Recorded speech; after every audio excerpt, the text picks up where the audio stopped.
themselves with the anti-American policies of BRICS, who will charge an additional 10% tariff. There will be no exception to this policy. These are back-to-back updates coming in right now on Republic TV viewers, where we see that Donald Trump has posted about the BRICS and has warned of additional tariffs for those countries, whoever he says so-called aligns with the anti-American BRICS policies. Trump's statement comes after we saw that the BRICS summit condemned US and Israel strikes on Iran last month. So after the BRICS statement had come in on the American strikes on Iran, it looks like US President Trump has made the statement just post that. So I want to go across to our senior executive editor, Abhishek Kapoor, who's joining us right now on the phone line. Abhishek, Trump's statement comes after the BRICS summit condemned the US strikes on Iran last month.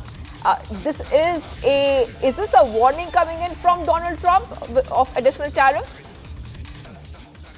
Well, yes, it would be a warning, but then like many of those Trump tantrums, Shivangi, this has to be taken in stride. I think it's a general statement Donald Trump has made, like he makes so many every day, because he forgets that India is a part of BRICS, and as part of BRICS, India has taken a very clear position that we are not for a de-dollarization. Now, he might be getting confused with some of the statements that have come in the context of BRICS about the possibility of de-dollarization. Those statements essentially pushed by China, supported sometimes by Brazil.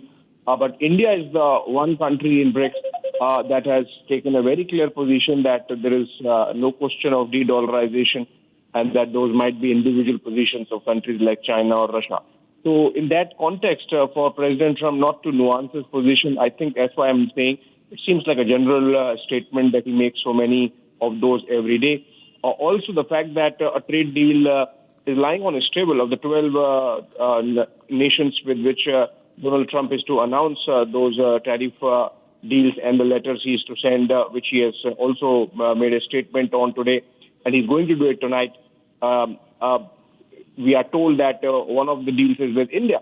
So I think while on the one side we have had those intense but of course healthy negotiations on the give and take that's possible to meet Donald Trump's deadline, if at all it is happening. On the other, to be making these kind of statements is a little jarring, but Donald Trump sort of does that, as I mentioned, dime a dozen times a day, and this seems to be one more occasion. I don't think it has been well thought through. BRICS is not just BRICS, the 5 countries now. BRICS is 5 countries plus a dozen more, and many of them are friends of United States. And for President Trump to be making this kind of generalized statement, perhaps would not be liked by those nations also. And again, saying that India is one country which has acted as a bulwark against the de-dollarization theme and prevented it from becoming the main theme, so to say, or the central theme of BRICS conversations. And in that sense, perhaps the American president could have nuanced his position a bit.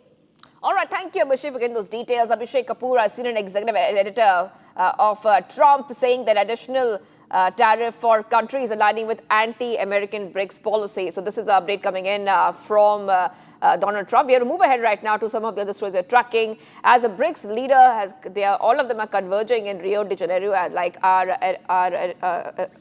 Abhishek Kapoor was telling us, for the 17th summit on Sunday. Russian President Vladimir Putin was conspicuous by his absence. Putin, who has now cut down overseas travel due to an international arrest warrant issued after the start of the war with Ukraine, addressed the summit virtually. Now, the Russian president has stressed that the member states have a critical role to play amid the current difficult geopolitical situation with their constructive approach and unifying agenda. Here's a full report. Take a look.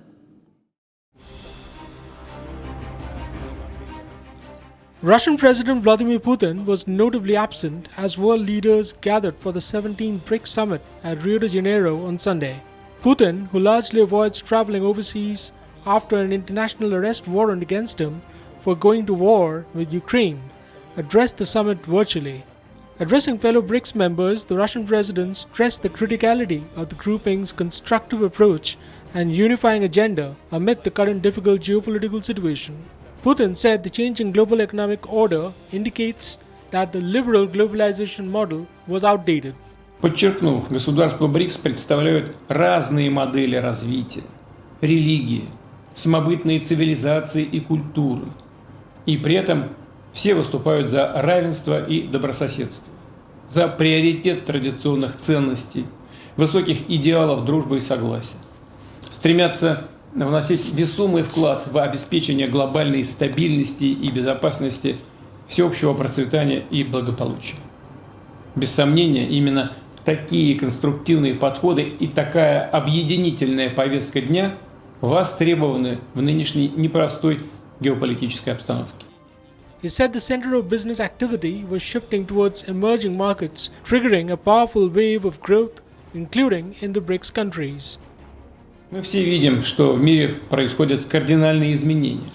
Уходит в прошлое однополярная система международных отношений, обслуживавшая интересы так называемого «золотого миллиарда».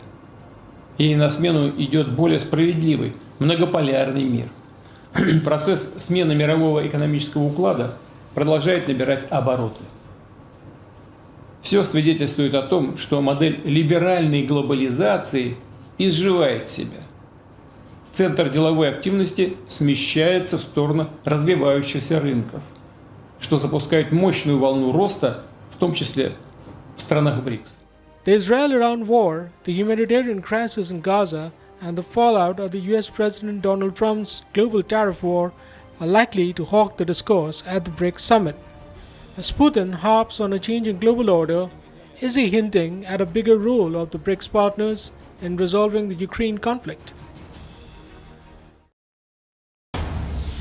Getting some breaking news coming in right now, viewers. We're coming to know that amid the tussle over the change of guard in Karnataka, Deputy CM DK Shivakumar says, and workers, seers and public have their own desires. I can't say their aspirations are wrong. DK has further added, we are all built this party together. We are disciplined soldiers of the party. Even party president Mallikarjun Kharge has said we should go by the party's direction. And reacting to the pact of changing the CM, DK Shivakumar said that the issue is between him and the Congress party and we work together as a team. So this is what we see right now, viewers, where we see that this is coming in. And remember, as there was a lot of speculation about the change of guard when it comes to the CM's post, let's go ahead and play out that statement.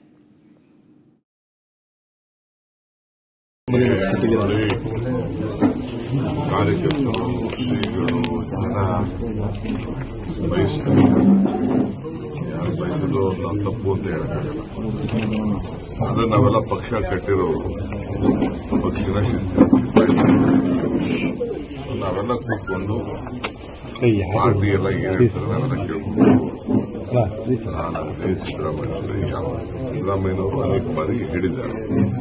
ಪದೇ ಪದೇ ನಿಮ್ಗೆ media ಅವ್ರಿಗೆ, ವಿರೋಧ ಪಾರ್ಟಿಯವ್ರಿಗೆ, ನಮ್ಮ ಪಾರ್ಟಿದು ಕೆಲವರಿಗೆ ಸುಮ್ಮನೆ ಅದನ್ನ ಚಪ್ರಸ್ತಿಯವರೆಲ್ಲ ಮಾತಾಡ್ತಾ ಇರ್ತಾರೆ. ಈಗ ಯಾವ ಅವಶ್ಯಕತೆ ಇಲ್ಲ. ಮಲ್ಲಿಕಾರ್ಜುನ್ ಖರ್ಗೆ ಅವರು ಹೇಳಿದ್ದಾರೆ, ಯಾವ ವಿಚಾರನೂ ಮಾತಾಡಕ್ಕೆ ಹೋಗ್ಬಿಡಿ, ಅದಕ್ಕೆ ನಾವು ಮಾತಾಡ್ತೀವಿ. ಪಕ್ಷ ಏನ್ ಹೇಳ್ತಾರೆ ನಾವೆಲ್ಲ ಕೇಳ್ತೀವಿ. ನಮ್ಗಷ್ಟೇ, ಯಾಕೆಂದ್ರೆ ಜನ ಏನ್ ನಮ್ಮನ್ನು ನಂಬಿ ಓಟ್ ಕೊಟ್ಟಿದ್ದಾರೆ ನಮ್ಮ ಇಂಪಾರ್ಟೆಂಟ್ ಅಂತ ಒಂದೊಂದಾಗಿ ಜನರ ಭಾವನೆ ಅಂತ ನಾವು ಕೆಲಸ ಮಾಡಿಸ್ಕೊಳ್ತಾ ಇದ್ವಿ. ಒಟ್ಟು ಮಾತನ್ನ ಜನಕ್ಕೆ ಉಳಿಸ್ಕೊಳ್ತಾ ಇದ್ವಿ. ಇನ್ನು ಅನೇಕ ಯೋಜನೆಗಳಿದೆ, ಅವೆಲ್ಲ ನಾವು ತಯಾರು ಮಾಡ್ಕೊಳ್ತಾ ಇದ್ವಿ. ಜನಕ್ಕೆ ಇಂಪ್ಲಿಮೆಂಟ್ ಮಾಡಿ ಬದಲಾವಣೆ ಎಲ್ಲ ಕಾಣಿಸ್ಬೇಕು. ಅದರಲ್ಲಿ ನಾವು ಮುಂದಾಗಿದ್ವಿ. ಏನೋ ದೇವ್ರ ಕೃಪೆ, ವರ್ಣದ ಕೃಪೆ, ವರ್ಷ ಎಲ್ಲ ಕಡೆ ಬೆಳೆ ಚೆನ್ನಾಗಿ. ನಾನು ಯಾಕೆ ಮಾತಾಡಿದೆ, ನಾನು ಪಬ್ಲಿಕ್ ಅಲ್ಲಿ ಮಾತಾಡೋದಲ್ಲ. ನಾನೊಂದು ನಮ್ಮ ಪಕ್ಷ ಉಂಟು, ನಾವೆಲ್ಲ ಒಟ್ಟಿಗೆ ಪಕ್ಷದಲ್ಲಿ ಕೆಲಸ ಮಾಡ್ತೀವಿ.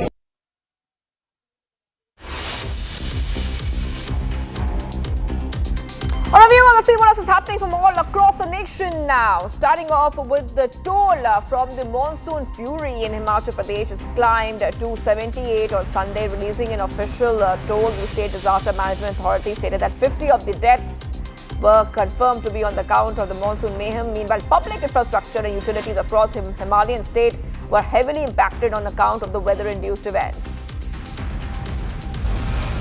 Chhattisgarh CM Vishnu Deosai has said that state capital will host a 3-day training camp for the MPs and MLAs of the ruling BJP, stating Monday the 3-day workshop will be inaugurated by the party's national president JP Nadda. The workshop will feature lectures on a range of subjects and will end with an address by the Union Home Minister Amit Shah.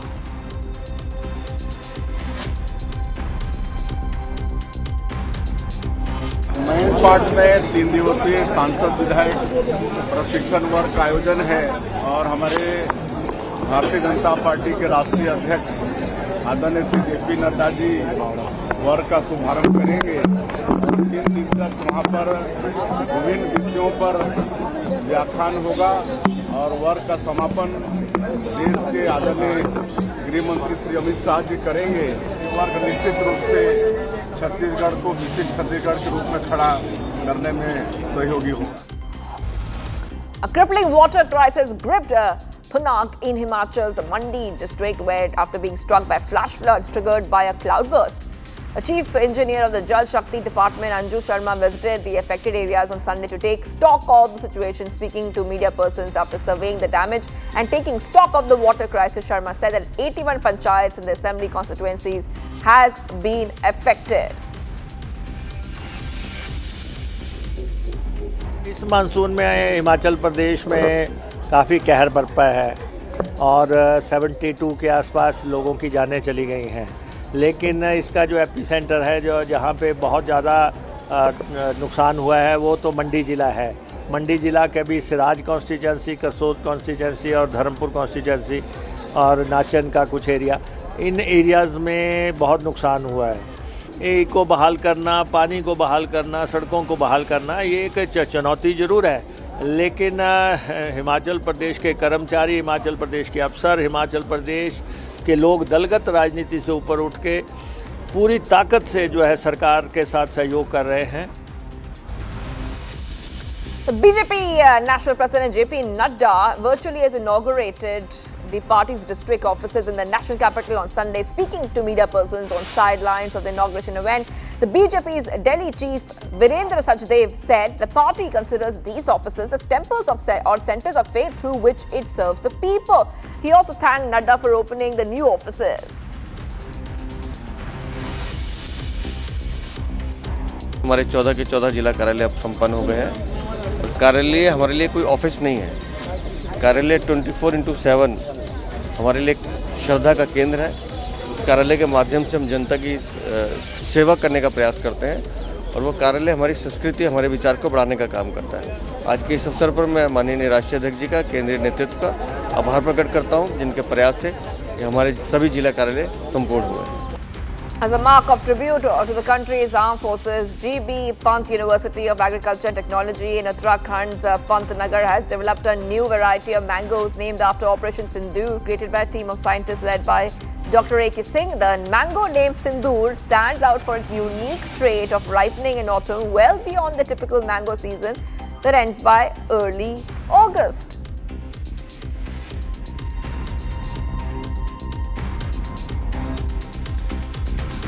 Viewers, the BRICS member states on Sunday called upon advanced economies to allot more funds to developing nations in reducing carbon emissions and helping meet their climate goals. They also urged global funding agencies to do more hand-holding and resource allocation in this regard. Here's more. The 17th BRICS on Sunday sent out an appeal to the West. At the inaugural session of the ongoing 17th BRICS Summit in Rio de Janeiro, the member states urged developed nations to help the developing countries meet the climate goals. The members said poor and developing nations need more resource allocation and funding support from the West to reduce their carbon footprint. They also called on global financial institutions to provide substantial funding support to the developing world in the larger interest of climate mitigation. The members also urged the private sector to mobilize resources and funds in helping developing countries accomplish the larger goal. They said emerging markets and developing economies have greater adaptation needs, which was where global financial institutions should step up with the funding support.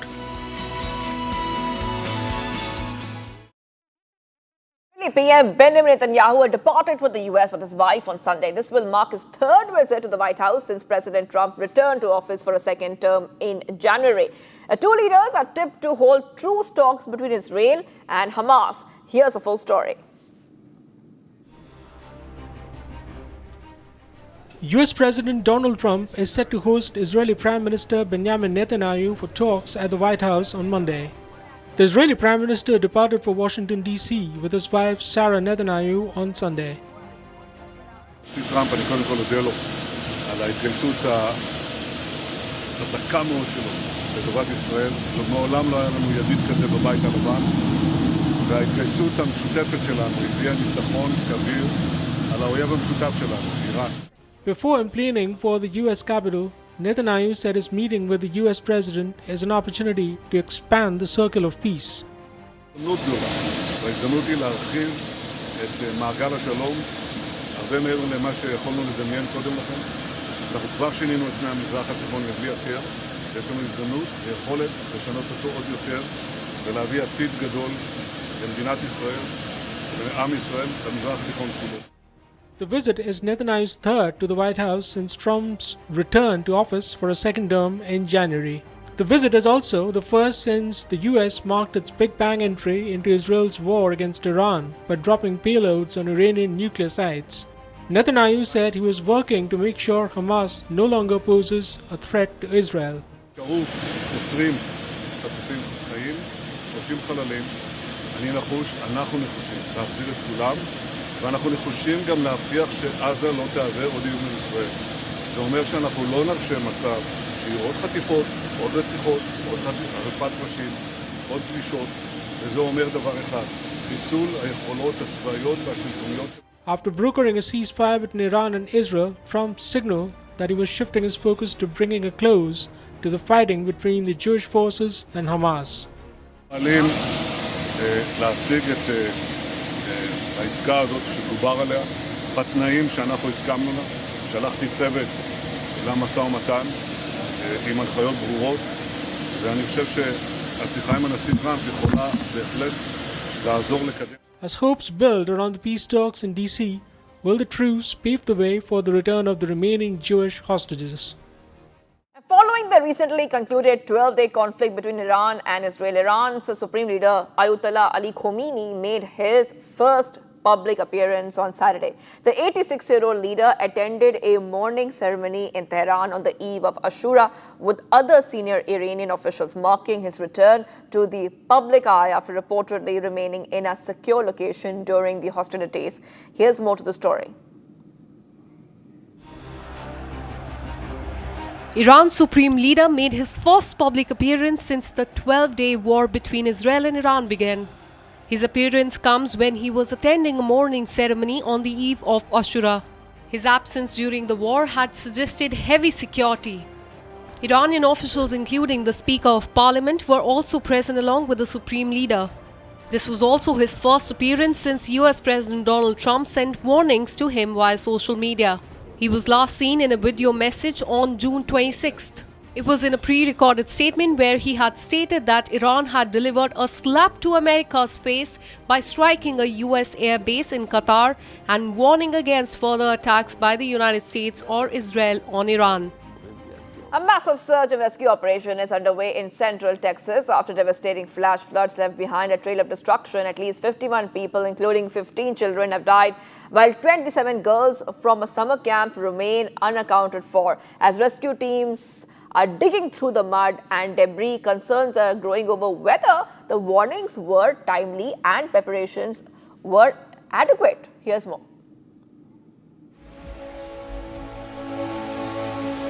A grim search continues in central Texas, where devastating flash floods have left dozens dead and many still missing.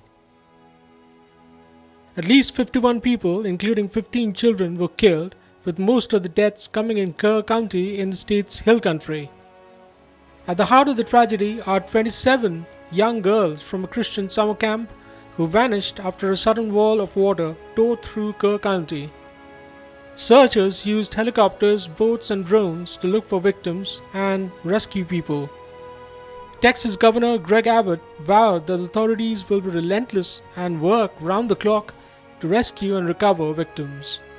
Amid the grim trail of death and destruction, Governor Abbott declared Sunday a day of prayer for the state. Questions are now being raised whether enough was done to warn and protect those in the flood zone. And viewers, much more coming right up. We'll talk about the other stories, especially the massive controversy over the film depicting the 2022 Kanhaiya Lal murder case. Jamaat group moves court seeking ban on the release of the film. India defeats England by 336 runs in second test at Edgbaston. Shubman Gill and Akash Deep dominate the crease.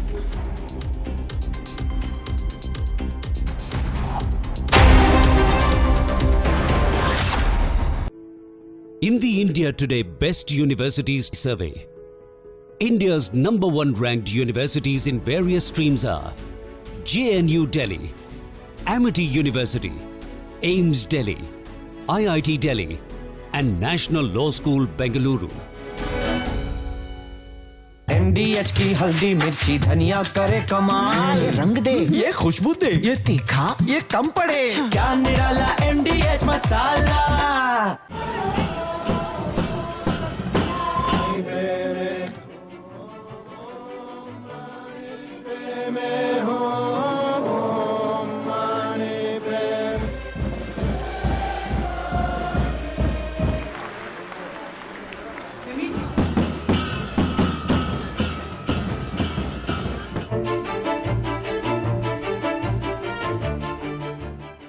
中国政府实行宗教信仰自由政策，颁有宗教事务条例和藏传佛教活佛转世管。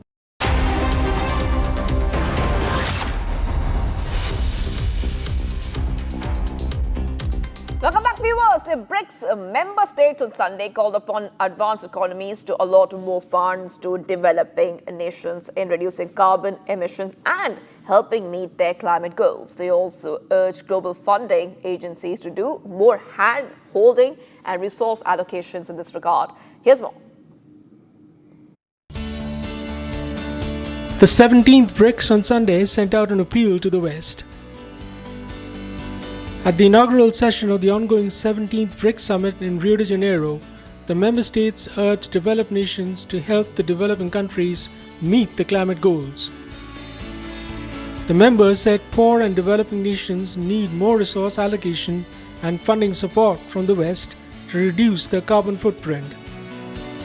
They also called on global financial institutions to provide substantial funding support to the developing world in the larger interest of climate mitigation. The members also urged the private sector to mobilize resources and funds in helping developing countries accomplish the larger goal. They said emerging markets and developing economies have greater adaptation needs, which was where global financial institutions should step up with the funding support.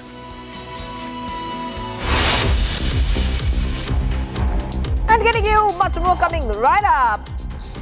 India trashed England by 336 runs in Birmingham, securing their maiden win at the venue after 58 years, viewers. Akash Deep shone on the big stage in Jasprit Bumrah's absence, leading India's charge to break the 58-year-old Edgbaston jinx.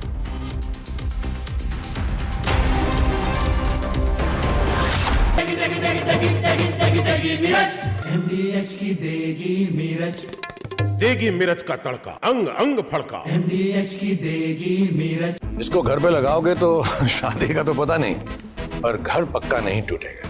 Rungta नहीं तो घर strong नहीं। Rungta steel TMT बार एकदम solid. पहाड़ों में एक hiking ship भी बन सकती है। आधे बाउल दही में 4 चम्मच MDH चटनी पुदीना मसाला डाला, स्टर करो, पुदीना चटनी तैयार। MDH चटनी पुदीना मसाला।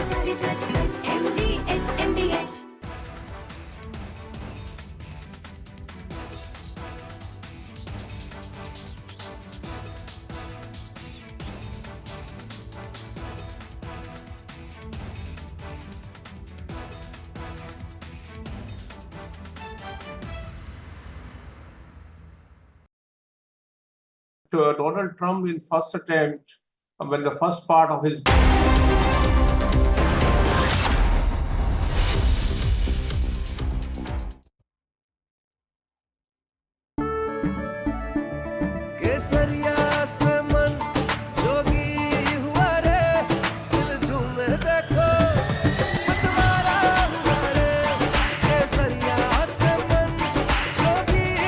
हर पल मनाओ केसरी त्योहार।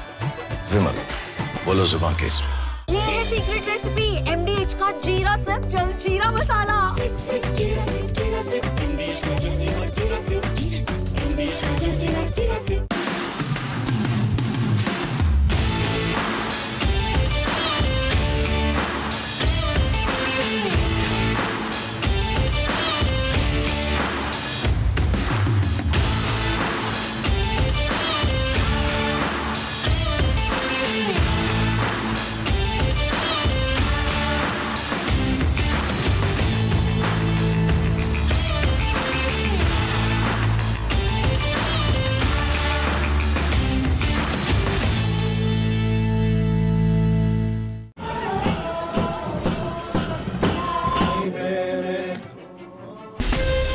From Asia's largest news headquarters, setting the agenda for Bharat.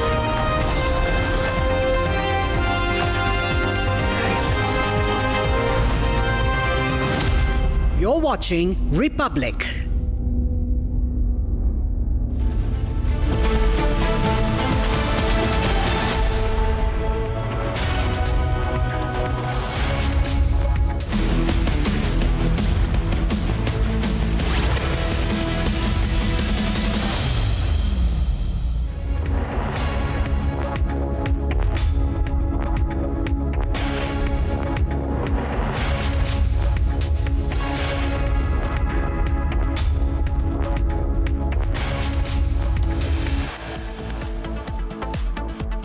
All the members have supported India. They expressed solidarity and strong condemnation that was very well captured in that. Prime Minister Modi addresses global partners at BRICS Summit, talks tough on sanctions against those nations who provide direct and indirect support to terrorism.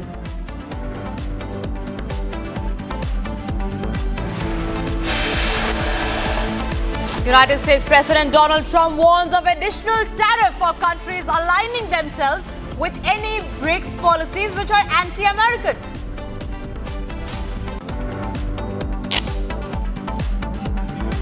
Amid growing buzzes, Karnataka on the leadership change, Deputy Chief Minister D.K. Shivakumar does not rule out the change in leadership.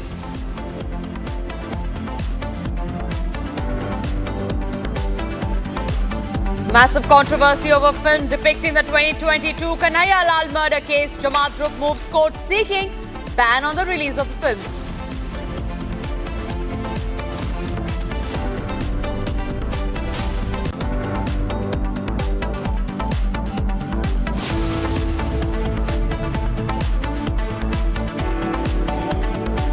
The Indian Meteorological Department has issued a red alert for extremely heavy rainfall in parts of Himachal Pradesh, warning of flash floods, landslides and damage to infrastructure.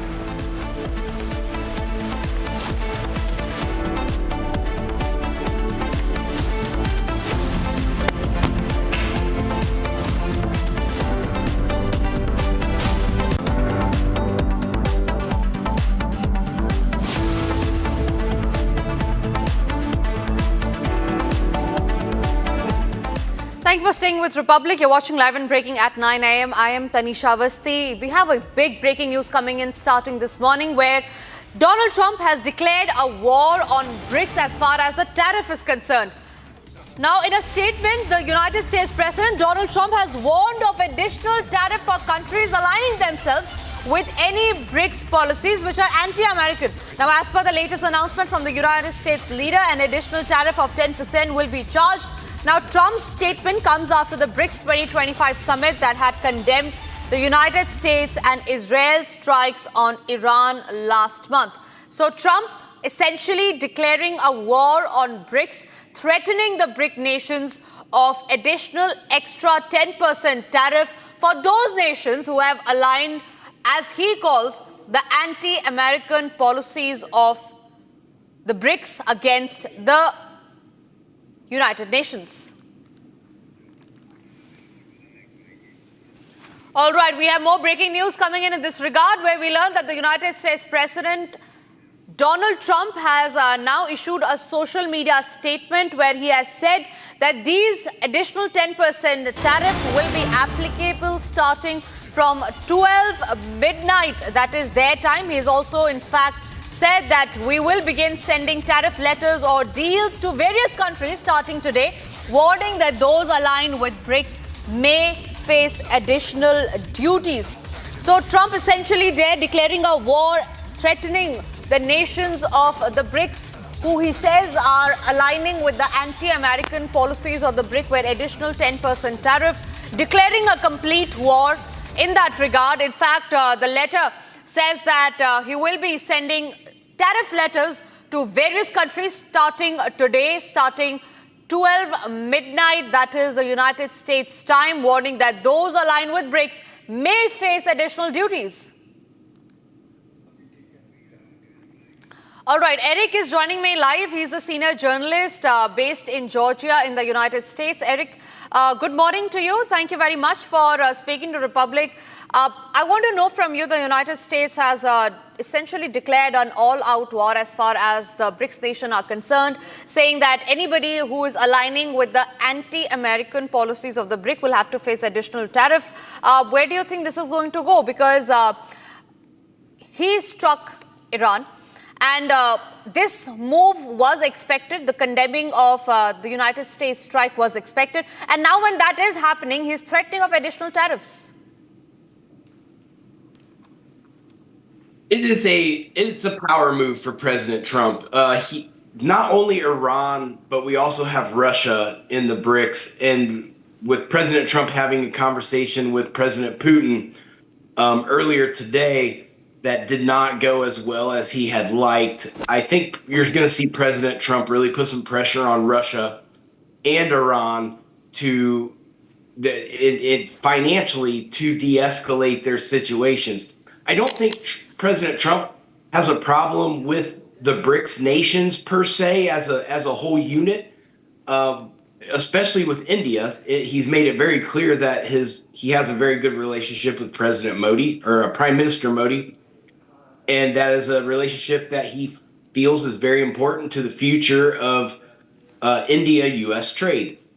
So I don't think it's a personal attack against the BRICS nations as a whole.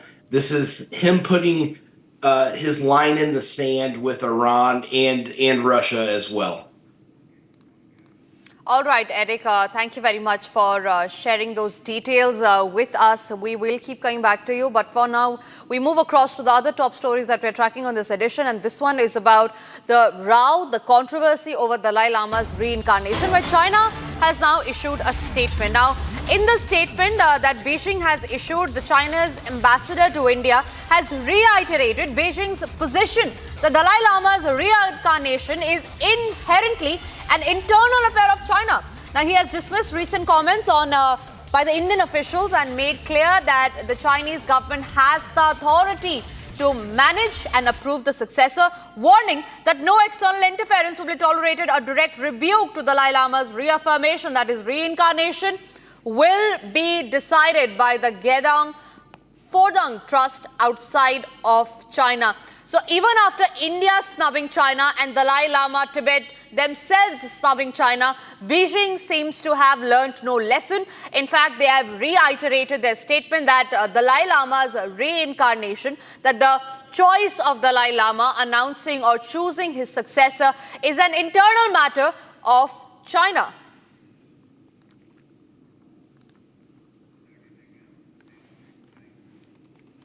So the Dalai Lama incarnation row is only growing with number one, there being an internal conflict and the other being an external conflict with China now wading in and saying that the matter of reincarnation is only an internal matter of China.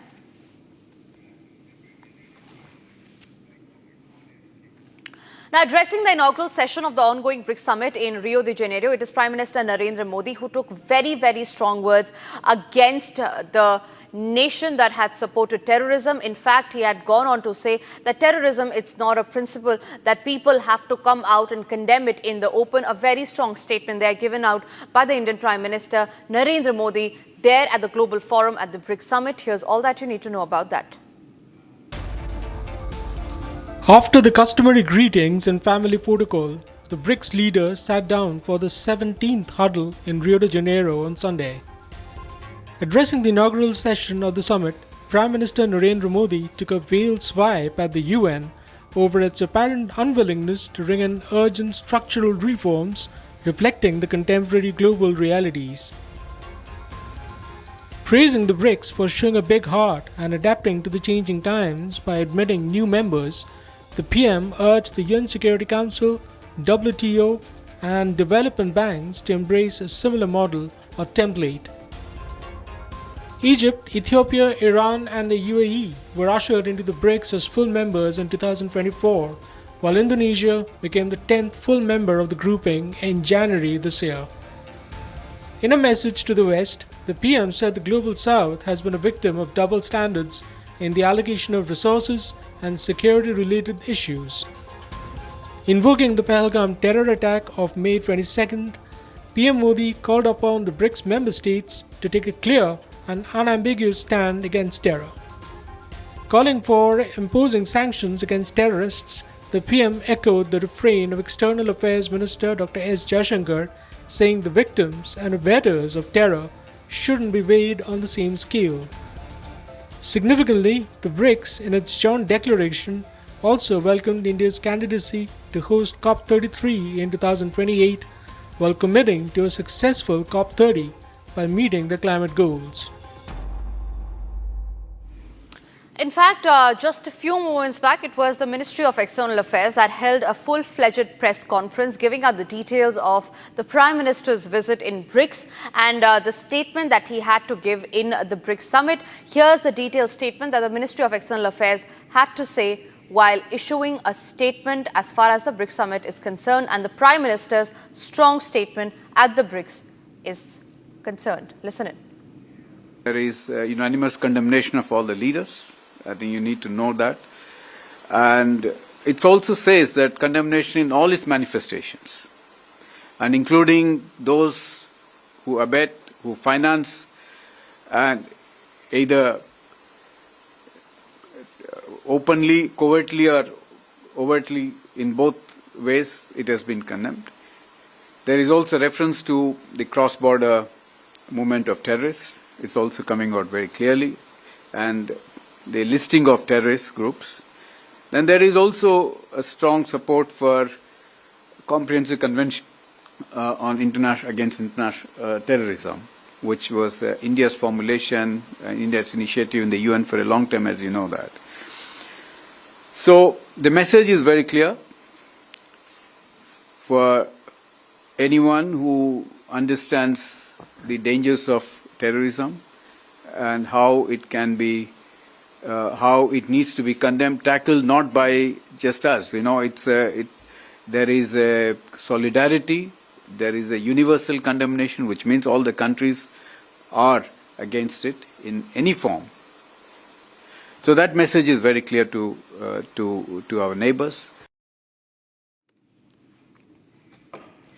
And from global headlines, let's shift across to what's making headlines nationally. In Karnataka, the power tussle is raging. And D.K. Shivakumar, the Deputy Chief Minister, remember, hasn't clearly pointed out that there could be a change in guard or change in leadership. Now, this is amid the tussle over the change of guard in Karnataka, where the Deputy Chief Minister, D.K. Shivakumar, has said today, and I quote, "Workers and seers and public have their own desires, and that I can't say anything about their aspirations and that they are wrong." Listen in to that big statement of the Karnataka Deputy Chief Minister.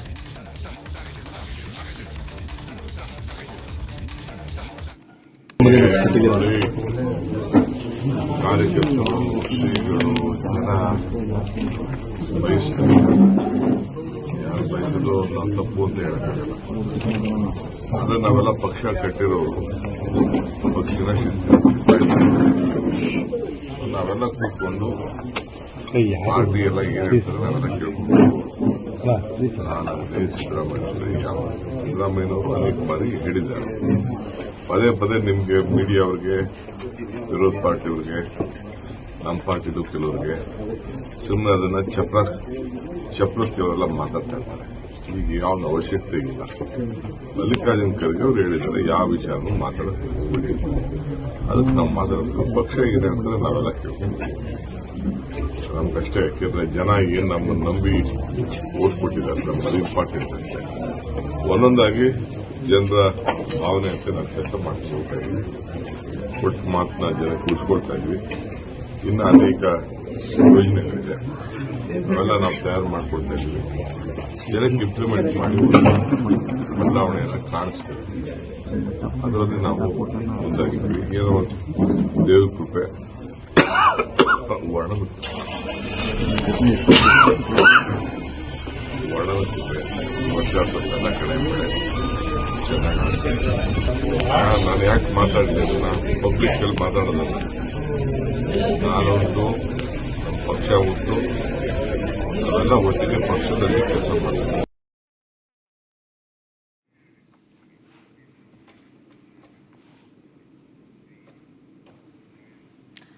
And now let's also take you through the other headlines that are making news. And this is Bharat in 1 minute. Bharat 1 minute brought to you by Canara Bank. Together we can. To ensure safe and efficient tracking of devotees at the ongoing Amarnath Yatra, the RFID or radio frequency identification cards are now being issued to all the pilgrims. The card, which allows the authorities to register where pilgrims move along the pilgrimage paths in Ramban district. Multiple distribution counters have been set up at Yatri Niwas and Langar sites in Chandrakot, manned by trained operators. With record pilgrim turnout amid chants of Bhole Baba Ki Jai, these tech tools are proving vital for managing one of the most intense yatras in the recent years. After 16 years, the sacred temple is being held today on July 7 as one of Lord Murugan's 6 holy adobes. The temple has been major renovations. Devotees from across the world are witnessing the spiritually significant movement guided by traditional rituals and Vedic chants.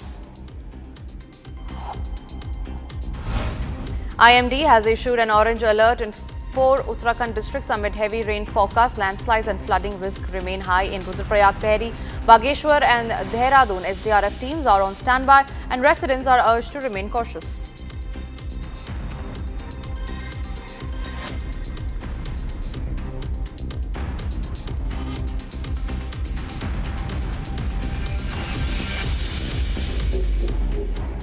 Ladies and gentlemen, there has been a massive controversy over the Udaipur files. Now, this is a film based on the brutal murder of Udaipur tailor Kanhaiya Lal in June 2022.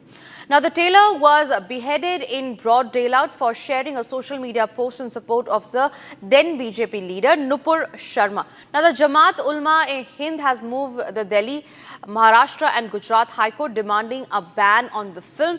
Here are all the details on what the controversy is all about.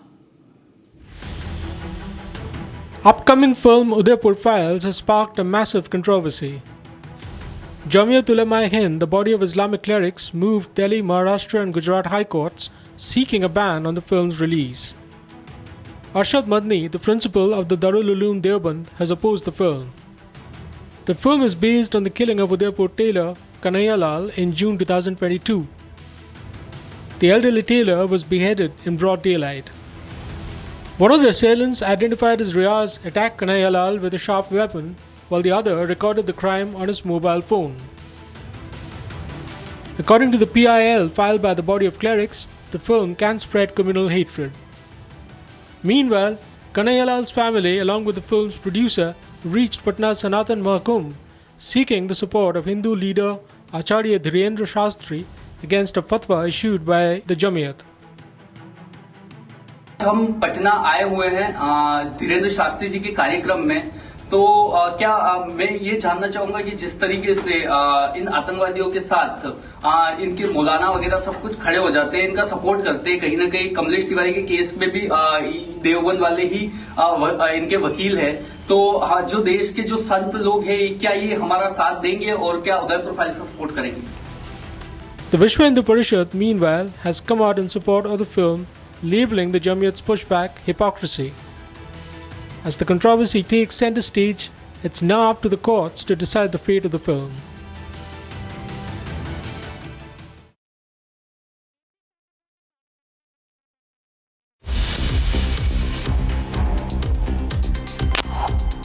The toll from the monsoon fury in Himachal Pradesh climbed to 78 on Sunday, releasing the official toll. The state disaster management authority stated that the 50 of the deaths were confirmed to be account of the monsoon mayhem.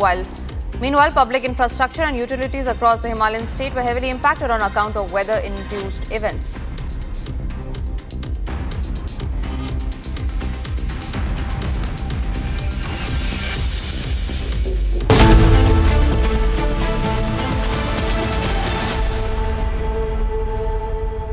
Powered by Century Ply Club Prime. रहो बेफिक्र।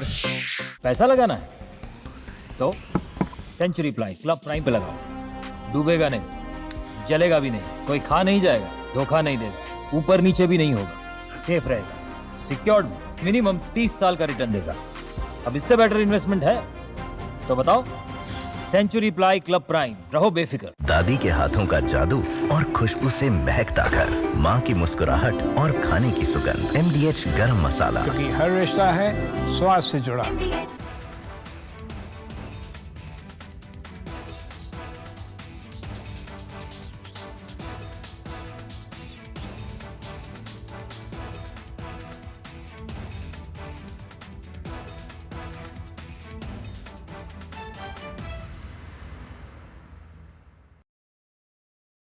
Donald Trump, in first attempt, when the first part of his presidency in 2017, he has come out with the tax breaks. And he has announced that he wants to boost the American economy. And he has given tax break, which were going to expire in 2025. So there was an obligation when the second term that he will extend the tax break, which he has promised in 2017, to continue permanently. And that's the big, beautiful bill, is a drastic reduction in the tax liability of the US taxpayers. So that's why it's a big bill, a big, beautiful bill. And at the same time, it marks a lot of expenditure for defense, etc. So that's why Mr. Donald Trump is saying it's a big, it's a beautiful, and it's a bill so that all America will become great again. So that's the idea and that's the objective. So reduction in taxes is a welcome.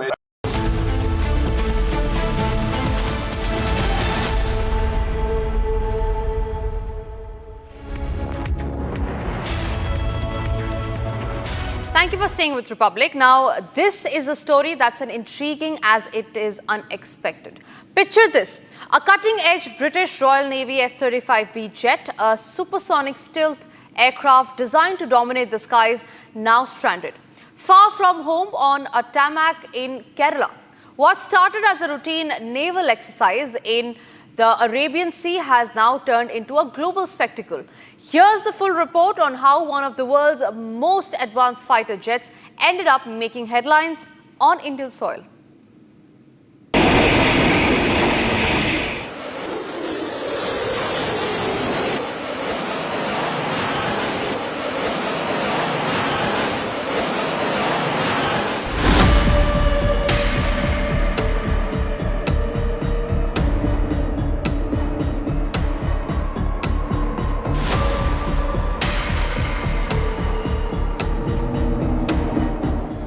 It is pudgy, but cruises at supersonic speeds.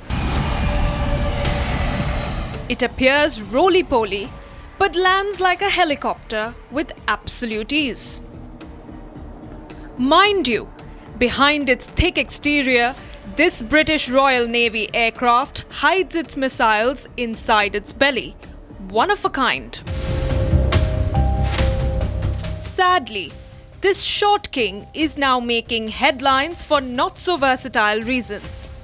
Some call it Fat Amy, some Battle Penguin. But here in India, we recognize this Royal Navy aircraft as the unexpected face of Kerala tourism. A lonely one at that. 35B fighter jet that was grounded in the Thiruvananthapuram International Civil Airport on June 14th continues to be in the airport. It has been understood that there is a problem with the hydraulic system of this particular flight, because of which it has been grounded. It had made an emergency landing on June 14th, Saturday night at the Thiruvananthapuram International Airport, and in fact all support was given by the Indian government. However, many days there has been a fiasco that the fighter pilot in fact refused to move away from this flight and refused the Indian authorities request to move it to a hangar as well.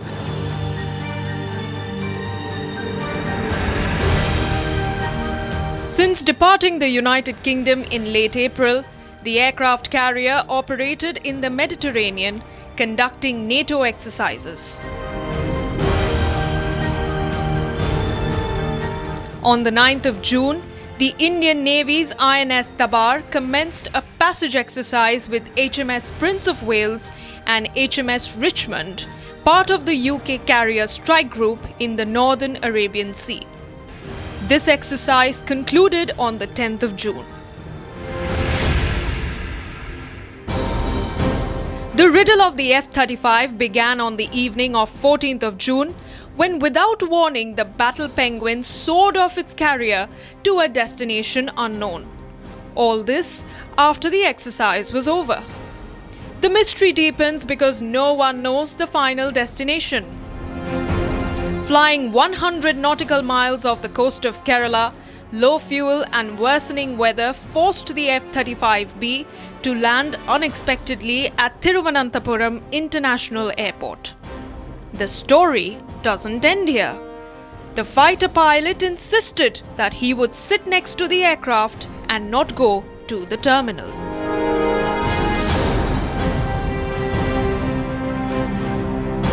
Stranded under unfamiliar skies for days, the aircraft was halted by a quiet mechanical failure, one that prevented its return to the carrier. The vacation of F-35B in Kerala begins, and with every passing day, it was turning out to be a global embarrassment for Britain.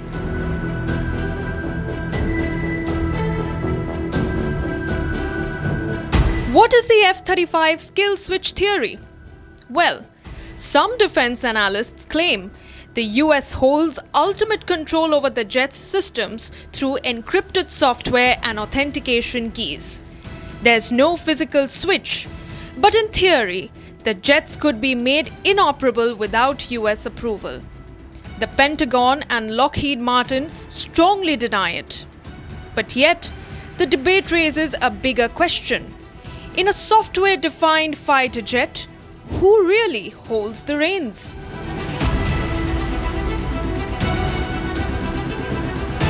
What we understand is that for 20 days, the crew members have not been able to identify what the exact problem is. And also, tomorrow they are likely to come, a bigger crew member, around 30 members are supposed to come in a special military aircraft over here in Thiruvananthapuram in this very bay.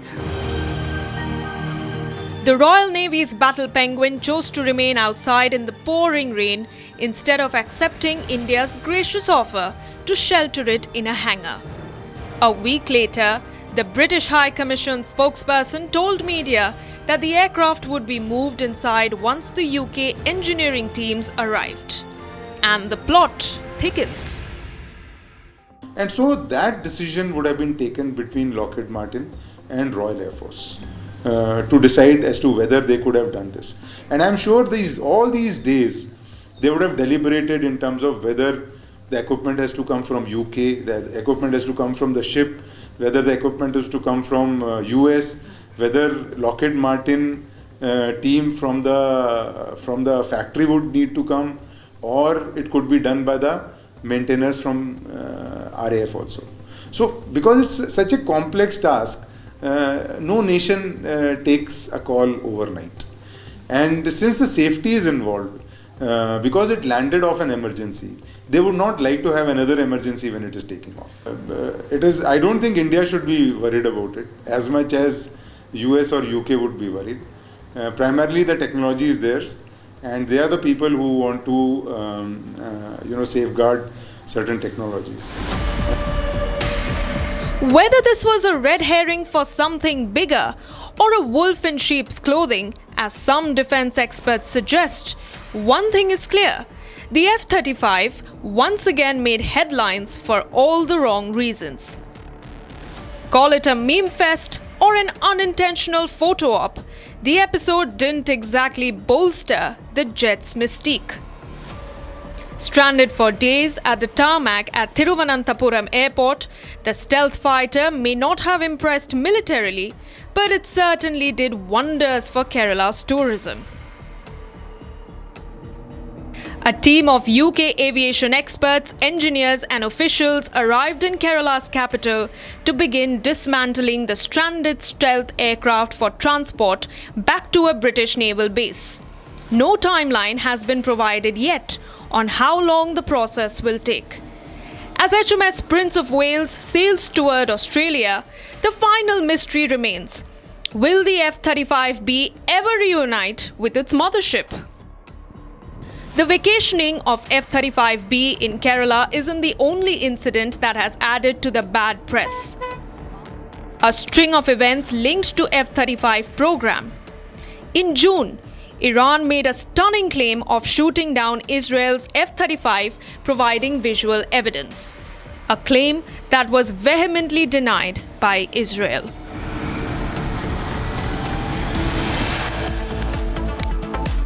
It's time for us to slip into a short break, but after the break we'll get the details of how a red alert has been issued in Himachal Pradesh, keeping in mind the torrential rain issues that pertain in the state.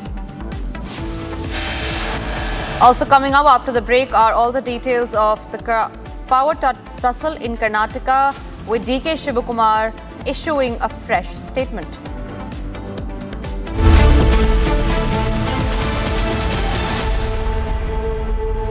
Powered by Century Ply Club Prime. Raho befikar. In the India Today Best Universities Survey, India's #1 ranked universities in various streams are JNU Delhi, Amity University, AIMS Delhi, IIT Delhi, and National Law School Bengaluru.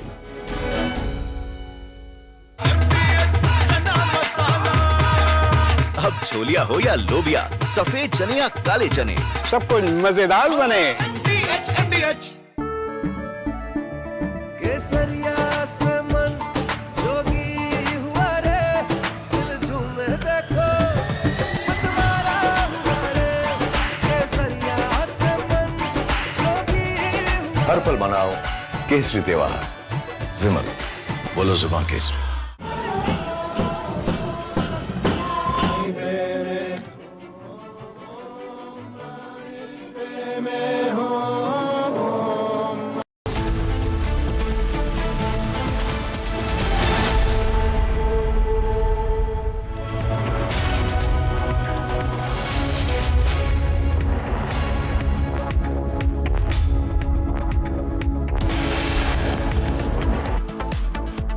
All the members have supported India. They expressed solidarity and strong condemnation that was very well captured in that. Prime Minister Modi addresses global partners at the BRICS summit. Talks tough on sanctions against those nations who provide direct and indirect support to terrorism.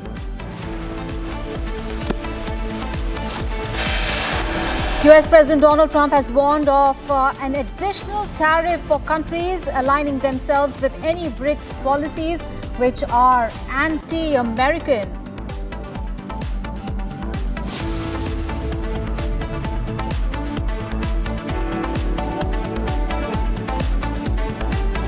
Amid the growing buzz on leadership in Karnataka, Deputy Chief Minister DK Shivakumar doesn't rule out the change in leadership, saying party workers have their own desires, can't call their aspirations as wrong. Massive controversy over the film depicting the 2022 Kanhaiya Lal murder case. Jamaat group moves court seeking ban on the release of the film.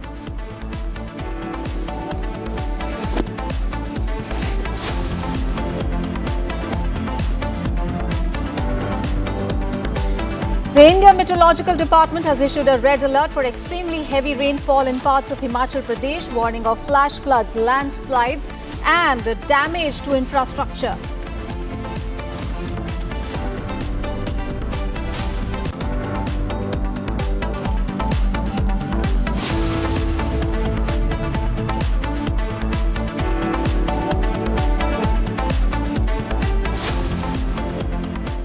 You're watching live and breaking on Republic TV. I'm Aishwarya Kapoor, and we have big breaking news coming in from Pakistan, where former Pakistani Foreign Minister Bilawal Bhutto Zardari has asserted that his country had no objection to extraditing terrorists like Hafiz Saeed and Masood Azhar to India as a confidence-building measure. However, Bilawal's remark did not go down with Hafiz Saeed's son, who claimed that his comments brought disgrace to Pakistan globally. All right, so big statement there from former Pakistani Foreign Minister Bilawal Bhutto Zardari, saying that his country had no objection to extraditing terrorists like Hafiz Saeed as a confidence-building measures with India. However, the comment really did not go down well with Hafiz Saeed's son, and he asserted that Zardari's claims have brought disgrace to Pakistan. So Bilawal Bhutto's extradition offer really is sparking a row within the LET on offering extradition of wanted Pakistani terrorists to India. Really seemed to have hit a raw nerve with Lashkar-e-Toiba chief Hafiz Saeed's son. And he reacted sharply really to remarks made by Bhutto, accusing him of an irresponsible offer and saying that his comments have brought disgrace to Pakistan. And this during an interview with a recent interview, he accused him of making an irresponsible offer. Remember, Bhutto had commented that as a confidence-building measure, Pakistan should be okay with extraditing terrorists like Hafiz Saeed and Masood Azhar. But, and he had also said it would act as a confidence-building measure. He said Pakistan is ready to extradite individuals of concern to India, provided New Delhi showed willingness to cooperate in the process. And this was when he was asked about a question about extraditing LET chief Hafiz Saeed and also Jaish-e-Mohammed kingpin Masood Azhar as a gesture of good faith. However, Hafiz Saeed's son claimed that Bhutto's statement about his father had brought shame to Pakistan globally. He said, and I quote him now, Bilawal Bhutto's suggestion to hand over his father to India, a hostile country, is unacceptable and will be opposed by us and our community.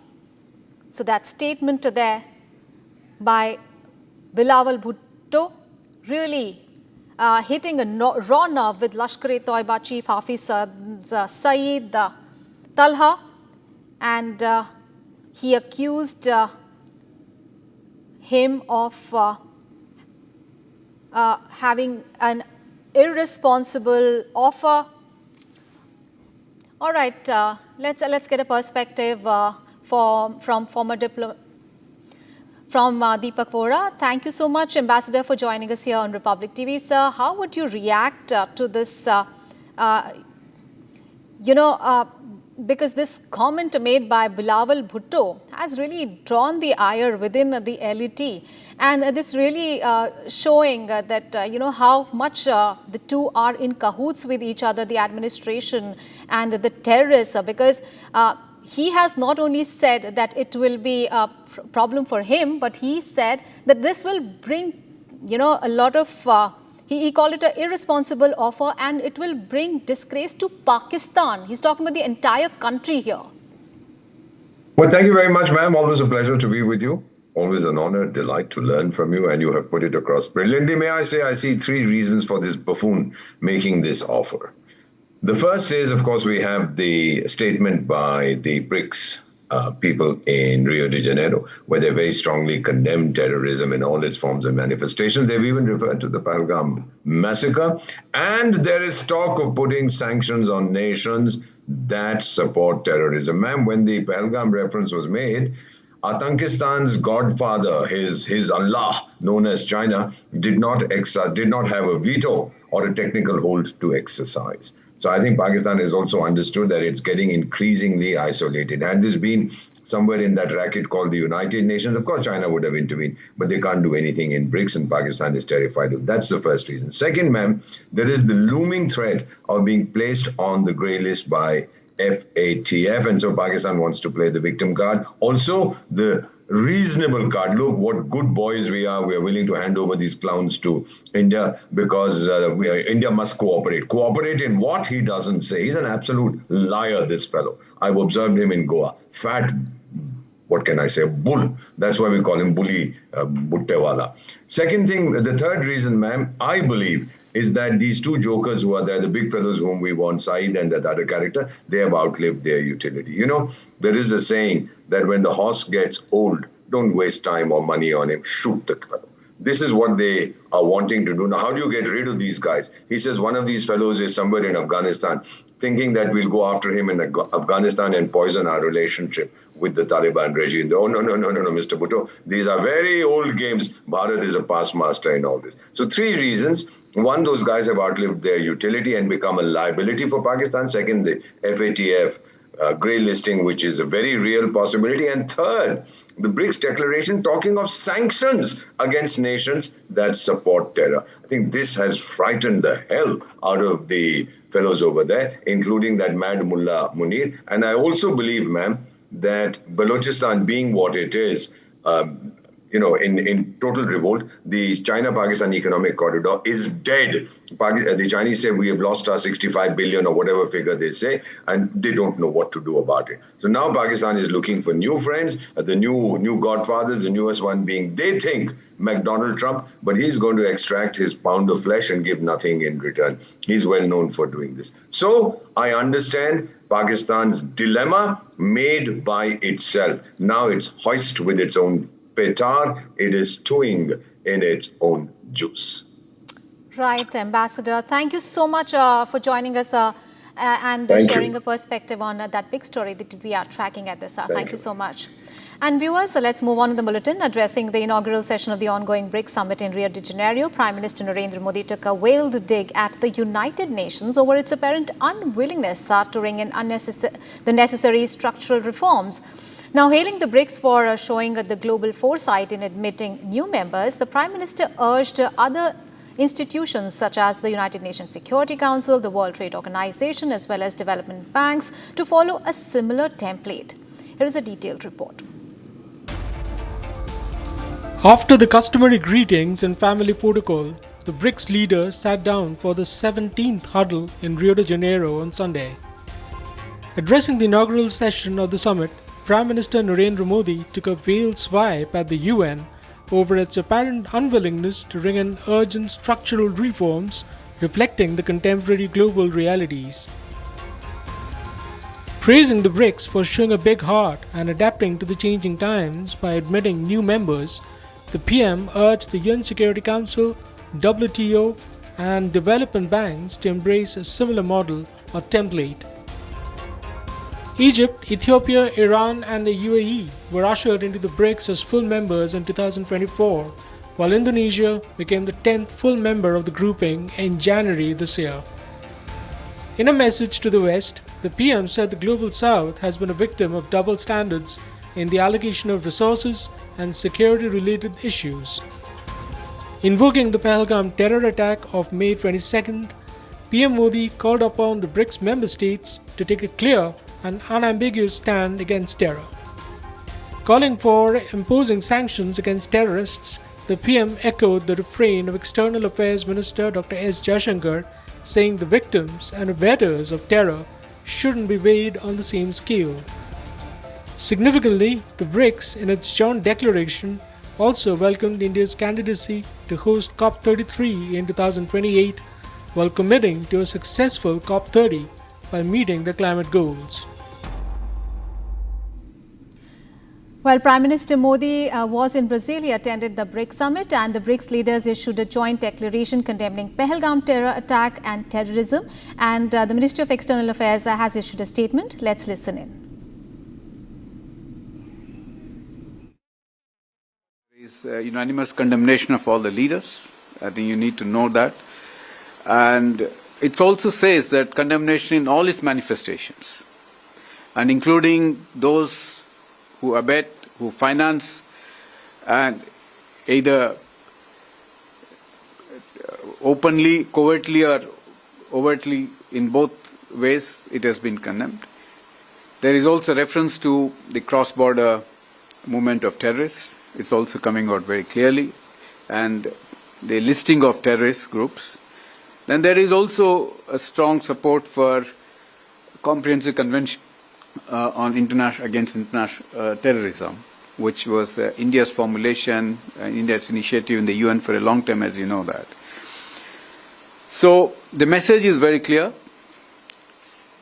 for anyone who understands the dangers of terrorism and how it can be, how it needs to be condemned, tackled not by just us. You know, there is a solidarity, there is a universal condemnation, which means all the countries are against it in any form.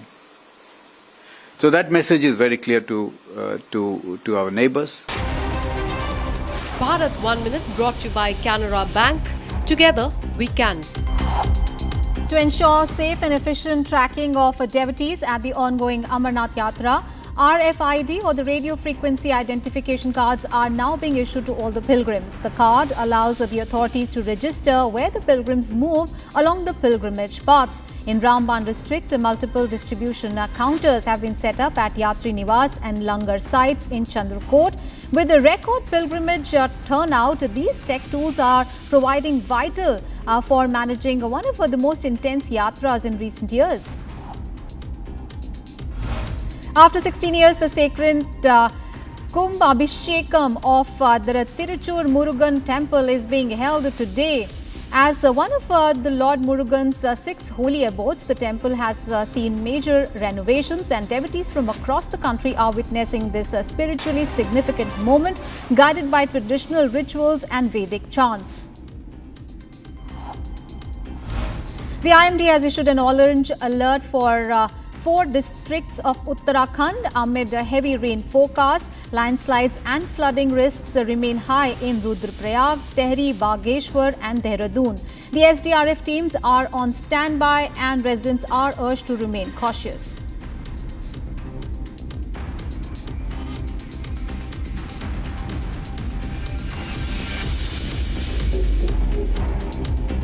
And viewers, we have breaking news coming in at this moment. Preparations are in full swing to bring a gangster turned terrorist, Happy Pasya, to India. Now, talking about Happy Pasya, he is being brought to India. He's a Khalistani terrorist, Harpreet Singh, alias Happy Pasya. The NIA has also placed a reward of 5 lakh rupees on him. He is accused of 14 terror attacks in the month of April this year. And US authorities, Immigration and Customs Enforcement has detained him, and very soon terrorist Happy Pasya will be brought to from the United States to the Delhi airport. So Harpreet Singh, alias Happy Pasya, is one of India's most wanted gangster. He has got alleged terror links, and he was arrested in the United States, and now from the custody of the Federal Bureau of Investigation, he is soon going to be extradited to India. His arrest earlier marked a significant breakthrough for the Indian security agencies who had been tracking him for his role in multiple terror-related incidents in Punjab. And now the The big story, Harpreet Singh alias Happy, he is going to be brought back to India soon. So all right, let's get all the updates from Jatin, our colleague who is joining us. Jatin, what more details you can provide us? Because this is really good news for India. He Harpreet Singh alias Happy Passia, he is a wanted gangster. He's got alleged terror links as well. And, he was arrested. He was arrested in the United States in April. Now he's being brought back to India. Tell us about when is that going to happen and whether all the paperwork is in place. बिल्कुल, देखिए happy Passia के बारे में कुछ बातें समझनी होंगी क्योंकि वो बब्बर खालसा से सबसे पहले जुड़ा हुआ था। पंजाब के अंदर 100 से ज्यादा आतंकी वारदातों को अंजाम दे चुका है हैप्पी पासिया।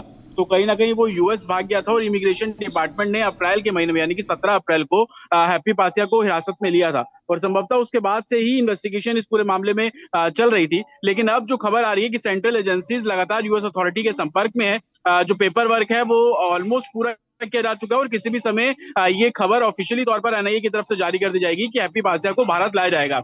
एनआईए इस पूरे मामले को इन्वेस्टिगेट कर रही है। 5 लाख रुपए का इनाम भी एनआईए ने हैप्पी पासिया को लेकर जारी किया था। तो संभवतः दिल्ली उसे लाया जाएगा। एनआईए का जो हेडक्वार्टर है वहां पर हैप्पी पासिया से इस पूरे मामले में पूछताछ की जाएगी। लेकिन हैप्पी पासिया किस लिए इंपॉर्टेंट है उसको भी समझना होगा क्योंकि जैसा कि मैंने आपको बताया था कि वो जुड़ा हुआ था। उसके अलावा वो आईएसआई के संपर्क में था। जो रिंदा आतंकी है यूएस के अंदर बहुत एक्टिव है, उसके संपर्क में आया और उसके बाद पंजाब और खास तौर पर जो एनसीआर रीजन के इलाके हैं वहां पर ये लोग ग्रेनेड हमले कराने में बहुत ज्यादा माहिर रहे। नवंबर के महीने में आपको याद होगा कि एक ऑफिसर के घर के बाहर पंजाब में ग्रेनेड फेंका गया था, हालांकि नहीं हुआ था। उसके बाद अलग अलग लोकेशंस पर पंजाब की ग्रेनेड हमलों की जानकारी मिली थी और इन 14 ऐसे मामले थे हाल फिलहाल में नवंबर से लेकर अभी जुलाई तक के, जो कि एक हैप्पी पासिया ने उसकी जिम्मेदारी ली थी। तो कहीं ना कहीं एनआईए टेरर लिंक को लेकर, आईएसआई से इसके संपर्क को लेकर, यूएस में बैठकर जो टेरर कॉन्स्पिरेसी है उसको रचना, ये तमाम ऐसे पहलू हैं जिसको लेकर हैप्पी पासिया को लेकर लगातार चाहे वो रेड कॉर्नर नोट देने वालों को 5 लाख रुपए देने का इनाम देने की बात भारत लाया जाएगा तो संभवतः इनसे जुड़े जो और लोग हैं उनके बारे में भी जानकारी जुटाई जाएगी। Back to studio. Right, Jatin, and also, this is the second time that such a significant move has been taken as far as the coordination between India and US is concerned on the issue of terrorism, because earlier we had also seen how Tahabur Rana was extradited to India, and now it is the turn of Happy Passia who is going to be extradited. So, really this highlights the key role that, this India and US coordination is playing as far as the issue of terrorism is concerned. बिल्कुल, देखिए क्योंकि जिस तरीके से चाहे हम पंजाब की बात कर ले वहां पर आतंकी हमले हो रहे थे, लेकिन सबसे बड़ी बात कि पाकिस्तान किस तरीके से इन्वॉल्वमेंट उसका पंजाब के अंदर आतंकी हमलों को लेकर है, ये सबसे बड़ा सवाल है। और यही कारण है कि आईएसआई से हैप्पी पासिया के लिंक का होना, खालिस्तान मूवमेंट जिस तरीके से पंजाब में चलता है, युवाओं को बरगलाना और बहुत कम एज में उनको ऐसी मेंटेलिटी उनके अंदर एक तरीके से डेवलप करना कि वो कुछ गलत कदम उठाए, उसके अंदर हैप्पी पासिया का बहुत बड़ा रोल है। लेकिन यूएस अथॉरिटी ने जब हैप्पी पासिया को डिटेन किया था तो इमिग्रेशन के मामले में डिटेन किया गया और उसके बाद से ही तमाम जो जांच एजेंसीज हैं वो हैप्पी पासिया को लेकर यूएस अथॉरिटी से बात कर रही थी। सबसे बड़ी बात एनआईए के सामने अब चैलेंज यही है कि हैप्पी पासिया को भारत लेकर आना, और उसके बाद ये आसान रास्ता नहीं है। इसके लिए तमाम जो सबूत हैं वो एनआईए ने यूएस अथॉरिटी के सामने रखे। जिन 14 मामलों का मैं जिक्र कर रहा हूं पंजाब में जो हाल फिलहाल में ग्रेनेड हमले हुए, उनमें जो 14 मामले थे उन सभी मामलों के सबूत साफ तौर पर सामने रखे गए। यूएस अथॉरिटी को इन सभी लीड्स के बारे में जानकारी जो है वो दी गई और उन लीड्स को लेने के बाद यूएस अथॉरिटी इस बात को लेकर उनको एक तरीके से कॉन्फिडेंस में लेना, उनको एक्स्ट्रेडिशन के लिए राजी करना बहुत बड़ा चैलेंज था। और यही कारण है कि एनआईए खास तौर पर सीबीआई जो कि इस पूरे मामले को इन्वेस्टिगेट कर रही थी, लेकिन एनआईए का पहला रोल इस लिहाज से भी है क्योंकि आतंकी हमले, विदेश में बैठकर आतंकी हमले कराए गए, फॉरेन लिंक्स इसके अंदर सामने आए और जिस तरीके से बब्बर खालसा इंटरनेशनल को लेकर हैप्पी पासिया का रुख रहा है, आतंकी रिंदा को लेकर उसके जो सबूत एजेंसीज के पास है, और उसके अलावा आईएसआई किस तरीके से हैप्पी पासिया पाशा की मदद से खास तौर पर पंजाब के अंदर आतंकी हमले करा रहा है। ये तमाम ऐसे लिंक थे जो कि सबूत के तौर पर यूएस अथॉरिटी के सामने रखे गए हैं। हालांकि सोर्सेज हमें जानकारी दे रहे हैं कि किसी भी समय जो ऑफिशियल नोटिफिकेशन इस पूरे मामले में जारी हो जाएगा, जिसके बाद एक स्पेशल विमान से happy Passia. All right, we are joined in by Mr. R.P. Singh. Thank you so much, sir, for joining us here on Republic TV.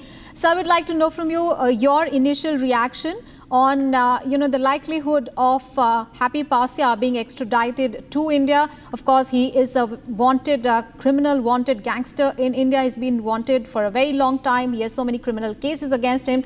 He has alleged terror links as well. How much of a success can be, called as far as the NIA is concerned? Well, it's a great achievement of Government of India, and it's a very welcome step. He's involved in 14 terror cases, and he had linked with Harvinder Singh Sandhu alias Rinda in Pakistan, and he has been working in close association with the ISI and had been doing killings and doing terror attacks in India. And since it's a great initiative, we hope others will also follow the suit. The U.S. government will also ensure the list of others which are given to the U.S. government, those will also be sent back to India. All right. Thank you so much for those insights. So one of India's most wanted gangsters with the terror links had been arrested earlier, and now he is going to be extradited back to India. We have more breaking news coming in, viewers. Searches have been launched by the Joint Security Forces in Surankot area of Punch district in Jammu and Kashmir. Now, searches in Shangla and nearby areas of Surankot have been going on since early morning, and forests of Surankot are being searched by the security agencies ahead of the Buddha Amarnath Yatra starting 27th of July. Now, searches have been launched a day after the recovery of huge consignment of explosives and ammunition from the Surankot area, and Jammu and Kashmir Police along with the Indian Army is conducting searches in the area. Let's get all the updates. My colleague Gursimran is now joining us live from there. Gursimran, very good morning. What more details you can provide us? Because, yesterday you had reported about this huge cache of arms and ammunition recovered in Poonch, and now a big search operation launched by the Joint Security Forces. Tell us more. Yes, what we are picking up that a massive search operation has been launched in the woods of Surankot. It is in the Shangla and the nearby area where the searches are being conducted by the Indian Army, Jammu and Kashmir Police, and also the Central Reserve Police Force, which is part of these searches. These have been launched after some specific intelligence input regarding the movement of the terrorists in the area. What we are being told that this has come at a time when we saw a major terror recovery that was done by the security forces, where the forces managed to recover 3 grenades along with the consignment of ammunition that was kept there by the terrorists, but were untimely on the input of the Jammu and Kashmir Police along with the Indian Army. Now what we are being told that the entire woods of this Surankot area, they are thoroughly being scanned, keeping in view the Buddha Amarnath Yatra that is all set to begin from 27th of July, and this will pass from very area of the Bhimbar Gully and the BG area, which is one of the terror threat prone areas, and keeping that in view, the operations are underway. All right. Thank you so much, Gursimran, for all those details. You keep tracking those developments. We'll keep coming back to you. And well, that is all in this bulletin. But before we wrap up, take a look at this just released footage from the Israeli Air Force. And it shows F-161 Sufa multi-role fighter jets from the 119th Squadron taking off from Ramon Air Base in southern Israel earlier tonight. And the aircraft were headed out on a mission targeting Iranian-backed Houthi forces in Yemen. Take a look.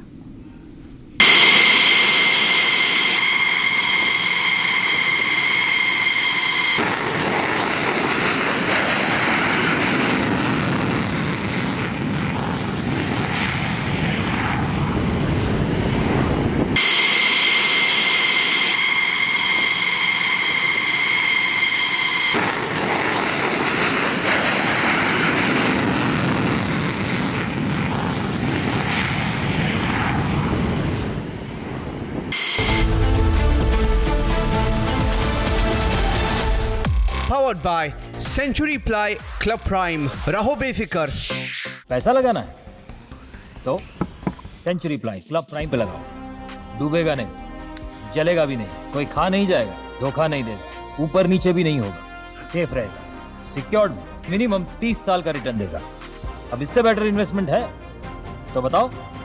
Century ply club prime, रहो बेफिक्र. MDH की हल्दी मिर्ची धनिया करे कमाल. ये रंग दे, ये खुशबू दे, ये तीखा, ये कम पड़े. क्या निराला MDH masala.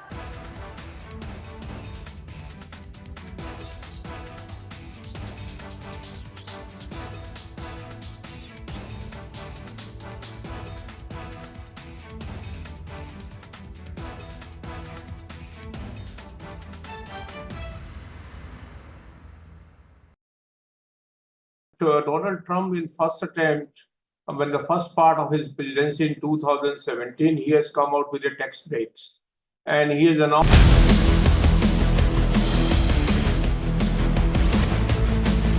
This is Republic Jack Oliver's studio. Stay tuned for all the live and breaking news updates. I'm Deepak Suresh Kumar.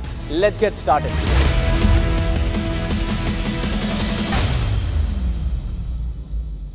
Powered by Century Ply Club Prime. रहो बेफिक्र.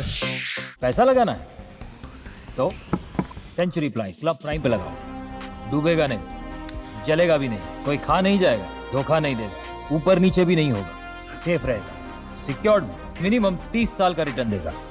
अब इससे बेटर इन्वेस्टमेंट है तो बताओ. सेंचुरी प्लाई क्लब प्राइम, रहो बेफिक्र.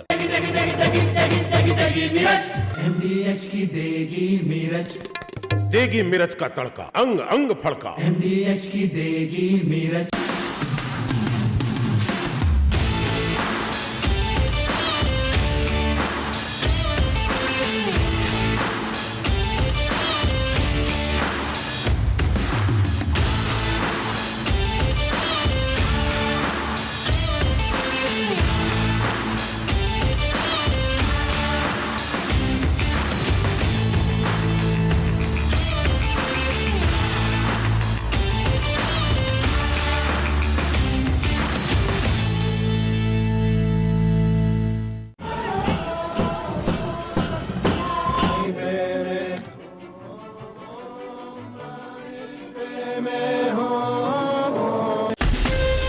From Asia's largest news headquarters,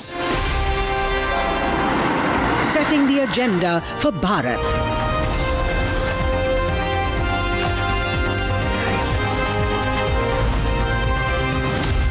You're watching Republic.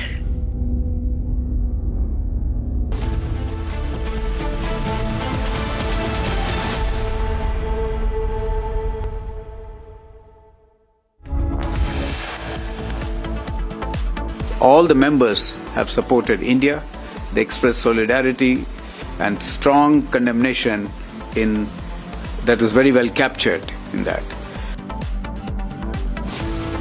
PM Modi addresses global partners at BRICS summit, talks tough on sanctions against those nations who provide direct and indirect support to terrorism.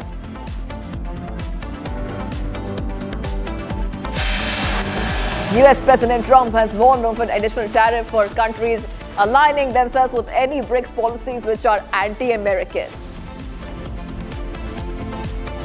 Amid the growing buzz in the leadership in Karnataka, Deputy CM DK Shivakumar does not rule out the change in leadership change, saying party workers have their own desires, cannot call their aspirations wrong. Former Pakistani Foreign Minister Bilawal Bhutto Zardari in an interview says that Islamabad would not oppose the extradition of Lashkar-e-Toiba chief Hafiz Saeed and Jaish-e-Mohammed chief Masood Azhar as a confidence-building measure. And preparations are in full swing to bring back gangster-turned-Khalistani terrorist Happy Passia to India from the US.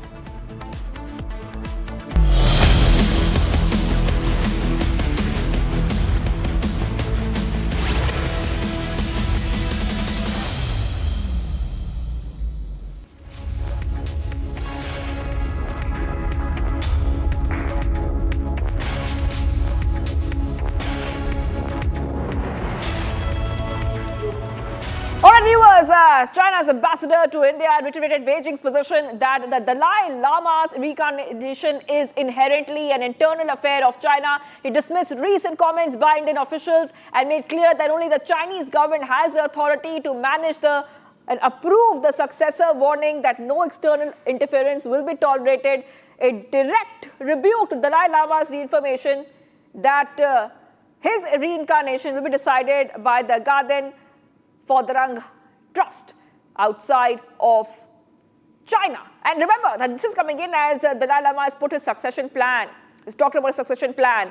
But what China is saying that this is an internal issue and has reiterated their stand once again, viewers. We'll try to get you more updates coming in on the story in a short while from now. And we'll also try to go across to our guest who will be joining us here on Republic to help us understand what this really means as China has spoken about its stand. We'll try to get you all those details, but China has objected to Dalai Lama's reincarnation process because control over Tibetan Buddhism, and especially whether the next Dalai Lama is a geopolitical and ideological weapon. Yes. So we have with us Professor B.R. Deepak, Professor Chinese Studies, JNU, joining us right now. I want to go across to you, Professor. Thank you for joining us here on Republic TV.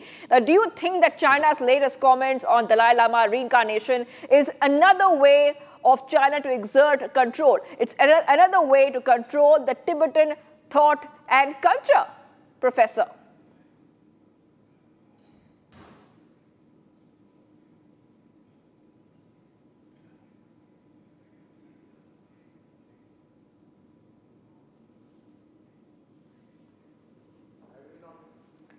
All right.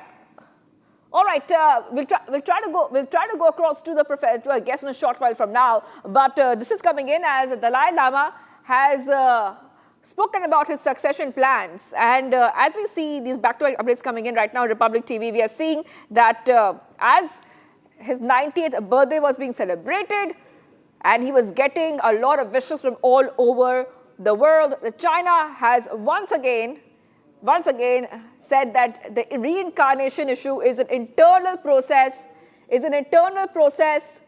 of China, and not something which the Dalai Lama will decide on his own. So these are some back-to-back updates coming in right now on Republic TV, viewers, and just taking you through all these statements coming in. Remember that.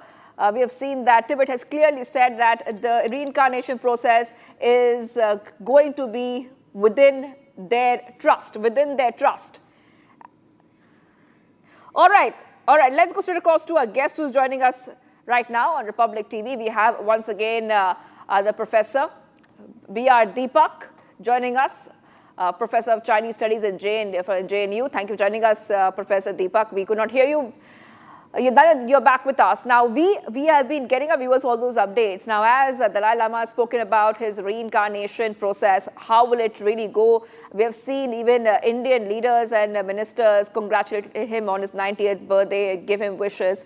Now, China is trying to exert control once again. How do you read the situation? Do you think China is once again trying to reassert control, use the reincarnation as a control tool, and try to control the Tibetan culture and thought?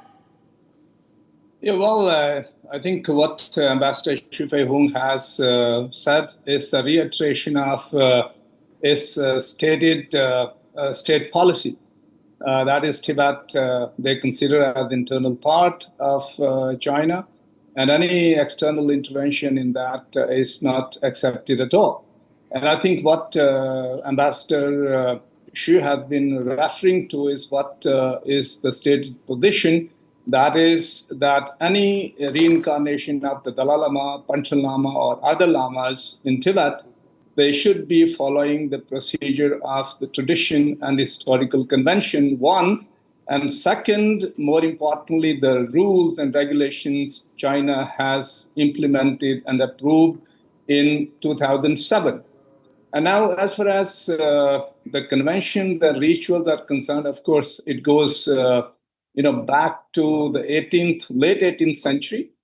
And this follows the Nepalese invasion of Tibet, and when Tibet invited China to help them out of the crisis, and Emperor Qianlong, so he then expels the Gurkhas armies from Tibet, and 29 article ordinance was passed. And I think that is important from the Chinese perspective, because they believe that it is that 29 article ordinance which has given the reincarnation, the approval, ultimate approval of the so-called central government of China, and also giving of the seal and the golden urn, so on and so forth. But importantly, I think in 2007, any individual outside Tibet have been debarred from reincarnation or selecting Dalai Lama. I think that is what the Chinese, they have stated, and ambassador's statement should be read in that context. Okay, thank you so much for joining us, Professor Deepak, for joining us here on Republic TV as we see China once again trying to exert control over the succession plans of Dalai Lama. We move ahead right now. The RJD has approached the Supreme Court challenging the Election Commission's special intensive revision of electoral rolls in Bihar state that will go to polls later this year. RJD MP Manoj Jha sought the top court's immediate intervention in the poll body's exercise. So back-to-back is coming in right now on Republic TV viewers, where we see that the RJD has approached the Supreme Court challenging Election Commission's special intensive revision of electoral rolls in Bihar state that will go to polls later this year. So we are seeing there has been an update coming in as the Bihar will be heading for polls. RJD MP Manoj Jha has sought the top court's immediate intervention in, I repeat, in the poll body's exercise.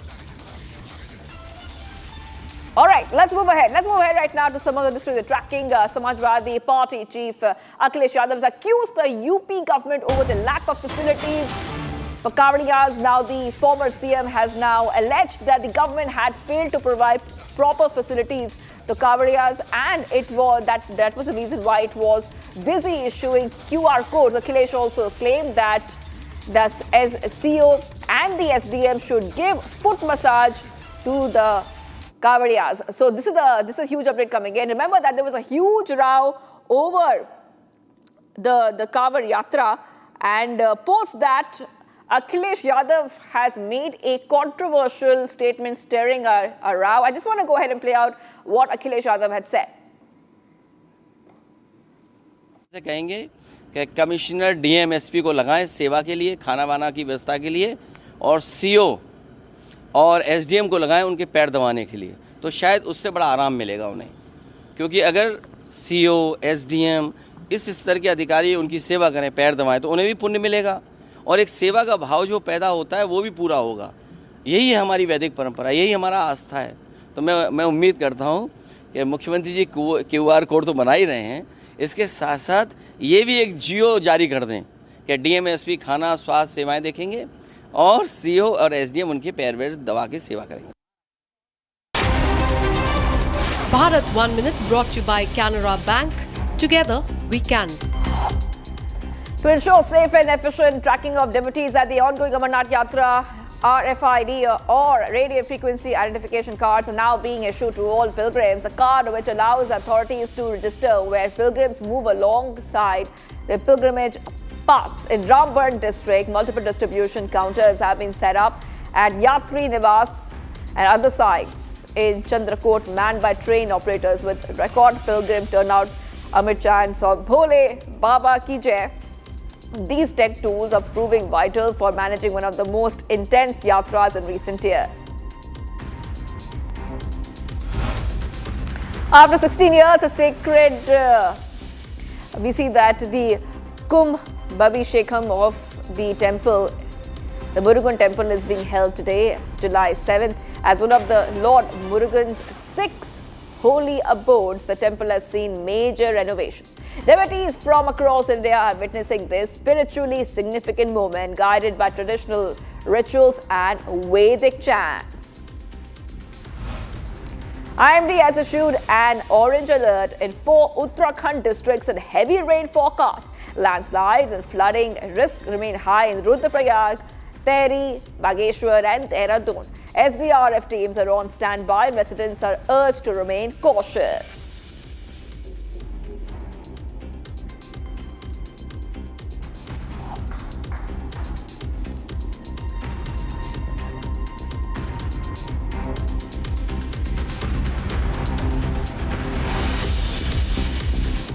Addressing the inaugural session of the ongoing BRICS summit in Rio de Janeiro, viewers, Prime Minister Modi has taken a whale dig at the UN over its apparent unwillingness to ring in necessary structural reforms.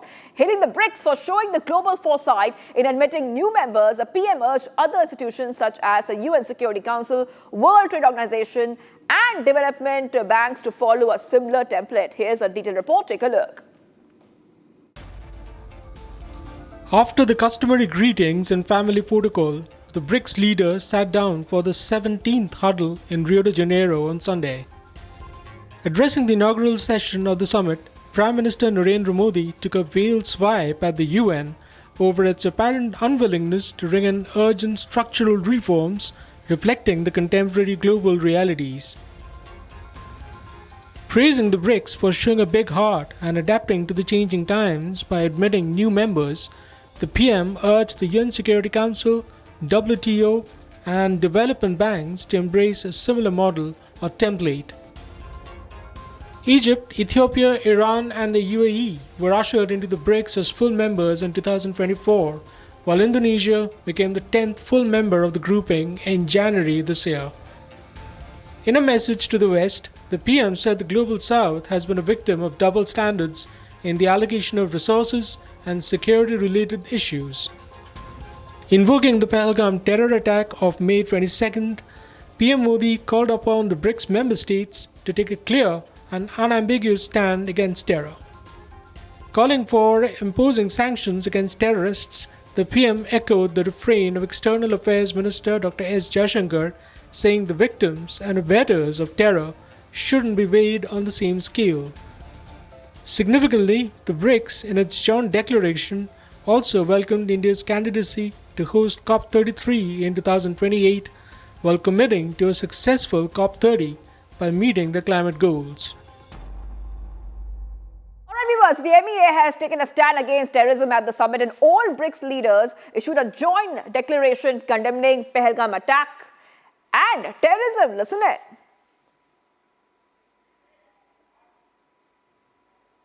I think you need to know that.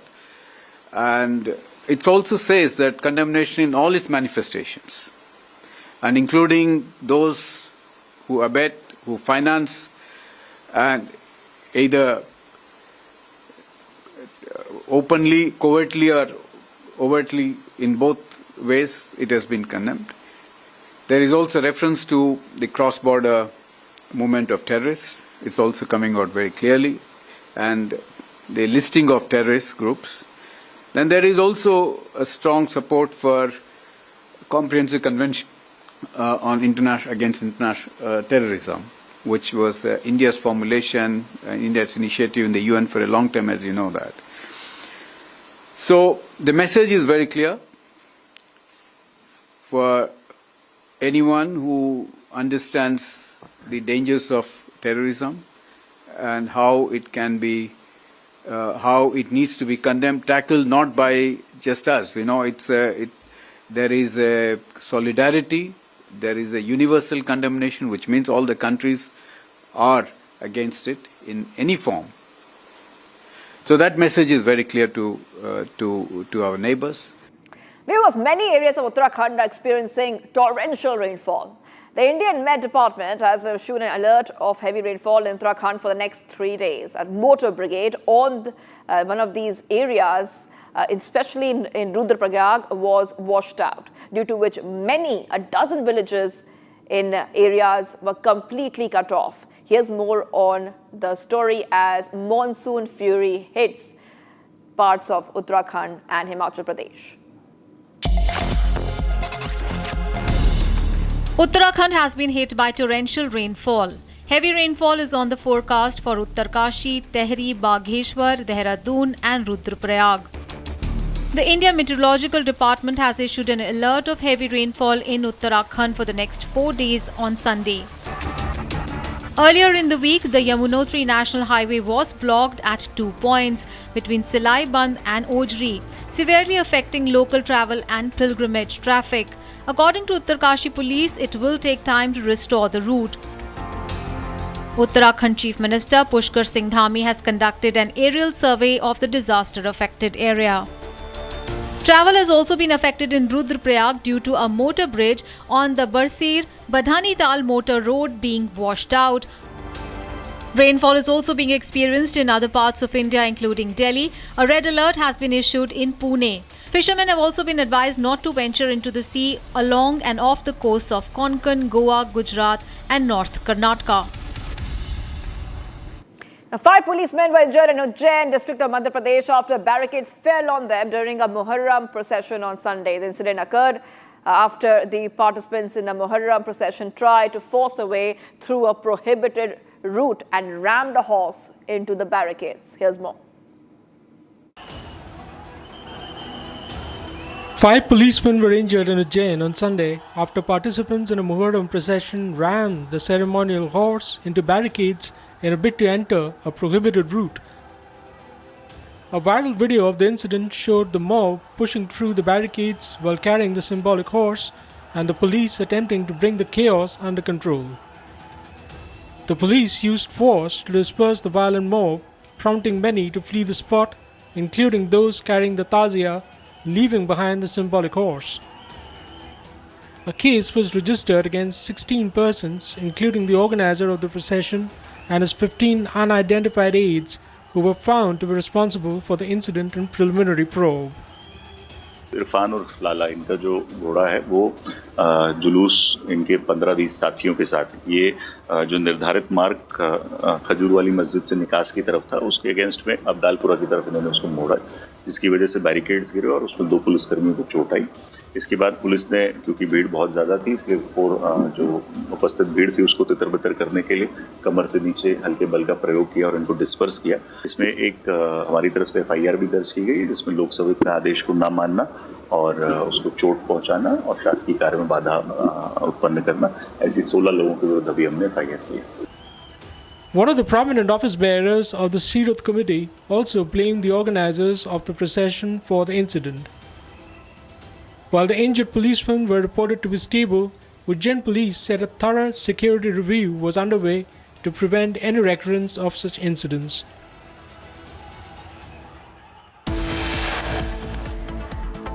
Our viewers, getting much more amid the growing buzz on the leadership in Karnataka. Deputy CM DK Shivakumar does not rule out the change in leadership and says that party workers have their own desires, cannot call their aspirations raw. And former Pakistani Foreign Minister Bilawal Bhutto Zardari in an interview said that Islamabad would not oppose the extradition of Lashkar-e-Taiba Chief Hafiz Saeed and Jaish-e-Mohammed Chief Masood Azhar as a confidence-building measure. Stay tuned. We are live and breaking.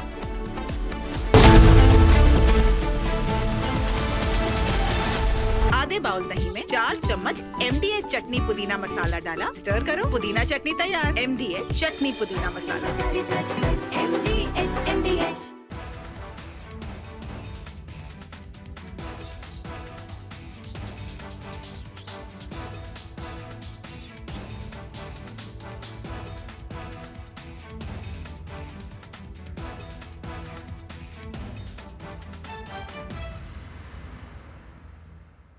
Secret recipe MDH का जीरा SIP जल जीरा मसाला।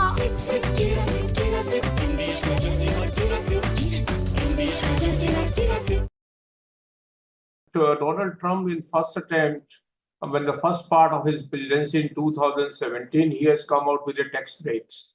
And he has announced that he wants to boost American economy. And he has given tax break which were going to expire in 2025.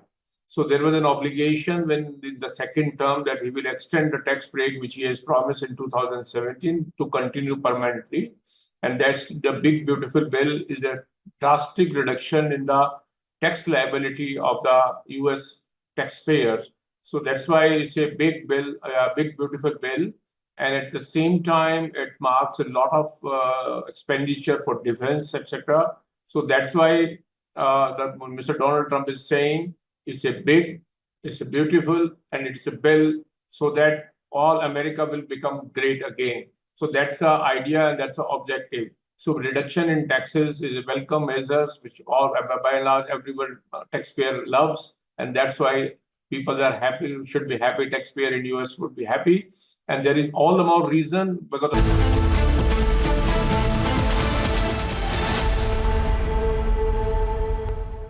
Welcome back, viewers. We are live and breaking. Tune into our Positive Influencer program where we celebrate the power of good vibes and uplifting stories. We are on the hunt for talented individuals who are making a difference in their communities, and we want you to be a part of it. Drop in your videos showcasing your passion, your creativity, and positive impact, and you could be featured on our show. Whether you're a student, artist, activist, or simply someone with a heart of gold, we want to hear from you. Join our mission to amplify the good, share the love, and inspire a wave of positivity across the nation. Send us your videos now and get ready to shine on the Positive Influencer program.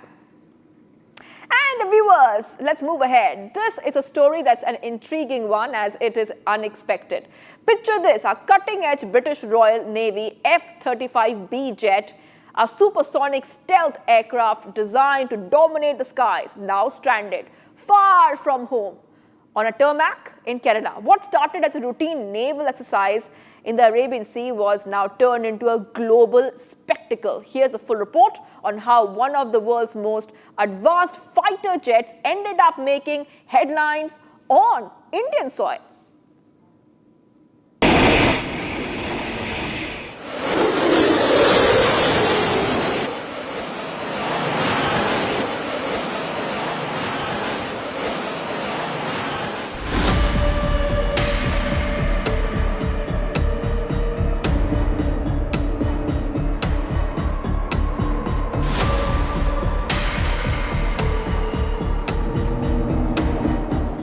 It is pudgy, but cruises at supersonic speeds.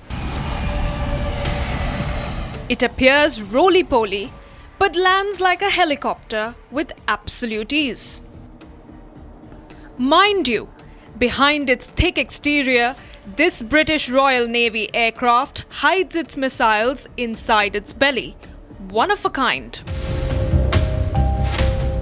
Sadly, this short king is now making headlines for not so versatile reasons. Some call it Fat Amy, some Battle Penguin. But here in India, we recognize this Royal Navy aircraft as the unexpected face of Kerala tourism. A lonely one at that.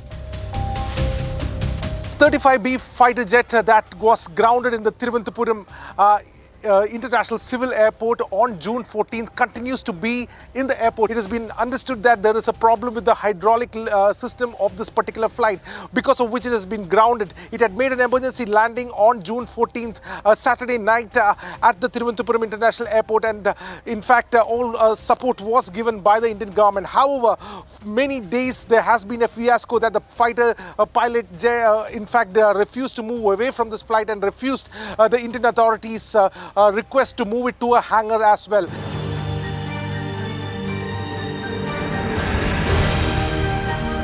Since departing the United Kingdom in late April, the aircraft carrier operated in the Mediterranean, conducting NATO exercises. On the 9th of June, the Indian Navy's INS Tabar commenced a passage exercise with HMS Prince of Wales and HMS Richmond, part of the UK carrier strike group in the northern Arabian Sea. This exercise concluded on the 10th of June. The riddle of the F-35 began on the evening of 14th of June, when without warning the Battle Penguin soared off its carrier to a destination unknown. All this after the exercise was over. The mystery deepens because no one knows the final destination. Flying 100 nautical miles off the coast of Kerala, Low fuel and worsening weather forced the F-35B to land unexpectedly at Thiruvananthapuram International Airport. The story doesn't end here. The fighter pilot insisted that he would sit next to the aircraft and not go to the terminal.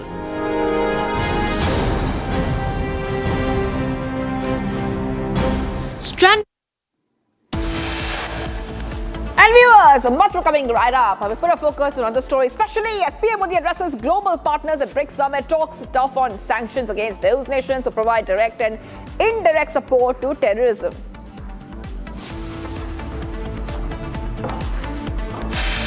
US President Trump has warned of an additional tariff for countries aligning themselves with any BRICS policies which are anti-American. Stay tuned, viewers. We are live and breaking.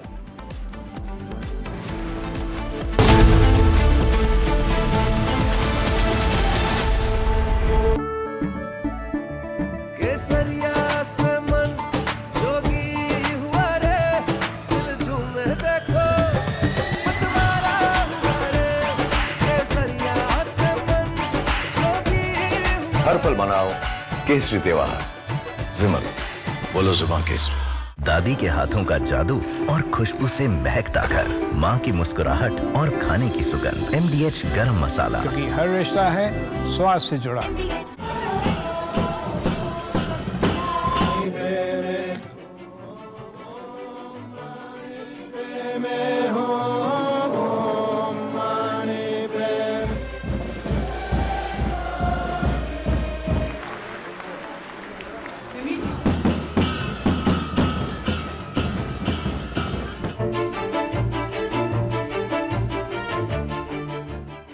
中国政府实行宗教信仰自由政策，颁有宗教事务条例和藏传佛教活佛转世管理办法，依法保护活佛转世这一传承方式。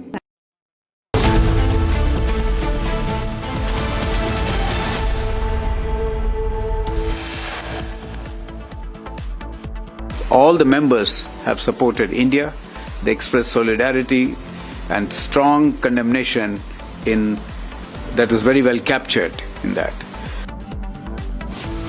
Prime Minister Modi addresses global partners at BRICS Summit, talks tough on sanctions against those nations who provide direct and indirect support to terrorism.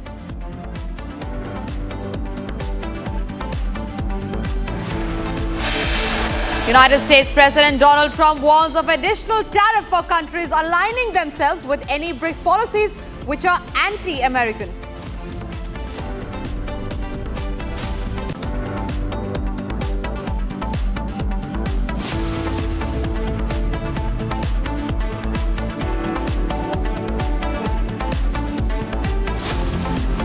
Amid the growing buzz on the leadership in Karnataka, Deputy Chief Minister D.K. Shivakumar does not rule out change in leadership, saying party workers have their own desires, can't call their aspirations wrong.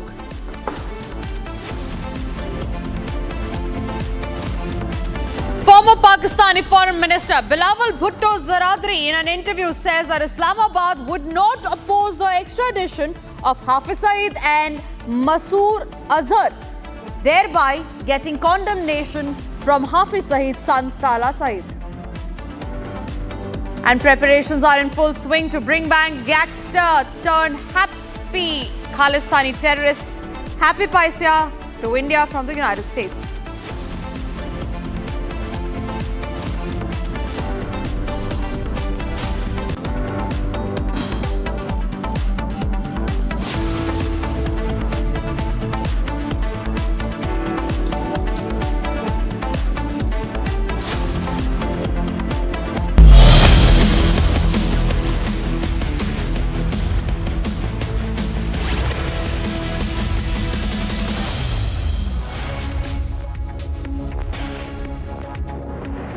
Thank you, friends, for tuning in. You're watching Live and Breaking at 10:30 a.m. I am Tanisha Avasti. Now, the big story that we're tracking for this hour is from the state of Rajasthan. Remember, it was in the year 2022 when Kanhaiya Lal, a tailor, was brutally murdered. Murders was filmed, and all of this because he supported the then BJP leader Nupur Sharma. Now, in regard with the same story, there is a movie that is coming up which is called the Udaipur Files. Now, this movie is at a point of huge controversy after the Jamaat has opposed this movie in High Court in Maharashtra and in Delhi as well. We're trying to get you all the updates on that top story because this is turning into a huge controversy. It is snowballing with each passing hour. But first, take a look at what the story is all about. Upcoming film Udaipur Files has sparked a massive controversy. Jamiat Ulema-e-Hind, the body of Islamic clerics, moved Delhi, Maharashtra and Gujarat High Courts seeking a ban on the film's release. Arshad Madni, the principal of the Darul Uloom Deoband, has opposed the film. The film is based on the killing of Udaipur tailor Kanhaiya Lal in June 2022. The elderly tailor was beheaded in broad daylight. One of the assailants, identified as Riaz, attacked Kanhaiya Lal with a sharp weapon, while the other recorded the crime on his mobile phone. According to the PIL filed by the body of clerics, the film can spread communal hatred. Meanwhile, Kanhaiya Lal's family, along with the film's producer, reached Patna's Sanatan Mahkum, seeking the support of Hindu leader Acharya Dhirendra Shastri against a fatwa issued by the Jamiat. हम पटना आए हुए हैं धीरेन्द्र शास्त्री जी के कार्यक्रम में, तो क्या मैं ये जानना चाहूंगा कि जिस तरीके से इन आतंकवादियों के साथ इनके मौलाना वगैरह सब कुछ खड़े हो जाते हैं, इनका सपोर्ट करते हैं, कहीं ना कहीं कमलेश तिवारी के केस में भी देवबंद वाले ही इनके वकील हैं, तो जो देश के जो संत लोग हैं, क्या ये हमारा साथ देंगे और क्या उदयपुर फाइल्स का सपोर्ट करेंगे? The Vishwa Hindu Parishad, meanwhile, has come out in support of the film, labeling the Jamiat's pushback hypocrisy.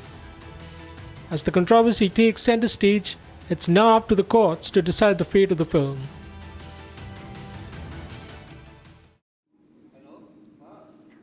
Joining us live on the broadcast is VHP's national spokesperson Vinod Bansal. Vinod Bansal ji, बहुत-बहुत शुक्रिया आपका हमारे साथ सुबह जुड़ने के लिए. Udaipur Files is becoming a huge controversy now, but it is nothing but showing the truth on what happened to the innocent tailor back then in Udaipur, Kanhaiya Lal. ये सिर्फ सच्चाई बताता है, लेकिन जमात-ए-हिंद के कुछ लोग इसको अब अपोज कर रहे हैं. उन्होंने हाई कोर्ट के डोर्स को नॉक किया है. आपका क्या कहना है इस बारे में?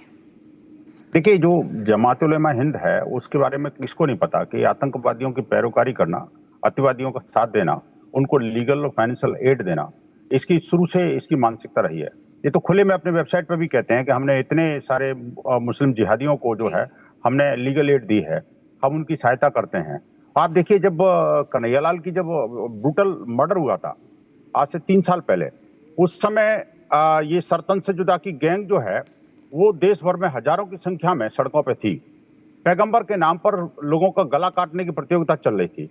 और अभी जिस तरह से विजुअल्स आपके टीवी चैनल पर चल रहे हैं, वो पूरे विश्व ने देखा था कि किस प्रकार से ये जो गौस मोहम्मद और ये दूसरा जिहादी है, वो न सिर्फ कन्हैया लाल का मर्डर किया बल्कि ये जो हथियार लहराते हुए प्रधानमंत्री मोदी को भी चुनौती दी थी. आप सोचिए कि ऐसे सब होने के बावजूद भी ये everything was on record and live. Even though आज इस घटना को 3 साल से ज्यादा का समय हो गया. एनआईए ने 6 महीने के अंदर उसकी चार्जशीट भी दाखिल कर दी, लेकिन दुर्भाग्य से अभी तक इनको फांसी की सजा नहीं हो पाई.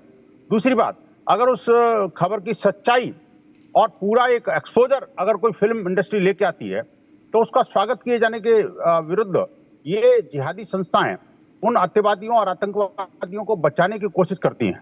आप देखिए, जिस व्यक्ति ने ये न सिर्फ कन्हैया लाल की हत्या की थी बल्कि देश के ऊपर बहुत बड़ा एक वार अगेंस्ट द नेशन किया था, जिस तरह से उसने माननीय प्रधानमंत्री को चैलेंज दिया था, उनको मारने की धमकी दी थी, ऑनलाइन दी थी. आप देखिए कि इसके बावजूद भी आज तक ये जो जमीयत उलमा हिंद जो है वो कभी सड़क पर नहीं आई, उन्होंने कभी घटना की निंदा नहीं करी. लेकिन जब सच्चाई बाहर आ गई तो बिलबिला गए. आप ये चाहते हैं कि जिस तरह से हमने आतंकवादियों को बचाया, जिस तरह से हमने अतिवादी को बचाया, उसी तरह से भारत में बढ़ रही इस तरह की अतिवाद और आतंकवाद की घटनाओं के जो पैरोकार हैं, उनको अंजाम देने वाले लोगों को भी हम इस माध्यम से कवर फायर देने का काम करेंगे। ये बिल्कुल जो विनोद बंसल जी। हाईकोर्ट गए हैं, ये जो हाईकोर्ट गए हैं, उस हाईकोर्ट के माध्यम से ये न सिर्फ अपनी जो कुकर्म है उनको एक्सपोज होने से डर रहे हैं, बल्कि ये सीधा सीधा उन इस्लामिक जिहादी तत्वों और हिंसक जो भेड़िए हैं उनको कवर फायर देने का भी काम कर रहे हैं। मैं कहूंगा जो जुडिशरी से भी हमारा निवेदन है कि ऐसे सब जिहादियों के पैरोकारों के विरुद्ध कठोरतम कार्रवाई सुनिश्चित करें और इस तरह की याचिका को तुरंत पेनल्टी के साथ में उसको डिस्पोज ऑफ करें।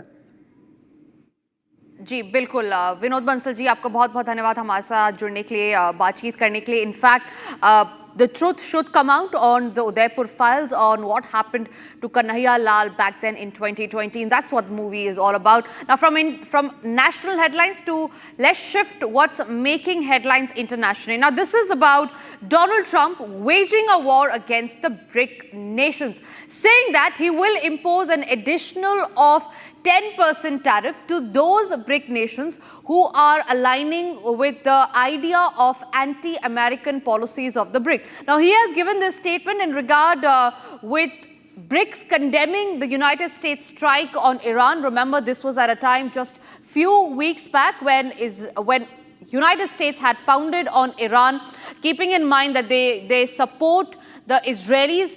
Now, when the BRICS countries came out in condemning Donald Trump, that is exactly when Donald Trump imposed an extra 10% tariff, and this is going to be on all the nations that are there in the BRICS summit, which also includes India. Now remember, India and the EU are trying to negotiate. However, Donald Trump has made it amply clear that there will be no negotiations that will be taking place as far as his additional Trump tariffs are concerned. So that's the statement that Donald Trump had given earlier today, where he said that any country aligning with the anti-American policies of BRICS while charged on additional 10% tariff. And remember, this will be applicable from midnight today itself. And in the same regard, we're getting into breaking news that's coming in, which says that the United States President Donald Trump has announced on social media that the US will be sending in tariff letters or deals to various countries starting today, warning that those aligned with BRICS may face additional duties.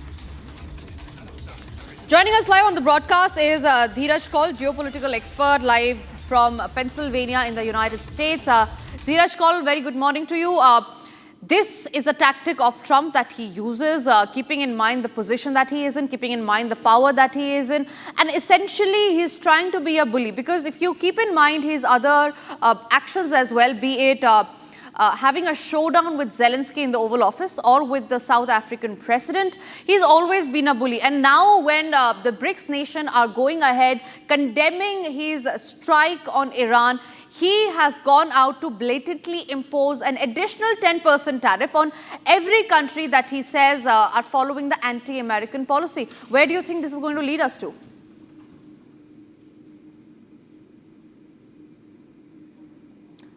Thank you for having me on the show. I think yes, it's a very pertinent question of the hour. Right. And like you rightly pointed out, this has led to a lot of ripples all across the globe. You see a lot of countries which have joined BRICS extension, including Indonesia, which is one of the biggest suppliers to US, as seen as a big replacement for China, is also being tariffed 10% on. And UAE, which is supposed to be one of the biggest, Middle East supporter and allies of America, is also under the umbrella. So this is gonna actually really, it's a tactical move to push countries not to go more towards BRICS, and to be specifically, recently BRICS had given some space to the foreign minister of Iran and they have together condemned the attacks of Israel or Iran. So US is trying to send a very strong message that we do stand with Iran regardless of whatever the consequences, and we can use tariff as a weapon against anybody and use it for deterrence. Unfortunately, there are certain very neutral countries, friendly countries like India, which is being caught, Saudi, UAE, Indonesia, as you know. Rest of the countries like Brazil, Russia, China, South Africa, plus minus, Ethiopia, Iran, obviously they don't care much about. But rest of the four countries which I mentioned are close to US, including Saudi, UAE, and India, which are also coming under this blanket. Right. So this will be seen if this will last long or it will be taken back, like some of the decisions which have been lately taken back again. My anticipation is most likely because India-US ties in AI, which the sector I'm exposed to and I work very closely, is very hard to push extra tariff of 10% to have a competitive edge. Absolutely. Dheeraj Kaul, thank you very much for joining us today on This Morning and sharing your insights on that. We look forward to having you again. Meanwhile, we move on to the other stories that we're tracking, and this is in regard with the Pakistani espionage case where Jyoti Malhotra, the YouTuber from Hisar who had been arrested, remember, we are getting to learn now that she was a guest in Kerala, that she was the Kerala government's guest in the campaign to promote tourism and visited the southern state during its influencer outreach initiative. Now, according to a report, a query under the Right to Information Act has revealed that the Kerala government funded the trip of 41 influencers chosen to promote the southern state as a global tourist destination. So the case is getting murkier here, where this is a clear-cut case of a Pakistani spy who had been spying for Pakistan for years.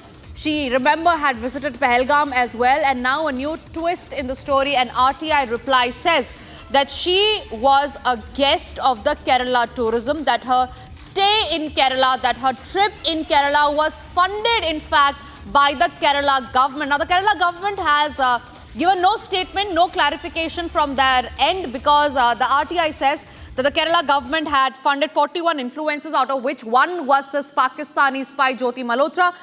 In fact, we are also getting in a reaction from the BJP, who has hit out at the Kerala government. Let's listen in.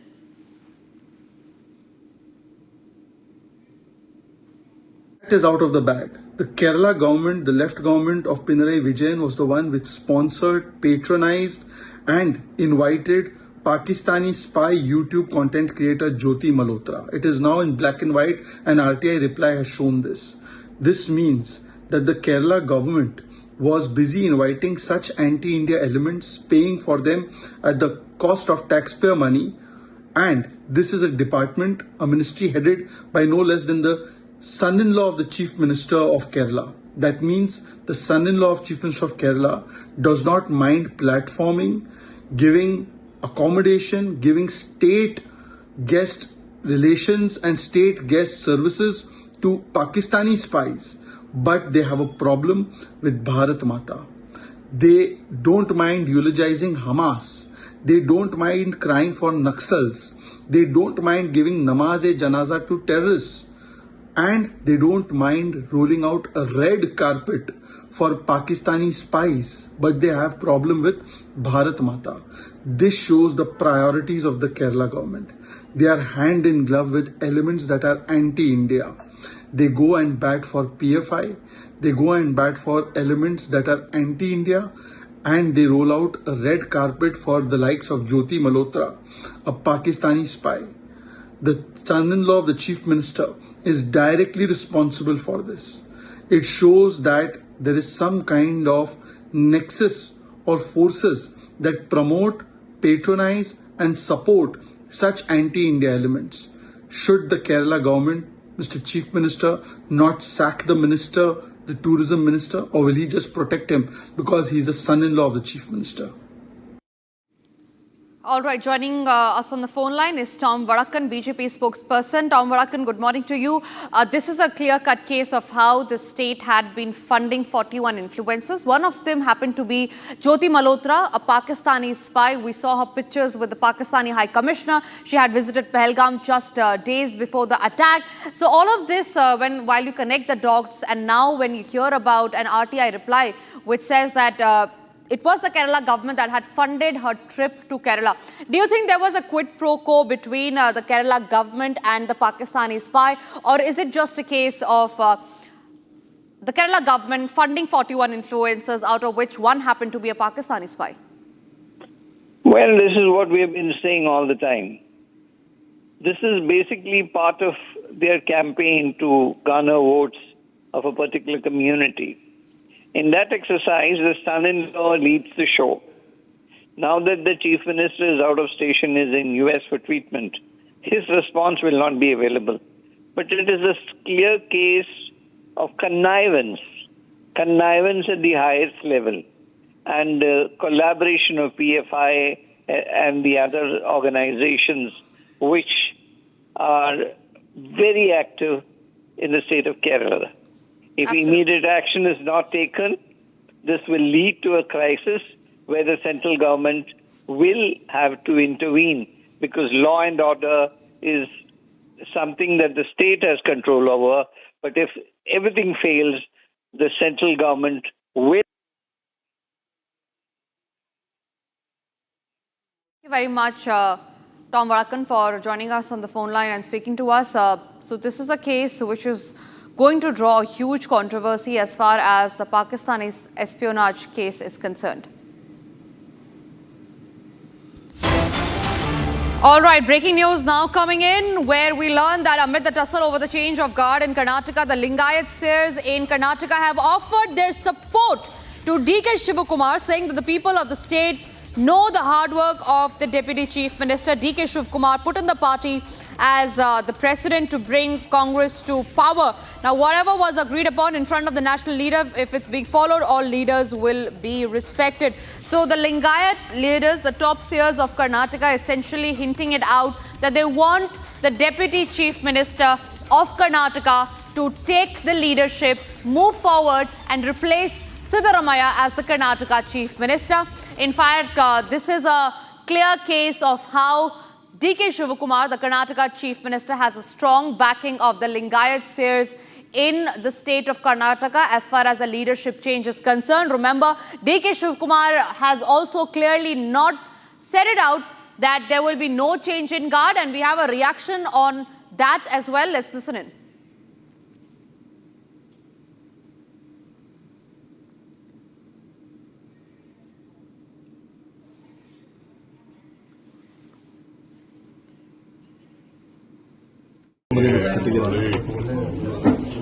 ಕಾರ್ಯಕರ್ತರು ಶ್ರೀಗಳು ಜನ ಬಯಸ್ತಾರೆ, ಯಾರು ಬಯಸಲು ನಾವು ತಪ್ಪು ಅಂತ ಹೇಳಕ್ಕಾಗಲ್ಲ. ಆದ್ರೆ ನಾವೆಲ್ಲ ಪಕ್ಷ ಕಟ್ಟಿರೋರು, ಪಕ್ಷದ ನಾವೆಲ್ಲ ಕೂತ್ಕೊಂಡು ಪಾರ್ಟಿ ಎಲ್ಲ ಏನ್ ಹೇಳ್ತಾರೆ ನಾವೆಲ್ಲ ಕೇಳ್ಕೊಂಡು ಸಿದ್ದರಾಮಯ್ಯನವರು ಅನೇಕ ಬಾರಿ ಹೇಳಿದ್ದಾರೆ.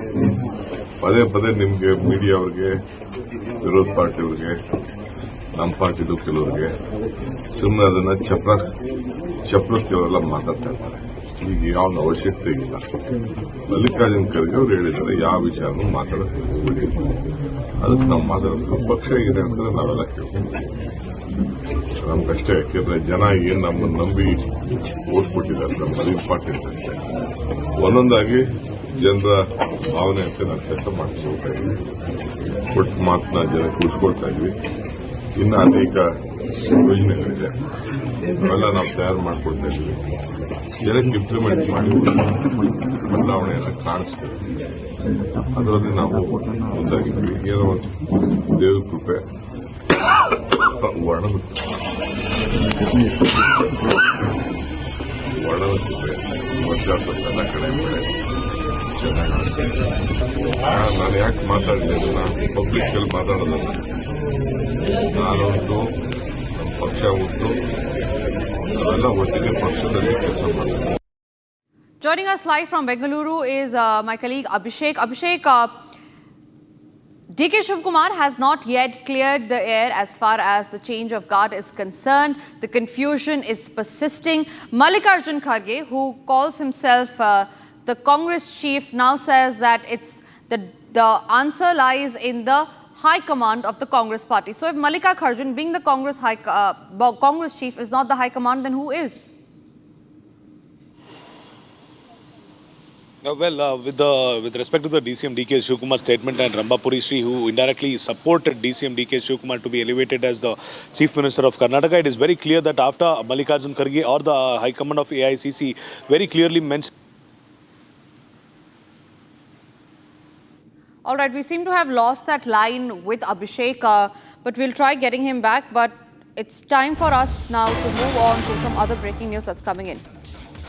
Now, Supreme Court has agreed to hear on July 10 a batch of pleas challenging the Election Commission of India's move to conduct a special intensive revision of the electoral rolls in poll-bound Bihar. So this is a matter of contention that has now come to fore, where we learn that Supreme Court has now agreed to hear on July 10 a batch of petitions. This is regarding the challenging of the Election Commission of India's move to conduct SIR, that is a special intensive revision of the electoral rolls in the poll-bound Bihar.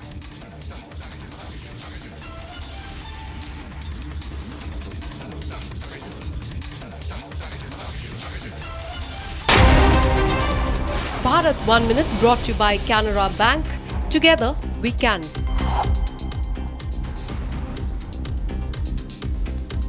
Tracking the other stories that we're tracking in Bharat in 1 minute. To ensure safe and efficient tracking of devotees at the ongoing Amarnath Yatra, the radio frequency identification cards are now being used to all pilgrims. The card, which allows the authorities to register while pilgrims move along the pilgrimage paths. In Ramban district, multiple distribution counters have been set up at Yatri Nivas and Langar sites in Chandarkot, manned by trained operators. With record pilgrim turned out amid chants of Bhole Baba Ki Jai, these tech tools are proving vital for managing one of the most intense yatras in recent years.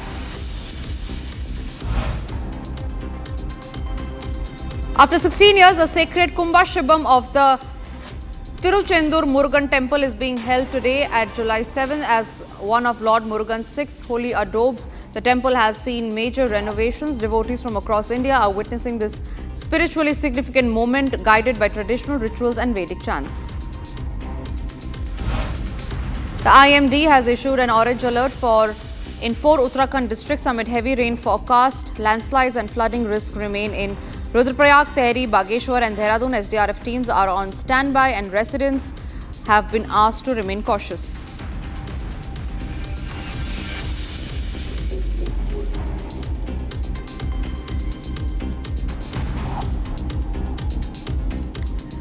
Now, as far as the BRICS summit is concerned, the Prime Minister was there attending the BRICS summit, and India has given a very strong message on terrorism, saying that we will not tolerate it, thereby condemning it in front of the whole world on a global stage. Here's all that you need to know about India's stand at the BRICS summit. After the customary greetings and family protocol, the BRICS leaders sat down for the 17th huddle in Rio de Janeiro on Sunday.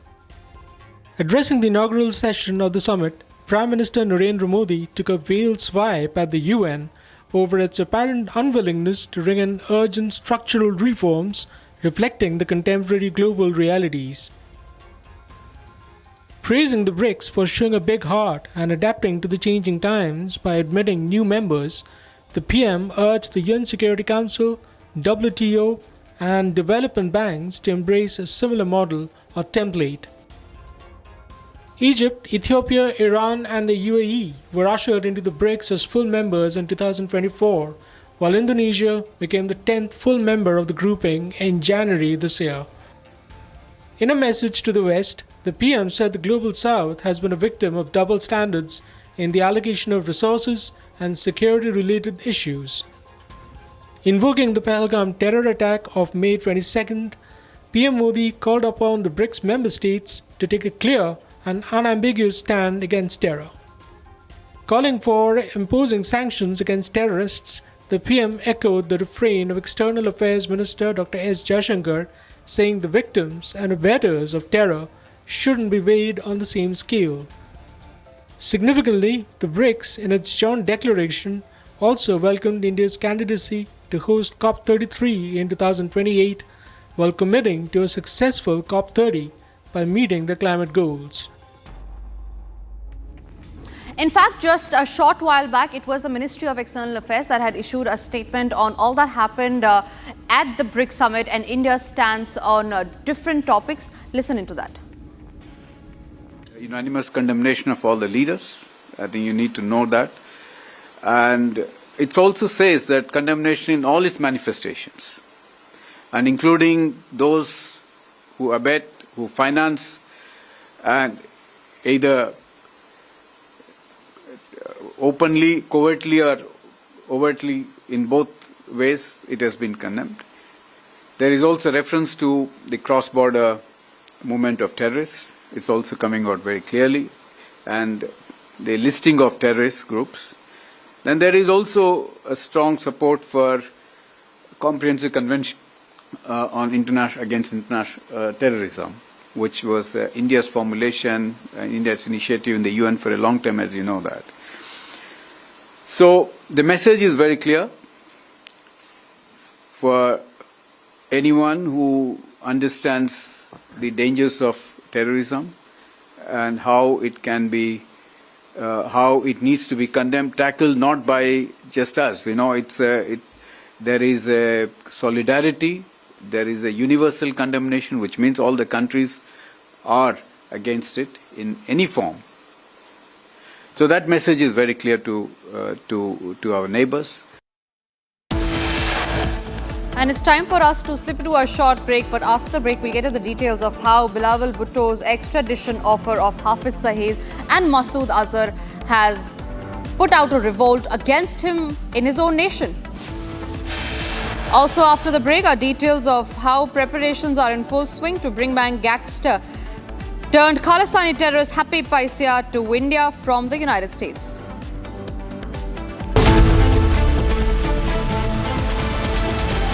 इसको घर पे लगाओगे तो शादी का तो पता नहीं, पर घर पक्का नहीं टूटेगा। रुंगटा नहीं तो घर स्ट्रॉन्ग नहीं। रुंगटा स्टील TMT बार एकदम सॉलिड। पहाड़ों में एक हाइकिंग शिप भी बन सकती है।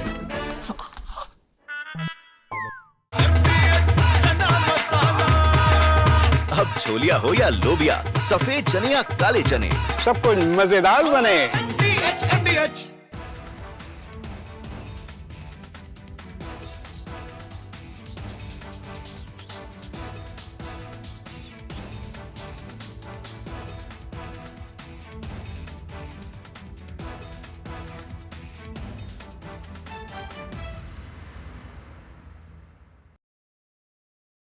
Donald Trump in first attempt, when the first part of his presidency in 2017, he has come out with the tax breaks.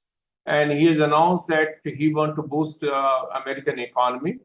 And he has given tax break, which were going to expire in 2025.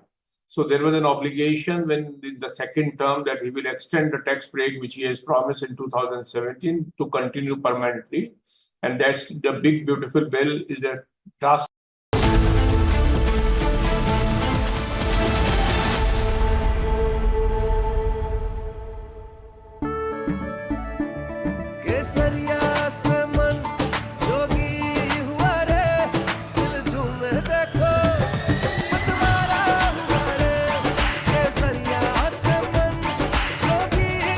हर पल मनाओ केसरी त्योहार। विमल, बोलो जुबान Kesari. MDH की हल्दी मिर्ची धनिया करे कमाल, ये रंग दे, ये खुशबू दे, ये तीखा, ये कम पड़े, क्या निराला MDH masala.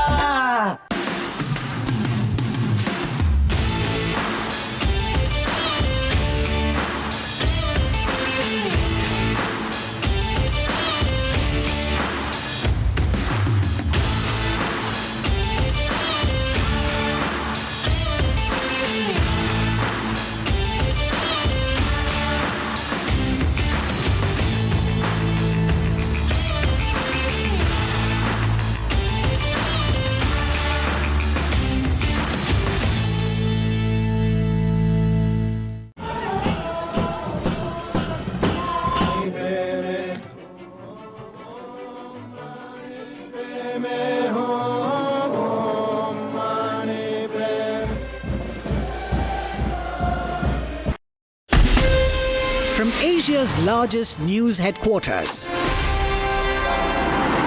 setting the agenda for Bharat.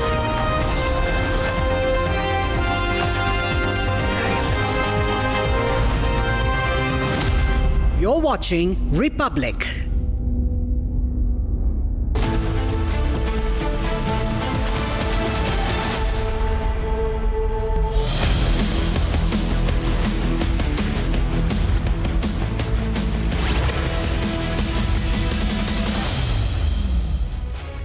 afternoon. You're watching Live and Breaking on Republic TV. It's 12 noon and the big story that we are tracking is Donald Trump's big warning to any nation that is aligning with the anti-American policies of the BRICS nations. That is the big story that we are tracking at this hour. Let's also take a look at the other big stories in the headlines. All the members have supported India. They expressed solidarity and strong condemnation that was very well captured in that. Prime Minister Modi addresses global partners at the BRICS summit, talks tough on sanctions against those nations who provide direct and indirect support to terrorism. US President Donald Trump has warned of an additional tariff for countries aligning themselves with any BRICS policies which are anti-American.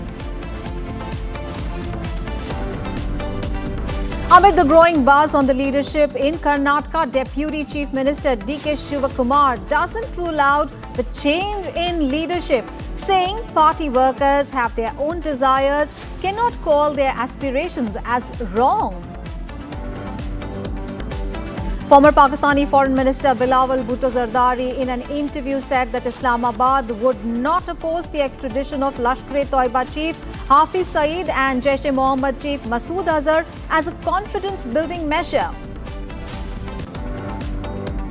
Preparations are in full swing to bring gangster-turned-Khalistani terrorist Happy Passia to India from the United States.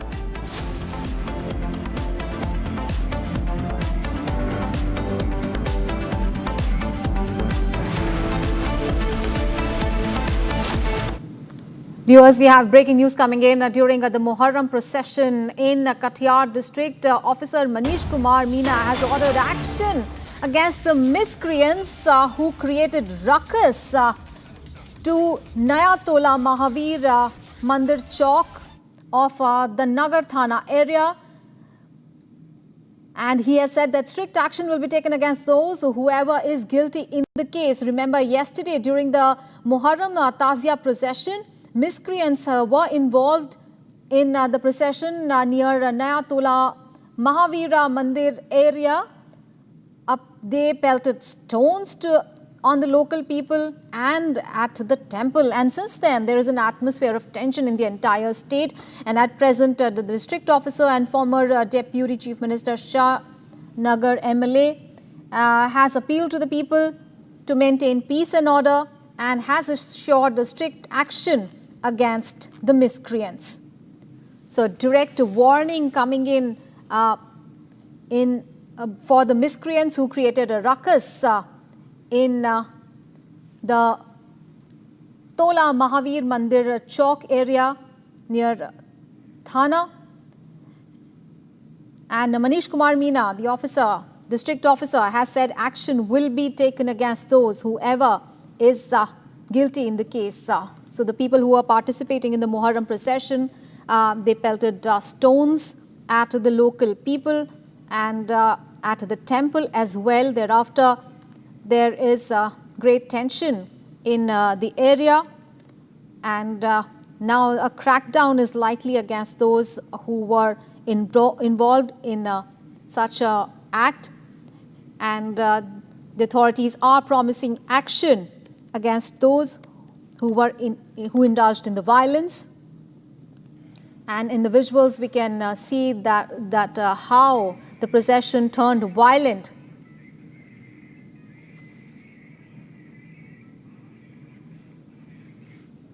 On to some other news now. 5 policemen were injured in Ujjain district of Madhya Pradesh after barricades fell on them during a Muharram procession on Sunday. And this incident occurred near the Khajurwadi Masjid after the participants there in the Muharram procession tried to force their way through a prohibited route and then rammed their horse into the barricades. Here's the full story.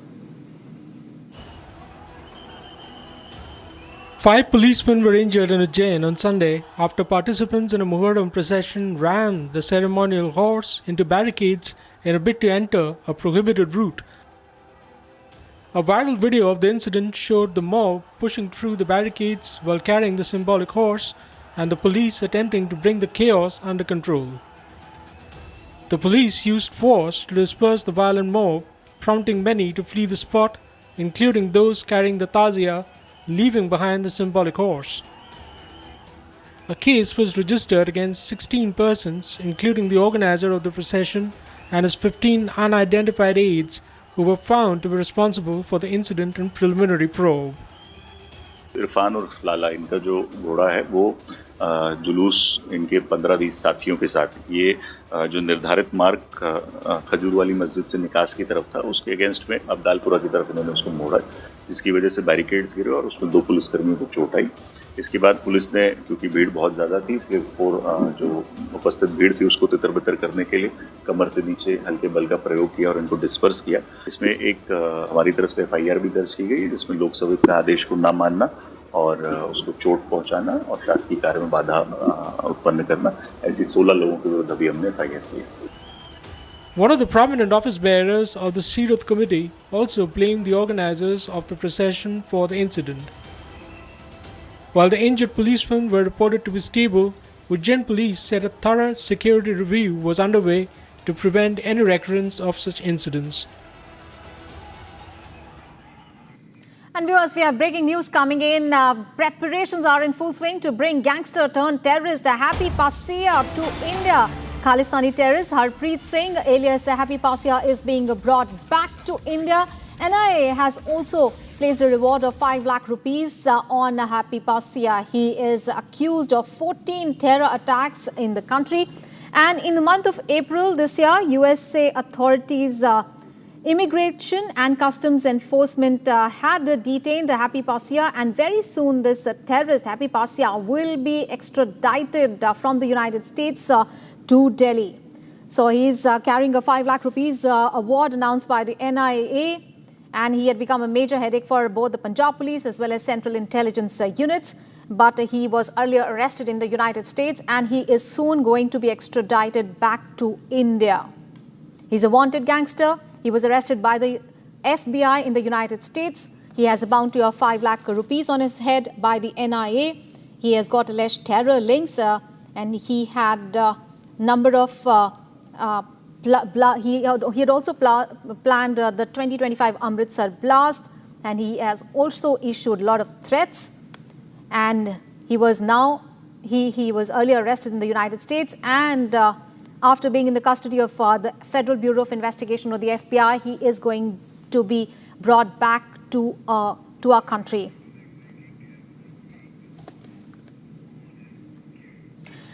And in more breaking news, US President Donald Trump has announced on social media that United States will begin sending tariff letters or deals to various countries starting today. Now, he's warned that those nations who are aligned with the BRICS may face additional duties. So any country aligning with anti-American policies of BRICS will be punished. Donald Trump has issued a big tariff warning, and he has also added that there will be no exceptions.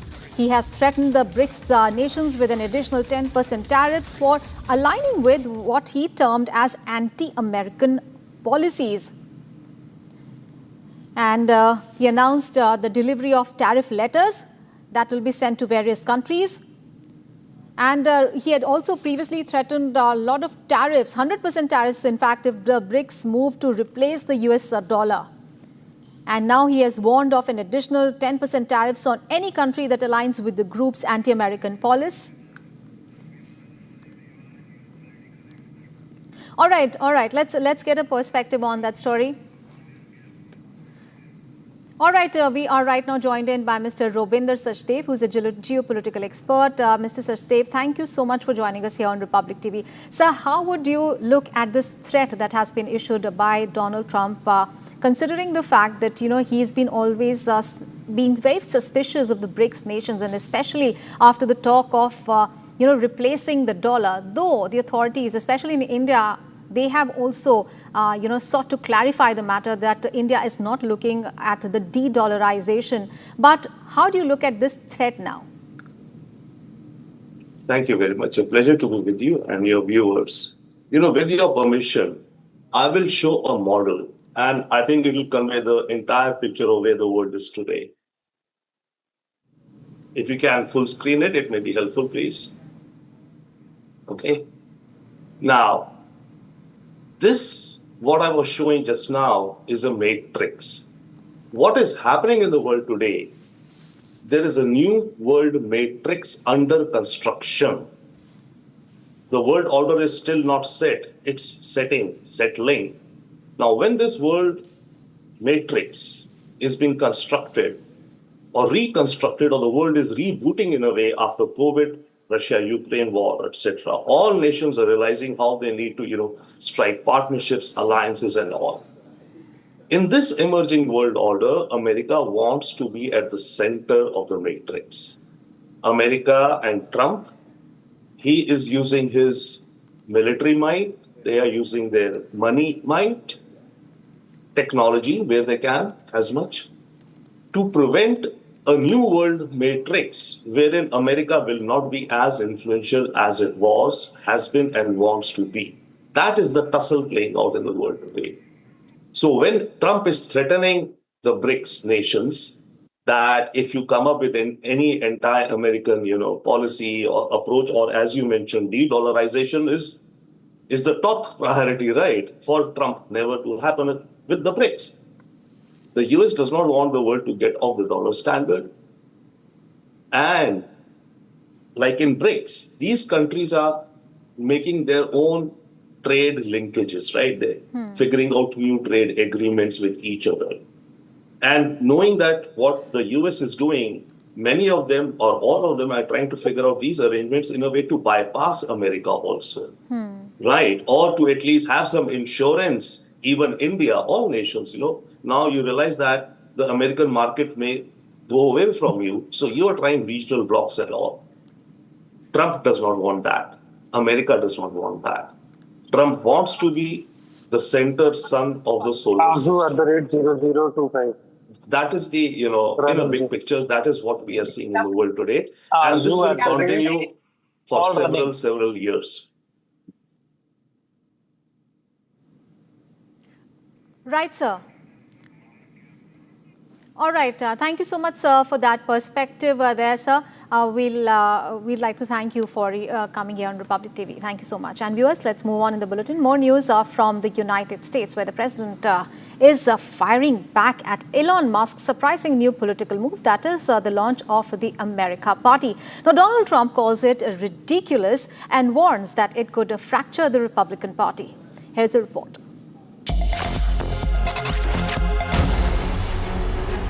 U.S. President Donald Trump has slammed Elon Musk's new political venture, the America Party, calling it ridiculous and warning it threatens GOP unity and the traditional two-party system. Elon Musk starting a third party. I think it's ridiculous to start a third party. We have a tremendous success with the Republican Party. The Democrats have lost their way, but it's always been a two-party system. And I think starting a third party just adds to confusion. It really seems to have been developed for two parties. Third parties have never worked. So he can have fun with it, but I think it's ridiculous. What's your golden key back? Golden key back from Elon. Go ahead. What's your Just days ago, Elon Musk announced the launch of the American Party, aimed at breaking what he calls a one-party system, dominated by Democrats and Republicans. Musk plans to focus on flipping a small number of key congressional seats to influence legislation and shake up Washington's gridlock.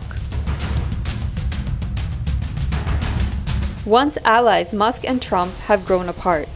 Musk served briefly in Trump's administration, but left after opposing a major tax and spend bill. Their split has sparked public clashes, with Trump warning that a third party risks splitting conservative votes and weakening the GOP.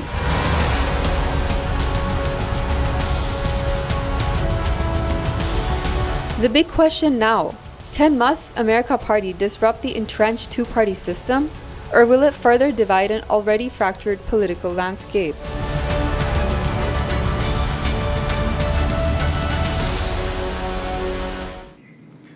And And viewers, we have breaking news coming in from Karnataka, where amid the tussle over the change of guard in the state, now Deputy Chief Minister D.K. Shivakumar has said, and I quote him now, workers, seers and the public have their own desires. I cannot say their aspirations are wrong.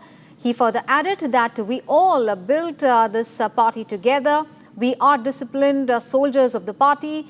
Even party president Mallikarjun Kharge has said that we should go by the party's direction.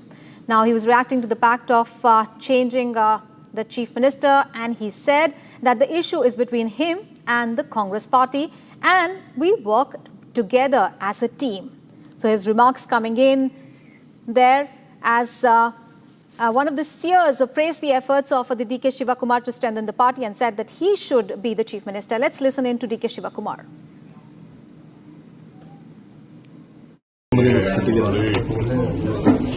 ಕಾರ್ಯಕರ್ತರು ಶ್ರೀಗಳು ಜನ ಬಯಸ್ತಾರೆ ಯಾರು ಬಯಸಿದ್ರು ನಾವು ತಪ್ಪು ಅಂತ ಹೇಳಕ್ಕಾಗಲ್ಲ. ಆದ್ರೆ ನಾವೆಲ್ಲ ಪಕ್ಷ ಕಟ್ಟಿರೋರು, ಪಕ್ಷದ ನಾವೆಲ್ಲ ಕೂತ್ಕೊಂಡು ಪಾರ್ಟಿ ಎಲ್ಲ ಏನ್ ಹೇಳ್ತಾರೆ ನಾವೆಲ್ಲ ಕೇಳ್ಕೊಂಡು ಸಿದ್ದರಾಮಯ್ಯನವರು ಅನೇಕ ಬಾರಿ ಹೇಳಿದ್ದಾರೆ. ಪದೇ ಪದೇ ನಿಮ್ಗೆ ಮೀಡಿಯಾ ಅವ್ರಿಗೆ, ವಿರೋಧ ಪಾರ್ಟಿಯವ್ರಿಗೆ, ನಮ್ಮ ಪಾರ್ಟಿದು ಕೆಲವ್ರಿಗೆ ಸುಮ್ಮನೆ ಅದನ್ನ ಚಪ್ರ ಕೆಲವೆಲ್ಲ ಮಾತಾಡ್ತಾ ಇದ್ದಾರೆ. ಈಗ ಯಾವ ಅವಶ್ಯಕತೆ ಇಲ್ಲ. ಮಲ್ಲಿಕಾರ್ಜುನ್ ಖರ್ಗೆ ಅವ್ರು ಹೇಳಿದ್ದಾರೆ ಯಾವ ವಿಚಾರನೂ ಮಾತಾಡಕ್ಕೆ ಹೋಗ್ಬಿಡಿ, ಅದಕ್ಕೆ ನಾವು ಮಾತಾಡೋದು ಪಕ್ಷ ಏನೇ ಅಂದ್ರೆ ನಾವೆಲ್ಲ ಕೇಳ್ತೀವಿ.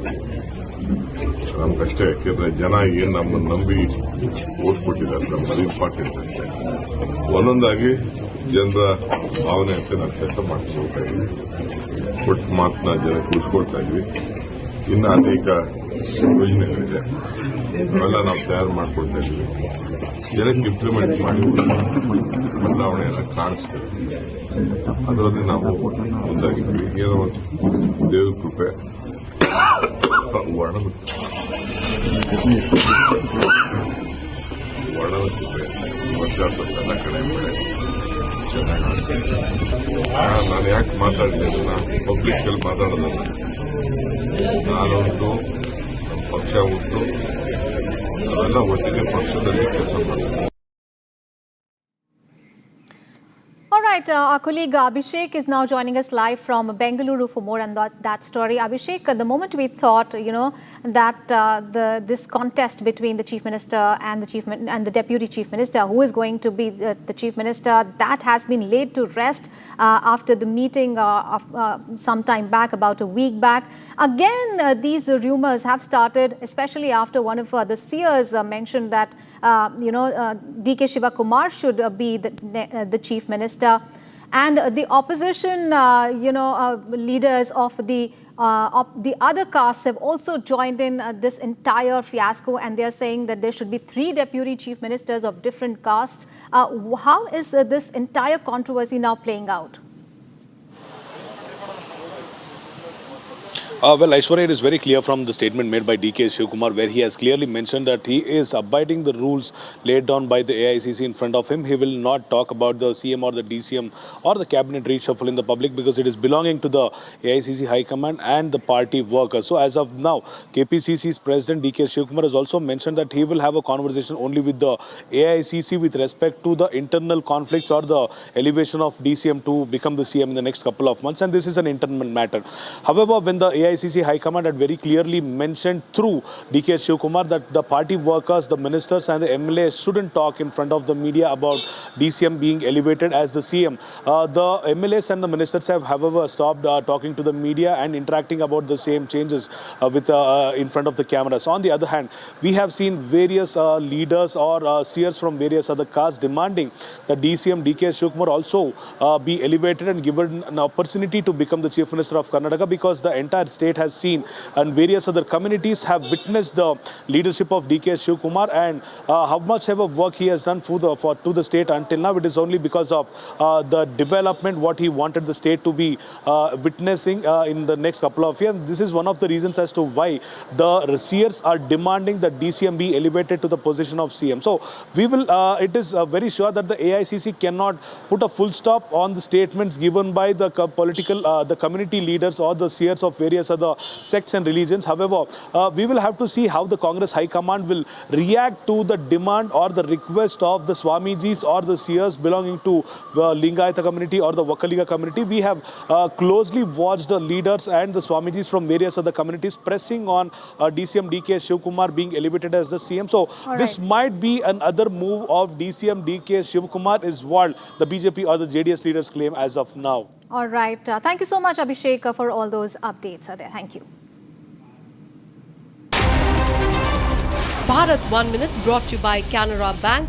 Together we can. More news from across the nation. To ensure safe and efficient tracking of devotees at the ongoing Amarnath Yatra, RFID or the radio frequency identification cards are now being issued to all the pilgrims. The cards, which allow the authorities to register where pilgrims move along the pilgrimage paths. In Ramban district, multiple distribution counters have been set up at Yatri Niwas and Langar sites in Chandrakot and that are manned by trained operators. With the record pilgrimage turnout amid chants of Bhole Baba Ki Jai, these tech tools are providing vital information for managing one of the most intense yatras in recent years. After 16 years, the sacred Kumbh Abhishek of the Tiruchendur Murugan temple is being held today. As one of Lord Murugan's 6 holy abodes, this temple has seen major renovations. Devotees from across India are witnessing this spiritually significant moment, guided by traditional rituals and Vedic chants. India Meteorological Department has issued an orange alert in 4 Uttarakhand districts amid heavy rainfall forecasts. Landslides and flooding risks remain high in Rudraprayag, Tehri, Bageshwar and Dehradun. The SDRF teams are on standby and residents are urged to remain cautious. Time to take a break. Coming up ahead, Prime Minister Modi addresses global partners at the BRICS summit, talks tough on sanctions against those nations who provide direct and indirect support to terrorism. Also, US President Donald Trump has warned of an additional tariff for countries aligning themselves with any BRICS policies which are anti-American. Those big stories and much more lined up after a short break. Stay with us.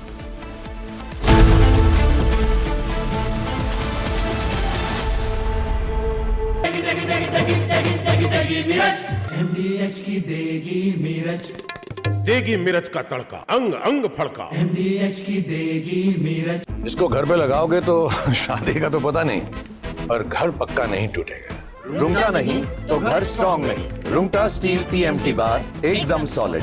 पहाड़ों में एक hiking ship भी बन सकती है। आधे bowl दही में 4 चम्मच MDH चटनी पुदीना मसाला डाला, स्टर करो, पुदीना चटनी तैयार। MDH चटनी पुदीना मसाला। MDH।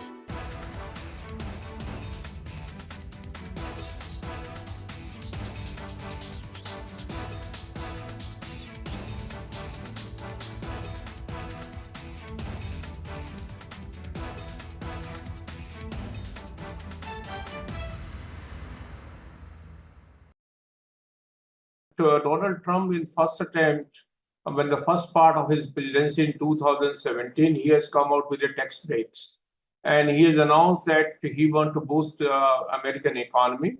And he has given tax break, which were going to expire in 2025. So there was an obligation when the second term that he will extend the tax break, which he has promised in 2017, to continue permanently.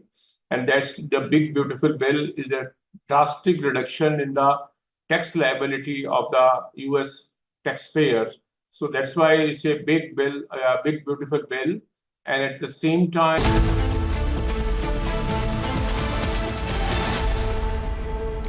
welcome back after the break. Now, at the inaugural session of the ongoing BRICS summit in Rio de Janeiro, Prime Minister Narendra Modi delivered a very pointed message, subtly criticizing the United Nations for its reluctance to embrace much-needed structural reforms.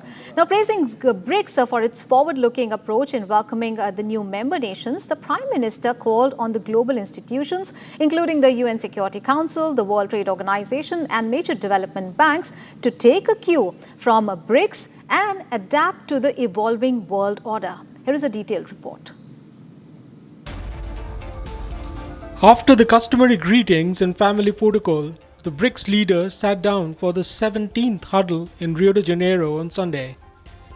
Addressing the inaugural session of the summit, Prime Minister Narendra Modi took a veiled swipe at the UN over its apparent unwillingness to bring in urgent structural reforms reflecting the contemporary global realities. Praising the BRICS for showing a big heart and adapting to the changing times by admitting new members, the PM urged the UN Security Council, WTO, and development banks to embrace a similar model or template. Egypt, Ethiopia, Iran, and the UAE were ushered into the BRICS as full members in 2024, while Indonesia became the 10th full member of the grouping in January this year. In a message to the West, the PM said the Global South has been a victim of double standards in the allocation of resources and security-related issues. Invoking the Pahalgam terror attack of May 22nd, PM Modi called upon the BRICS member states to take a clear and unambiguous stand against terror. Calling for imposing sanctions against terrorists, the PM echoed the refrain of External Affairs Minister Dr. S. Jaishankar, saying the victims and abettors of terror shouldn't be weighed on the same scale. Significantly, the BRICS, in its joint declaration, also welcomed India's candidacy to host COP33 in 2028, while committing to a successful COP30 by meeting the climate goals. We are slipping into short break, and coming up ahead, former Pakistani Foreign Minister Bilawal Bhutto Zardari in an interview said that Islamabad would not oppose the extradition of LET Chief Hafiz Saeed and Jaish-e-Mohammed Chief Masood Azhar as a confidence-building measure. Also coming up ahead, preparations are in full swing to bring gangster-turned Khalistani terrorist Happy Passia back to India from the United States. All the details and much more after a short break. Stay tuned.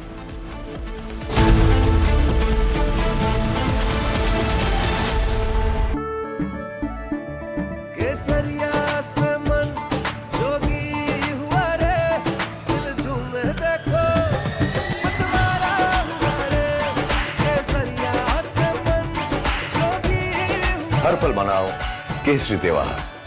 विमल, बोलो जुबान केसरी। ये है secret recipe MDH का जीरा SIP जल जीरा मसाला। SIP SIP जीरा SIP MDH का जल जीरा सिप MDH का जल जीरा SIP.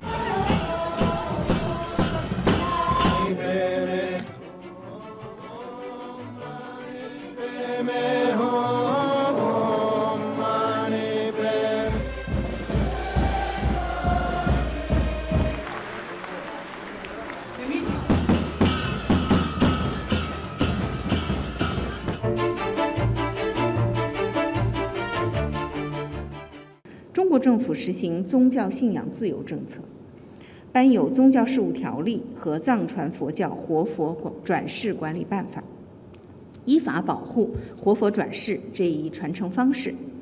达赖喇嘛的转世必须坚持国内巡。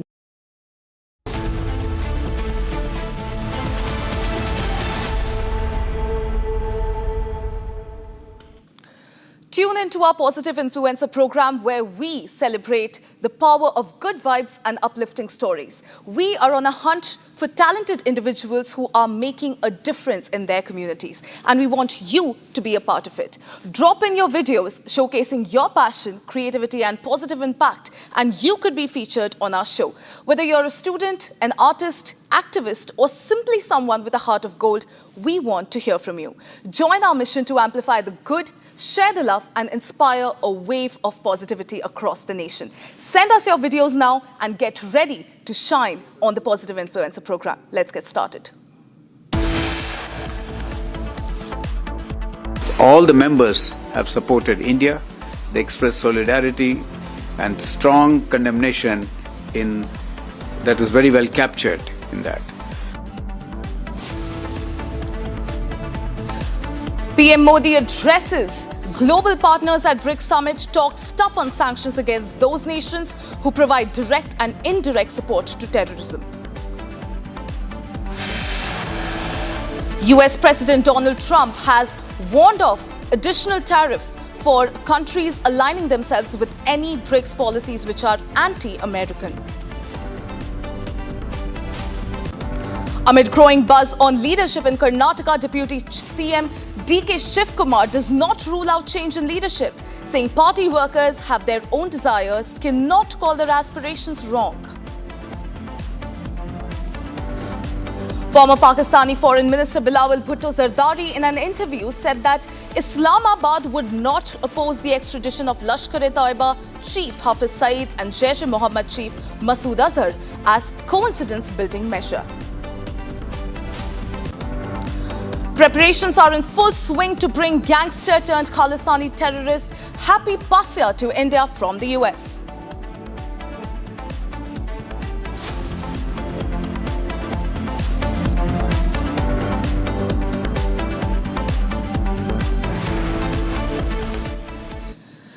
Ladies and gentlemen, starting this edition with a breaking news that is coming in. France has accused China of running a covert disinformation campaign to sabotage the global sales of its Rafale fighter jets. Now, French intelligence claims that Chinese embassies were involved in spreading false narratives, especially after the 2019 India-Pakistan aerial clash, to push countries like Indonesia away from buying the French jets, all in an effort to promote Beijing's own fighter aircraft. This is the big breaking news that we are tracking, ladies and gentlemen. France has come out, in fact, the French intelligence has come out and it has accused China of running a covert disinformation campaign to sabotage the global sales of Rafale fighter jets. In fact, the French intelligence has also claimed that Chinese embassies were involved in spreading false narratives, especially after the India-Pakistan aerial clash.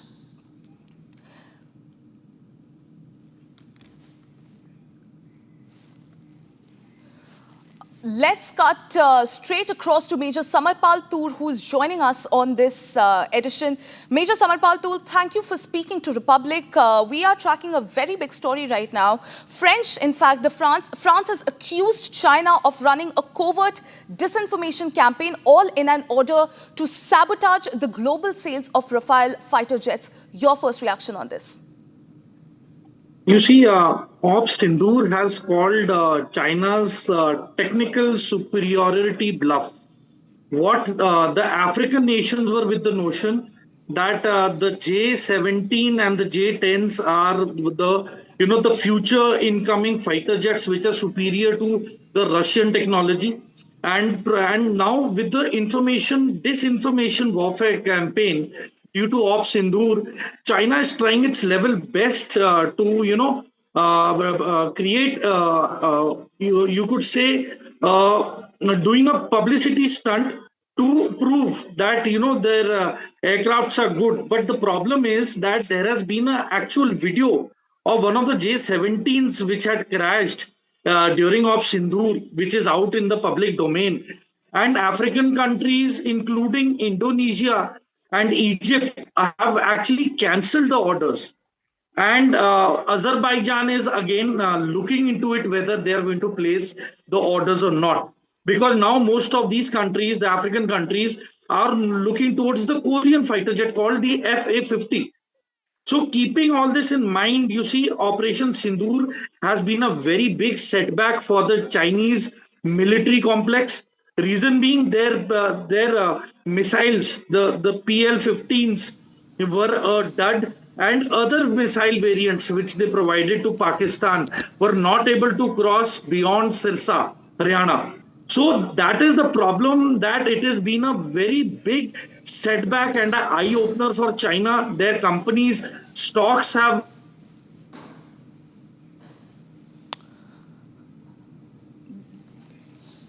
There seems to be a network error there with Major Samarpal Toor.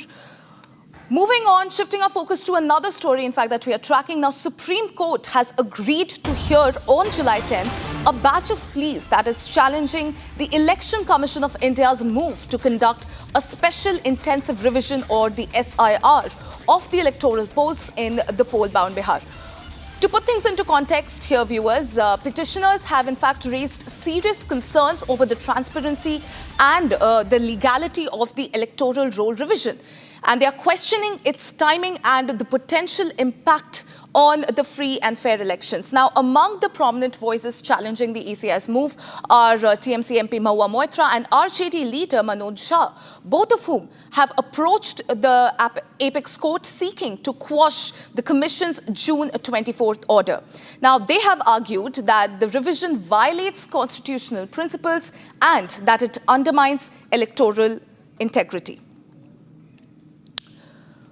Well, that is another big story that we are tracking here, ladies and gentlemen. The Supreme Court, as I was mentioning before, has agreed to hear a batch of pleas on July 10th, challenging the Election Commission of India's move to conduct a special intensive revision. I am being joined by my colleague Prakash on this bulletin. Prakash, what are the key arguments that the petitioners are looking to present, and what potential implications could the SC's decision on the electoral process could be on Bihar? Well, this petition has been challenged by Manoj Jha, Rajya Sabha MP from the RJD, and Kapil Sibal, a senior advocate, would be arguing the case. And we believe that the Supreme Court has agreed to hear the case on 10th of this month regarding the special intensive revision of the voter list, which pertains to because many people have moved out because of urbanization. There are many young voters who have to be enrolled, and also illegal immigrants who have become a part of the voter list by forging Aadhaar card as well. So it's a part of the election drive, electoral drive in Bihar, and that is what the RJD is contesting, that till last year the elections were held on the same voter list and the same pattern. Why this drive is being carried out at this point in time when the elections are round the corner? One, is it an effort to eliminate certain section of the society to win elections by the BJP? Tejasvi Yadav and RJD is alleging that this drive is being done to weed out specifically the EBC, the OBC and the minority voters. That's they are alleging. Now, whereas the Election Commission has made a statement that people should not go on any rumors, the special intensive drive would continue, and as a matter of fact, it's a part of the voter revision list ahead of the assembly elections in Bihar. So reactions and counter-reactions coming in. The RJD and the Congress has called for a Bihar Bandh on 9th of July this month. Expected, Rahul Gandhi is also expected to come and participate in this Bandh. Back to you. Well, thank you for getting us those updates, Prakash. We'll keep coming back to you. For now, shifting our focus to the states of North. Now, many areas of Uttarakhand are experiencing torrential rainfall. The Indian Meteorological Department has in fact issued an alert of heavy rainfall in Uttarakhand for the next 3 days. In fact, a motor bridge on the Barsir Badhanatal motor road in Rudraprayag was washed out, due to which many a dozen villages in the Bangar area were completely cut off. Here's more on the story. Uttarakhand has been hit by torrential rainfall. Heavy rainfall is on the forecast for Uttarkashi, Tehri, Bagheshwar, Dehradun and Rudraprayag. The India Meteorological Department has issued an alert of heavy rainfall in Uttarakhand for the next 4 days on Sunday. Earlier in the week, the Yamunotri National Highway was blocked at 2 points between Silai Band and Ojri, severely affecting local travel and pilgrimage traffic. According to Uttarkashi Police, it will take time to restore the route. Uttarakhand Chief Minister Pushkar Singh Dhami has conducted an aerial survey of the disaster-affected area. Travel has also been affected in Rudraprayag due to a motor bridge on the Barsir Badhanital motor road being washed out. Rainfall is also being experienced in other parts of India, including Delhi. A red alert has been issued in Pune. Fishermen have also been advised not to venture into the sea along and off the coasts of Konkan, Goa, Gujarat and North Karnataka.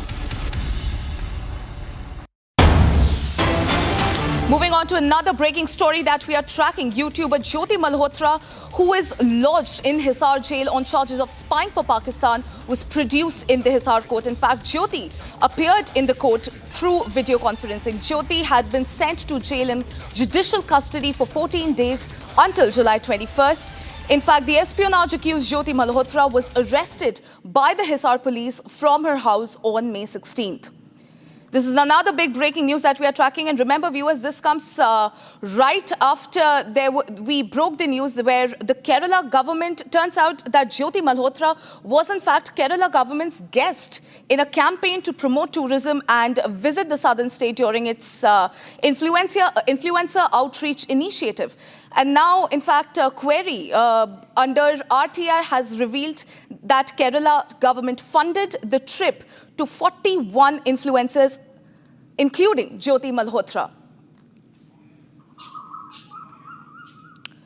I'm being joined by Lalit.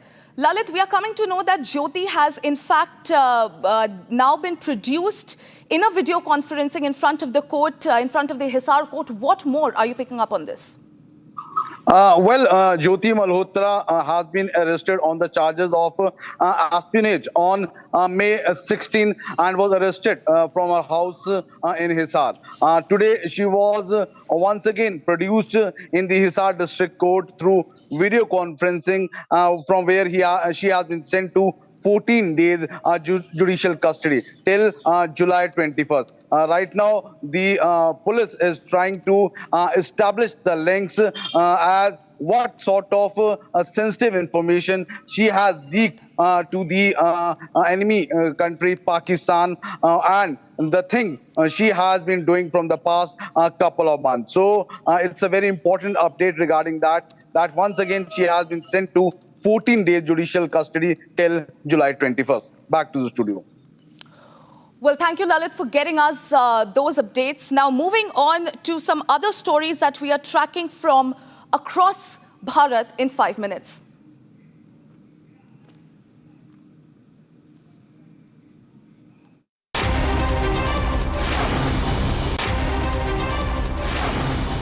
A massive fire broke out at the godown inside a truck parking area of Navi Mumbai of Maharashtra. Firefighting at godown, which is located near the Agricultural Produce Market Committee, is now underway. Several vehicles, mostly trucks and tempos, have been destroyed in the fire. Trucks belonging to Kashmiri transporters were also destroyed. A massive fire has also erupted at a paper factory in Ghaziabad of Uttar Pradesh early this morning. Fire engines have reached the spot and efforts to control the blaze are underway. No casualties or injuries have been reported from the site of incident.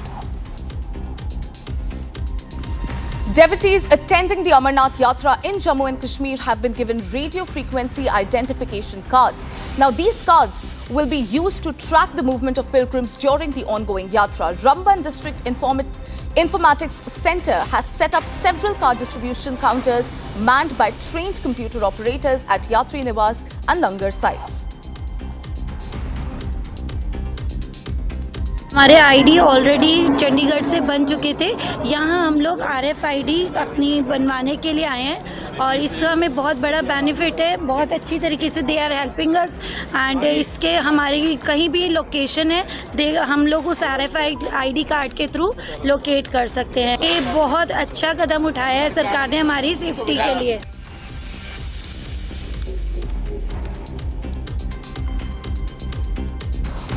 A woman and two youngsters were killed in a clash and firing between two groups in Dumrawan village in Bihar. A fighting broke out among the children of two neighboring families which turned violent when both the sides started firing. A 22-year-old Anu Kumari and 24-year-old Himanshu Kumar sustained gunshot wounds to their heads and were rushed to Model Hospital in Bihar Sharif. Now, the doctors have declared them dead on arrival. The victim's family then staged a protest at the hospital gate. DSP Ramdullar Prasad stated that 5 to 6 people have been arrested. Raids are currently being conducted to nab others. Devotees in large number have gathered to witness the consecration ceremony called Kumbhakesham taking place in Tiruchendur of Tamil Nadu. The consecration ceremony began with a puja which took place on July 1st in the temple. The event today happened between 6:15 a.m. to 6:50 a.m. The previous Kumbhabheshekam was held 16 years ago in 2009. Madhya Pradesh CM Mohan Yadav will be heading to Punjab's Ludhiana today. He shared that ever since India's government was formed, new employment opportunities, especially for the youth, have been continuously emerging in Madhya Pradesh. He said that efforts are underway to promote industries in state, particularly crop-based industries, so that crops receive fair price. Industries for dairy products are also being established. He stated that he earlier visited Surat and Bengaluru and now will be revisiting Ludhiana for this very purpose. Many areas of Uttarakhand are experiencing torrential rainfall, due to which the India Meteorological Department has issued an alert on the state in the next 3 days. In fact, heavy rainfall in Rudraprayag and adjacent areas of Uttarakhand have increased the water flow in Alaknanda River. The river is still flowing below the danger mark. A motor bridge on the Barsir-Badhanital motor road in Rudraprayag has been washed out, due to which many a dozen villages in Bangar area have been completely cut off. Earlier this week, the Yamunotri National Highway was blocked at 2 points. Uttarkashi Police has shared that it will take the time to restore the route. 17 villagers in Chhattisgarh's Dhukupatra village were trapped in the floods. They had gone to the area to do agricultural work. All 17 villagers have now been rescued. A rescue operation was conducted by a joint team throughout the night. Under the direction of Collector Ajit Vasant, the team of Revenue Department, Pali Police Station, District Disaster Management, Nagar Sena and the State Disaster Team conducted a joint rescue operation.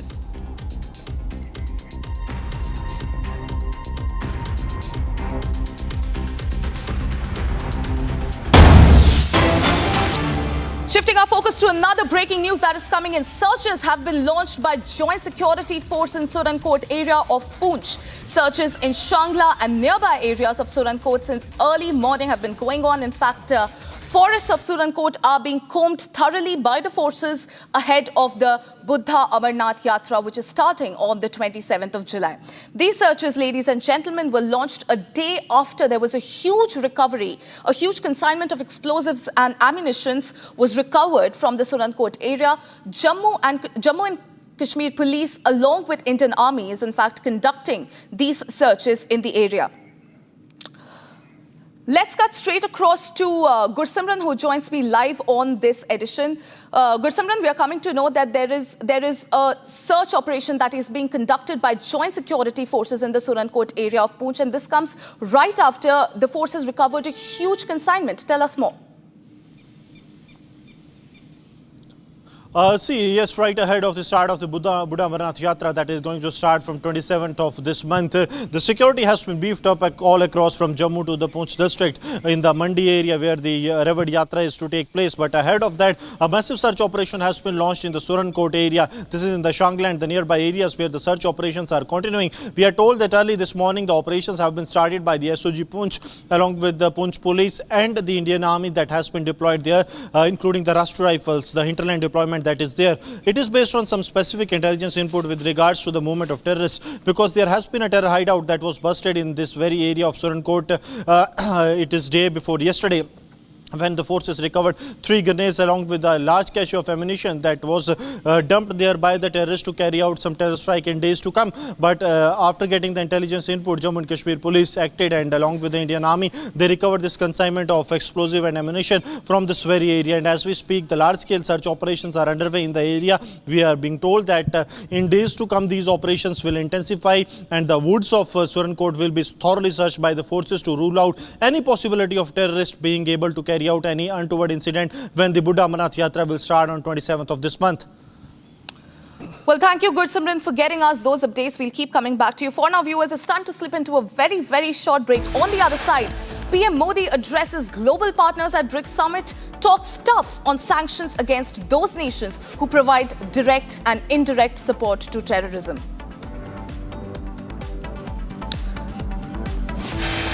Another story that we are tracking, US President Donald Trump has warned of an additional tariff for countries aligning themselves with any BRICS policies which are quote-unquote anti-American. We'll get you this and a lot more. Don't go anywhere. Stay tuned. We'll be right back.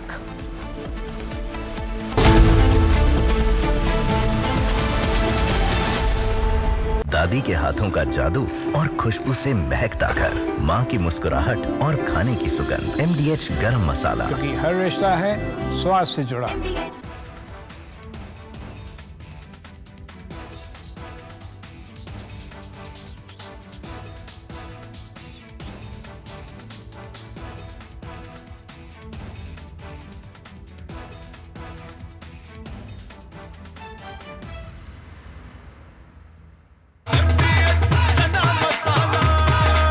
अब छोलिया हो या लोबिया, सफेद चने या काले चने, सब कुछ मजेदार बने। Donald Trump in first attempt, when the first part of his presidency in 2017, he has come out with the tax breaks.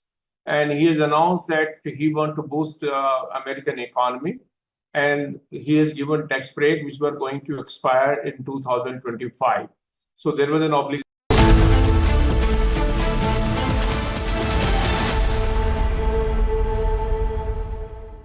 President Donald Trump is firing back at Elon Musk's surprise new political move, the launch of the America Party. Trump calls it ridiculous and wants it that it could fracture the Republican Party. Take a look at this report.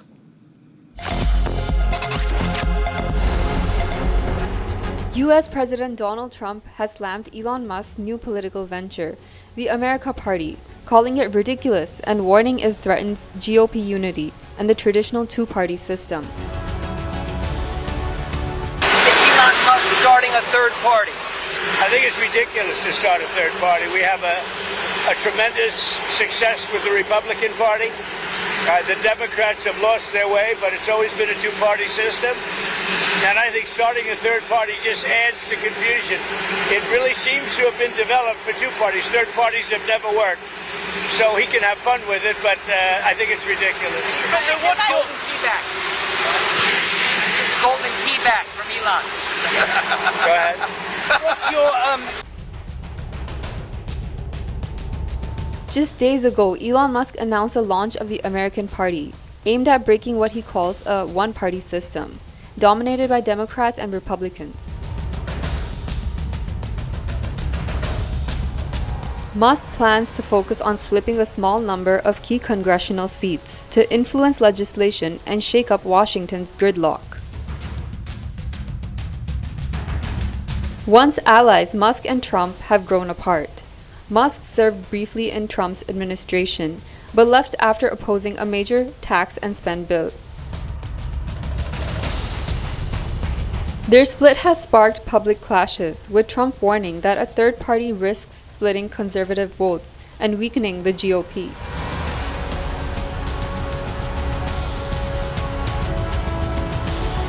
The big question now: can Musk's America Party disrupt the entrenched two-party system, or will it further divide an already fractured political landscape?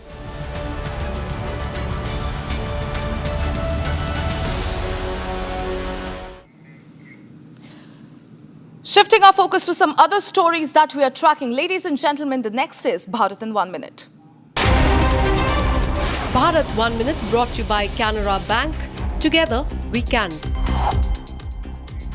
To ensure safe and efficient tracking of the devotees at the ongoing Amarnath Yatra, RFID or radio frequency identification cards are now being issued to all pilgrims. The card which allows the authorities to register where pilgrims move along the pilgrimage paths. The Ramban district multiple distribution counters have been set up at Yatri Niwas and Langar sites at Chander Kot, manned by trained operators. With record pilgrim turnout amid chants of Bhole Baba Ki Jai, these tech tools are proving vital for managing one of the most intense yatras in the recent years. After 16 years, the sacred Kumbhabhishekam of the Tiruchendur Murugan temple is being held today on July 7th. As one of Lord Murugan's six holy abodes, the temple has seen major renovations. Devotees from across India are witnessing the spiritually significant moment, guided by traditional rituals and Vedic chants.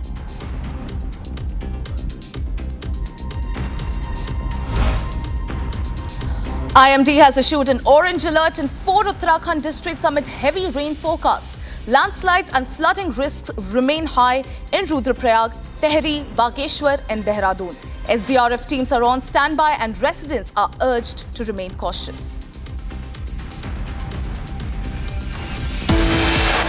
Time to slip into a short break. On the other side, former Pakistani Foreign Minister Bilawal Bhutto Zardari in an interview said that Islamabad would not oppose the extradition of Lashkar-e-Toiba Chief Hafiz Saeed and Jaish-e-Mohammed Chief Masood Azhar as a coincidence-building measure.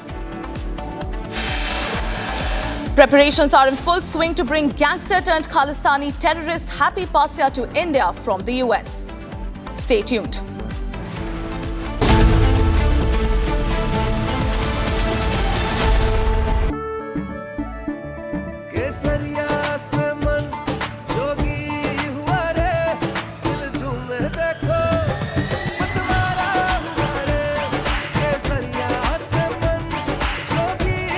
हर पल मनाओ केसरी त्योहार। विमल, बोलो जुबान Kesari. MDH की हल्दी मिर्ची धनिया करे कमाल, ये रंग दे, ये खुशबू दे, ये तीखा, ये कम पड़े, क्या निराला MDH masala.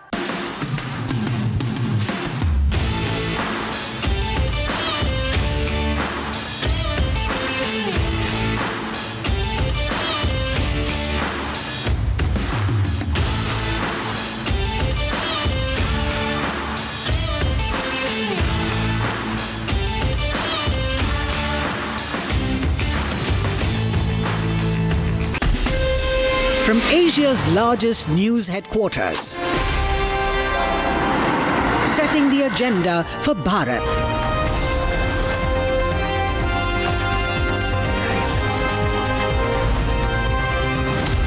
You're watching Republic.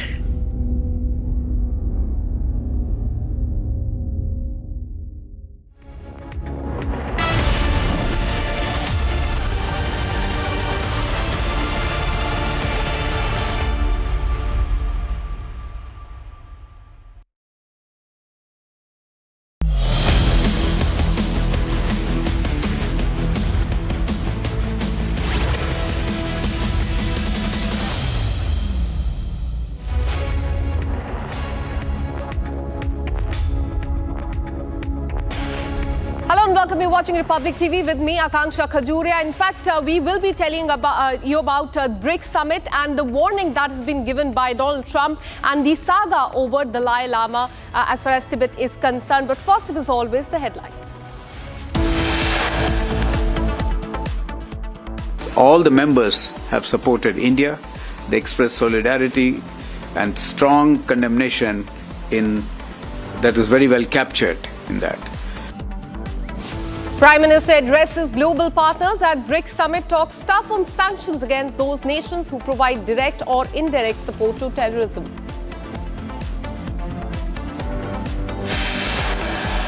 US President Donald Trump has warned of additional tariff for countries aligning themselves with any BRICS policies which are, as he quoted, anti-American.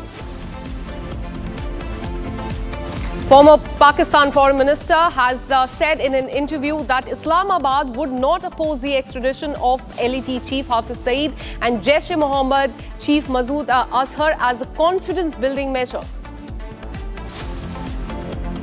YouTuber Jyoti Malhotra, who was in fact sent to judicial custody by the court in the espionage case. Preparations are in full swing to bring gangster-turned-Khalistani terrorist Happy Pasya to India from the United States.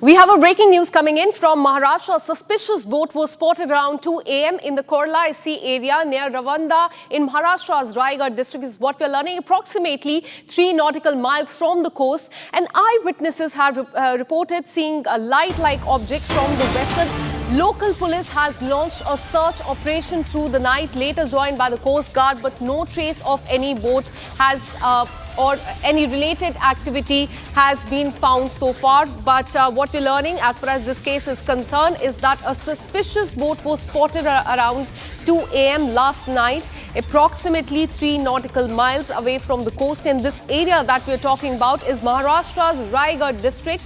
Eyewitnesses said that there was a light-like object that was coming out from the vessel that was spotted near that. And after that, the police launched a search operation in that area, which was later joined by the Coast Guard as well. Let me go across to my colleague Satya Prakash, who joins us live in the broadcast with more details. Satya Prakash, give us more details about this suspicious boat that was seen as far as Maharashtra is concerned. What is the police saying now? देखिए अभी search operation शुरू है, लेकिन बीती रात की घटना है जब 2 बजे तकरीबन जो अलीबाग के बीच पे रहने वाले लोकल लोगों ने पुलिस को सूचना दी कि एक संदिग्ध बोट है जो कि लाइट जल रहा है और बीच के करीब आ रही है। उसके बाद पुलिस वहां पहुंची और सर्च ऑपरेशन शुरू किया। जैसे ही पुलिस वहां पहुंची उसके बाद वो बोट गायब हो गया। उसके बाद जो अलीबाग पूरा इलाका है उस इलाके में देर रात अलीबाग पुलिस सर्च ऑपरेशन करती रही, सुबह भी सर्च ऑपरेशन करती रही। इसके अलावा सुबह जो है कोस्ट गार्ड की मदद से समुद्र के अंदर भी जाएगा, लेकिन अभी तक बोट का कुछ नहीं पता चल पाया है। पुलिस कहना है कि हम लगातार जांच कर रहे हैं और जिस तरह से जो लोकल लोगों ने सूचना दी उसके आधार पर जो अलीबाग इलाका है वहां भी नाकेबंदी करके जांच किया जा रहा है, तलाश किया जा रहा है कि जो बोट आई थी किसकी बोट थी, इससे सारी जानकारी लिया जा रहा है। लेकिन फिलहाल कुछ पता नहीं चल पाया है, क्योंकि जिस तरह से लोकल लोगों का कहना है कि मछुआरे को बोट अंदर जाती नहीं, क्योंकि बारिश का मौसम चल रहा है, मछुआरे अंदर अपनी बोट लेके जाते नहीं, तो आखिर बोट आई किसकी बोट आई, तो इसकी तलाशी इसका जाँच किया जा रहा है। जो कोस्ट गार्ड है, कोस्ट गार्ड का भी मदद लिया गया है। अलीबाग पुलिस भी इस मामले को लेकर जांच करे, लेकिन अभी तक कोई संदिग्ध बोट नहीं मिला है। जी, Absolutely suspicious boat. What we're learning was spotted there. Satya Prakash, और आप हमें बता सकते हैं, आपने वहां पे लोकल से बात की होगी, क्योंकि पता चल रहा है कि आई विटनेसेस ने देखा था एक वेसल से लाइट निकल रही है। ऐसा कुछ आपको किसी आई विटनेस ने बताया है? देखिए लोकल लोगों ने ही पुलिस को सूचना दी थी कि तकरीबन 2 बजे रात को ये सूचना दी कि यहाँ पर जो समुद्र अलीबाग का जो बीच है वहाँ समुद्र के किनारे लगभग 5 किलोमीटर अंदर कहीं न कहीं जो बताया गया लोकल लोगों द्वारा कि उन्होंने कहा कि अंदर जो है एक बोट है और उसमें लाइट जल रही है और ये बोट जो है मछुआरों की नहीं है। इसके बाद पुलिस की टीम पहुँची, लेकिन जब पुलिस की टीम पहुँची तो वहाँ पर जो बोट था मौजूद नहीं था। इसके बाद तुरंत ही कोस्ट गार्ड को भी सूचना दिया गया, कोस्ट गार्ड की भी टीम आई और आज सुबह भी सर्च ऑपरेशन किया गया, लेकिन कहीं न कहीं अभी तक बोट जो संदिग्ध बोट की जो लोकल लोगों ने जानकारी दी थी उसका कुछ पता नहीं चल पा रहा है। फिलहाल जो अलीबाग की जो पुलिस है उनका कहना है कि जो लोकल इलाका है वहाँ पे भी तलाश किया जा रहा है, जो समुद्री इलाका है वहाँ भी तलाशी किया जा रहा है, लेकिन अभी तक कुछ पता नहीं चल पाया है। Absolutely. Keep tracking those details. We'll keep coming back to you for more on this. Now, shifting our focus to the national capital in a continued crackdown on illegal nationals here. The Delhi police has deported 29 individuals in June 2025 for residing in India without any valid visas whatsoever.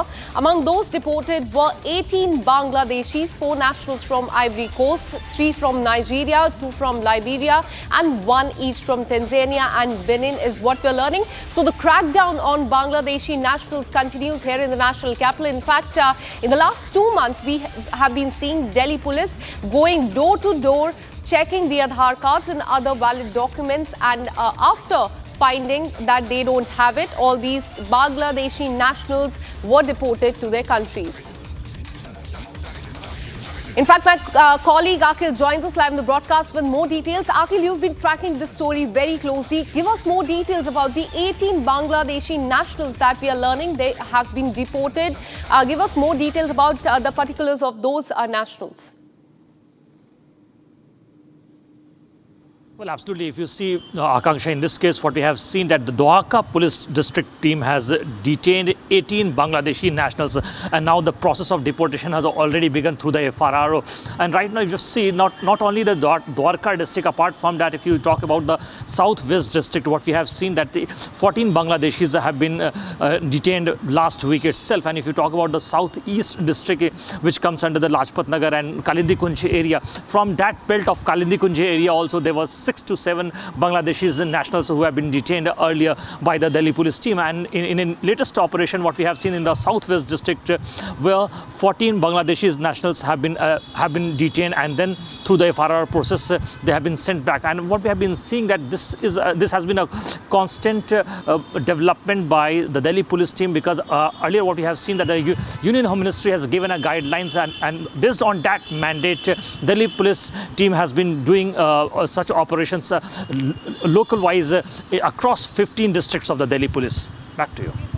On the illegal Bangladeshis continues not just in the national capital but all across the nation. Keep tracking those details, Akhil. We'll keep coming back to you for more on this. Now, shifting our focus to Kerala, we'll tell you about Jyoti Malhotra. Remember, she's the travel blogger who was arrested from Haryana Sirsa on the espionage charges.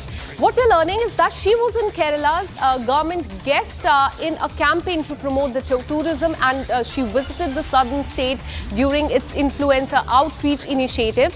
According to a report, a query was filed under the Right to Information, that is RTI Act, that has now revealed that Kerala government funded the trip of 41 influencers chosen to promote the southern state as the global tourist destination. And Jyoti Malhotra, that you can see on the screen, was part of the influencers who went to Kerala on that trip that was funded by the Kerala government. Now, BJP has hit out at the Kerala government. Listen in to what are the reactions that have come in. The cat is out of the bag. The Kerala government, the left government of Pinarayi Vijayan, was the one which sponsored, patronized and invited Pakistani spy YouTube content creator Jyoti Malhotra. It is now in black and white, and RTI reply has shown this. This means that the Kerala government was busy inviting such anti-India elements, paying for them at the cost of taxpayer money. And this is a department, a ministry headed by no less than the son-in-law of the Chief Minister of Kerala. That means the son-in-law of Chief Minister of Kerala does not mind platforming, giving accommodation, giving state guest relations and state guest services to Pakistani spies. But they have a problem with Bharat Mata. They don't mind eulogizing Hamas. They don't mind crying for Naxals. They don't mind giving namaz-e-janaza to terrorists. And they don't mind rolling out a red carpet for Pakistani spies. But they have problem with Bharat Mata. This shows the priorities of the Kerala government. They are hand in glove with elements that are anti-India. They go and bat for PFI. They go and bat for elements that are anti-India. And they roll out a red carpet for the likes of Jyoti Malhotra, a Pakistani spy. The son-in-law of the Chief Minister is directly responsible for this. It shows that there is some kind of nexus or forces that promote, patronize and support such anti-India elements. Should the Kerala government, Mr. Chief Minister, not sack the minister, the tourism minister, or will he just protect him because he's the son-in-law of the Chief Minister? Now, shifting our focus, remember the Dalai Lama had laid out a plan about his successor. It could be a boy or a girl, and in fact, the trust would be assigning who would be the next Dalai Lama. But now the Chinese ambassador to India has reiterated China's position on Dalai Lama's reincarnation, saying that it is inherently an internal affair of China. He further went on to dismiss the recent comments by Indian officials and made it quite clear that only the Chinese government has the authority to manage and approve the successor, warning that no external interference will be tolerated. A direct rebuke to Dalai Lama's reaffirmation that his reincarnation will be decided by the trust that was founded by him outside of China is what we are learning. In fact, this is a statement that has come from Chinese ambassador to India. In fact, let me go across to our guest, Sering Tarchin, who's a Tibetan activist. So how do you look at the statement that has coming from China, that this is their internal affair and that nobody has a say as far as selecting the next Dalai Lama is concerned? But Dalai Lama has started out the plan that the decision will only be taken by the trust that was founded by him in 2015. Your first reaction to this? Good afternoon from Dharamshala. This is kind of very routine and repeated, only the version of Chinese that statement. But first we have to know that that Communist Party itself is atheist. Then India's Minister Kiran Rijiju very clearly stated that the Dalai Lama's succession is a matter of those who follow Tibetan Buddhism. So there is nothing to, what should we say, interfere from Chinese side.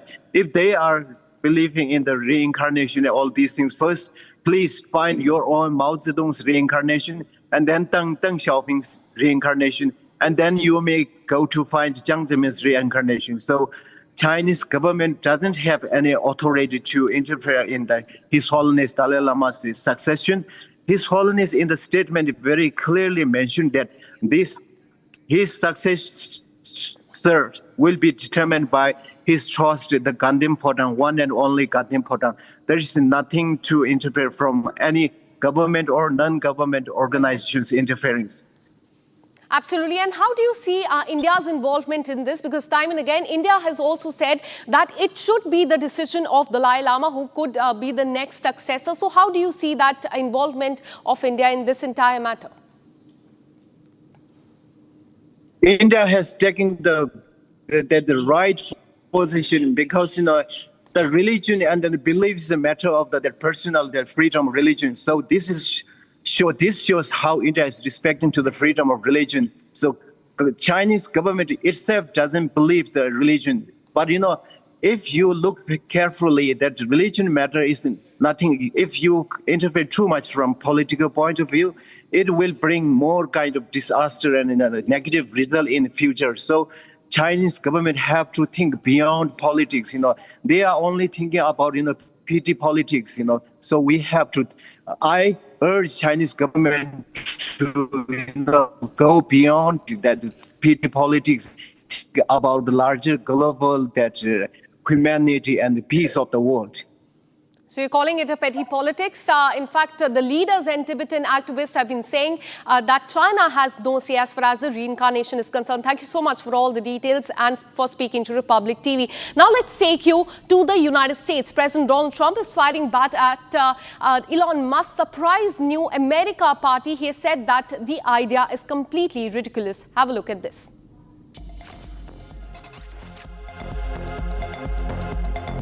US President Donald Trump has slammed Elon Musk's new political venture, the America Party, calling it ridiculous and warning it threatens GOP unity and the traditional two-party system. Elon Musk starting a third party. I think it's ridiculous to start a third party. We have a tremendous success with the Republican Party. The Democrats have lost their way, but it's always been a two-party system. And I think starting a third party just adds to confusion. It really seems to have been developed for two parties. Third parties have never worked. So he can have fun with it, but I think it's ridiculous. What's golden key back? Golden key back from Elon. Go ahead. What's your Just days ago, Elon Musk announced the launch of the American Party, aimed at breaking what he calls a one-party system, dominated by Democrats and Republicans.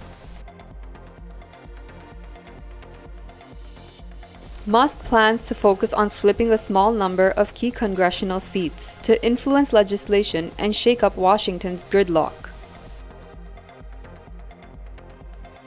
Once allies, Musk and Trump have grown apart.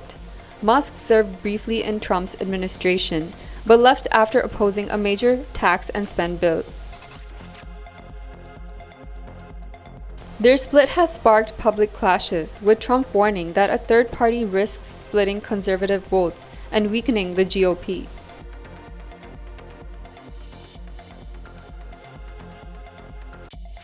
The big question now, can Musk's America Party disrupt the entrenched two-party system, or will it further divide an already fractured political landscape?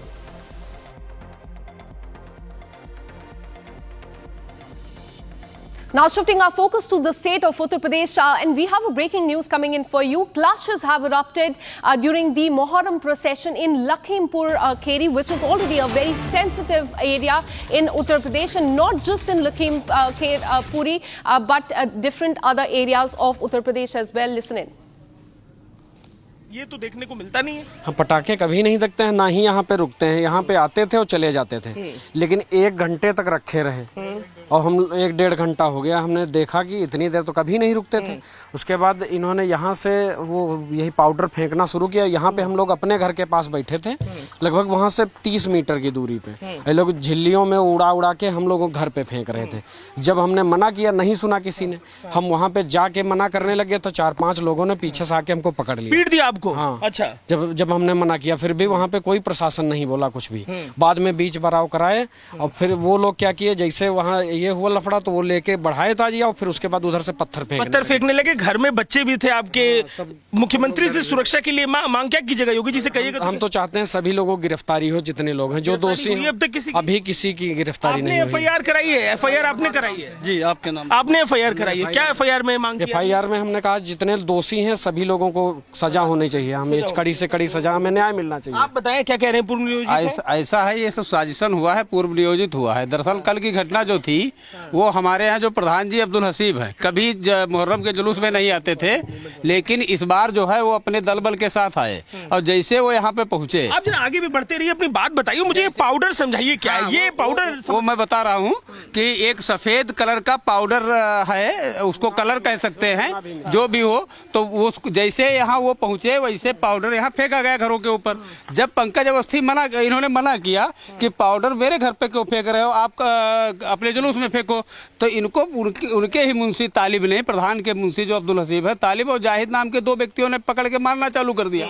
और इसके बाद बाकी अज्ञात लोग हैं और बाकी लोगों ने फिर ईंट पत्थर यहाँ भी फेंका और 2-3 और हिंदू घर हैं, करीब 4 घरों को निशाना बनाया। सुरक्षा के लिए डर लग रहा है आप लोग को? नहीं, डर तो बाबा जी की सरकार है, नहीं लग रहा है, लेकिन ये जरूर चाहेंगे कि ऐसे लोगों पे कंट्रोल किया जाए जो राजनीतिक रोटियां सेकने के लिए हिंदू मुस्लिम कराना चाहते हैं। किसको कह रहे हैं आपकी राजनीतिक रोटियां सेकने वाले कौन लोग हैं? किससे जुड़े? मैं गांव के प्रधान को कह रहा हूं, अब्दुल हसीब को कह रहा हूं, जो उनकी मौजूदगी में हुआ। उनके मुंशी द्वारा पहले हाथापाई की गई हमारे पंकज अवस्थी के साथ। क्या मंशा है? अच्छा पंकज आप बताइए, आप ही के संग सब कुछ शुरू हुआ इस गांव में, बच्चे और भी थे घरों में छिपे हुए थे, क्या स्थिति थी? डर गए थे सब लोग? सब डर गए थे, जो छोटे बच्चे थे वो सबको हमने अंदर किया। हमने कहा लग जाए किसी के, कुछ भी हो सकता है। और जब हम सभी लोगों ने जितना भी कोशिश किया कि कुछ ना हो, इतने साल से हो रहा है, हम लोगों को कोई आपत्ति नहीं थी, लेकिन इन लोगों के द्वारा अराजकता की गई है, जिसकी वजह से यह प्रॉब्लम हम लोगों के आगे आई है। और इसमें प्रशासन की पूरी लापरवाही रही है। अगर जो लापरवाही ना होती, वही 5 मिनट, उसके बाद 5 मिनट बाद ताजिया तुरंत चले गए, कोई देर नहीं लगी। तो पत्थरबाजी कर रहे थे तो क्या नारे लगा रहे थे? आप लोग को चैलेंज दे रहे थे? कुछ विरोध? चैलेंज क्या, आप सभी लोग वही कर रहे थे, गालियां दे रहे थे हम लोगों को। गाने बजा रहे थे वही मुस्लिम वाला डीजे वाला तेज, और बाकी वो लोग गालियां भी हमको दे रहे थे, गाली गंदी, अल्लाह अकबर करके हमको गालियां भी गंदी गंदी दे रहे थे वो सब लोग। तो अब छोटे बच्चे मैं देख रहा हूँ घर के बाहर निकले हुए हैं। कल जब घटना घटी थी उसके बाद क्या किया आप लोगों ने? सुरक्षा के लिए पहले कुछ किया कि पुलिस? मैंने पुलिस वाले आ गए, सीओ साहब आगे आए उसे, तो उन्होंने फिर दौड़ाया, तो भागे लोग, तो फिर बाद में ताजिया लेके तुम चले गए। मतलब पत्थरबाजी होने के बाद फिर चले गए। तो देखिए पत्थरबाजी की कहानी बता रहे हैं, लेकिन जिस तरीके से कल घटना घटी है, ईंटें पत्थर गुम में सब बिखरे हुए हैं इस हिस्से में, घर के आंगन में, घर की छतों पर और आसपास के 4-5 घरों पर डरे सहमे तमाम ये लोग, और अपनी सुरक्षा को लेकर मुख्यमंत्री योगी आदित्यनाथ को लेकर तो कॉन्फिडेंट हैं। हम तस्वीरें फिर एक बार आपको दिखा रहे हैं। इसके साथ ही जाइए टूटा हुआ टीन भी आपको दिखाते हैं, कैसे जब हमला किया गया तमाम लोग एक जगह अपनी सुरक्षा के एहतियातन इकट्ठे होकर बैठे हैं, और गुम्मेबाजी जब लगातार की गई, पत्थरबाजी की गई, तो किस तरीके से देखिए टीन, छत की टीन टूटी हुई दिखाई दे रही है। छत की टीन पर हमला हुआ, बड़े बड़े पत्थर जब यहां पर गिरे तो ये टीनें भी टूट गई, और इसके साथ ही जो हमलावर थे वो नारेबाजी कर अपनी तरफ से प्रवोक करने की कोशिश करते रहे। आप लोग क्या, जब ये सब हो रहा था, क्या आप लोग क्या प्लान करके बैठे थे? लग रहा था ये होगा? हम लोग ये सोचे ही नहीं था। अगर जो ये सोचे होते तो बात अलग होती। हम लोगों ने कोई लड़ाई की मंशा हम लोगों की थी ही नहीं। हम तो मना करने गए थे कि हमारे घर पे मत फेंको, हम लोग आराम से बैठे हैं। आपका ना ही ये रूट है, आपका रूट वो है, तो यहाँ फेंकने क्या मतलब? पुरानी साजिश बोले संयम बरता, अगर संयम न बरता होता तो वास्तव में बहुत बड़ी समस्या हो जाती, लेकिन हम लोग संयमित रहे, अपने घरों में रहे और प्रशासन से बात करी। फिर एसडीएम और सीओ साहब मौके पे आए और फिर मामला उन्होंने शांत कराया पूरी तरीके से। हाँ। अब आप क्या चाहते हैं उनके संग क्या हो? नहीं, मैं ये चाहता हूं कि जिन्होंने ऐसा कृत्य किया है उनके साथ सख्त से सख्त कानूनी कार्रवाई होनी चाहिए। उनकी हिम्मत ना हो, दोबारा कोई ऐसा जो है यहाँ पे ना हो, क्योंकि हम लोग काफी कम संख्या में हैं और उनकी आबादी ज्यादा है। ये दिन ऐसा विवाद होता है, तो हम लोग ये चाहते हैं प्रशासन से भी और मुख्यमंत्री जी से भी कि आगे चल के ऐसी कोई घटना ना हो। और इस बार पटाखे भी दगाए गए, पटाखा मसाला भर के नहीं दगाते हैं, वो मसाला भर के कई बार दगाए गए, जबकि ऐसा कुछ नहीं होता, कभी नहीं होता था। ये लोग लेके आए थे पत्थर वगैरह भी, लोग अपनी गाड़ियों में भर के लेके आए होंगे, तभी तो इतने पत्थर आए, नहीं तो कहाँ से आए इतने पत्थर। मुख्यमंत्री से हम तो यही अपील कर रहे हैं, जितने लोग हैं सबको कड़ी से कड़ी कार्रवाई हो, सबके ऊपर सभी जेल भेजा जाए, सबको जेल भेजा जाए, हाँ, और तत्काल गिरफ्तारी हुआ है उसकी भी हमें भरपाई चाहिए। जी, हम जो नुकसान हुआ है, हमारा पैनल टूटा है, टीन टूटी है, हमारे घर के पीछे जो 2-3 लोग रहते हैं उनके हाथापाई में चोट भी लगी है, इनको लगी है, हमको लगी है, हमारा ओपनली जैसे टूट फूट आपको मारा भी है, वही बात बताइए जरा, क्या आप गए तो कैसे मारा, क्या बात? 4-5 लोगों ने, हमने जब इस विरोध किया तो बाजा इतनी तेज बज रहा था, उन्होंने सुना नहीं, तो हम पास जाके जैसे बोलने चले तो 4-5 लोगों ने पीछे से पकड़ लिया। प्लान करके तो नहीं रखा था? अब इन लोगों का प्लानिंग ही लग रही है, क्योंकि ऐसा करने का मतलब हम लड़ाई करने के मूड से गए होते तो ईंटा पत्थर लेके गए होते, डंडा लेके गए होते, हम खाली हाथ ही गए थे। खाली हाथ गए थे। देखिए छोटे बच्चे भी हैं यहाँ पे, परिजन घरों में इन बच्चों के संग मौजूद थे, और जब हमला होता है बड़े डरे सहमे से ये परिजन, ईंटे पत्थर देखिए किस तरीके से चलाए गए। तो ये जो छोटी सी हिंदू आबादी इस गांव में है, डरी सहमी ये हिंदू आबादी अपने अपने घरों में बच्चों को लेकर सहम गई। पुलिस प्रशासन जब पहुंचा और तो वहां पर पुलिस प्रशासन की मौजूदगी में मामला तब तो शांत करा लिया गया, लेकिन अभी भी अपनी सुरक्षा को लेकर ये डरे सहमे एक जगह पर इकट्ठा होकर मौजूद है। मांग है कि उस व्यक्ति की गिरफ्तारी हो जिसके चलते ये सारा मामला हुआ। रूट पहले से डिसाइडेड था, वो रूट छोड़कर दूसरे रूट से गए और पत्थरबाजी लगातार की। पत्थरबाजी के चलते घर का सामान टूटा है। घर में जो परिजन मौजूद थे वो भी अंदर जो मौजूद थे वो डरे सहमे थे।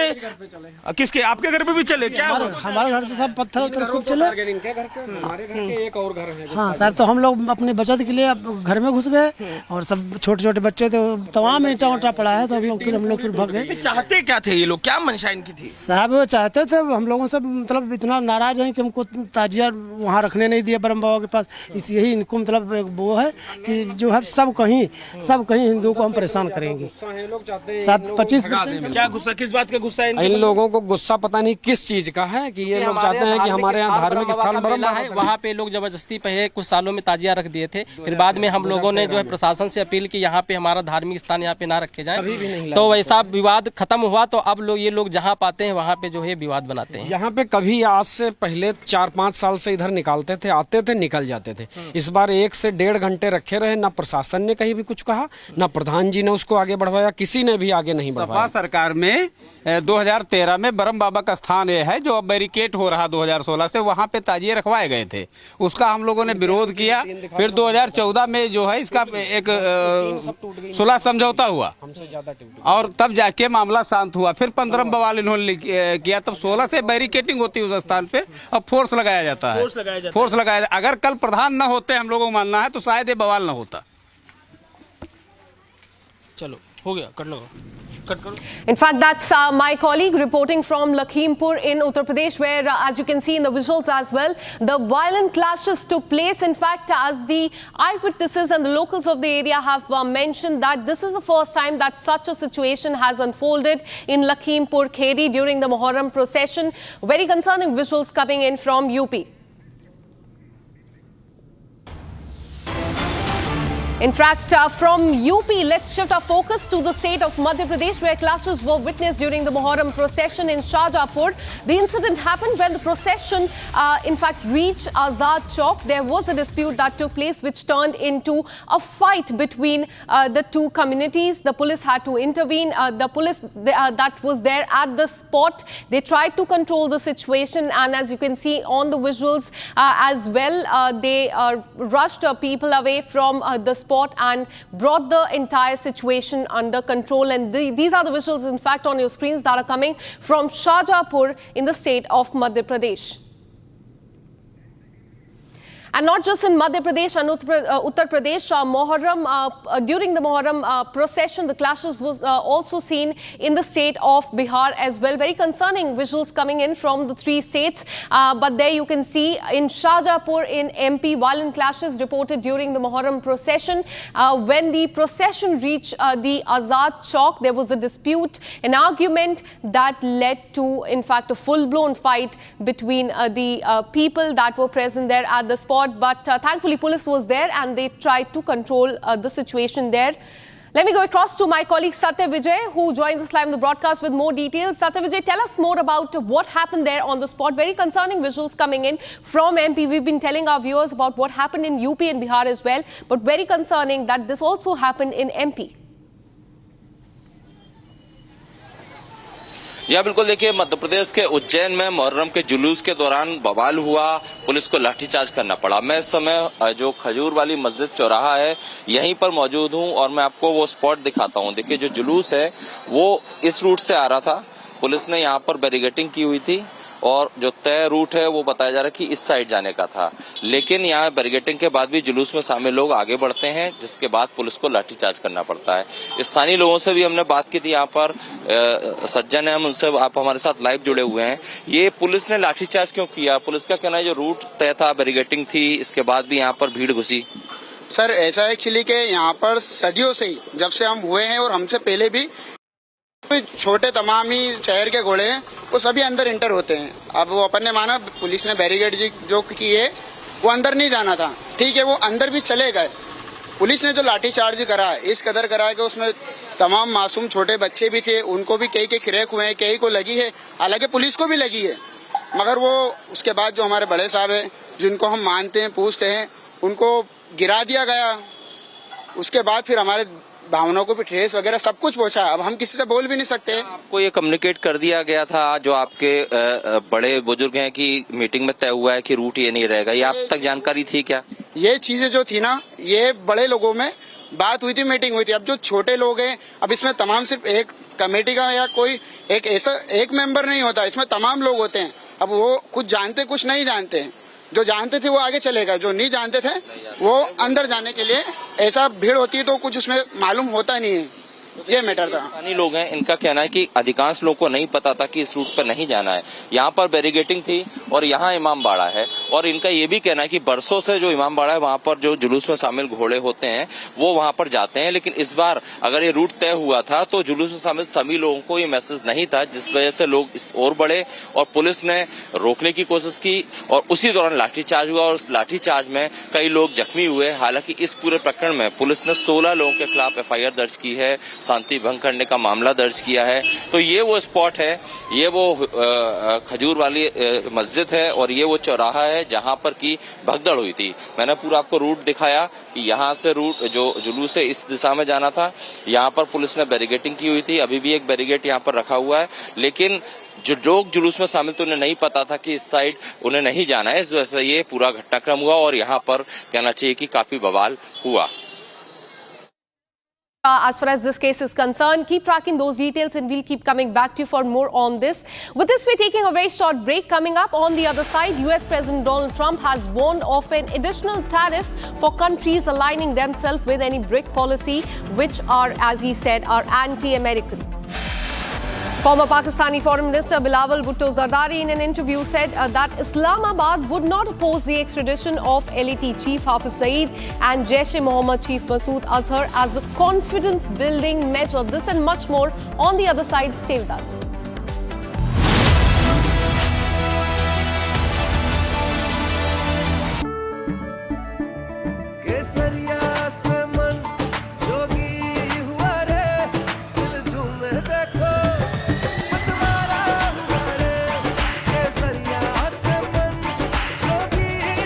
हर पल मनाओ केसरी त्योहार।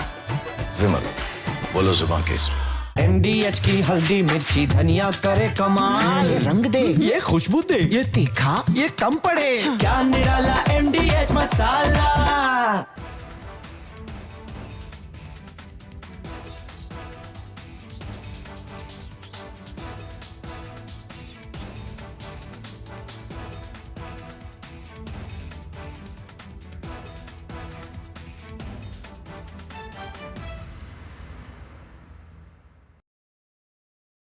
Donald Trump, in first attempt, when the first part of his presidency in 2017, he has come out with the tax breaks, and he has announced that he wants to boost the American economy, and he has given tax break which were going to expire in 2025. So there was an obligation when the second term that he will extend the tax break, which he has promised in 2017, to continue permanently. And that's the big, beautiful bill, is a drastic reduction in the tax liability of the US taxpayers. So that's why it's a big bill, a big, beautiful bill. And at the same time, it marks a lot of expenditure for defense, etc. So that's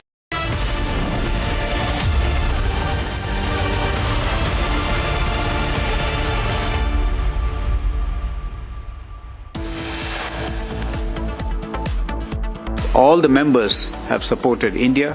They expressed solidarity and strong condemnation in that was very well captured in that.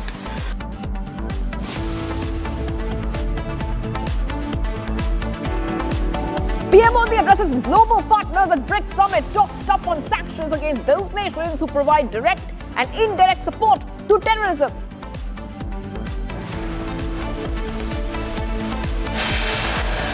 US President Trump has warned of an additional tariff for countries aligning themselves with any BRICS policies which are anti-American.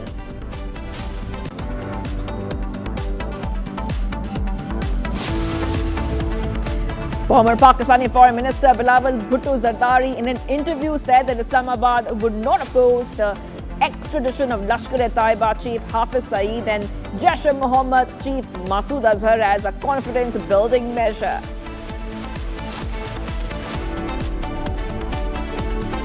YouTuber Jyoti Malhotra accused of espionage sent to 14-day judicial custody by court in Hisar. And US to extradite Khalistani terrorists. Preparations are in full swing to bring gangster-turned-Khalistani terrorist Happy Pasia to India from the United States.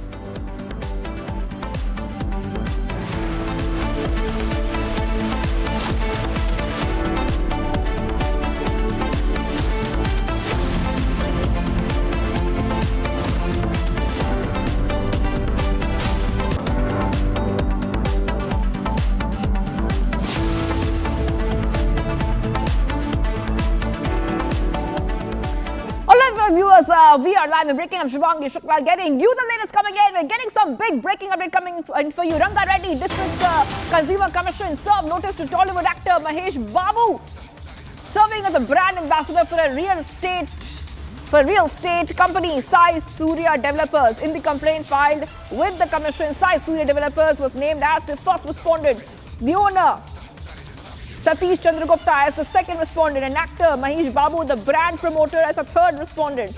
The complaint alleged that she had purchased a plot worth 34.8 lakh, but the venture did not have required approvals and they were misled by an advertisement featuring Mahesh Babu. The Consumer Commission has adjourned the case to the 7th of next month. Actor Mahesh Babu has been served a notice. This is by the Consumer Commission in regarding a real estate company.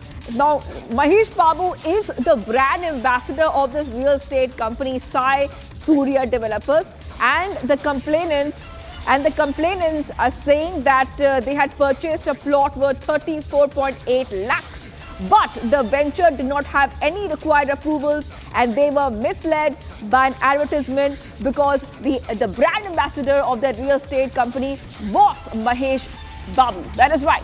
The Consumer Commission has issued a notice to the actor. The Consumer Commission has adjourned the case to the 7th of next month now. Back to backup is coming in here on Republic Viewers, where we are learning that Mahesh Babu has been served a notice, legal notice for endorsing alleged real estate scam worth 34 lakh and misleading buyers. We have with us Aneri. Joining us live right now. Let's go to Aneri. Aneri, Consumer Commission issues notice to the actor.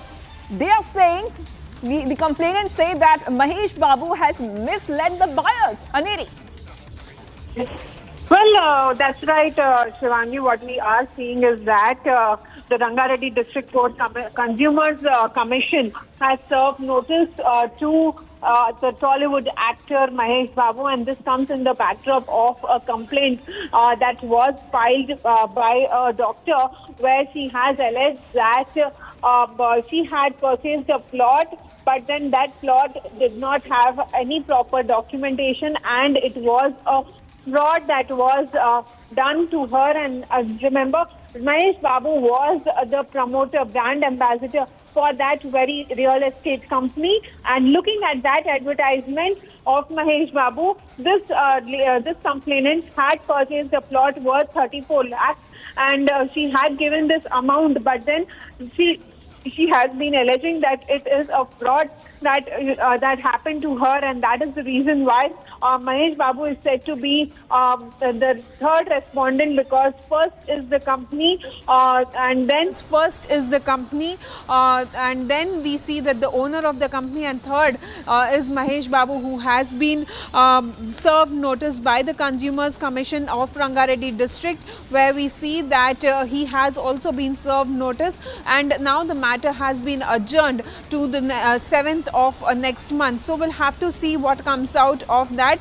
But then yes, what we see is that the Consumers Commission of Rangareddy district has given a notice, have served a notice to Tollywood actor Mahesh Babu, who is a brand ambassador for this very real estate company where he has promoted, and now a complainant has come forward stating that it is a fraud company and they do not have proper documentation, and it is a fraud that happened to her, and that is that she has filed a complaint as well, and now Mahesh Babu has been served a legal notice.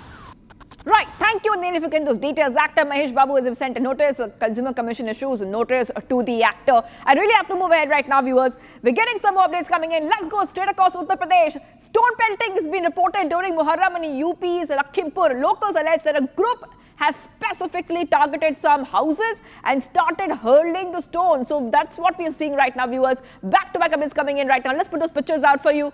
On your screens, you will see there's violence in Lakhimpur. Stone pelting has been seen between two groups, and this is coming in during Muharram. That is right. Now, we'll try to connect our reporters in a short while from now. In fact, we have with us Ajay Dubey, who is right there in Lakhimpur. Ajay, I'm just coming across to you right now, and what we understand is that there is some stone pelting, there is some violence being reported, that too during Muharram. If you could just take our viewers through what is happening on the ground as we speak. Yes. Definitely, right now I'm in the Bada Gaon of Lakhimpur, and I will be showing you visuals how they have done this thing. And yesterday there was a tazia happening in this village, and while they were moving from one side of the village to the other side, and they have done stone pelting at a Hindu's house. Right now I'll be showing you the visuals. Here we can see various kind of the things they have thrown on the house. It's a Hindu individual's house, and they have done stone pelting, bigger stones, small stones, various kind of stones you can see on the land, on the bed, on the of the house, and the owner of the house is with us. चाचा ये बताइए क्या हुआ था कल, क्यों ये लोग इतना पत्थर चला दिए? साहब और ताजिया लेके साहब आ रहे थे, हम लोगों को कोई इतराज नहीं, सब लोग मानते हैं, सब लोग करते हैं, लेकिन साहब उनको पता नहीं क्या किस चीज़ की नाराजगी है, सब हम लोगों को परेशान करने के लिए मतलब बवाल करना चाहते हैं। क्या और कह रहे थे वो लोग, ईटा पत्थर चला रहे थे? तो हाँ, बस यही कह रहे थे हम जीने नहीं देंगे तुम लोगों को, थोड़े लोग हो इतने लोग हो, और हम सरकार जब तक रहेगी तब तक तो तुम लोग जिंदा हो, फिर इसके बाद में जिंदा नहीं रहने देंगे, यही साहब नारा लगा रहे थे और सब डरा रहे थे। नहीं, ये हुआ क्यों? ये ऐसा है, साजिशन हुआ है, और इसके अलावा आप इतनी समझ लीजिए कि कितनी दबंगई और कितना वो है कि मतलब इन लोगों ने स्टोरी लगा रखी है, जो पथराव किया उसकी स्टोरी चल रही लोगों के बोर्ड के ऊपर। This is a very surprising incident. Those who were doing the stone pelting, they have posted their videos on Instagram and sharing that they have done this thing. So it is very surprising. That's what this individual of the village is telling. And ये है कौन अभी गांव में है? गिरफ्तारी हुआ कि नहीं? गिरफ्तारी अभी किसी की नहीं हुई है। प्रशासन ये कह रहा है कि ताजिया दफन करने के बाद गिरफ्तारी करेंगे, लेकिन हम लोगों की यही डिमांड है कि इनको गिरफ्तार करके जेल भेजा जाए और कड़ी से कड़ी सजा दी जाए, जिससे दोबारा ऐसी कोई पुनरावृत्ति यहाँ पे ना हो। अच्छा, सालों साल से ताजिया उठती है, इस बार ऐसा क्या हो गया कि बवाल हुआ? और ईटे के संग संग पाउडर क्या फेंका? बता रहा हूँ, साजिशन है यहाँ पे। इस बार पहली बार प्रधान जी मौके पे आए अपने दल बल के साथ, और जैसे वो पहुंचे हैं वहाँ पे तभी ये पाउडर फेंका गया। पाउडर क्या था? क्या पाउडर? पाउडर सफेद टाइप का पाउडर था, कलर कह सकते हैं, सफेद व्हाइट कलर का, वही फेंक रहे थे। और जब जब फेंका गया तब जो है पंकज अवस्थी ने मना किया कि हमारे घरों में मत फेंकिए। उसी समय उनको उन्हीं के मुंशी प्रधान अब्दुल हसीब के मुंशी तालिब ने पकड़ लिया और एक जाहिद लड़का था, 2 लोगों ने पकड़ के उसे मारपीट करी और फिर पथराव चालू किया, जो कि 3-4 हिंदू घरों के ऊपर पथराव किया गया है। This is what he is informing, that yesterday while this Tazia was going from one side of the village to the other side, they have started throwing powders first on the Hindu houses, and later on the individual from the Hindu houses went to them and said don't do this, and they started doing stone pelting and started hitting families also. The small children of the family, females, were scared and they have taken them into the house, and continuous for a longer time period the stone pelting was happening. Later on police reached and they have stopped him, but the villagers, I will be showing you the visuals of villagers, they are scared, they are united together and they are asking for the justice. They want them all to be arrested. But the surprising part is that the individual who have done the stone pelting, they have posted their Instagram videos and where they are mentioning that they have done this thing. So this is showing their approach to this incident, and as individuals are telling from the village that police has said that they will do arrest after the process the completion of process. So this is what is happening right now in the village, and people from this village are scared after this incident. That is right. Okay, we get it. We understand that the police will go ahead and investigate the matter, like you're saying. But I just want a report from you, especially about what is happening right now. Is the situation under control fully right now, Ajay? Is everything peaceful now? Let me show you the other parts of the visual of this village, and I will tell you the aspect what is happening right now. Is it safe in the village or not? Here I will be showing you more than dozens of individuals are collected in a house, and I will be coming out and I will be showing you what is happening right now in the village. It is totally peaceful. What happened yesterday was got controlled by the police in an hour, and let me show you the route from where it was coming and where it was going. The Tazia was coming from that part of the village and it needed to be moved to this side, but they stopped it there and started throwing powders on Hindus' house. They opposed it, and later on the Muslims, they have started doing stone pelting to the various house. Started from that part and they started throwing the stones. You can see stones in this gallery also. There are various stones thrown in this gallery and to the other house also. So right now things are under control, peaceful, and the Hindus are scared for their safety, but things are under control right now in the Bada village of Lakhimpur Kheri. All right, thank you for joining us there with all those details. Ajay, these are exclusive visuals for you from Lakhimpur as violence was reported. The police is investigating the matter, like Ajay is telling us. I really have to move ahead right now. We're getting some more breaking updates coming in. Meeting of the Parliamentary Affairs Committee of the Lok Sabha will be held on 8th of July, in which officials from the Civil Aviation Ministry and the DGCA will be present. Now, this is regarding the Air India 171 crash. Will likely be the focal point of this discussion. Meeting of the Parliamentary Affairs Committee of the Lok Sabha will be held on 8th of July, viewers, in which officials from the Civil Aviation Ministry and the DGCA will be present. Remember that once this terrible incident had occurred, which kept the nation in shock, the Air India crash, 171 crash, we see that multiple committees have been formed, especially the probe is on right now to investigate the matter. All right, let's move ahead right now because we're getting some more breaking updates coming in. 3 miscreants riding a bike through petrol bombs. That is right, at a house here, a town of Jalandhar, and they tried to damage the house. Footage now accessed shows how 3 unknown youths come on a bike and they flee after throwing these bottles filled with petrol. That is right.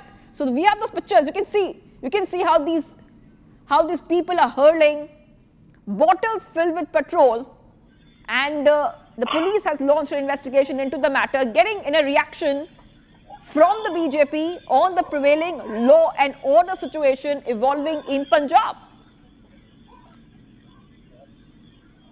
Punjab में कानून व्यवस्था जब से आम आदमी party आई है ध्वस्त हो चुकी है। एक के बाद एक ग्रेनेड हमले के बाद, लगभग 1 डजन से ज्यादा ग्रेनेड हमले के बाद, अब एक और ऐसा हमला पेट्रोल बम के द्वारा जालंधर में हुआ। All right, getting some more breaking news coming in right now, viewers. We're coming to know some big update. Tabu Rana, during the interrogation by Mumbai Crime Branch, said that he was a trusted agent of Pakistan Army. Rana admits that he was in Mumbai during 26/11 in 2008. Rana accepts that he visited the Chhatrapati Shivaji Maharaj terminus. Rana says that 26/11 was carried out in collaboration with the ISI. Back-to-back updates coming in right now. Viewers on Republic TV, this is huge.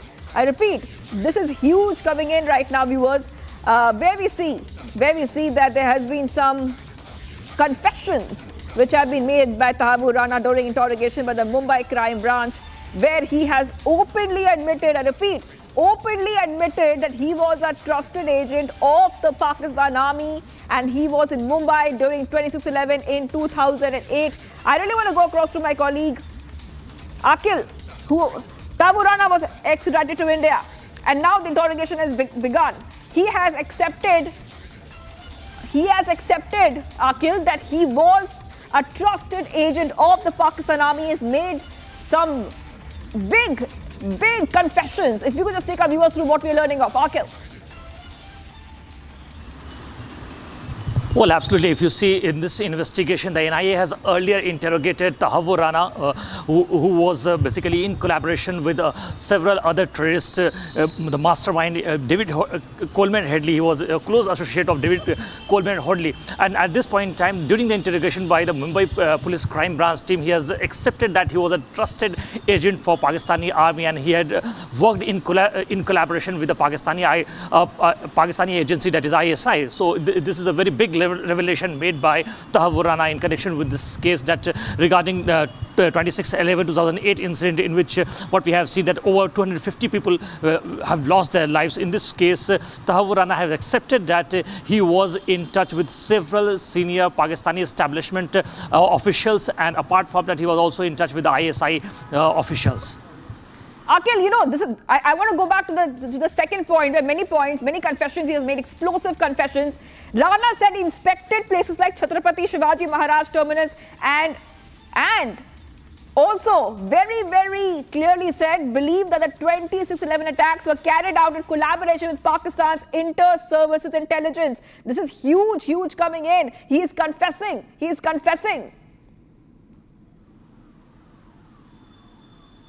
Well, absolutely. If you see, at that point in time when that incident took place, Tahabur Rana not only visited Mumbai, he also recceived several other places in India. Apart from that, the information that we have received at that point in time, that if you see, just go by the NIA charge sheet, in that it was clearly mentioned that Tahabur Rana recceived not only several places across Mumbai. Apart from that, he has visited several places, including Agra as well and Kozhikode as well.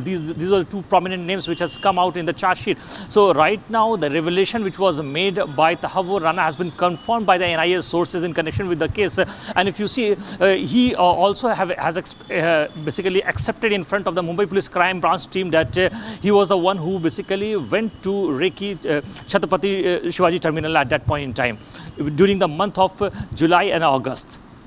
That is right. Back to what is coming in right now, Republic TV viewers. I just want to give a little background. Because we see that Tahabur Rana was extradited to India early this year. Then he was extradited following the April 4th dismissal of his review petition by the US Supreme Court. So remember, viewers, that the extradition happened after many years of India trying. And we are being joined by a guest right now. I believe we have a Major Samarpal Toor who's joining us right now on Republic TV, and this is huge coming in, Major, because what we see right now is that he's a key accused in the Mumbai 26/11 attacks. He was trying to evade being extradited to India because he knew he would be confessing whatever he has confessed right now. You see, there has been a between Tahabur Rana and David Headley. And in fact, they both studied from the same school in Pakistan. And when he was apprehended, he had admitted to having links with David Headley. And now that it is totally confirmed regarding Tahabur Rana and David Headley having links. So I think with time, ISI will also be named. Probably it has already been named. And I think the repercussions will be borne by the Pakistan government, they will be in a very, very tight situation as to how to do the firefighting when these confessions come out in public. And as we know, they've started coming out in public. There will be officers, there will be Pakistan government officials' names coming up.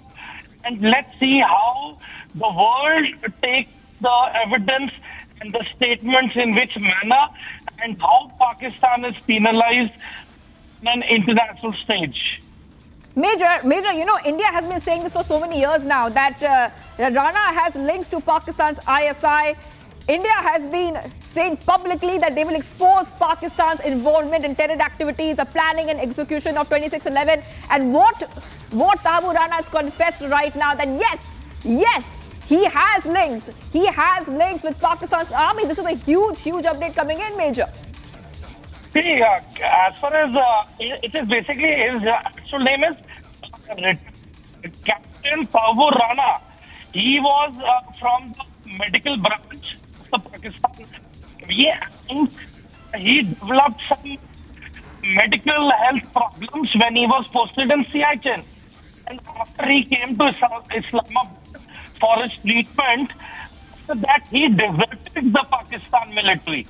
He deserted the Pakistan military, he went, he settled in Canada, and then the ISI and instead of getting after him, they utilized him as a ISI intelligence asset to carry out operations against India on foreign soil. And you see, with time, earlier Pakistan had a very critical role in terms of geopolitics. But after Osama bin Laden was killed on Pakistani soil, and just 5 kilometers away from PMA in Abbottabad, the world is called the bluff of Pakistan, and probably the trust index of Pakistan is plummeted severely.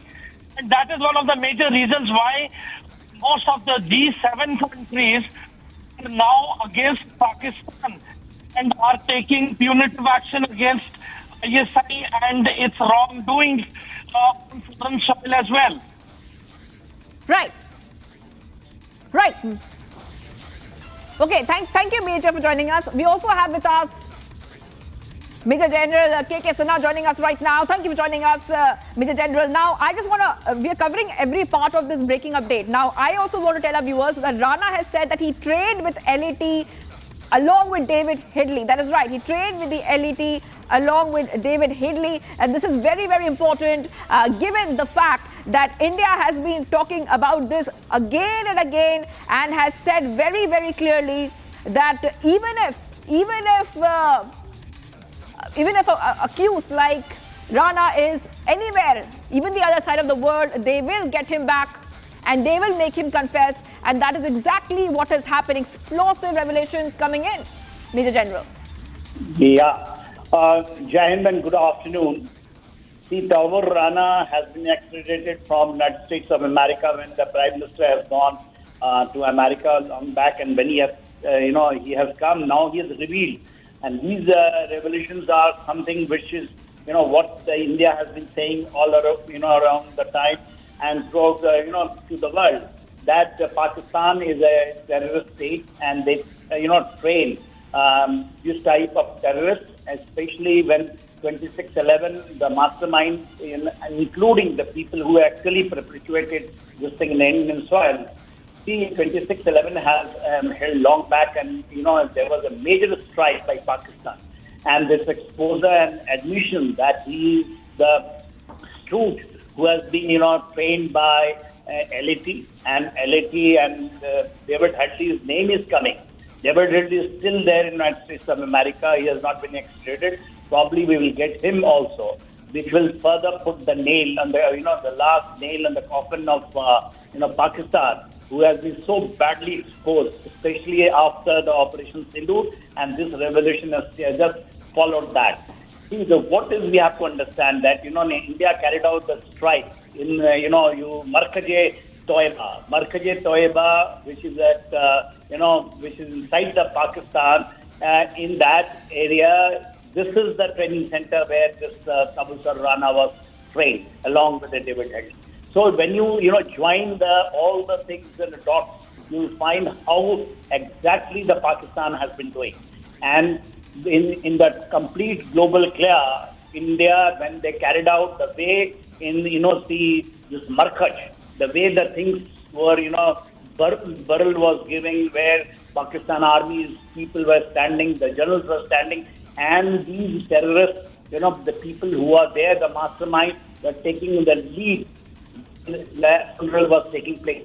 Put the dots there, and dots now.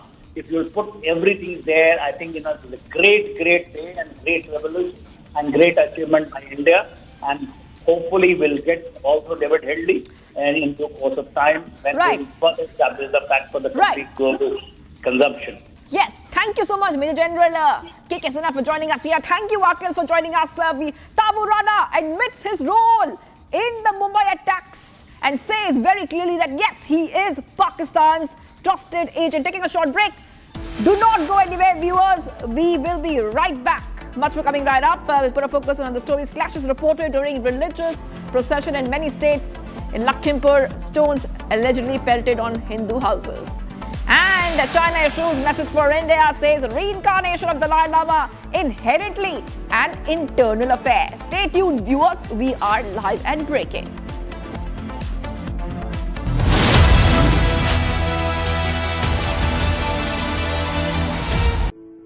In the India Today Best Universities Survey, India's #1 ranked universities in various streams are JNU Delhi, Amity University, AIMS Delhi, IIT Delhi, and National Law School, Bengaluru.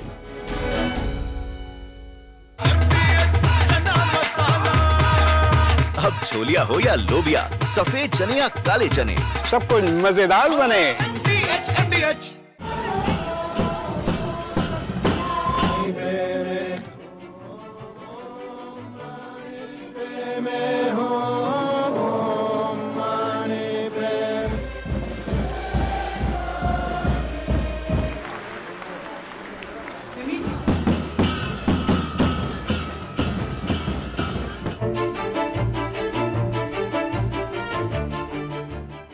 中国政府实行宗教信仰自由政策，颁有宗教事务条例和藏传佛教活佛转世管理办法，依法保护活佛转世。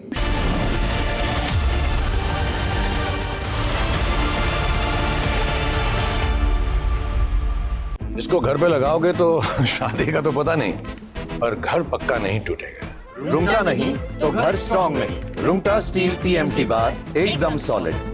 पहाड़ों में एक hiking stick भी बन सकती है। ये है secret recipe MDH का जीरा सिप जल जीरा मसाला।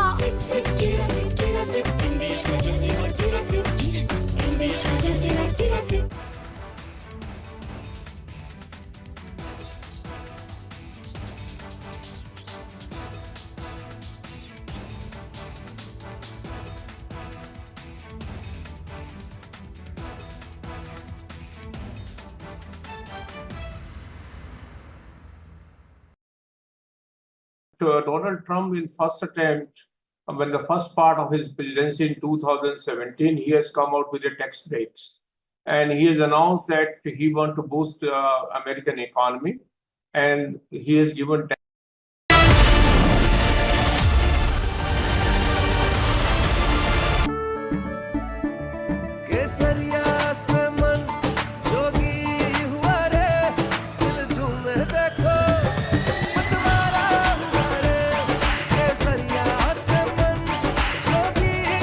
हर पल मनाओ केसरी त्योहार। विमल, बोलो जुबान केसरी। दादी के हाथों का जादू और खुशबू से महकता घर, माँ की मुस्कुराहट और खाने की सुगंध। MDH गरम मसाला, क्योंकि हर रिश्ता है स्वाद से जुड़ा।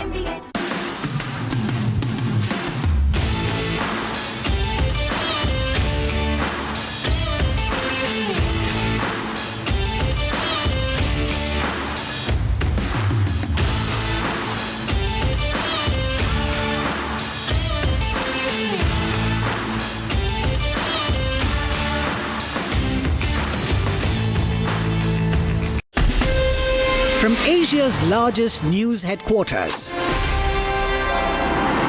Setting the agenda for Bharat.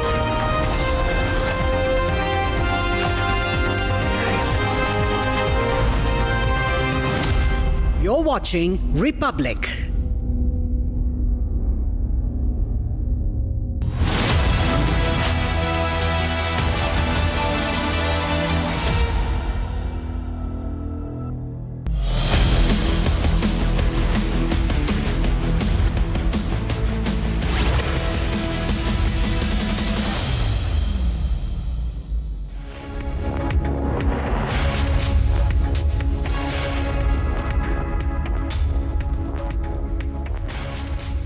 A very good afternoon, viewers. It's 1 p.m. and you're watching Republic TV. I'm Deepak Suresh Kumar. The focus is on the BRICS summit, where the Prime Minister once again spoke tough on terror. Meanwhile, Donald Trump has waged a war on BRICS, saying that all those who align with non-American, anti-American nations will be slapped with 10% tariffs. We'll get you all that and much more after a quick check on the headlines.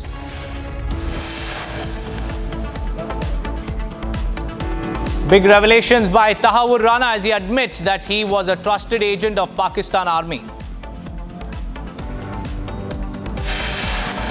Clashes reported during religious procession in several states. In Lakhimpur, stones allegedly pelted on Hindu homes. Pakistani spy Jyoti Malhotra was invited by Kerala government for tourism campaign, reveals RTI.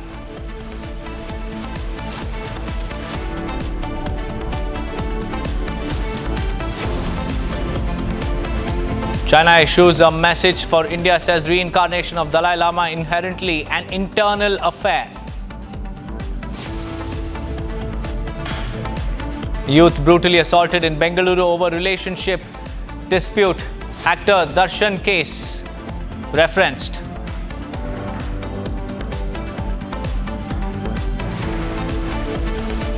Actor Mahesh Babu gets legal notice for endorsing alleged real estate scam worth 34 lakh rupees and misleading buyers.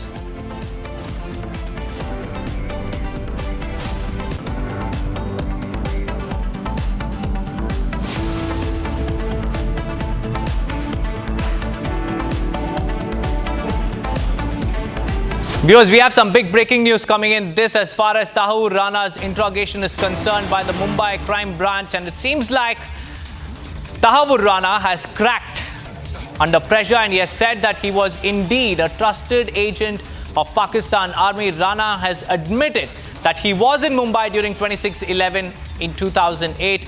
Rana also accepted that he visited Chhatrapati Shivaji Maharaj terminus at the time of the terror attacks in Mumbai. Rana also said that 26/11 was carried out in collaboration with ISI. So this essentially means that Pakistan's public denial of its role in the Mumbai terror attacks has fallen flat. It has time and again denied, but Tahawur Rana here has finally cracked. It's a sensational confession to the Mumbai crime branch. Rana has admitted he was a trusted agent of the Pakistan Army. He was right there in Mumbai when the blood-soaked carnage unfolded, and he visited Chhatrapati Shivaji terminus, one of the primary attack sites. And more shockingly, he's now exposed that 26/11 attacks were not just a Lashkar plot, they were a direct collaboration with Pakistan's ISI. So the cover is finally blown. The dots connect and Pakistan's hand is out in the open. But how deep does this nexus go is the big question. And will Pakistan continue to deny despite Rana's explosive, sensational admissions? Will Pakistan continue to deny? Akhil is joining us live. Akhil, a very good afternoon to you, Akhil. Tahawur Rana has cracked under pressure. He has admitted to the role of ISI in Mumbai terror attacks. Tell us more about what you're tracking. Well, Deepak, in case if you see right now, he has confessed this during the interrogation by the Mumbai Police Crime Branch team. Earlier, what we have seen that the NIA has also interrogated Tahawur Rana in connection with the case. And during this very interrogation, he has accepted that he was a very trusted agent for Pakistani establishment and the deep state of Pakistan, including the the ISI as well. So at this point in time, during his confession, Tahavur Rana has accepted that he was a trusted agent of Pakistani ISI and the Pakistani deep state in connection with the case. Because if you see at that point in time, when that incident took place back then in 2008, 26/11, at that point in time, he was there in the month of July and August. And he recceived several places. And prior to visiting to Mumbai, he also visited Agra and Trivandrum. So that's a very big concern initially when the NIA team was investigating the case, and in that case it was not very clear that what all those places were visited by Tahavur Rana, because if you see, it just go by the charge sheet filed by the NIA in connection with the case, what we have seen that Tahavur Rana is the prime accused number 2. In this case, David Coleman Headley was the prime accused number 1. So right now the NIA team has established, because the NIA has got the established links. Apart from that, they have also got the email, the confession emails in which the communication was transpired, what actually was communicated between Tahavur Rana and David Coleman Headley at that point in time. So those details were with the NIA team, and right now what we are seeing that during the interrogation by the Mumbai Police Crime Branch team, Tahavur Rana has accepted that he was a trusted agent for the ISI active. Right, Akhil, and it's also important to tell our viewers why this matters, because India's accusation against Pakistan is now backed by Rana's own words. So Pakistan can now not deny their role in the 26/11 attacks, Akhil. Well, absolutely. If you see, Pakistan has been constantly saying that he has, the Pakistani got nothing to do with Tahavur Rana. But what we have seen in 9/11 case, if you just see, the dreaded terrorist was Osama bin Laden was found in Pakistan as well. If you see in this very case, Tahavur Rana has got Pakistani links, and he has got his origin from Pakistan, and then he basically got the Canadian citizenship. If you talk about David Coleman Headley, he is also of Pakistani origin, and then he got American citizenship. So right now, what is happening that the NIA team and the Mumbai Police Crime Branch team is investigating the entire matter, and they have got the details from the horse's mouth, because these were the two key players in this entire case, because they were the key players who were part of this entire nefarious plot, in which what we have seen that over 165 people lost their lives in the day on 26/11. Also, Akhil, now Rana's confession could definitely, and it will trigger a global diplomatic heat against it like never before, because all these days Pakistan had been publicly denying any role in the 26/11 attacks, but Rana's statement, Rana's admission has now exposed Pakistan's hidden hands. Well, absolutely, Deepak. If you see, initially what we have seen that the NIA team has interrogated on the line of that what was the role Tahavur Rana played during the time of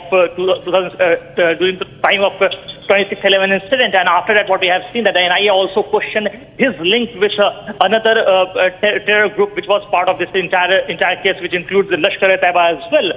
So what was his links with Hafiz Saeed in connection with the case, and was he in touch with Hafiz Saeed and other terror elements, other terror agents back in Pakistan? So these links will be established, because right now if you see, NIA has been constantly questioning Tahavur Rana regarding those elements as well, and the crucial part, the third part which we are saying regarding the links with the Pakistani deep state. So right now it has been confirmed by Tahavur Rana to the Mumbai Police Crime Branch team regarding this very incident that he was a very close associate and a trusted agent of the Pakistani deep state, including the ISI. Right, Akhil, stay on with me, because we also have our executive editor Shravan Sen also joining us live from the newsroom. Shravan, this clearly goes on to show that Pakistan was involved from day one, and now Pakistan could be named as the main mastermind of the 26/11 attacks. Well, Pakistan's role in 2611 was always known. What is essentially happening right now are two important points. One, evidence that is being gathered by the National Investigation Agency following the questioning that was also done by the Mumbai Police Crime Branch. The first thing that has been revealed by Tahawwur Rana is his presence in Mumbai during the 2611 carnage that took place. He has admitted that he was in Mumbai. Now, that raises some very uncomfortable questions about whether at all the investigative agencies were aware that he was there and thereafter he fled from India, and how was that all possible? Now, that remains the unanswered aspect. The second is with regards to the role of the Pakistani military. It turns out that he has admitted before the Mumbai Police Crime Branch that he acted as a military agent of the Pakistani army.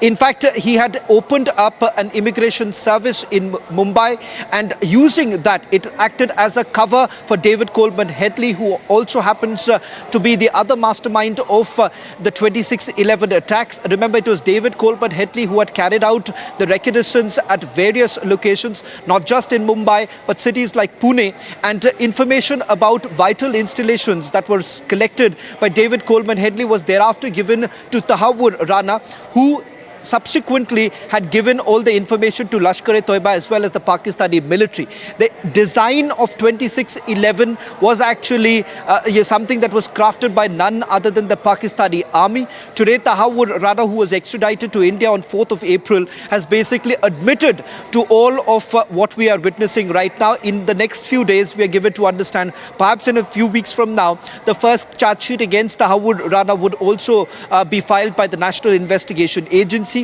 There is also a very high possibility that the Mumbai Police Crime Branch could also take custody of Tahawwur Rana. That's also expected in the next couple of days. In fact, the reason why Mumbai Police Crime Branch would be taking Tahawwur Rana into their custody is because, remember, the first case was registered by them, and the first set of evidence was actually gathered by the Mumbai Police Crime Branch. Also, Shravan, now will the US hand over more classified files on Rana to India because more handlers, more sleeper cells and more confessions are on its way? Well, as far as Tahawwur Rana files are concerned, remember what the focus is right now is to whether at all there are some unknown aspects. The unknown aspects are pertaining to the presence of Pakistani military. The second is the presence of other spies in India at that point in time, because remember, this was well designed, well conspired by the Pakistani army itself. The fact of the matter is that this is not just the handiwork of the Lashkar-e-Toiba, but it is the handiwork of the Pakistani army. And these are unknown aspects of 2611 carnage, and that is the reason why the focus right now on the investigation is with regards to whether at all, apart from Tahawwur Rana and David Coleman Headley, was there anyone else who was present in Mumbai when the 2611 attack took place. Right, Shravan, thank you for joining us with those details. Now let's move on, viewers, because former Pakistani Foreign Minister Bilawal Bhutto Zardari has asserted that his country had no objection to extraditing terrorists like Hafiz Syed and Masood Azhar to India as a confidence-building measure. However, Bilawal Bhutto's remark did not go down well with Hafiz Syed's son Talha Syed, who claimed that his comments brought disgrace to Pakistan globally.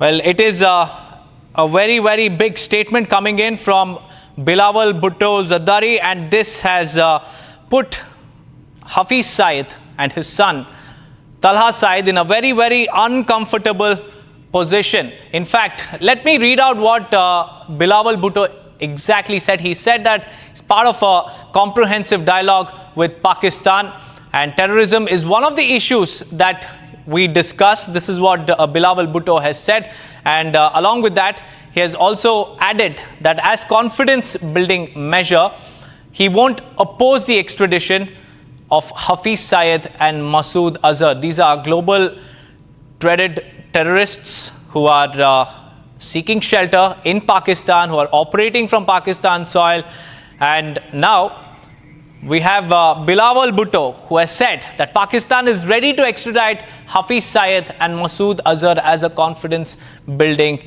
exercise. But it hasn't gone down really well with Talha Syed, the son of Hafiz Syed. Let's listen in.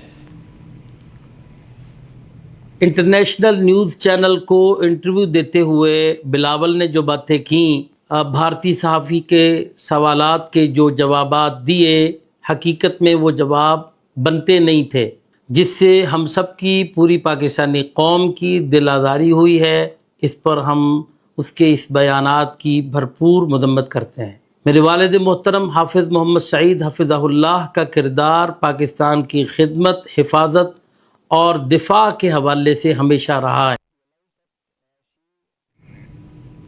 Well, that was Talha Saeed, who has expressed his displeasure over Bilawal Bhutto's remarks, and this is an unapologetic stand because Pakistan's former foreign minister Bilawal Bhutto Zardari has now said that Pakistan is ready to extradite and it won't oppose the extradition of Hafiz Saeed and Masood Azhar, two of the most wanted terrorists.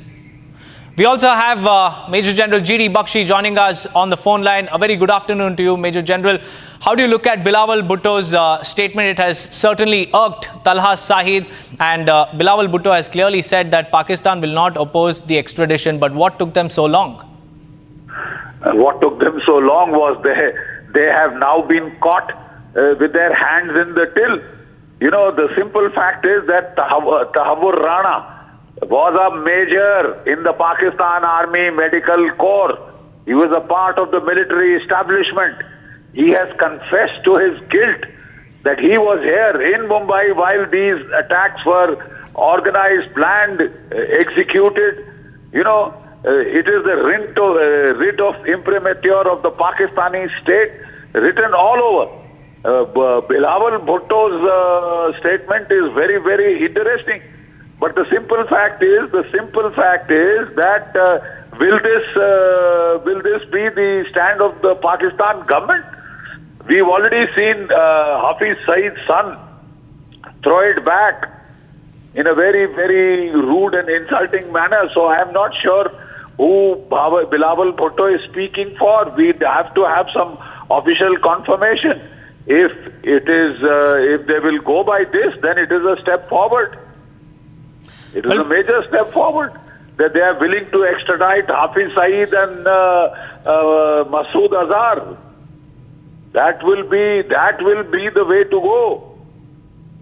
That's right. Also, Major General, this statement has definitely, irked Talha Saeed. But many thanks, Major General, for your insights on that.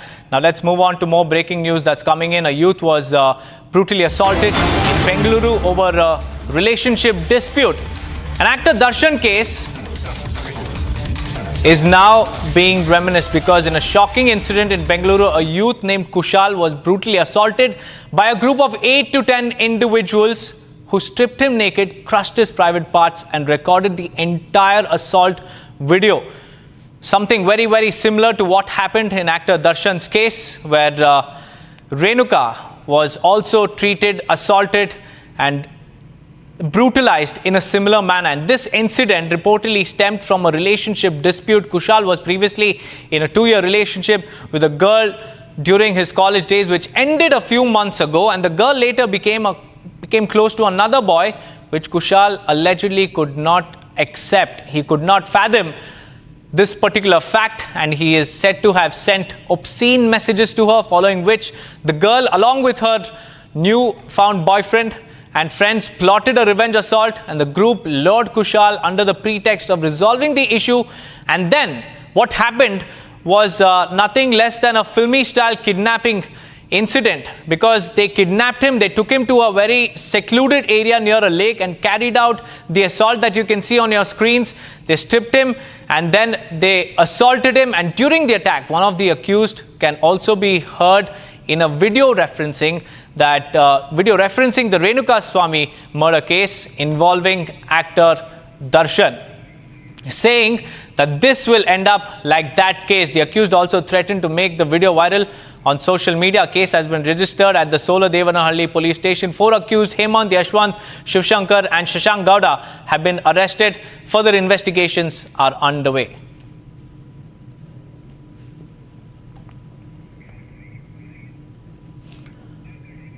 Moving on, viewers, a massive controversy has erupted over Udaipur Files, a film based on the brutal murder of Udaipur tailor Kanhaiya Lal in June 2022. And the tailor was beheaded in broad daylight for sharing a social media post in support of the then BJP leader Nupur Sharma. And Jamiat Ulema Hind has moved the Delhi, Maharashtra and Gujarat High Courts demanding a ban on the film. Here's a detailed report.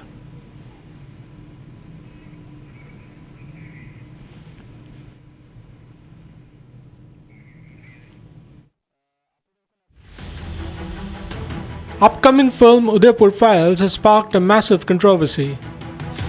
Jamiat Ulema Hind, the body of Islamic clerics, moved Delhi, Maharashtra and Gujarat High Courts seeking a ban on the film's release. Arshad Madni, the principal of the Darul Uloom Deoband, has opposed the film.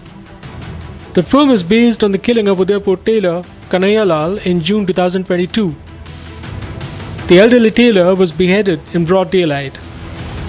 One of the assailants, identified as Riaz, attacked Kanhaiya Lal with a sharp weapon, while the other recorded the crime on his mobile phone. According to the PIL filed by the body of clerics, the film can spread communal hatred. Meanwhile, Kanhaiya Lal's family, along with the film's producer, reached Patna Sanatan Mahkum, seeking the support of Hindu leader Acharya Dhirendra Shastri against a fatwa issued by the Jamiat.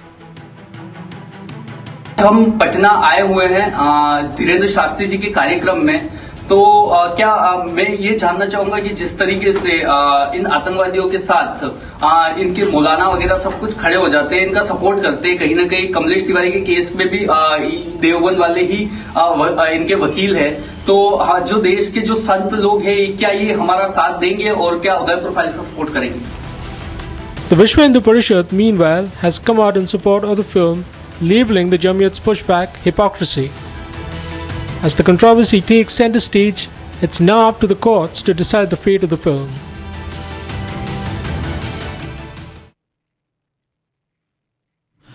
Viewers, moving on to what's happening between Donald Trump and Elon Musk. US President is firing back at Elon Musk's latest political stunt of floating America party. Donald Trump has called it ridiculous. Here's more.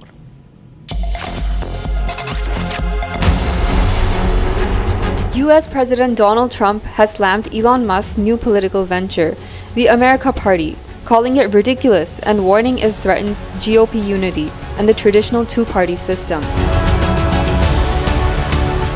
Elon Musk starting a third party. I think it's ridiculous to start a third party. We have a tremendous success with the Republican Party. The Democrats have lost their way, but it's always been a two-party system. And I think starting a third party just adds to confusion. It really seems to have been developed for two parties. Third parties have never worked. So he can have fun with it, but I think it's ridiculous. What's golden key back?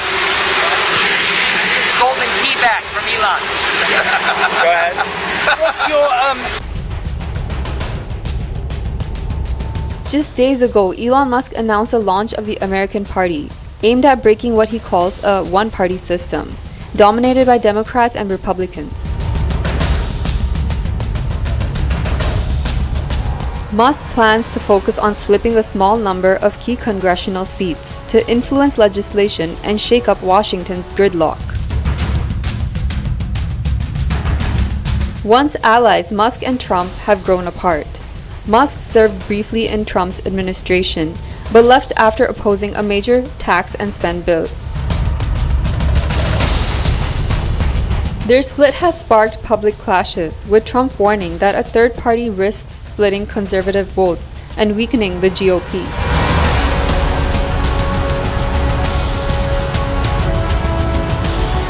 The big question now, can Musk's America Party disrupt the entrenched two-party system, or will it further divide an already fractured political landscape?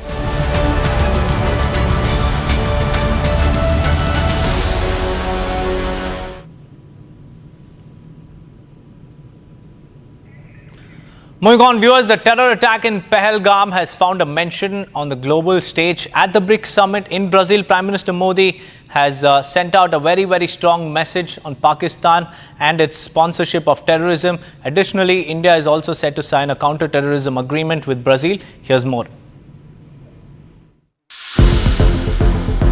Kashmir's agony found a global platform at the BRICS summit in Brazil. The deadly terror attack in Pahalgam, which took several lives, was condemned by the BRICS nations. Prime Minister Modi delivered a pointed message to Pakistan that support to terror outfits won't be tolerated. Look at the para, it's 34, it's very clear. One is there is unanimous condemnation of all the leaders. I think you need to know that. And it also says that condemnation in all its manifestations, and including those who abet, who finance, and either openly, covertly, or overtly, in both ways, it has been condemned. There is also reference to the cross-border movement of terrorists. It's also coming out very clearly, and the listing of terrorist groups. Then there is also a strong support for comprehensive convention on against international terrorism, which was India's formulation, India's initiative in the UN for a long time, as you know that. So the message is very clear for anyone who understands the dangers of terrorism and how it can be, how it needs to be condemned, tackled not by just us. You know, there is a solidarity, there is a universal condemnation, which means all the countries are against it in any form. So that message is very clear to our neighbors. And it didn't just end there. India's foreign policy stance was spelled out loud and clear. Prime Minister Modi is all set to sign a memorandum of understanding with Brazil on counter-terrorism cooperation. After the talks, we are hoping to sign 4 agreements or /MOUs between the two countries, namely on renewable energy, counter-terrorism, agricultural research cooperation between ICAR, which is Indian Council for Agricultural Research, and Embrapa of Brazil, and also exchange and mutual protection of confidential information. These agreements have been finalized. As global leaders huddled to discuss future roadmaps, India chose to talk tough on terror and made sure that the world listened. With that, viewers, it's time for a quick break. On the other side, we'll tell you about how Pakistani spy Jyoti Malhotra was invited by Kerala government for tourism campaign, and this has been revealed in an RTI. Along with that, we'll also tell you about China's message for India.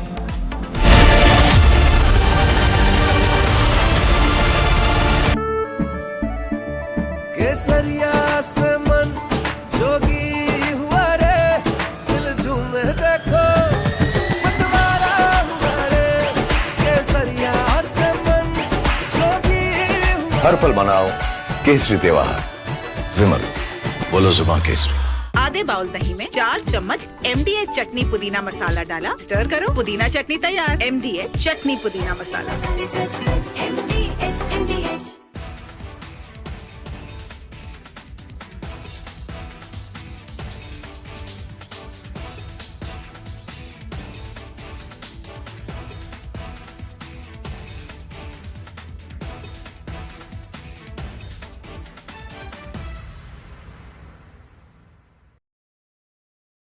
Donald Trump, in first attempt, when the first part of his presidency in 2017, he has come out with the tax breaks.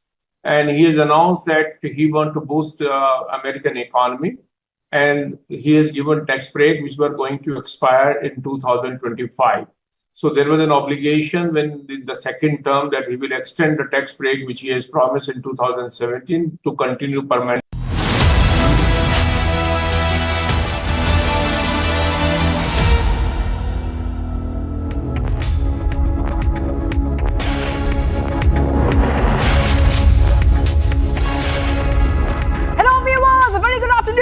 We are live and breaking. I'm Shivangi Shukla, getting you the latest coming in. A short while back, Donald Trump made a statement, 10% tariff warning, saying that he will go ahead and slap those tariffs on anyone, especially the BRICS who is making out and coming out with policies which are anti-American. That is right, viewers.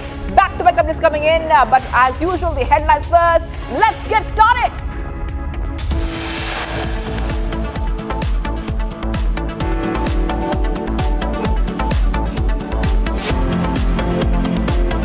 Top headlines, big revelation by Tahawoor Rana. Sources say he admits that he was a trusted agent of Pakistan Army.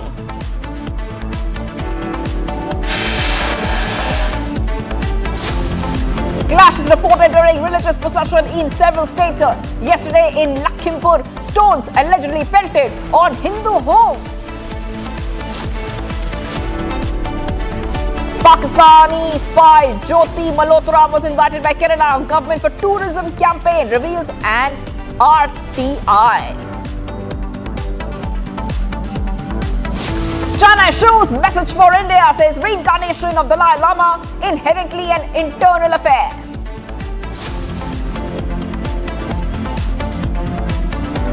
Youth brutally assaulted in Bengaluru over relationship dispute, actor Darshan case referenced.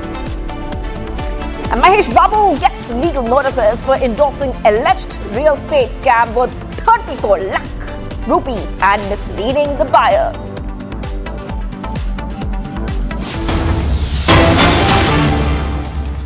Alright, getting some big breaking news coming in. Tension gripped the Naya Tola Mahavir Mandir Chowk area under the Nagar Thana of Katihar, Bihar, after miscreants involved in a Muharram procession have allegedly pelted stones at local residents and the temple, triggering unrest, viewers. In response, District Officer Manish Kumar Meena has ordered strict action against those responsible and assured that no one guilty will be spared. A former Deputy CM and Shah Nagar MLA Tarkeshwar Prasad also appealed to the public to maintain the peace and order, promising firm action against the miscreants to restore normalcy in the area. The pictures coming in, viewers, this is coming in from Bihar, ruckus during a Muharram procession. You can see those pictures as a stone pelting has been reported as local residents are pelting stones, and this is triggering a lot of unrest.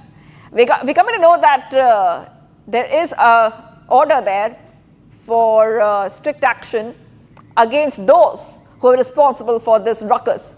And we have to move ahead right now, viewers, because we're getting violent clashes being reported in multiple places, in multiple states, including Uttar Pradesh. So next, we will tell you about this next story where during a Muharram in MP, Shajapur, this time, the incident happened when a procession reached Azad Chowk. So more clashes were reported there.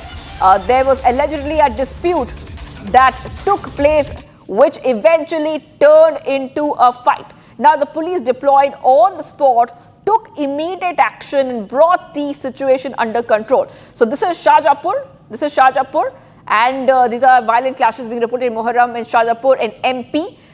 Those pictures coming in, incident is reported once again during a procession, and this procession reached Azad Chowk. Then you can see those pictures coming in. There was allegedly a dispute that took place, which eventually turned into a fight. Okay, the police have been deployed. Satyavijay is joining us. Satyavijay, police deployed on the spot, took immediate action and brought the situation under control. If you could take our viewers what exactly happened and who started it, what the situation is right now, and what do the police suspect, what led to this clash? जी हाँ, बिल्कुल। देखिए, मध्य प्रदेश में दो जगह पर विवाद की स्थिति बनी, शाजापुर और उज्जैन। शाजापुर की अगर बात करें तो वहां पर मुहर्रम का जो जुलूस निकल रहा था, उसमें उसी समाज के, एक ही समुदाय के, मुस्लिम समुदाय के ही दो पक्षों में विवाद हुआ, जिसके बाद पुलिस ने हालात पर काबू किया। ये जो विवाद है शाजापुर का, वो आपसी कहासुनी से शुरू हुआ और रूट को लेकर हुआ, और उसके बाद मुस्लिम समाज के जो दो गुट हैं वो आपस में भिड़ गए। इसके अलावा बात करें उज्जैन की, तो उज्जैन में भी मुहर्रम के जुलूस के दौरान पुलिस को लाठीचार्ज करना पड़ा। दरअसल हालात ये हुए कि कि जो तय रूट था मुहर्रम के जुलूस का, उस तय रूट से हटके जहां पर बैरिकेडिंग की गई थी उस रूट पर मुहर्रम के जुलूस के लोगों ने जाने की कोशिश करी। हालांकि उन्हें समझाइश दी, समझाइश पर वो जब नहीं माने तो पुलिस को लाठीचार्ज करना पड़ा और इस लाठीचार्ज में वहां पर भगदड़ जैसे हालात बन गए। खजूर वाली मस्जिद इलाका है जहां पर कि ये घटनाक्रम हुआ उज्जैन में, जहां पर कि मुहर्रम के जुलूस से पहले ही मुस्लिम समुदाय के लोगों के साथ बैठक की गई थी। उन्होंने ये माना था कि वो गीता नगर इलाके में नहीं जाएंगे, वहां पर बैरिकेडिंग की गई। इसके बाद भी लोग वहां पर जबरन घुसने की कोशिश करने लगे।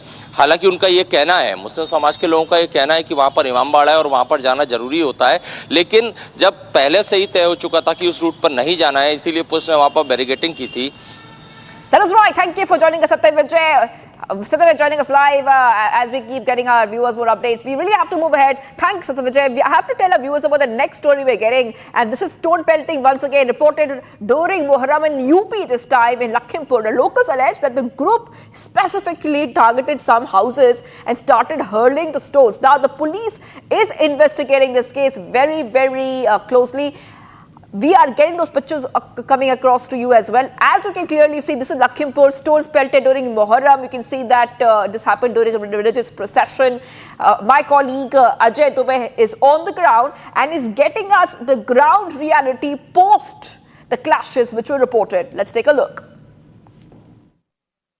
सर कल लगभग 5 बजे शाम की बात है। ताजिया उधर सुनसरी से निकल के आया, हमारे घर के पीछे से निकलता है और कभी रखा ना गया। कल करीब 1.5 घंटे तक ताजिया रख के दिया गया, वहां से उठाया नहीं। हमारे गांव के प्रधान जी अब्दुल हसीब जी वो भी थे साथ में। और उसके बाद में क्या नारे लगा रहे थे और पत्थर क्यों फेंकने लगे आपके घर पर? ये पाउडर फेंका पहले हमारे घर पे, तो हम लोगों ने मना कि घर में क्यों फेंक रहे हो पाउडर। ये हमारे लड़के ने मना किया ये पंकज को, तो जब मना करेंगे तो इनको पकड़ के खींच लिया और मारने लगे। तो हम लोग कह रहे ये क्या कर रहे हो। हम लोग जब दौड़े तब तक पत्थर चलने लगे। बाहर चलते हैं, तस्वीरें और भी आपको दिखाते हैं। घर में बिखरा ये पूरा ईटा पत्थर देखिए, छत पर भी फैला हुआ ईटा। आइए छत पर चलते हैं, आपको हम तस्वीरें दिखाते हैं किस तरीके से छत पर सारा सामान बिखराया गया है। छत के ऊपर चल के देखने को हमें जो घर के मालिक है वो कह रहे हैं। और देखिए यहाँ पर कितने ईंटे पत्थर पड़े हैं, गुम्बे पड़े हैं, और ये बता रहे हैं, कहानी की बानगी बता रहे हैं कि किस अंदाज में डराने के लिए, धमकाने के लिए ये सब कुछ किया गया। यहाँ पर जो घर का सामान है वो भी टूटा हुआ दिखाई दे रहा है। घर के सामान को भी देखिए तोड़ दिया गया है। आप यहाँ पर आप बताएं अंकल, क्या किस तरफ से जा रहे थे? ये इधर इससे जा रहे थे, पीछे से इधर से और ये इधर से पत्थर यहीं से फेंके गए, इधर से वहां से। ये सारा पाउडर भी आपके घर के ऊपर बिखरा हुआ? ये सर वहां तक सब पाउडर फेंका, वो वहां से सब पड़ा है सब। और ये पैनल टूट गया, देखो इस पे ईंटा। क्या नारेबाजी क्या कर रहे थे और उनकी मंशा क्या थी? ये पत्थरबाजी कर क्यों रहे थे? ये केवल हिंदू मुस्लिम भड़काना चाहते थे। आप लोग को डराने की कोशिश थी? और यहाँ हमारे घर से ये हिंदुओं का घर केवट का, इनके घर पे पत्थरबाजी, इनकी टीन टूट गई है। और वो वहाँ एक हिंदू का घर, वहाँ भी पत्थरबाजी, वहाँ भी उनके। हम आपको जरा तस्वीरें एक बार फिर से दिखाते हैं और अंदाजा लगाइए कि किस तरीके से डराने की कोशिश की गई। कल के दिन इस गांव के हिस्से में ईंटे पत्थर छत पर भी बिखरे हुए हैं। और जरा ऊपर से ही नीचे आपको तस्वीर दिखाते हैं, एक फ्रेम। जो स्थानीय लोग हैं दरवाजे पर इकट्ठा हैं, डरे सहमे ये लोग हैं अपनी सुरक्षा को लेकर। और इन ईंटे पत्थरों को देखिए, ये ईंटे पत्थर घर पर जब फेंके गए, इस मंशा से फेंके गए कि लोगों को डराया जाए। ये बताइए, सुरक्षा को लेकर डर लग रहा है आप लोग को? बिल्कुल सर, डर तो लगी रहा। जब इस पुलिस की मौजूदगी में ये हुआ है सर, तो डर तो लगी रहा। वो देखो वहाँ दीवार की वो ऊपर देखिए टीन घर के सामने की दिखा रहे हैं, बाहर की तरफ अंदर की टीनें टूट चुकी हैं। जो पाउडर फेंका गया था, ये पाउडर क्या था और किस मंशा से? पता नहीं सर क्या था ये पाउडर में, इसमें वहां से फेंक रहे। तो हम लोगों ने मना कि घर में हमारे मत फेंको, अपने उसमें फेंको।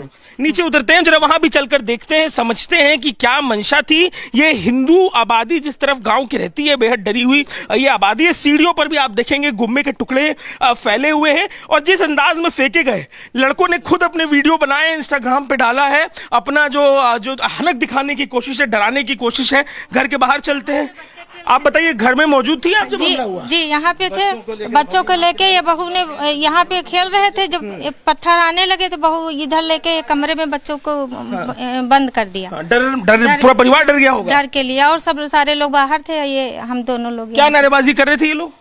वो सब वही खेल रहे थे, पाउडर खेल रहे थे। और उधर से पटाखे दगाने वाली बात आई, आपने कहा कि पटाखे दगा रहे थे, ये तो देखने को मिलता नहीं है। हम पटाखे कभी नहीं दगते हैं, ना ही यहाँ पे रुकते हैं। यहाँ पे आते थे और चले जाते थे, लेकिन 1 घंटे तक रखे रहे। और हम 1-1.5 घंटा हो गया, हमने देखा कि इतनी देर तो कभी नहीं रुकते थे। उसके बाद इन्होंने यहाँ से वो यही पाउडर फेंकना शुरू किया। यहाँ पे हम लोग अपने घर के पास बैठे थे, लगभग वहाँ से 30 मीटर की दूरी पे ये लोग झिल्लियों में उड़ा उड़ा के हम लोगों घर पे फेंक रहे थे। जब हमने मना किया, नहीं सुना किसी ने, हम वहाँ पे जाके मना करने लगे तो 4-5 लोगों ने पीछे से आके हमको पकड़ लिया, पीट दिया आपको? हाँ। अच्छा। जब हमने मना किया फिर भी वहाँ पे कोई प्रशासन नहीं बोला कुछ भी। बाद में बीच बराव कराए और फिर वो लोग क्या किए, जैसे वहाँ ये हुआ लफड़ा तो वो लेके बढ़ाए ताजिया और फिर उसके बाद उधर से पत्थर फेंकने लगे। घर में बच्चे भी थे आपके। मुख्यमंत्री से सुरक्षा के लिए मांग क्या कीजिएगा? योगी जी से कहिएगा। हम तो चाहते हैं सभी लोगों की गिरफ्तारी हो, जितने लोग हैं जो दोषी हैं। अब तक अभी किसी की गिरफ्तारी नहीं हुई। FIR कराई है? FIR आपने कराई है? जी, आपके नाम आपने FIR कराई है? क्या FIR में मांग की? FIR में हमने कहा जितने दोषी हैं सभी लोगों को सजा होनी चाहिए, हमें कड़ी से कड़ी सजा, हमें न्याय मिलना चाहिए।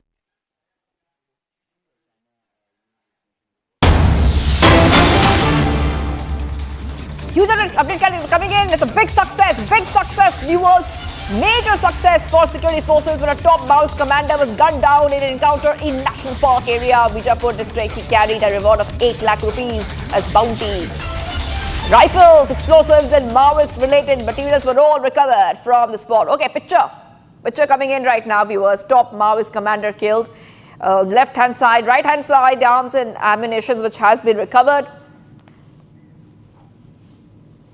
All right, let's go straight across to my colleague who's joining us. Bharat is joining us live from Bijapur. Bharat, I'm just coming across to you right now. Top Maoist has now been eliminated, and this is coming in, of course, as Amit Shah had made it very clear, Union Home Minister, that India will be a Maoist-free nation by the year 2026. Yes. देखिए, मैं आपको बता दूं, जिस तरीके से बीजापुर जिले के अंतर्गत इंद्रावती एरिया जो इलाका पड़ता है, जो उस इलाके पे माओवादियों की सूचना के तर्ज पे पुलिस के जवानों के द्वारा उस इलाके पे एंटी नक्सल ऑपरेशन पे निकले थे। लगातार जो ऑपरेशन है वो चल रही थी।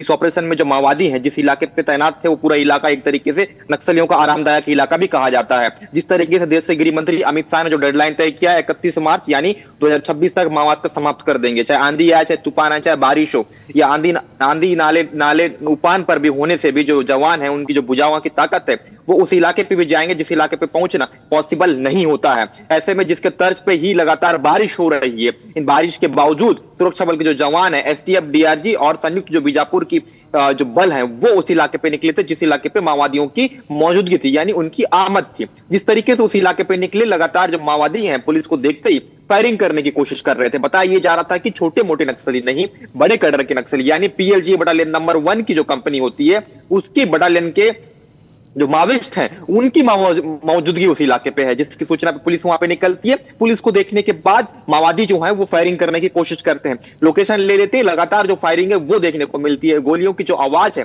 तड़तड़ाहट की जो आवाज है वो इर्द गिर्द के जो गांव है वहां तक आने लगती है। लगातार जिस तरीके से वहां पे हालात देखने को मिल रही थी, बारिश हो रही थी, बारिश होने के बावजूद बस्तर IGP सुंदरराज की अगर बात की जाए वो लगातार पूरे thank you for getting those details. Yes, absolutely. Top Maoist commander has now been eliminated. He has been killed.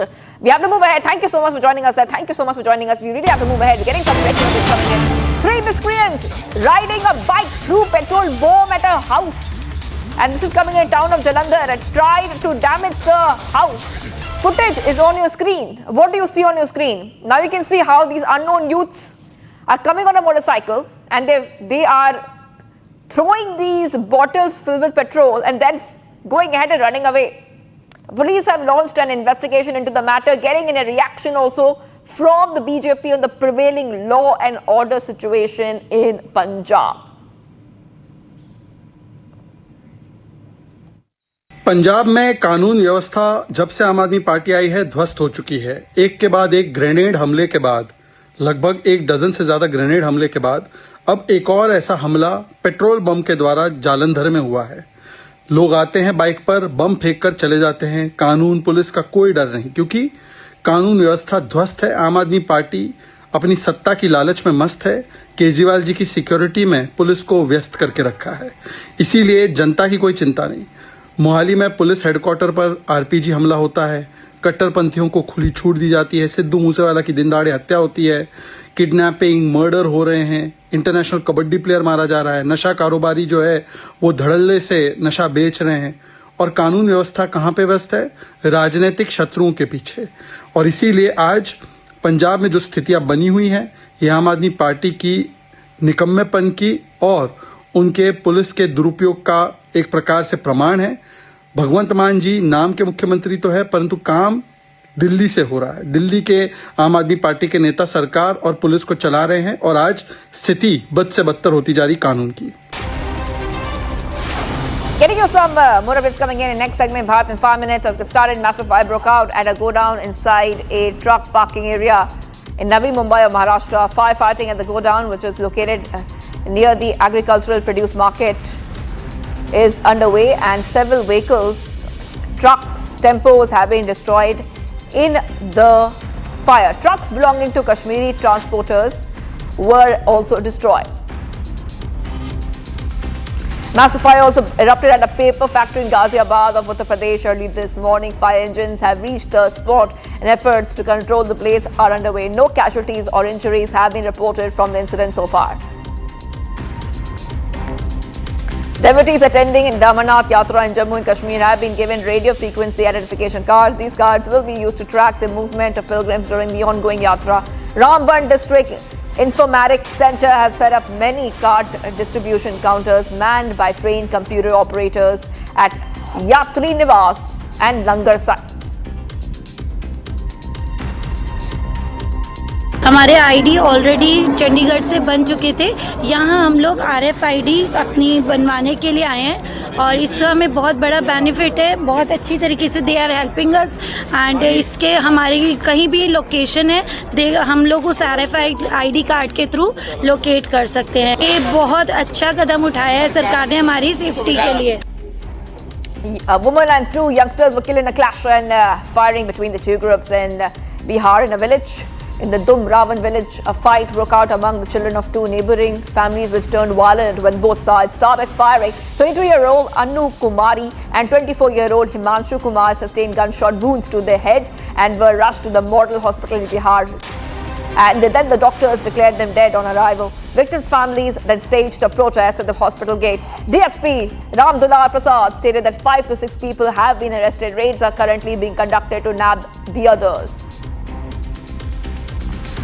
Devotees in large numbers have gathered to witness the consecration ceremony taking place in Tamil Nadu, where we see that the consecration ceremony began with the puja, which took place on July 1st in the temple. The event today has happened between 6:15 to 6:50 a.m. The previous ceremony was held 16 years ago in 2009. Madhya Pradesh CM Mohan Yadav will be heading to Punjab's Ludhiana. He shared that ever since India's government was formed, new employment opportunities, especially for the youth, have been continuously emerging in Madhya Pradesh. He said the efforts are underway to promote industries in the state, particularly crop-based industries, so that crops receive fair prices. Industries for dairy products are also being established. He says that earlier he visited Surat and Bengaluru, and now he will be visiting Ludhiana for this purpose. Many areas of Uttarakhand are experiencing torrential rainfall, due to which the Indian Met Department has issued an alert in state for the next 3 days. Heavy rainfall in Rudraprayag district and other areas of Uttarakhand have increased the water flow in the river. The river is still flowing below the danger mark. A motor bridge has also been washed out in Rudraprayag, due to which many dozen of villages have been completely cut off. Earlier in the week, Yamunotri National Highway was blocked at 2 points. Uttarkashi police have shared it will take time to restore the route. 17 villagers from Chhattisgarh's village were trapped in the floods. They had gone to the area to do agricultural work. All 17 villagers have now been rescued. A rescue operation was conducted by a joint team throughout the night under the direction of Collector Ajit Basant. Their team of the Revenue Department, Pali Police Station, Disaster Management, Nagar Sena and the State Disaster Team conducted a joint rescue operation.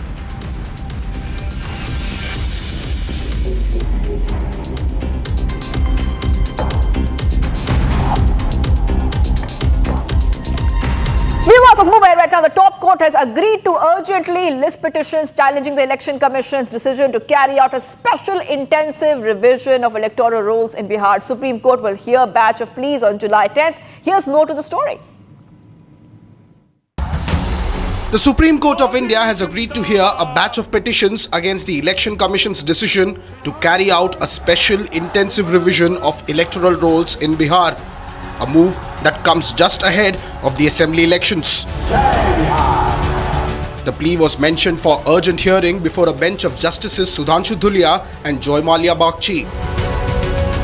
The petitions have been filed by political parties like the TMC and the RJD. Both of these parties have raised concerns over the Election Commission's June order, requiring all voters not listed in the 2003 rolls to submit fresh documentation proving their eligibility, marking the beginning of a likely nationwide exercise. Opposition is claiming that the move violates key constitutional rights, including the right to equality, freedom of expression, and the right to vote, as well as election laws like Representation of People's Act. The petitioners fear that the revision drive could arbitrarily remove lakhs of legitimate voters from the rolls without proper notices or process, threatening the fairness of the upcoming election cycle.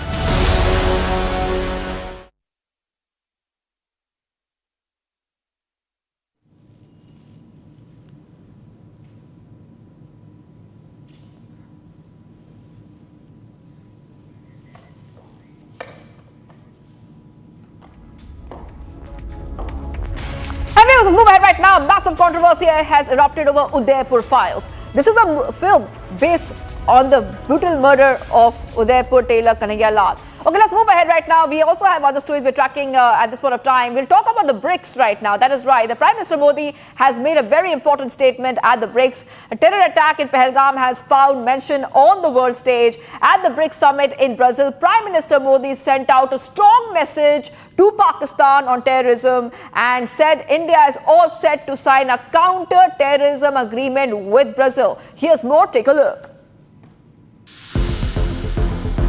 Kashmir's agony found a global platform at the BRICS summit in Brazil. The deadly terror attack in Pahalgam, which took several lives, was condemned by the BRICS nations. Prime Minister Modi delivered a pointed message to Pakistan that support to terror outfits won't be tolerated. Look at the para, it's 34, it's very clear.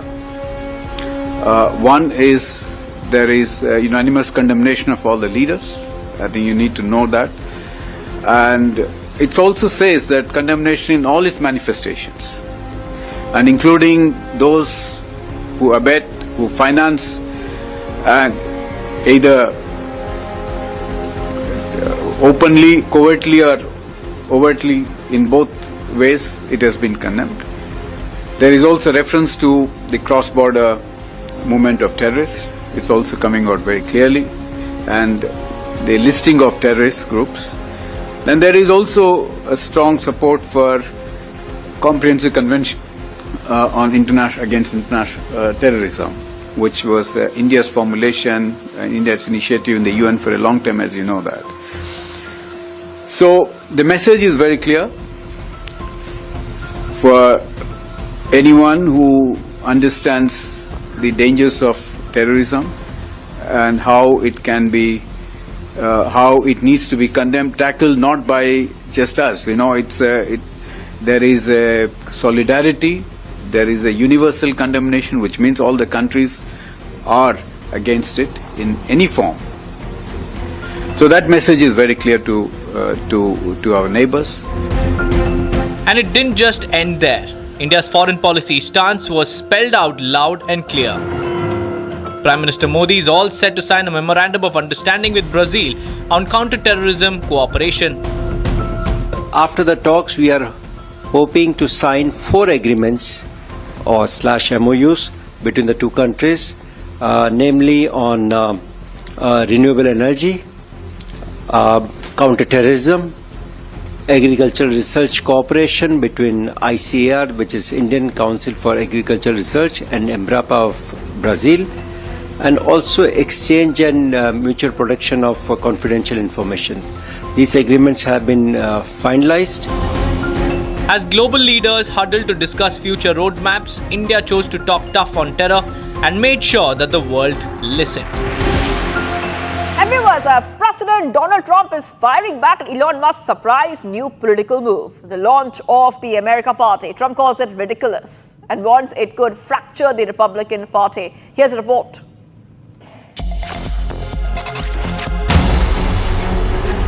US President Donald Trump has slammed Elon Musk's new political venture, the America Party, calling it ridiculous and warning it threatens GOP unity and the traditional two-party system. Elon Musk starting a third party.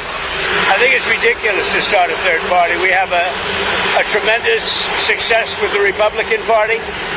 The Democrats have lost their way, but it's always been a two-party system. And I think starting a third party just adds to confusion. It really seems to have been developed for two parties. Third parties have never worked.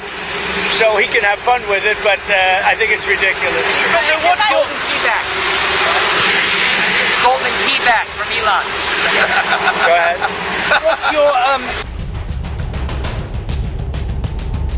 Just days ago, Elon Musk announced the launch of the American Party, aimed at breaking what he calls a one-party system, dominated by Democrats and Republicans.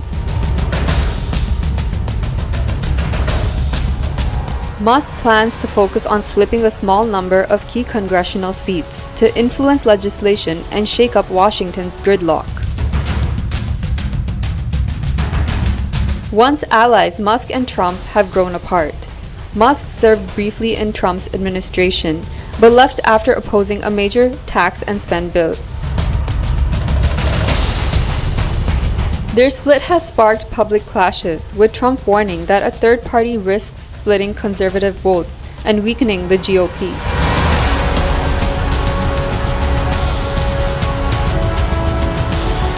The big question now, can Musk's America Party disrupt the entrenched two-party system, or will it further divide an already fractured political landscape?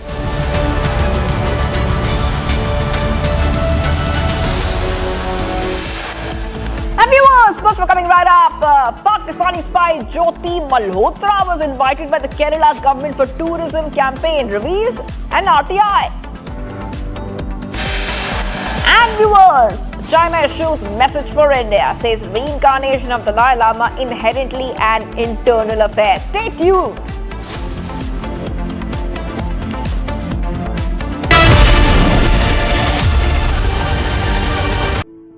In the India Today Best Universities Survey, India's #1 ranked universities in various streams are JNU Delhi, Amity University, AIMS Delhi, IIT Delhi and National Law School Bengaluru. MDH की हल्दी मिर्ची धनिया करे कमाल, ये रंग दे, ये खुशबू दे, ये तीखा, ये कम पड़े, क्या निराला MDH मसाला।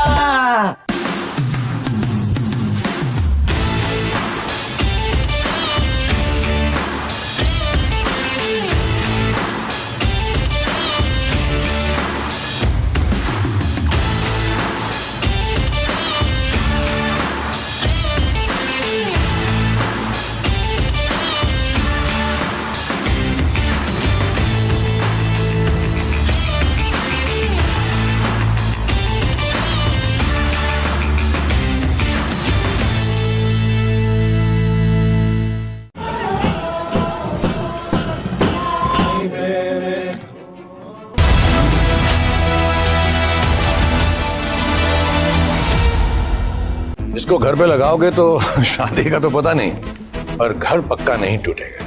रुंगटा नहीं तो घर स्ट्रॉन्ग नहीं। रुंगटा स्टील TMT बार एकदम सॉलिड। पहाड़ों में एक हाइकिंग स्टिक भी बन सकती है।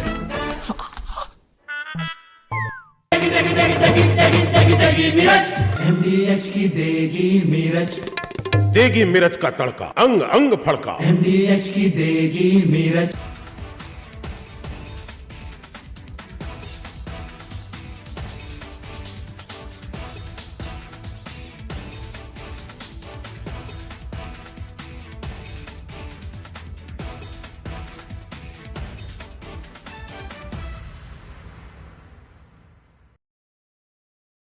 Donald Trump in first attempt when the first part of his presidency in 2017, he has come out with the tax breaks. And he has announced that he wants to boost American economy. And he has given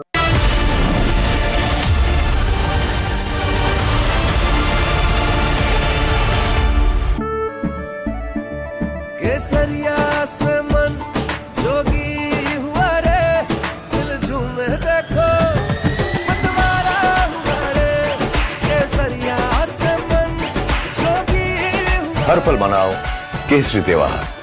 विमल बोलो जुबान केसरी। अब छोलिया हो या लोबिया, सफेद चने या काले चने, सब कुछ मजेदार बने।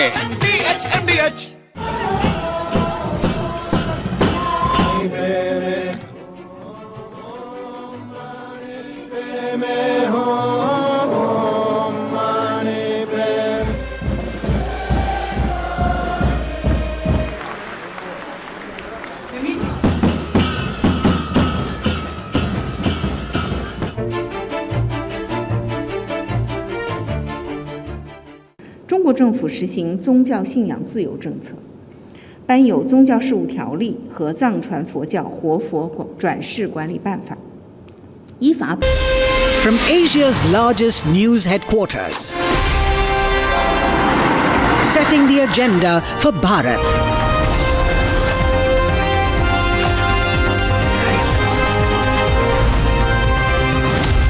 You're watching Republic.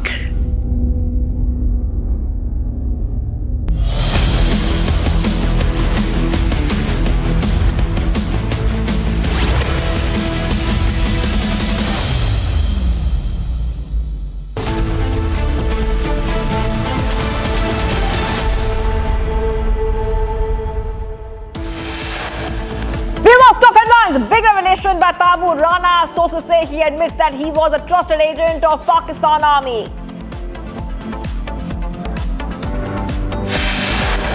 Clashes reported during religious procession in several states yesterday in Lakhimpur. Stones allegedly pelted on Hindu houses.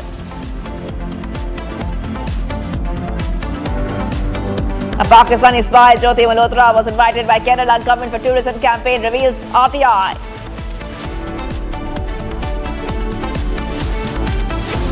China issues message for India, says reincarnation of the Dalai Lama inherently an internal affair. Youth brutally assaulted in Bengaluru over relationship dispute, actor Darshan case referenced. Mahesh Babu gets legal notice for endorsing alleged real estate scam worth 34 lakh rupees and misleading buyers.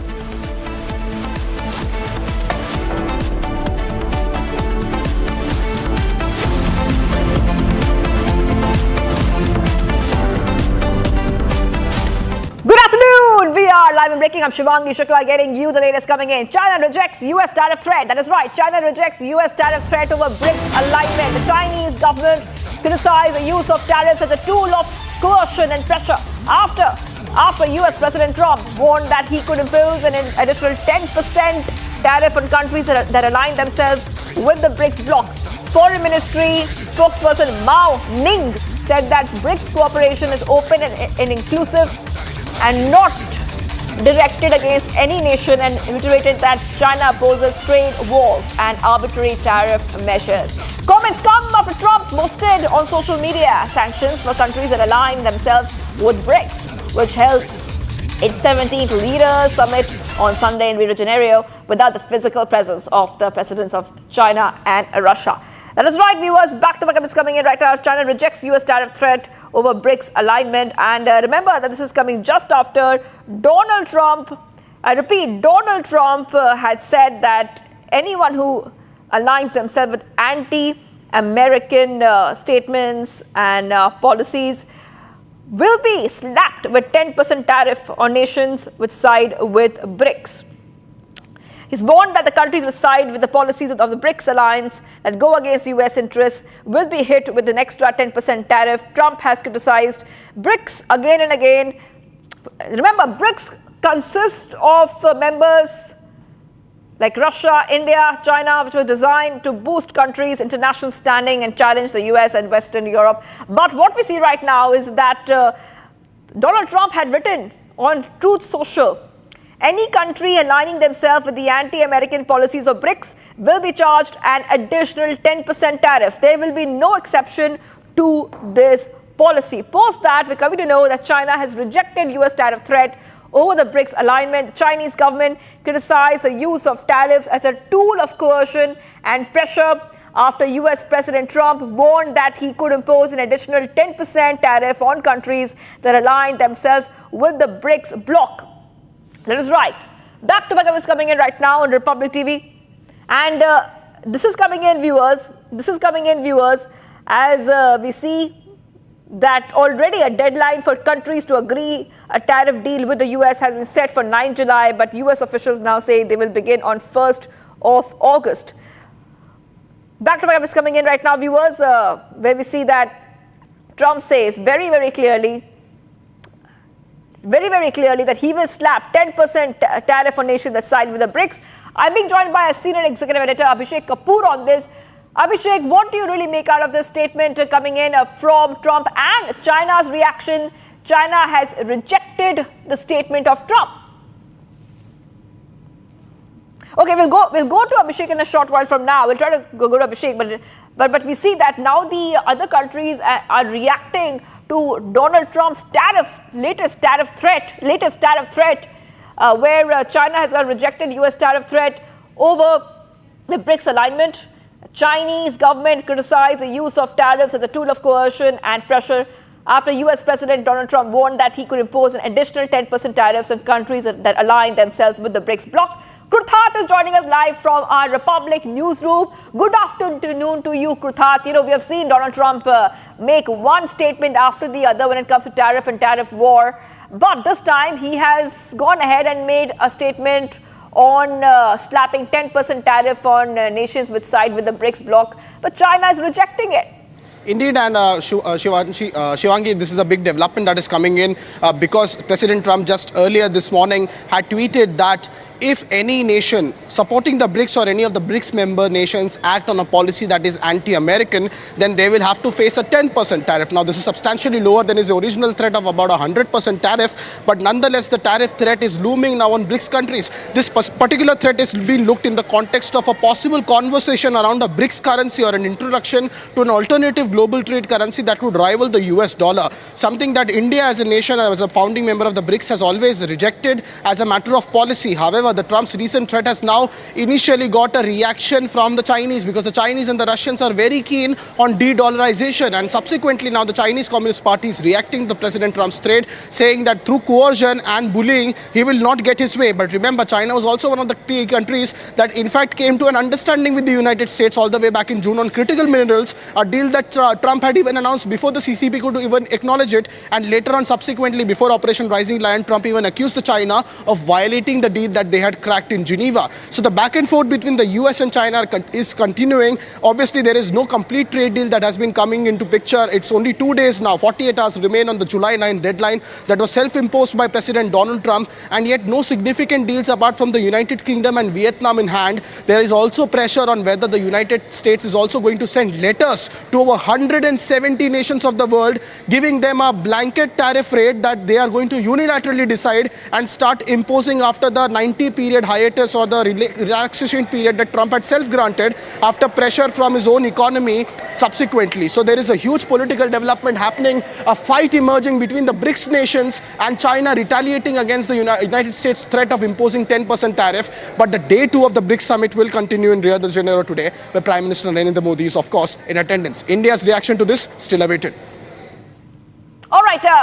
Thank you for joining us there, Krutha, with all those details. I will be coming back to you for more on the story as we see that tariff war get a little bit more intense with Donald Trump's latest statement. But we're getting some more breaking updates coming in. Let's go to the next breaking update coming in. Big breaking news in the 2611 terror plot. The Musk is off.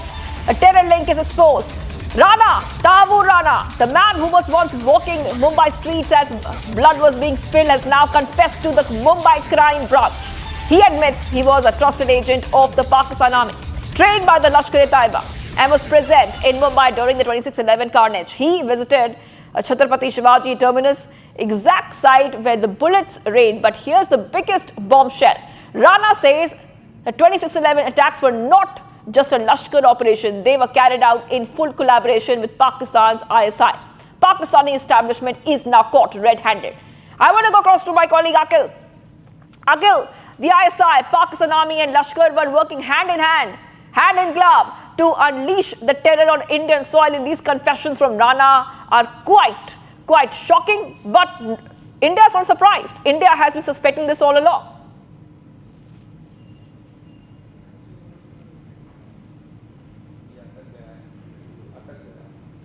Okay, we're having some trouble getting to Akil. We will just go across to Akil. We'll go to Akil in a short while from now. And we have a guest. We have a guest joining us right now on Republic TV. With us, we have Major General G.D. Bakshi, defense expert, joining us, and Major General K.K. Sinha also joining us. I just want to go across to Major General G.D. Bakshi. Major General, very clearly, Rana admits role, and he's saying I was Pakistan's trusted man. Now, this is something we have been telling, India has been telling the entire world this. And once Rana was extradited, he has finally confessed. Major General. We all expected that Rana would sing like a canary when in Indian custody. And he has. He has spilled all the beans. The simple fact is this man was a major in the Pakistan Army Medical Corps. Then he resigned and left, opened his travel agency in, immigration agency in the United States. And there he teamed up with David Coleman Headley. He has spilled the beans as to how Headley was trained by the Lashkar-e-Toiba. That how he was an agent for Pakistan and how he was in Mumbai during 26/11, how he helped plan it in detail and get it executed. He is one of the masterminds of this terror plot, and he has been brought to justice. And like I said, he is implicating the higher-ups in Pakistan, left, right, and center. How can the Pakistani state deny its connections with Tahabur Rana, a former major in their army, right? They have been lying through their teeth all along, and now they are caught. And we have the famous now quote from Bilawal Bhutto, who says that they have no objections to extraditing, Hafiz Saeed and Masood Azhar. Now, I don't know on whose behalf he has made that statement, because it has been hotly contested by the son of Hafiz Saeed. And last time also we had seen how after 26/11, we had given them kilotons of evidence in the form of dossiers. They had thrown them in the trash can. The courts, Pakistani courts, had refused to take them on record and said they are fiction. So what cooperation can you expect from a state which is a known sponsor of terrorism, whose central tenet of the policy is to use terrorism as a tool of statecraft? They have been doing it all along. Their terrorist minions are expendable. They couldn't give a tuppence for them. The real terrorists are the Pakistan Army, the Pakistan ISI. And I think we should now graduate to hitting them directly. Right, Major General G.D. Bakshi. We also have Major General K.K. Sinha. So as General Bakshi said, that it's something that we all knew all along. Even in 26/11 probe, we saw that it was proven very well that that Kasab was from Pakistan. And despite that, we see there was we've not seen this unequivocal support for India. We've not seen this, the world coming together against Pakistan. This time, do you feel, now that this man called Tahabur Rana has said that it was not just a Lashkar operation, but there was ISI also involved, the Pak Army was involved, what implication could it have now in today's time? Good afternoon and Jai Hind General Bakshi here, our veteran. Look, Swami, what, much has been brought out that is spilling the bin, that Tahur Rana, who's a Pak-born Canadian nationalist, he has crossed over to United States of America, and there also he opened that. That is there, and he has been extradited to India on 10th April 2025. And see, 22nd April, when Pahalgam happens, because historical linkages. And in Pahalgam, and then we have got, Operation Sindoor, which we have launched on 7th of May. Now, coming to, Tahbur Rana and Devon Headley, Colin Headley, their connections and the connection with the ISI. They are the childhood friend, and including the Field Marshal, now the Field Marshal of Pakistan, they are the, same school and the college they belong. Even this guy who's the Field Marshal now, and he is the former, Pak military, doctor from Pak military, the medical corps. See what has been revealed. What are the charges when we have put? Conspiring with the LET, linked with ISI operative Major Iqbal. That is very important. Linked with ISI, and he has, spilled the bin, this particular part, which is that he had the linkages with ISI. He has been trained at Markaz Toiba, at Muridke, which was destroyed on 7th of May during Operation Sindoor. This is the center of LET, and there he, along with David Colin Headley, they were trained over there. So it is in our dossier. It is now what we are saying, and now he is confessing that. He has confessed not under the duress. He has confessed it in front of the legal system in India. He has been trained along with David Colin Headley. That he is accepted. And the involvement of Major Iqbal, who was the operative during 26/11, from Pakistan, that has come. And terrorism and murder, the charges are that. The third charge which he has got. So when you connect the dots, and what Jalbakshi was saying, that we know, the world knows about it. Right, you are sir. asking what will happen now. You have used the, you have given the example of Kasab, where is the Pakistan. See, after that, three more things have happened. In the SCO meeting, our Raksha Mantri has gone over there. He has refused to sign the joint statement because they have not included the name of Pakistan. Then, Quad meeting in the United States of America, our foreign minister was there. The joint statement has not included the name of Pakistan. They have not refused. They have condemned what happened in Pahalgam, but they have not used. Right, sir. Same, BRICS, we have able to get it. So the things, what I am trying to bring it out, even in globally, and especially the major player is dilly-dallying. They are not naming Pakistan. But now we have put the evidence in front of the whole globe. Absolutely. And worldwide, this is going. So it is a great achievement that we have done, and it is legally done. Right, General Sinha. Yes, Pakistan has all the reasons to tremble, sir. Absolutely.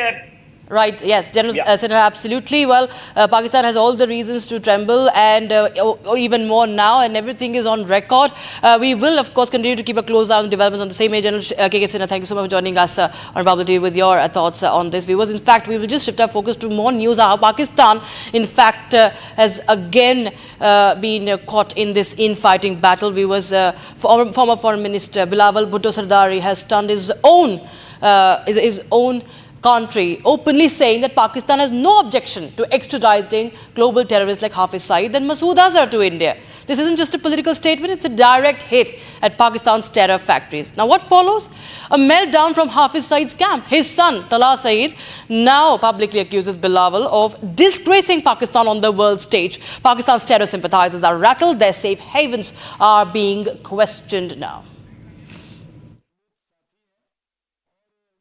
International news channel को interview देते हुए बिलावल ने जो बातें की, भारतीय सहाफ़ी के सवालात के जो जवाबात दिए, हकीकत में वो जवाब बनते नहीं थे, जिससे हम सब की पूरी पाकिस्तानी कौम की दिल आज़ारी हुई है। इस पर हम उसके इस बयानात की भरपूर मज़म्मत करते हैं। मेरे वालिद मोहतरम हाफिज़ मोहम्मद सईद हफ़िज़हुल्लाह का किरदार पाकिस्तान की खिदमत, हिफाजत और दिफा के हवाले से हमेशा रहा है।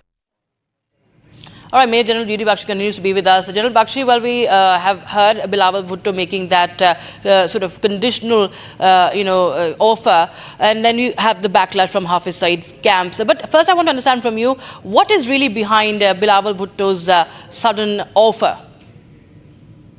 Because Pakistan also realizes that it has been caught by the juggler. The simple fact is the Indus Water Treaty will be held in abeyance till Pakistan behaves. And Pakistan has no option but to come around. And maybe this is the first sign of them coming around and trying to mend fences with India.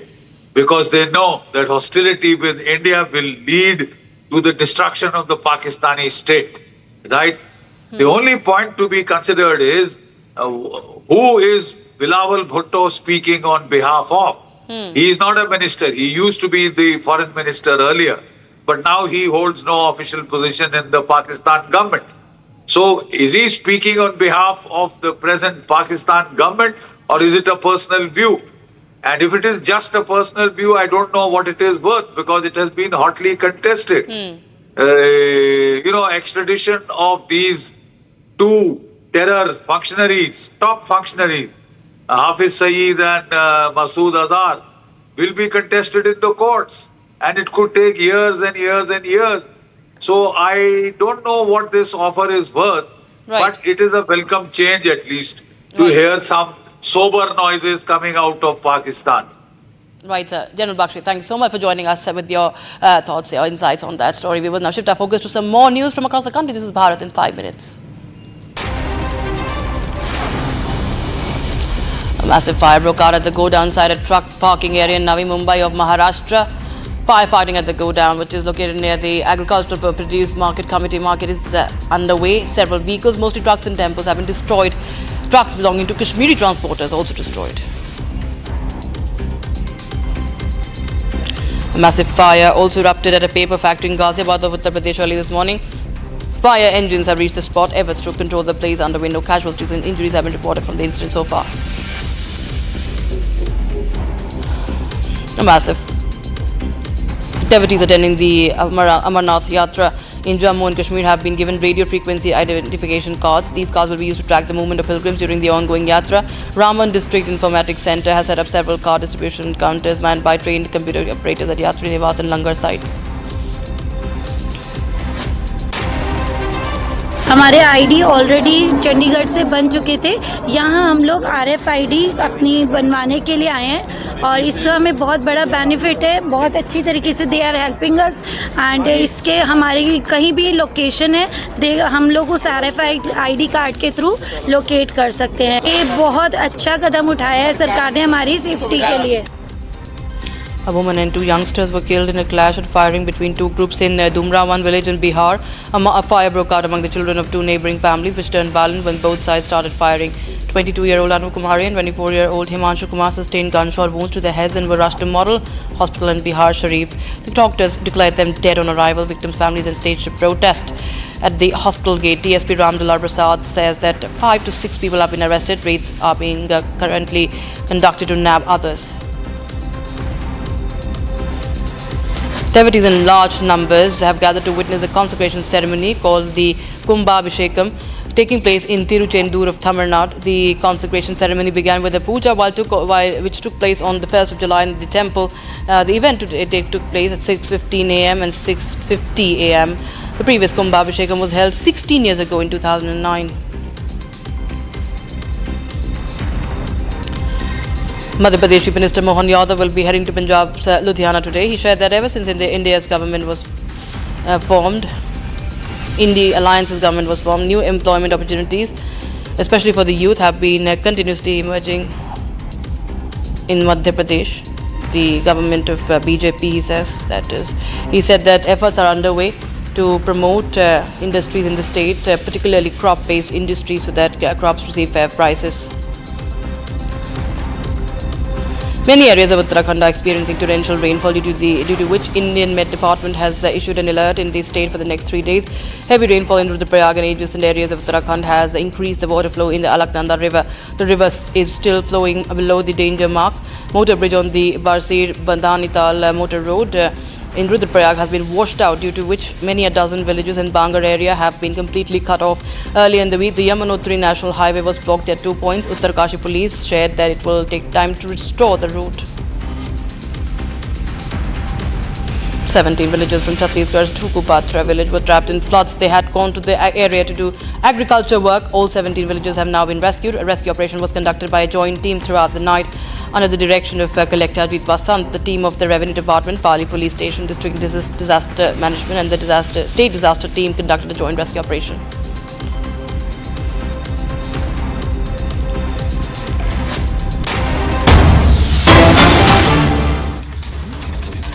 Time for a short. Alright, because we have some breaking news coming in. Crackdown on illegal immigrants in Delhi continues. And 18 illegal Bangladeshis and Narrators have been deported. 29 in fact. 29 illegal immigrants, that includes 18 Bangladeshis, have been deported. So the crackdown against the illegal immigrants in the national capital continues. Dwarka District Police have apprehended and deported 29 foreign nationals. That includes 18 Bangladeshis residing illegally in India.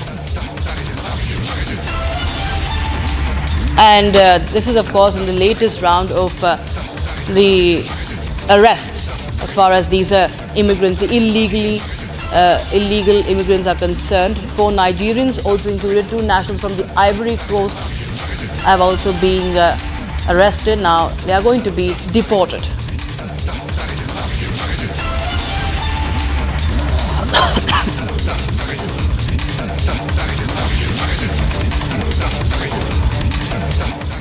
All right, we will shift our focus to other stories that we're tracking. Many areas of Uttarakhand are experiencing torrential rainfall. The Indian Met Department has issued an alert of heavy rainfall in Uttarakhand for the next 3 days.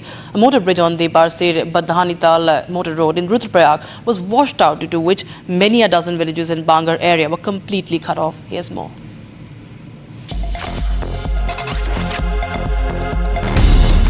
Uttarakhand has been hit by torrential rainfall. Heavy rainfall is on the forecast for Uttarkashi, Tehri, Bagheshwar, Dehradun and Rudraprayag. The India Meteorological Department has issued an alert of heavy rainfall in Uttarakhand for the next 4 days on Sunday. Earlier in the week, the Yamunotri National Highway was blocked at 2 points between Silai Band and Ojri, severely affecting local travel and pilgrimage traffic. According to Uttarkashi police, it will take time to restore the route. Uttarakhand Chief Minister Pushkar Singh Dhami has conducted an aerial survey of the disaster-affected area. Travel has also been affected in Rudraprayag due to a motor bridge on the Barsir-Badhanital motor road being washed out. Rainfall is also being experienced in other parts of India, including Delhi. A red alert has been issued in Pune. Fishermen have also been advised not to venture into the sea along and off the coasts of Konkan, Goa, Gujarat and North Karnataka. A short break, viewers, but we get you the latest on Pakistani spy Jyoti Malhotra. Now, what we know is that she was invited by the Kerala government for tourism campaigns, revealed by an RTI. Also, China issues message for India, says reincarnation of the Dalai Lama inherently an internal affair.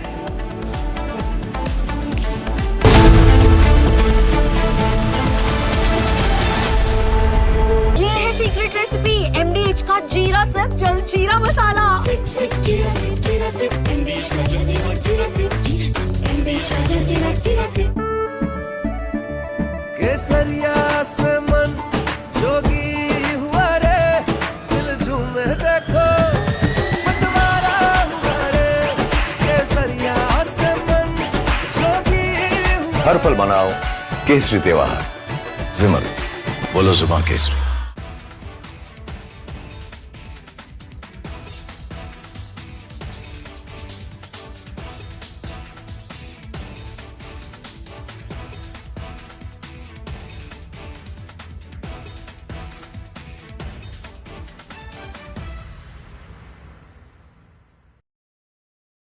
Donald Trump, in first attempt, when the first part of his presidency in 2017, he has come out with the tax breaks.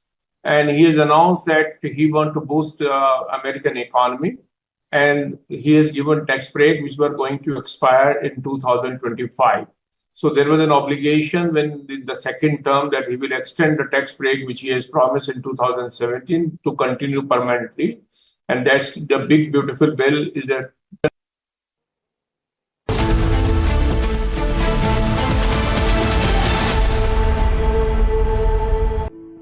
In the India Today Best Universities Survey, India's #1 ranked universities in various streams are JNU Delhi, Amity University, AIMS Delhi, IIT Delhi, and National Law School, Bengaluru.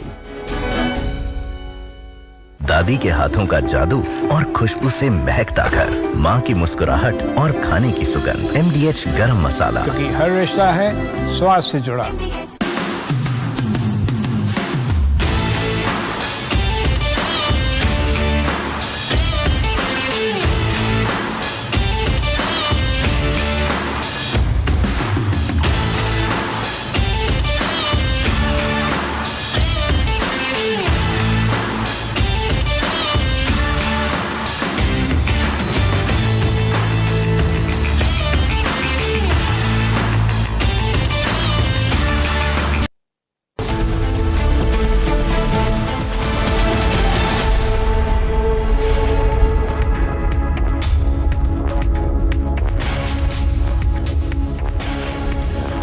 Hello and welcome. You're watching Republic TV with me, Akanksha Khajure. In the next half an hour, we'll tell you about this big admission by 2611 mastermind Tahavur Rana. But first, as always, the headlines.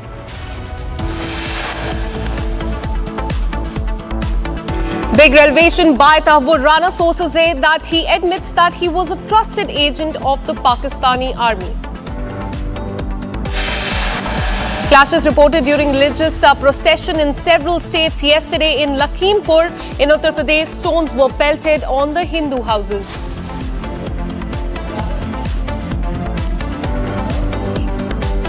China responds to Trump's tariff threat, calls it a measure of coercion.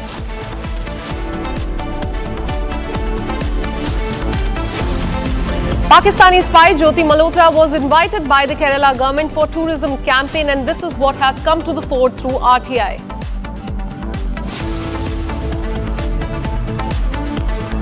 China has issued a message for India, says reincarnation of Dalai Lama inherently an internal affair.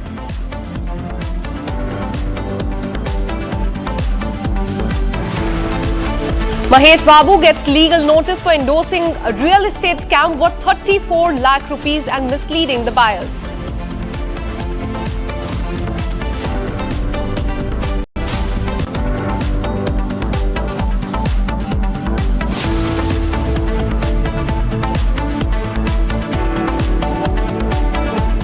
In fact, we have breaking news coming in from Maharashtra. Shiv Sena leader Sanjay Nirupam has slammed MNS after a video of a leader, son hurling abuse at Marathi-speaking women has gone viral on social media. He says that the real face of those who claim to protect Marathi pride is now exposed. So in the visuals, you can see that this is a video that has gone viral on social media of a MNS leader's son hurling abuses at Marathi-speaking women. And this video has garnered a sharp criticism from the Shiv Sena leader. Sanjay Nirupam has said that this in fact shows the real face of those who claim to protect the Marathi pride. In fact, on cam, you can see that is the MNS leader's son, which was in fact at night was seen harassing a woman and hurling abuses at her. And this video has gone viral on social media. Sharp criticism coming to the fore from the leaders there in Maharashtra, saying that now this is the real face of MNS that has been exposed by this viral video that you can see on the screen. This man that you can see on the screen is the son of MNS leader who was seen harassing a woman there in Maharashtra, hurling abuses at her. And what we are learning is that this was a Marathi-speaking woman who was abused by the MNS leader's son in this video. In fact, Shiv Sena has hit out at MNS, saying that this is now their real face that has been exposed. Shiv Sena has said that people who claim to protect the Marathi pride have now been exposed, as what we're learning is that this lady in the visuals that you can see was a Marathi speaking woman that was abused by the MNS Sons leader, and this is very concerning. In fact, a video that has come to the fore.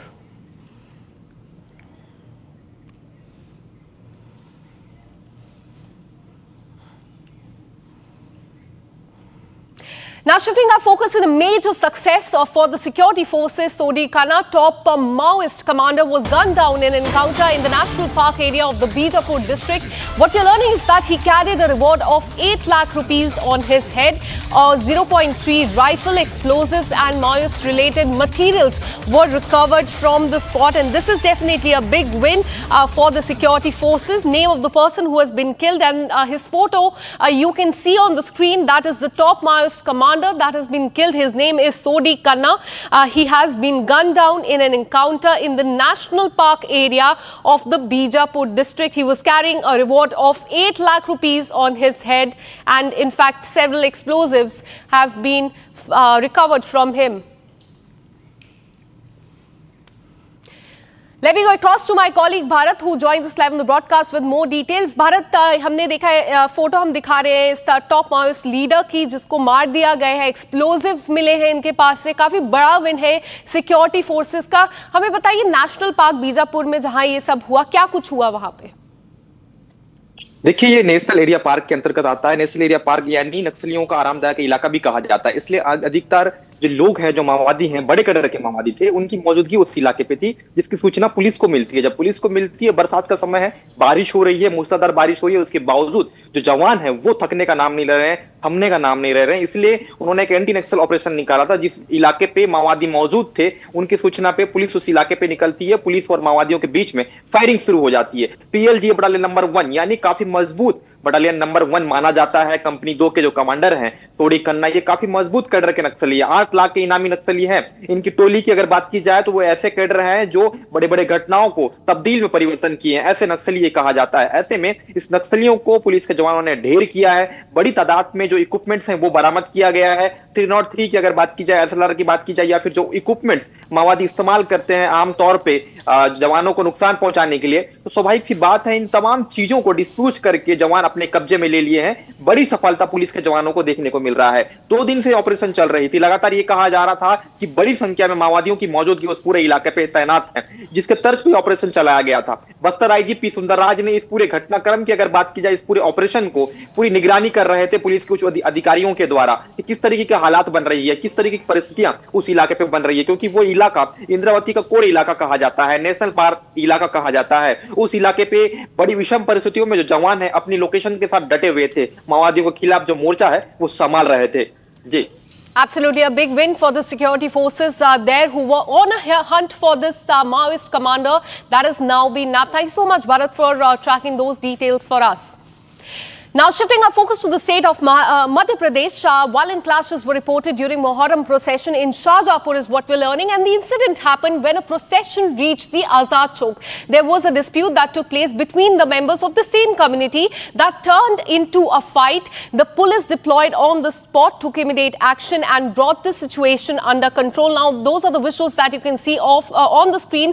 Those are the visuals from Shahjahanpur in Madhya Pradesh where there was a clash between people of the same community. There was a dispute that which then turned into a huge fight that you can see on the screen. They started fighting amongst each other. Police had to control the situation. In fact, what we're learning is that several people have been booked as far as this specific case is concerned. But remember, viewers, we've been getting you visuals not just from Madhya Pradesh but also from UP, Bihar and Jharkhand about the clashes that took place during the procession of Muharram.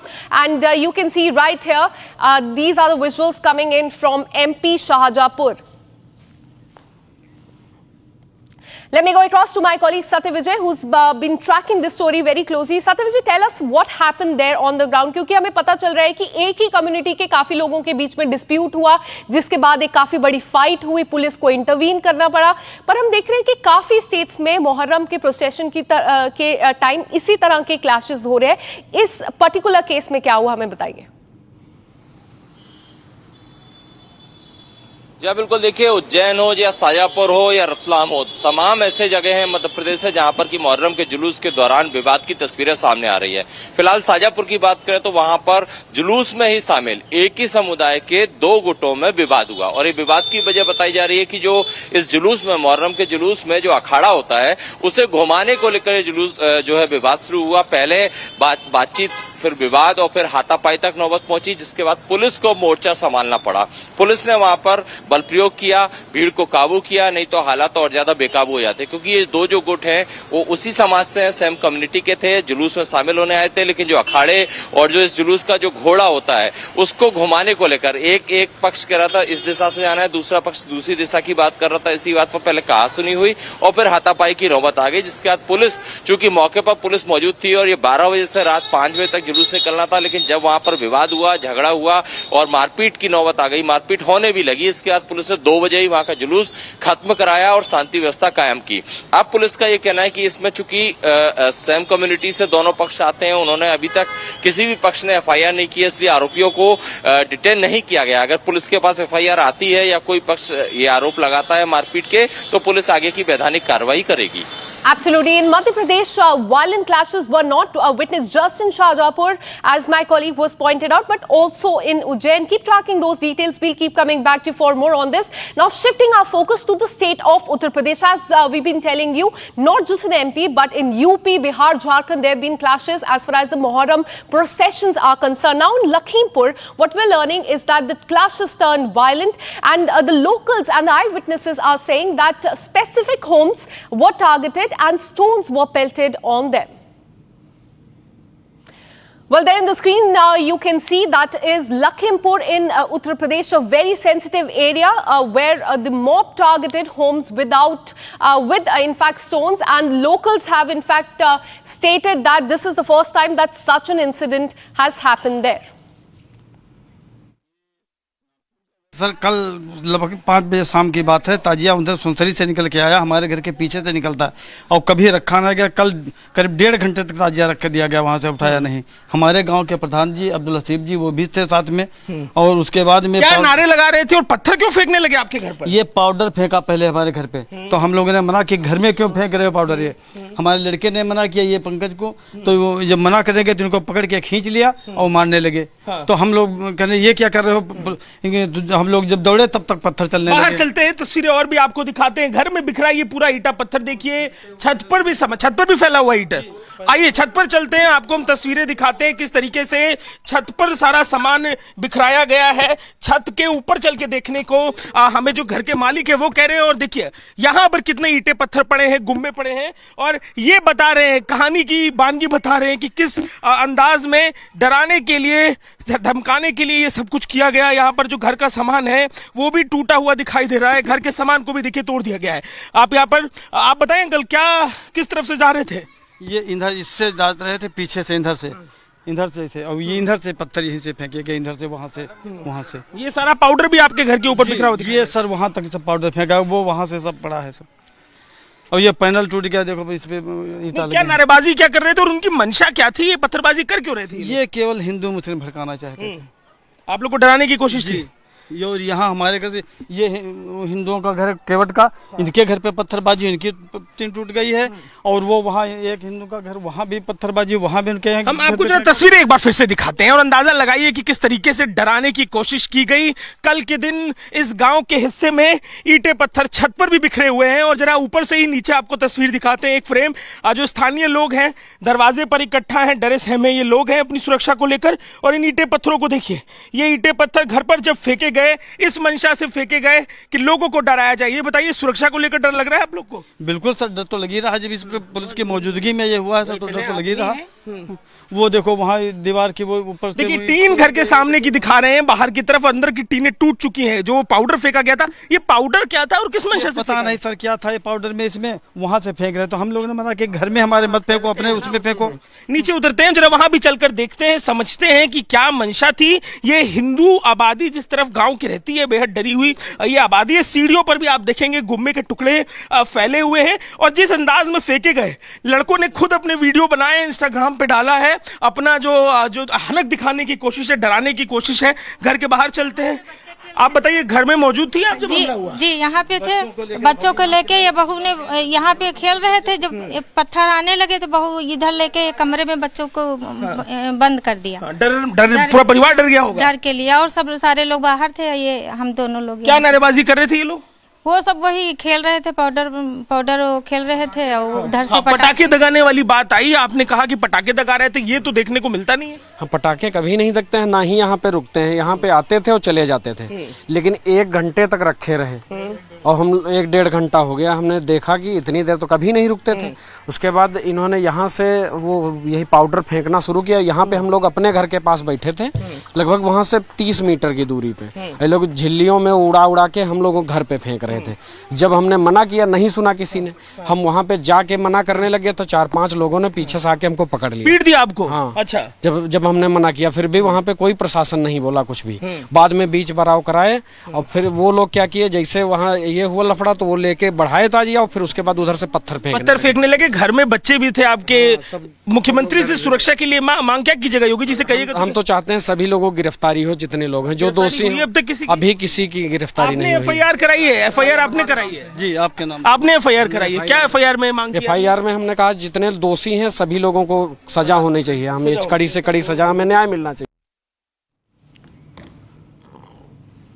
Now let's have a look at the top national stories in under 1 minute.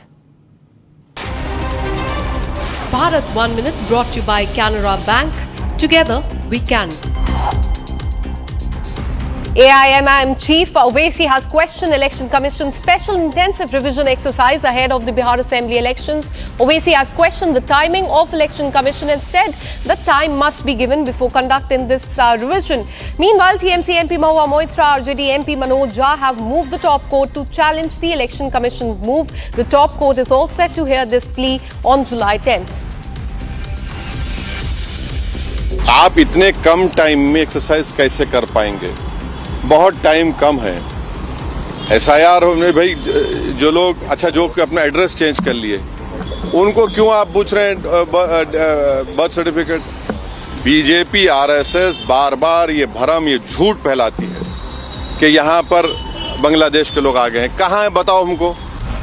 And in Punjab, 3 miscreants riding a bike through petrol pump at a house in Adampur town of Jalandhar and damaged the house as well. Footage now access shows that how 3 unknown youth came on a motorcycle and fled after throwing bottles filled with petrol. Police has now launched an investigation into this matter, getting a reaction from the Bharatiya Janata Party on the prevailing law and order situation in Punjab.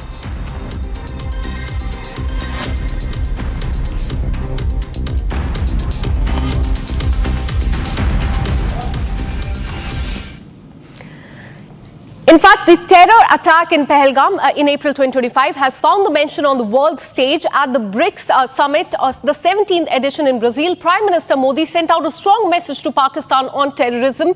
And additionally, India is all set to sign a counter-terrorism agreement with Brazil. Here's more.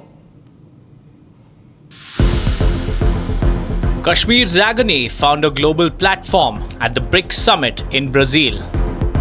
The deadly terror attack in Pahalgam, which took several lives, was condemned by the BRICS nations. Prime Minister Modi delivered a pointed message to Pakistan that support to terror outfits won't be tolerated. Look at the para, it's 34, it's very clear. One is, there is unanimous condemnation of all the leaders. I think you need to know that. And it also says that condemnation in all its manifestations, and including those who abet, who finance, and either openly, covertly or overtly, in both ways, it has been condemned. There is also reference to the cross-border movement of terrorists. It's also coming out very clearly, and the listing of terrorist groups. Then there is also a strong support for comprehensive convention on against international terrorism, which was India's formulation, India's initiative in the UN for a long time, as you know that. So the message is very clear for anyone who understands the dangers of terrorism and how it can be how it needs to be condemned, tackled not by just us. There is a solidarity, there is a universal condemnation, which means all the countries are against it in any form. So that message is very clear to our neighbors. And it didn't just end there. India's foreign policy stance was spelled out loud and clear. Prime Minister Modi is all set to sign a memorandum of understanding with Brazil on counter-terrorism cooperation. After the talks, we are hoping to sign 4 agreements or /MOUs between the two countries, namely on renewable energy, counter-terrorism, agricultural research cooperation between ICAR, which is Indian Council for Agricultural Research, and Embrapa of Brazil, and also exchange and mutual protection of confidential information. These agreements have been finalized. As global leaders huddled to discuss future roadmaps, India chose to talk tough on terror and made sure that the world listened.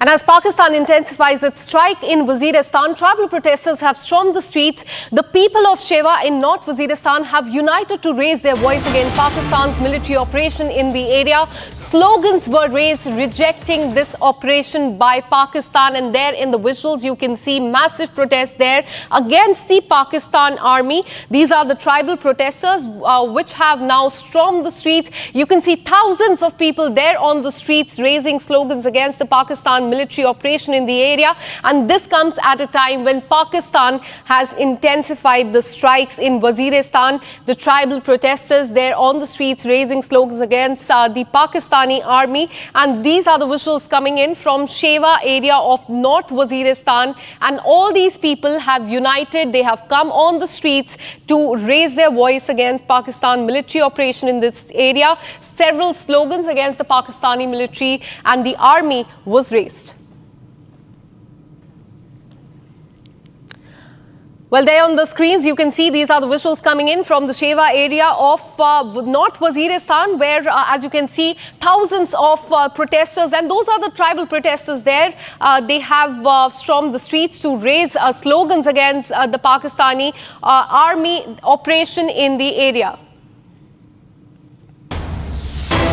In fact, we have another breaking news coming in from the national capital. What we're learning is that Delhi High Court has dismissed the Turkish firm Celebi's petition.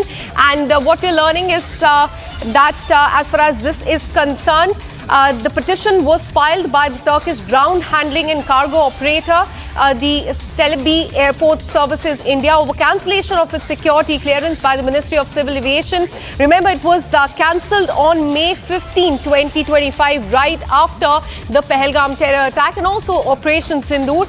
And it was cancelled, giving the ground of national security. And now it is a big blow to this Turkish firm, as now Delhi High Court has dismissed the petition filed by it, challenging the revocation of the security clearance by the Union government. Remember, as I told you, May 15th, earlier this year, in fact, security clearance was cancelled by the Ministry of Civil Aviation on the grounds of national security. After that, the firm approached the Delhi High Court seeking revocation of the security clearance by the Union government.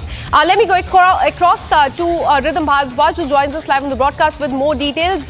Do tell us about this case, because this is a big blow to this Turkish firm. It's not the first time. In several courts, even in the Bombay High Court, Turkish-based company Celebi Airport Services had filed a plea challenging the revocation of the security clearance by the government of India. The big blow coming in for the Turkish-based company Celebi. The Delhi High Court has dismissed this plea challenging the revocation of the security clearance. We saw in the court had earlier also stated that they are going to be seeing what happens. They moved the Madras High Court, they had moved the Bombay High Court, and now in Delhi, after this big move where they challenged everything before them, the court has said in 10-15 minutes, Justice Datta says, I shall be uploading the judgment also. Now, this is a big blow to them. We remember senior advocate Mukul Rohatgi appeared for them before the court in Delhi and had given out long arguments as to how this had happened and the security clearances had been taken from them by them earlier. But this news came after the Pahalgam attack in April 22, very, very clear directions had been given to them and to the government when the Delhi High Court was to deliver this verdict. I also want to tell our viewers, Justice Sachin Datta on 23rd of May had reserved this verdict. They had Celebi is a company that used to oversee the ground handling and cargo terminal functions at various airports. But I want to tell our viewers, appearing for the central government, the Solicitor General, Mr. Tushar Mehta, had said that unprecedented threat was there in aviation security. Senior counsel Mukul Rodgi, who appeared for Celebi, had said the centre's move was against principles of natural justice and against airport security rules. He said the DGCA security have ought to given the petitioners a hearing.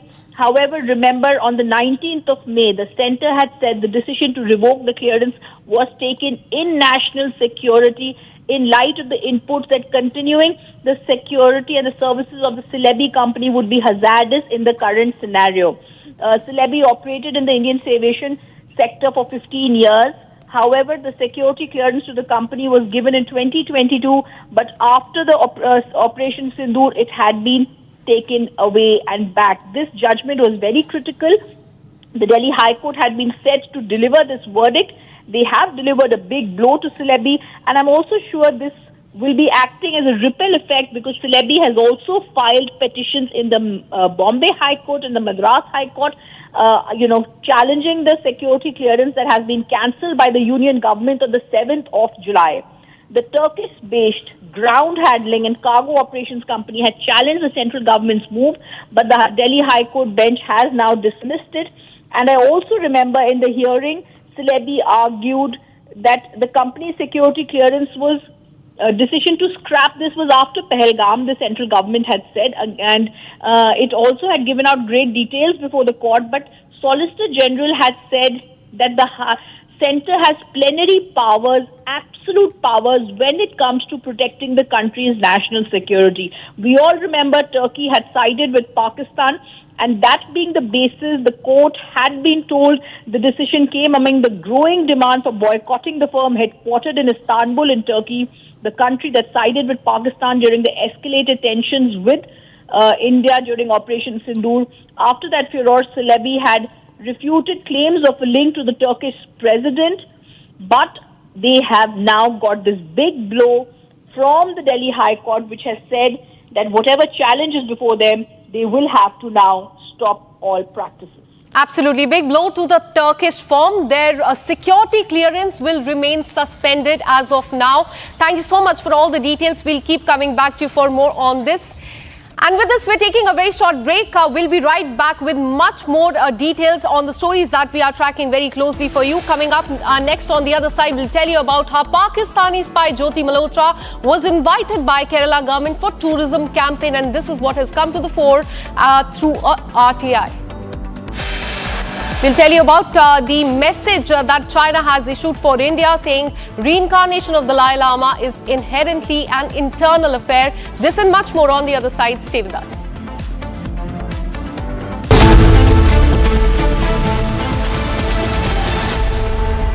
आधे bowl दही में 4 चम्मच MDH चटनी पुदीना मसाला डाला, stir करो, पुदीना चटनी तैयार। MDH चटनी पुदीना मसाला। केसरिया से मन जोगी हुआ रे, दिल झूमे देखो मतवारा हुआ रे, केसरिया से मन जोगी हुआ। हर पल मनाओ केसरी त्योहार। विमल, बोलो जुबान केसरी।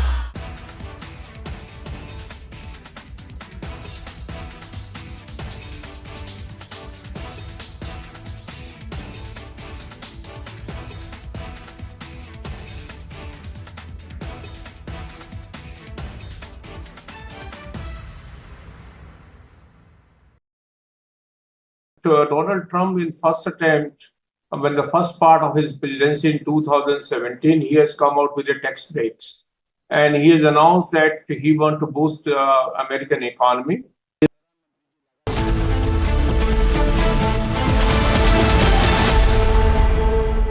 MDH की हल्दी मिर्ची धनिया करे कमाल, ये रंग दे, ये खुशबू दे, ये तीखा, ये कम पड़े, क्या निराला MDH masala.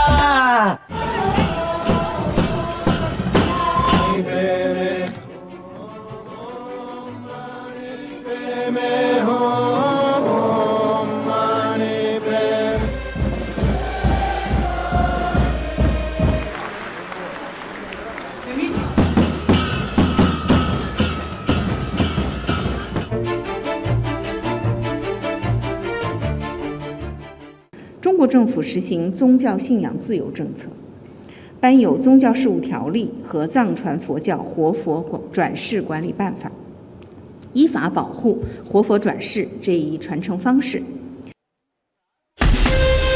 From Asia's largest news headquarters, setting the agenda for Bharat.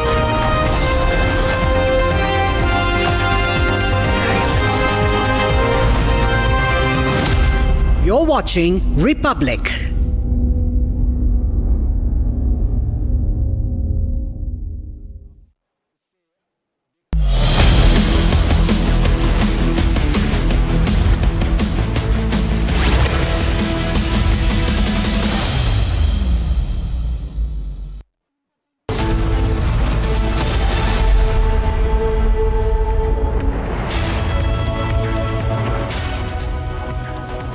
A very good afternoon, viewers. It's 3 p.m. and you're watching Republic TV. I'm Deepak Suresh Kumar, and Rana's explosive admissions have now exposed Pakistan's hidden hands in the 26/11 attacks. We'll get you all that and much more after a quick check on the headlines.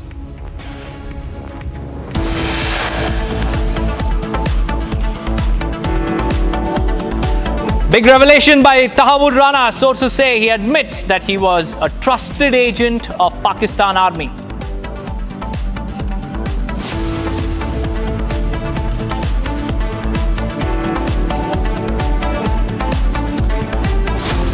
Delhi High Court dismisses petition filed by Turkey-based ground handling company Celebi Aviation challenging the revocation of its security clearance.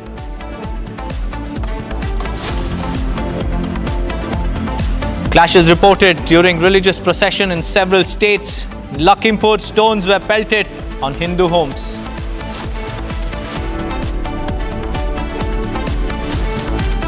Pakistani spy Jyoti Malhotra was invited by Kerala government for tourism campaign, reveals RTI. China issues a message for India, says reincarnation of Dalai Lama inherently an internal affair.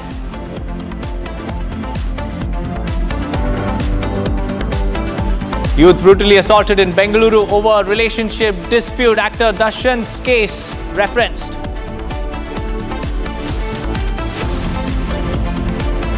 Tollywood actor Mahesh Babu gets legal notice for endorsing alleged real estate scam worth 34 lakh rupees and misleading the buyers.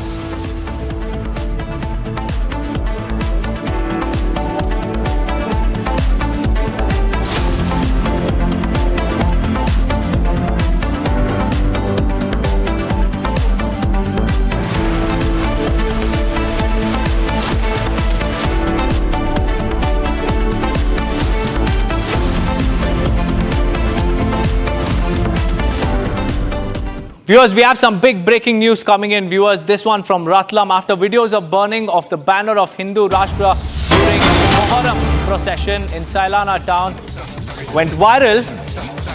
In protest, Hindu organizations shut down Sailana town and demanded strict action against all those perpetrators. The incident happened during Muharram procession. Banners were burnt while making fire stand in Muharram arena. And this is the protest in response to a banner of Hindu Rashtra being burnt openly during a religious procession. The video has gone viral, sparking massive outrage. Hindu organizations have shut down the town, streets flooded with protesters, and Sailana is now on the edge with heavy police deployment on ground as the situation turns volatile. We also have Satya Vijay joining us live on this broadcast. Satya Vijay, tell us what's happening on ground zero. The Hindu organizations have erupted in protest after the banner was burnt. Tell us more.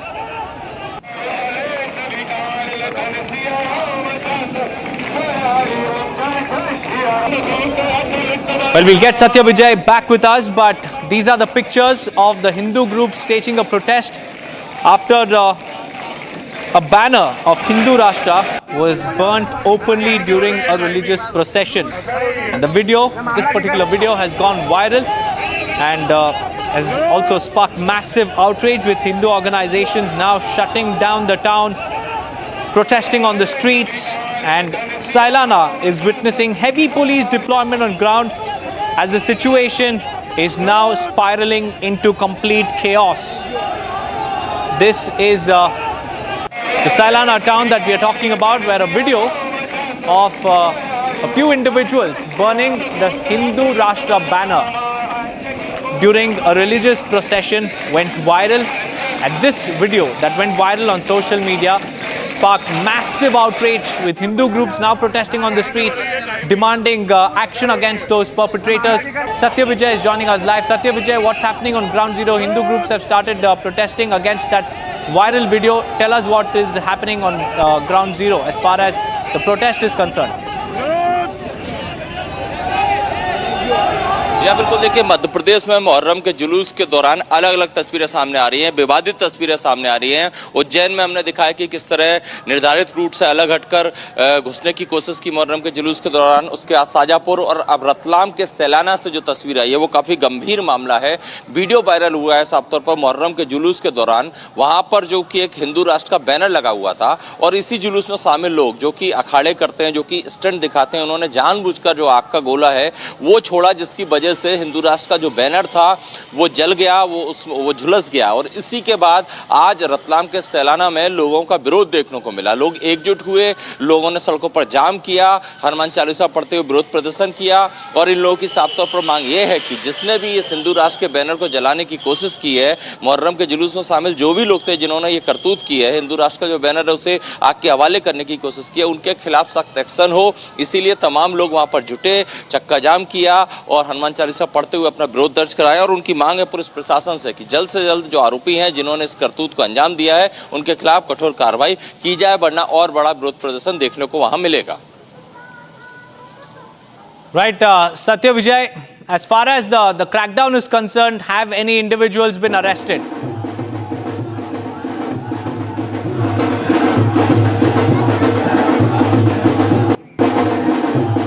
Right, it seems like we lost the connection, but these are the pictures coming in from MP, where ruckus was witnessed during a religious procession.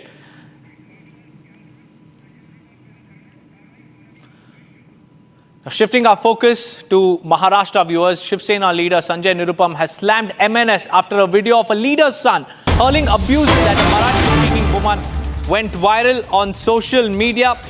A Maharashtra Navnirman Sena leader's son, drunk, half-naked, hurling filthy abuses at a Marathi-speaking woman, brazenly flaunting his father's political power, as claimed by Sanjay Nirupam in his explosive tweet. He has said that the very party that claims to defend Marathi pride is now caught shaming it. These are the pictures. This is the video. There you can see the man who is seated inside his car is an MNS leader's son who is hurling abuses, insulting a woman publicly, a Marathi-speaking woman, and the Shiv Sena has now caught on to this. It is slamming MNS. We have Satya Prakash joining us live. Satya Prakash, tell us more about this video that has gone viral. An MNS leader's son is caught hurling abuses at a Marathi-speaking woman, and that too in an intoxicated state.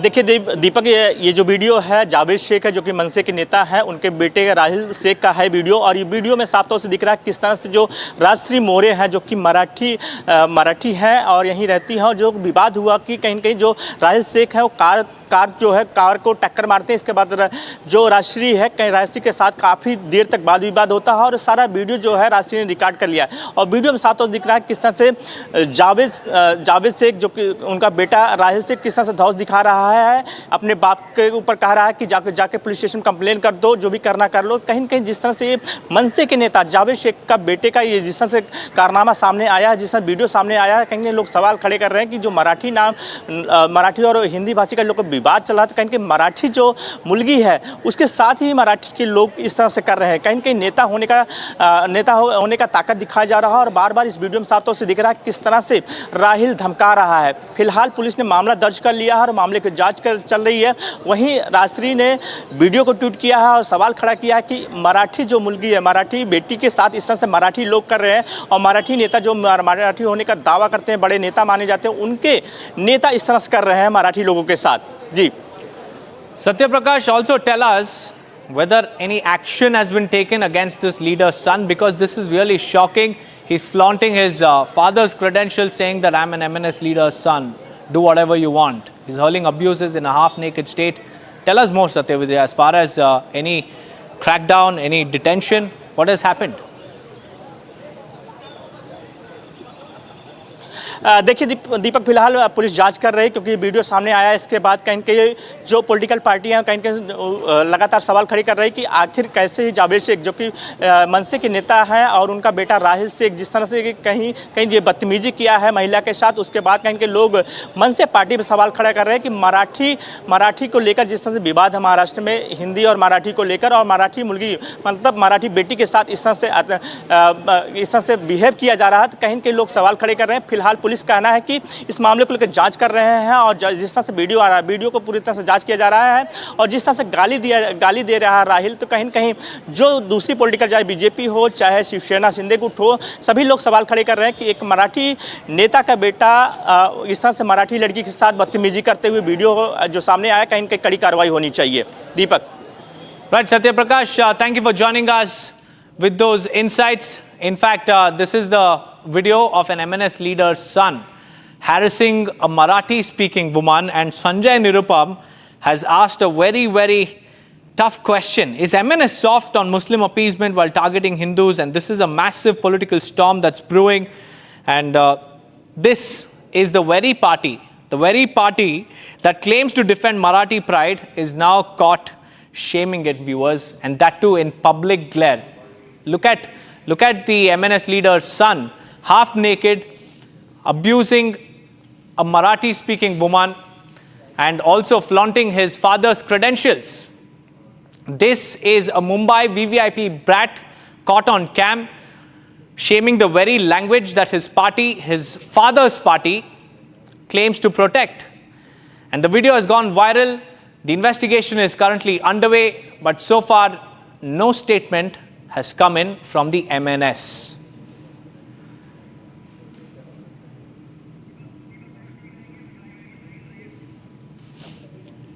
Well, this is MNS leader's son who was seen harassing a woman late last night, and the video has gone viral on social media. There you can see this is MNS leader's son there, shirtless, half naked, abusive, drunk, intoxicated, and his video has gone viral with netizens now expressing outrage against MNS. And this is the VVIP brat whose video is now on your screens, viewers. And in this video, you can see how he is seen abusing the woman. And this is a verbal altercation that has gone viral. We also have Sanjay Nirupam, who is joining us on the phone line. Sanjay Nirupam, a very good afternoon to you, sir. How do you look at this video, sir, of an MNS leader's son? You know, MNS, which often claims that it is protecting Marathi pride, now shaming it. The video is out. Your response, sir. बेहद objectionable video है और जिस तरीके से उस video में दिखाया जाता है कि मनसे के कोई तो एक उपाध्यक्ष हैं, उनका बेटा दारू पी के नशे में धुत अधनंगा पड़ा हुआ है और वो एक मराठी लड़की की गाड़ी से पहले टक्कर मारता है और उसके बाद उसको गालियां देता है और बाद में अपने बाप के नाम को फ्लॉन्ट करता है।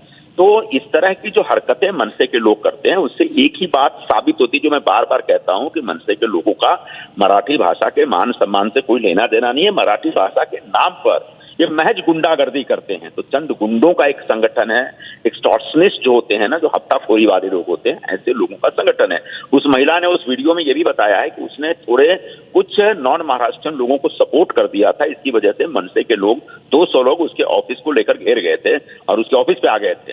तो उसने उस मराठी लड़की ने बहुत अच्छे ढंग से समझाया कि तुम जबरदस्ती लोगों को जो मराठी भाषा सिखलाने के लिए गुंडागर्दी कर रहे हो उसको बंद करो, ये नहीं चलेगा। और उसके बाद सच्चाई ये निकल के आती है कि ये ऐसी दारू पी के आवारागर्दी करते चलते हैं और मराठी महिलाओं को भी नहीं छोड़ते हैं। तो ये जब मराठी महिलाओं को नहीं छोड़ते हैं तो अब इनसे क्या उम्मीद की जा सकती है? कौन से ये नॉन महाराष्ट्र लोगों को क्या सिखलाने जा रहे हैं? कौन से मराठी सिखलाने की जिद कर रहे हैं? तो ऐसे लोगों को नहीं बख्शा जाएगा। मुंबई और महाराष्ट्र की सड़कों पे जो गुंडागर्दी चल रही है, इस गुंडागर्दी को बर्दाश्त नहीं किया जा सकता। मुख्यमंत्री जी ने साफ साफ घोषणा कर दी है और एक संदेश है पुलिस वालों के लिए कि भाषा के नाम पर गुंडागर्दी कतई बर्दाश्त नहीं होगी और ये गुंडागर्दी जो करेगा उसके खिलाफ कानूनन सख्त कार्रवाई की जाएगी और की जा रही है। मेरा रोड में भी उनके खिलाफ कार्रवाई की गई और इनके ये जो सज्जन है इनके खिलाफ भी बहुत बढ़िया से कार्रवाई होगी अभी। Well, Mr. Nirupam, your party's alliance is in power in Maharashtra. Any action is being initiated against this VVIP brat? Against whom? Against this MNS leader's son. Yes, is there any action? Action has to be taken.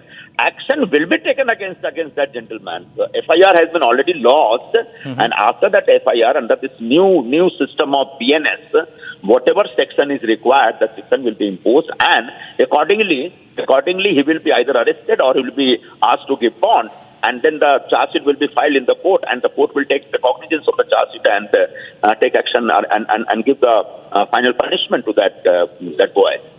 Sir, in your tweet, if I could just mention an excerpt where you've said that, are these the same MNS people attacking Hindus under the pressure of Muslims? If you could elaborate on this for our viewers. हाँ, मेरा elaboration ये है कि हमने बार बार यही पूछा था मेरा रुख की घटना के बाद कि आपको इतना ज्यादा मराठी भाषा लोगों से बुलवाने की अगर इतनी ज्यादा आपको जिद है तो जरा मुस्लिम इलाकों में जाइए, डोंगरी में जाइए, भेटी बाजार में जाइए, भाईखला में जाइए, नल बाजार में जाइए और वहां के मुस्लिम लोगों को बोलिए ना कि तुम उर्दू में बात मत करो, मराठी बात करो। देखो कितने लोग बात करते हैं।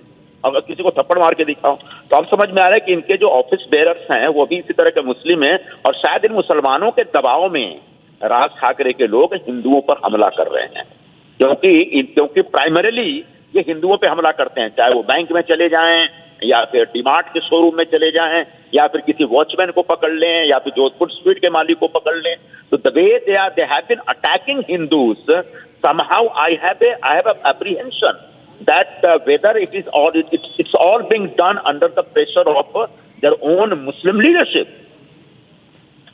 Right, Mr. Nirupam, thank you for joining us with those insights. Well, that was Shiv Sena leader Sanjay Nirupam, who had posted that tweet with this video calling out the MNS and calling out the VVIP entitlement of this Mumbai brat who was seen half naked, intoxicated, abusive, and his video has gone viral, and he has said, Sanjay Nirupam has said that action will be taken because an FIR has already been launched.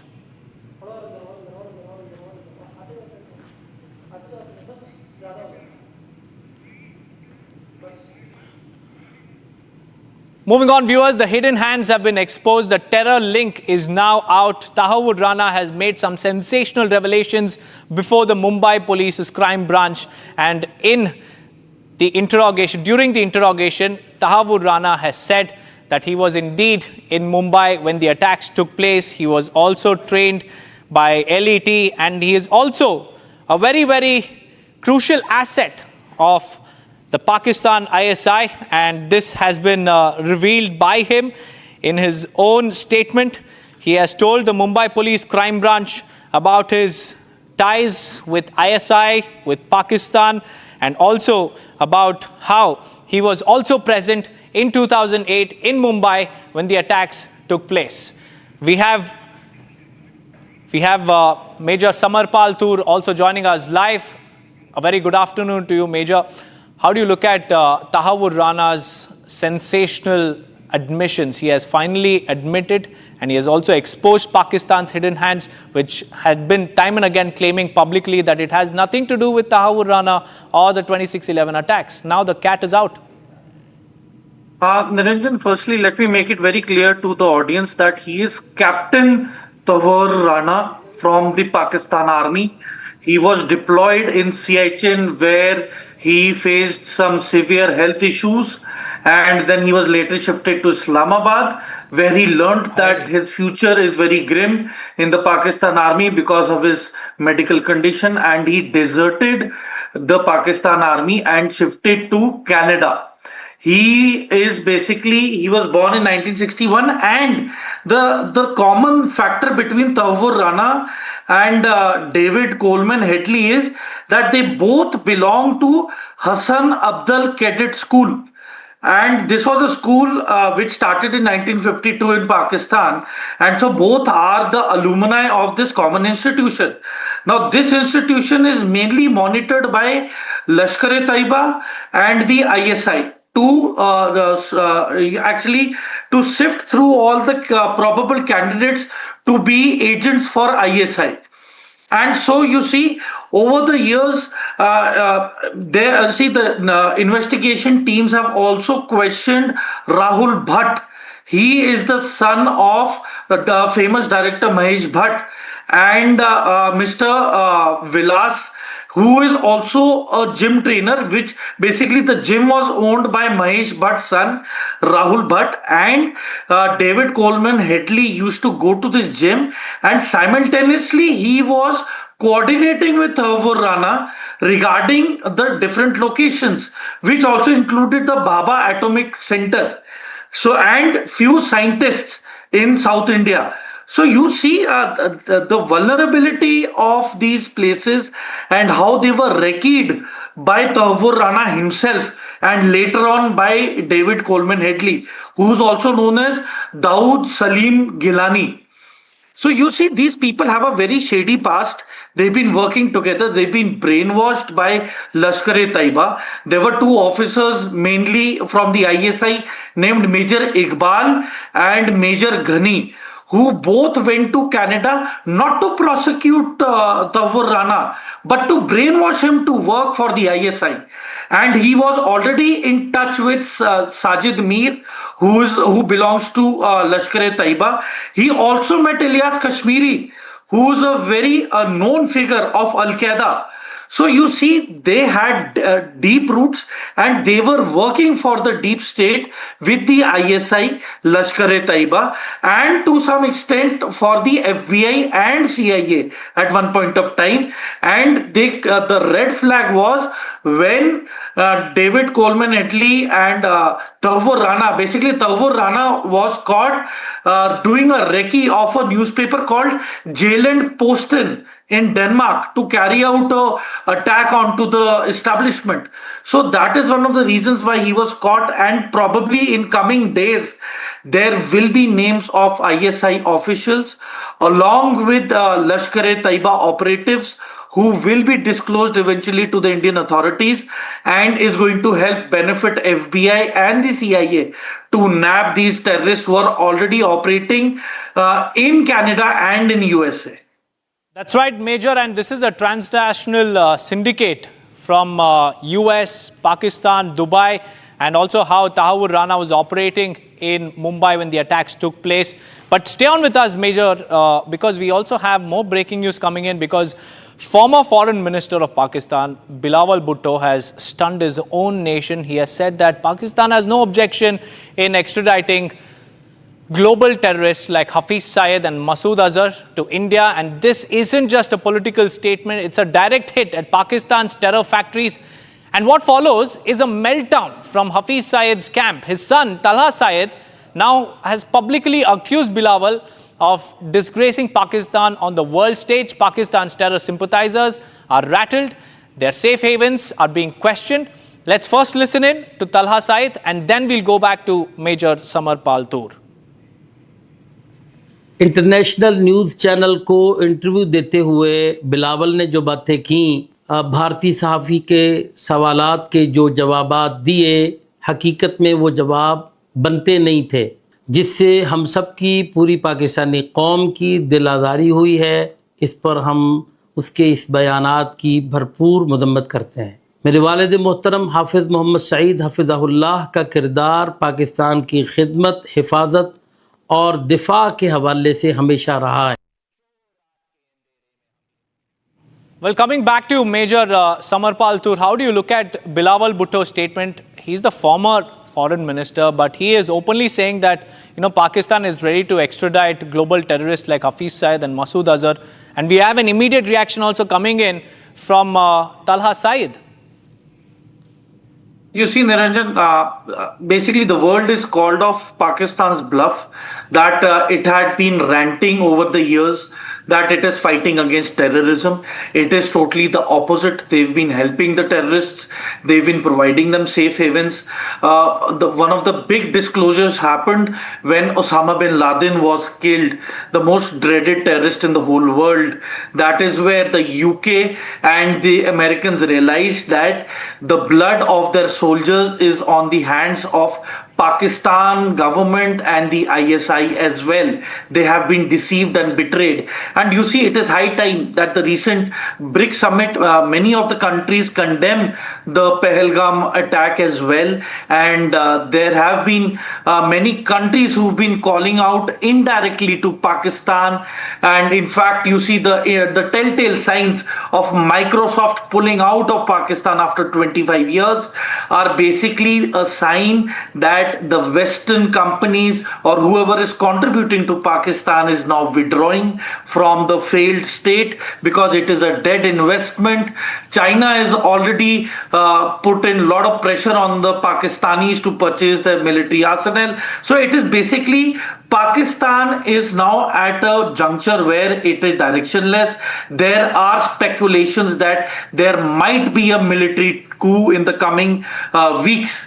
So a lot of things are brewing in Pakistan, and at an international stage, they are not being looked up upon. They've been looked down, and I think it is because of this pressure that Bilawal Bhutto has ultimately succumbed to the pressure and has given this statement. And this is only going to get a lot of internal chaos on the boil, and there is going to be a lot of trouble and security issues for Bilawal Bhutto himself after he's given this statement. That's right. Niranjan. And Major, it wasn't too long ago, in 2007 as well, Benazir Bhutto was also a terror victim, and it took him quite some time to come out and make such a statement. I mean, Niranjan, to safeguard his political image, he should have done it straight away. But I think due to the pressure of Operation Sindoor, and he wanted some political mileage as he was not seen as a very powerful candidate. So during Op Sindoor, the speeches that he delivered and whatever he was ranting against India was in favor of what the people of Pakistan wanted at that moment of time. So I think it was just a matter of haste and being an opportunist that he gave those statements. But probably now, better late than never that he has given this statement.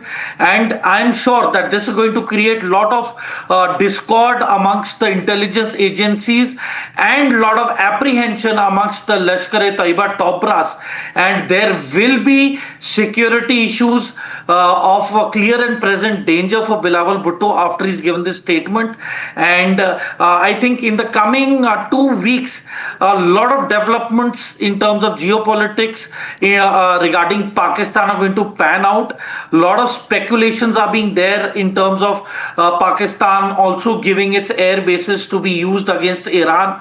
So the relationship between Pakistan Major, and Iran now every statement, every step and every move of Bilawal Bhutto will be monitored very, very closely by LET. And this is a big statement coming in from the former foreign minister. With that, viewers, we'll slip into a very short break. On the other side, we'll get you the top stories from Delhi High Court as it has dismissed the petition filed by Turkey-based ground handling company Celebi Aviation challenging the revocation of its security clearance.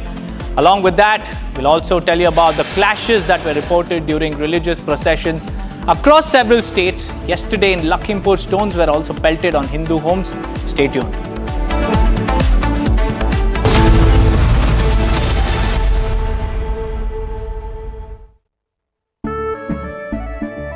केसरिया से मन जोगी हुआ रे दिल झूमे देखो मतवारा हुआ रे केसरिया से मन जोगी हुआ हर पल मनाओ केसरी त्योहार। विमल, बोलो जुबान केसरी। MDH की देगी मीरज। देगी मिर्च का तड़का, अंग अंग फड़का। MDH की देगी मिर्च।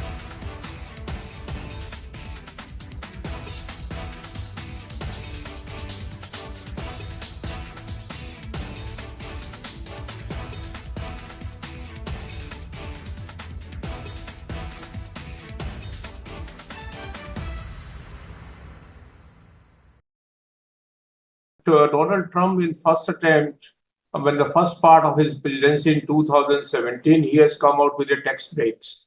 And he has announced that he wants to boost American economy. And he has given tax break which were going to expire in 2025. So there was an obligation.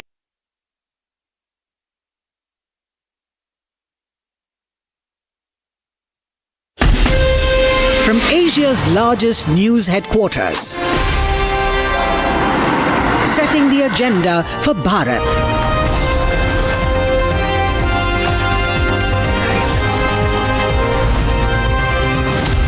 You're watching Republic.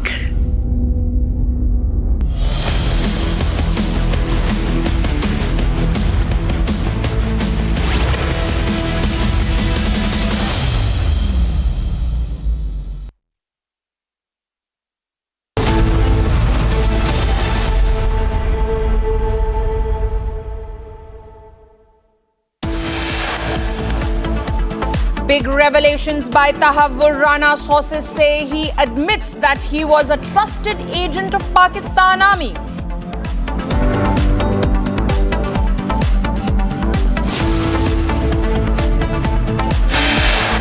Delhi High Court dismisses the petition filed by Turkey-based ground handling company Celebi Aviation challenging the revocation of its security clearance.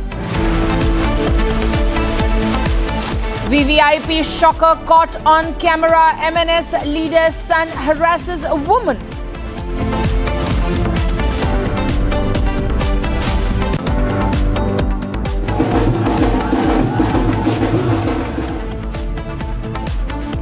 Clashes reported during a religious procession in several states yesterday in Lakhimpur. Stones allegedly pelted on Hindu houses.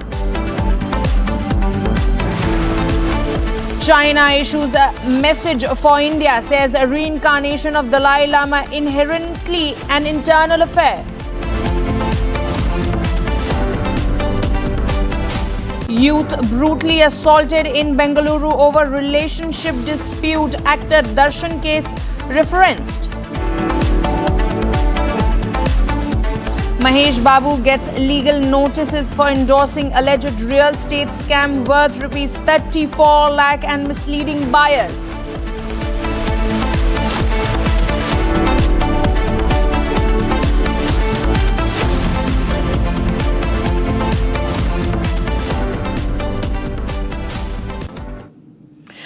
We'll start this edition with this news coming in from Maharashtra, where Shiv Sena leader Sanjay Nirupam has slammed MNS after a video of a leader's son hurling abuses at Marathi-speaking women has gone viral. He says the real face of those who claim to protect Marathi pride is exposed. As you can see on this video on your screens, viewers, Sanjay Nirupam had shared this video on his X profile, where he has made this comment that those who call themselves protector of the Marathi pride stands exposed, as this is a son of an MNS leader and his vulgarity has been exposed by Sanjay Nirupam, who tweeted this particular post on his X handle.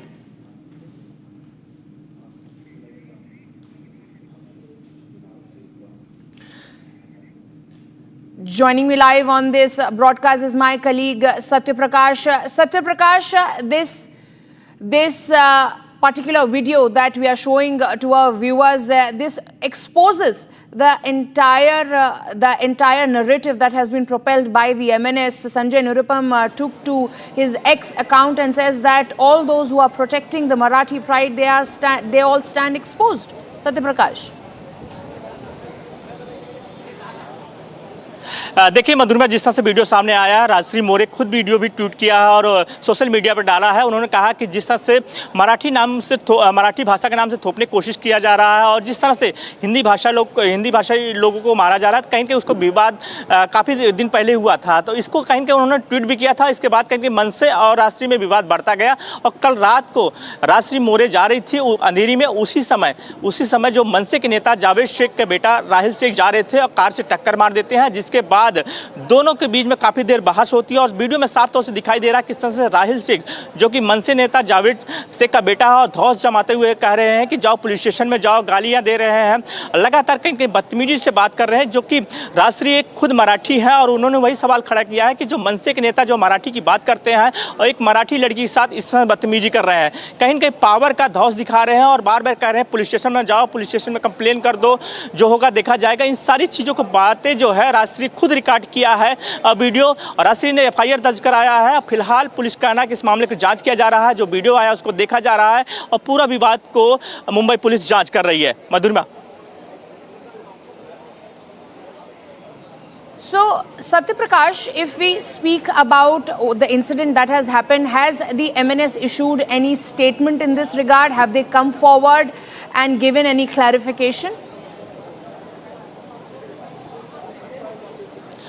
देखिए मधुरमा, अभी तक मनसे की तरफ से, राज ठाकरे की party की तरफ से कोई भी स्टेटमेंट नहीं आया। लगातार जो है जावेद, जो कि मनसे के नेता हैं, उनसे लगातार हम संपर्क करने की कोशिश कर रहे हैं, बात करने की कोशिश कर रहे हैं, लेकिन फिलहाल वो अभी बात नहीं कर रहे हैं। मनसे की तरफ से कोई स्टेटमेंट नहीं आया, लेकिन कहीं न कहीं सवाल जरूर खड़ा होता है जिस तरह से महाराष्ट्र में हिंदी बनाम मराठी भाषा का विवाद बढ़ता जा रहा है और इसी बीच में जिस तरह से मनसे के नेता जावेद शेख का बेटा राहिल शेख एक मराठी लड़की के साथ इस तरह से बदतमीजी कर रहा है।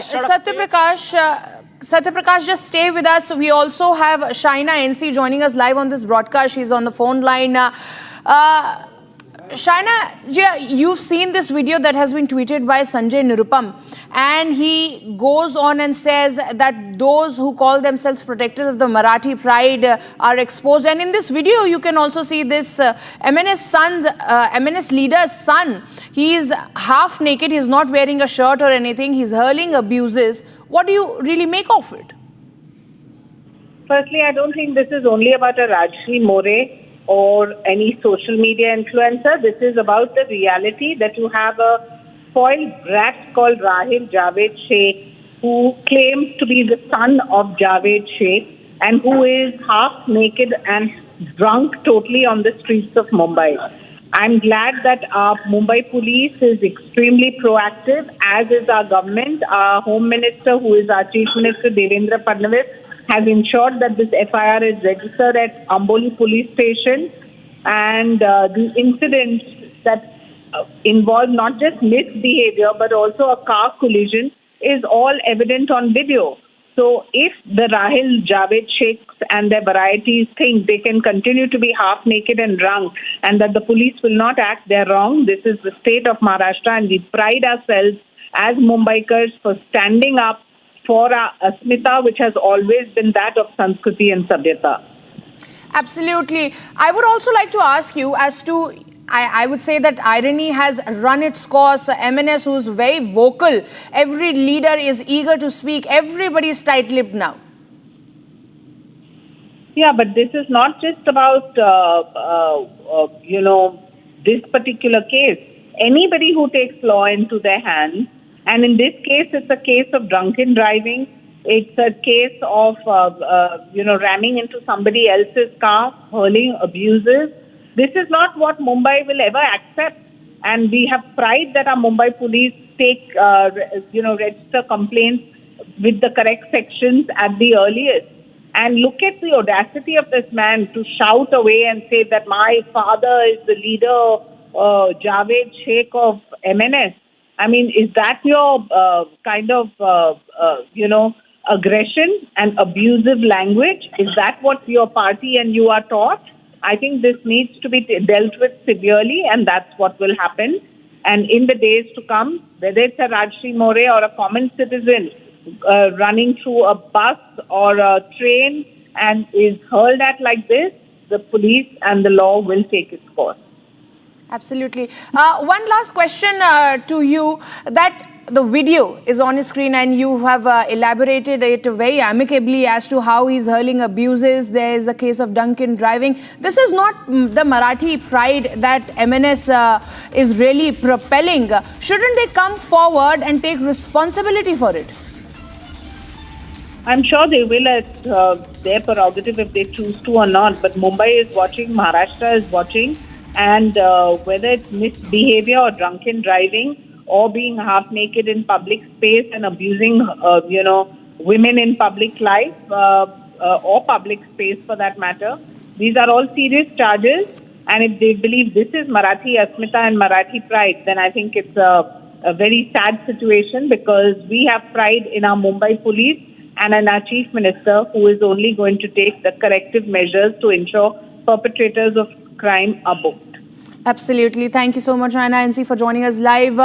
Let me go across to my colleague Satya Prakash, who continues to stay with us. Satya Prakash, we're learning that the MLA's son, MNS's leader's son, has been detained by the Maharashtra police. What more can you share on this?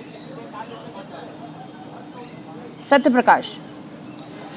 देखिए Madhurama, police का कहना है कि हम इस मामले देखिए Madhurama, Mumbai police का कहना है कि इस मामले को लेकर जांच कर रहे हैं और जो भी दोषी होगा उसको छोड़ा नहीं जाएगा। जो एफआईआर दर्ज हुआ उसके देकर वीडियो देखा जा रहा है। जिस तरह से मनसे के नेता का बेटा जो राहुल शेख है, जावेद शेख का बेटा है, जिस तरह से बदतमीजी कर रहा है और सड़क पर कर रहा है, और ये जो घटना है कल बीती रात की है, और जिस तरह से राष्ट्रीय मोर्चे के ऊपर कहीं न कहीं टिप्पणी कर रहा है, उसके बाद कहीं न कहीं विवाद बढ़ता गया है। और फिलहाल मुंबई पुलिस का कहना है कि जो भी दोषी होगा उसको बख्शा नहीं जाएगा। जी। Absolutely, Satya Prakash. Satya Prakash, also talk to us about, give us a quick recap as to when this entire incident took place, what is really happening in this video, how this person who's half naked from the top, he's not wearing any shirt, what is happening, what really transpired that he came out of the car, he starts abusing this Marathi woman, and then this video goes viral. What really happened, if you could explain the series of the event?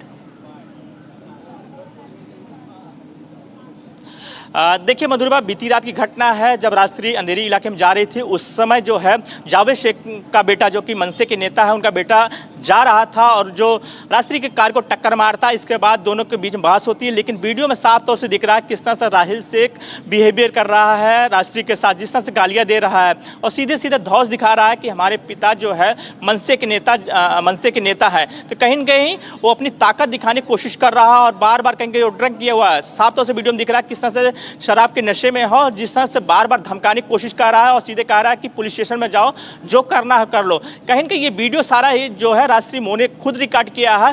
राष्ट्रीय मोर्चे का 2 दिन पहले एक विवाद हुआ था मनसे के नेताओं के बीच में, क्योंकि राष्ट्रीय मोर्चे ने एक वीडियो ट्वीट किया था कि जो जिस तरह से मराठी के नाम से हिंदी भाषियों को मारा जा रहा है, अगर हिंदी भाषी छोड़ देंगे तो मुंबई में कोई नहीं बचेगा। तो इसके बाद कहीं के जो विवाद बढ़ा था, इसके बाद विवाद वो खत्म हो गया था। लेकिन जिस तरह से देर शाम को जिस तरह से राहुल ने टक्कर मारी कार को, राष्ट्रीय के कार को, उसके बाद कहीं विवाद बढ़ा और ये विवाद काफ़ी लंबा देर तक चला। इसके बाद पुलिस स्टेशन मामला गया है और एफआईआर दर्ज हो गया है। पुलिस कह रही है कि हम जल्द कार्रवाई करेंगे, पूरे मामले की जांच कर रहे हैं। जी। Thank you, Satya Prakash, for those details. We'll keep coming back to you as this story is going to snowball into yet another political controversy in the state of Maharashtra. Thank you, Satya Prakash. Moving on, viewers, let's shift our focus to the violent clashes that were reported during Muharram in Shahjahanpur in Madhya Pradesh. The incident happened when a procession reached Azad Chowk. There was allegedly a dispute that took place, which eventually turned into a fight. The police deployed on the spot, took immediate action and brought the situation under control. So viewers, those are the visuals on your screen where you can see that brawl taking place during a Muharram procession. And this is not the first of a kind. These are the visuals that we bring you from Madhya Pradesh, but multiple incidents have been reported from multiple states, including Jharkhand and Uttar Pradesh and Jalandhar as well, where at various places, various locations, there were multiple scuffles that had broken out, including one of those incidents where there was heavy stone pelting on the house of Hindus in Lakhimpur. But let's keep our focus to Madhya Pradesh. Joining us live on this broadcast is my colleague Satya Vijay. Satya Vijay, we see these visuals coming in. Please tell us what really happened that that this scuffle was caused? How did the police take control of the situation, and what is it like on the ground right now? जी बिल्कुल, देखिए मुहर्रम के जुलूस के दौरान मध्य प्रदेश में भी 3 अलग अलग तस्वीरें सामने आई। शाजापुर की बात करें तो शाजापुर में इसी कम्युनिटी के, मुस्लिम कम्युनिटी के ही 2 गुट आपस में भिड़ गए। दरअसल मामला ये था कि जो इनके अखाड़े होते हैं, मुहर्रम जुलूस के दौरान जो अखाड़ा होता है उसके मूवमेंट को लेकर 2 गुटों में पहले विवाद हुआ, बातचीत बहस में बदली और फिर इनमें हाथापाई शुरू हो गई, मारपीट शुरू हो गई। अच्छी बात यह कि मौके पर पुलिस तैनात थी, चूंकि रात के 12 बजे से सुबह 5 बजे तक का ये मुहर्रम का जुलूस था।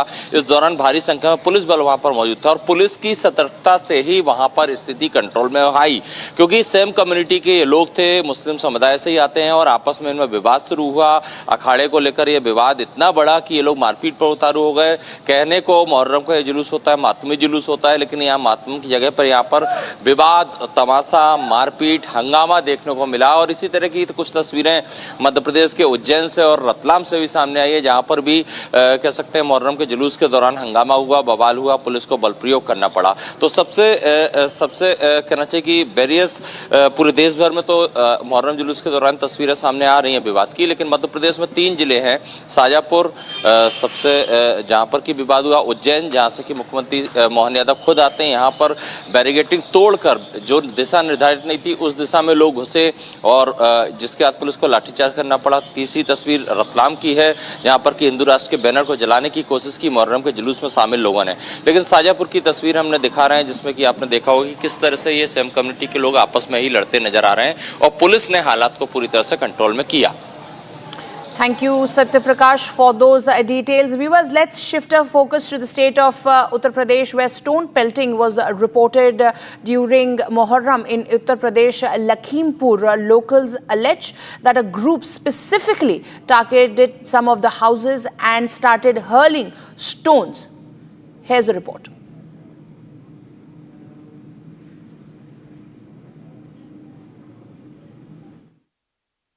सर कल लगभग 5 बजे शाम की बात है, ताजिया उधर सुनसरी से निकल के आया, हमारे घर के पीछे से निकलता है और कभी रखा ना गया। कल करीब 1.5 घंटे तक ताजिया रख के दिया गया, वहां से उठाया नहीं। हमारे गांव के प्रधान जी अब्दुल हसीब जी वो भी थे साथ में।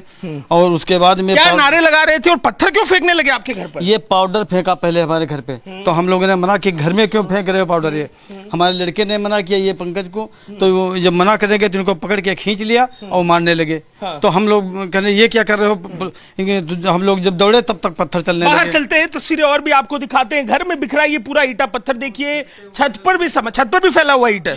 आइए छत पर चलते हैं, आपको हम तस्वीरें दिखाते हैं किस तरीके से छत पर सारा सामान बिखराया गया है। छत के ऊपर चल के देखने को हमें जो घर के मालिक है वो कह रहे हैं, और देखिए यहाँ पर कितने ईंटे पत्थर पड़े हैं, गुम्मे पड़े हैं, और ये बता रहे हैं, कहानी की बानगी बता रहे हैं कि किस अंदाज में डराने के लिए, धमकाने के लिए ये सब कुछ किया गया। यहाँ पर जो घर का सामान है वो भी टूटा हुआ दिखाई दे रहा है, घर के सामान को भी देखिए तोड़ दिया गया है। आप यहाँ पर आप बताएं अंकल, क्या किस तरफ से जा रहे थे?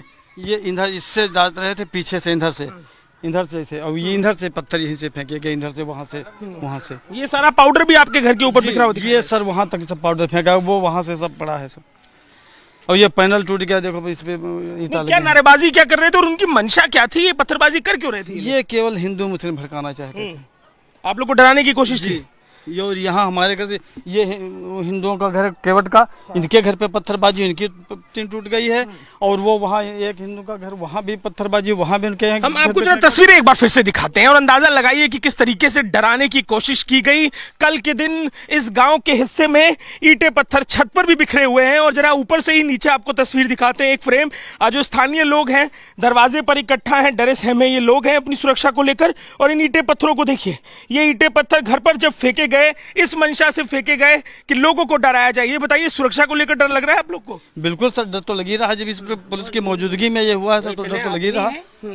वो देखो वहाँ दीवार की वो ऊपर देखिए, टीन घर के सामने की दिखा रहे हैं, बाहर की तरफ अंदर की टीनें टूट चुकी हैं। जो पाउडर फेंका गया था, ये पाउडर क्या था और किस मंशा से? पता नहीं सर क्या था ये पाउडर में, इसमें वहां से फेंक रहे। तो हम लोगों ने मना कि घर में हमारे मत फेंको, अपने उसमें फेंको।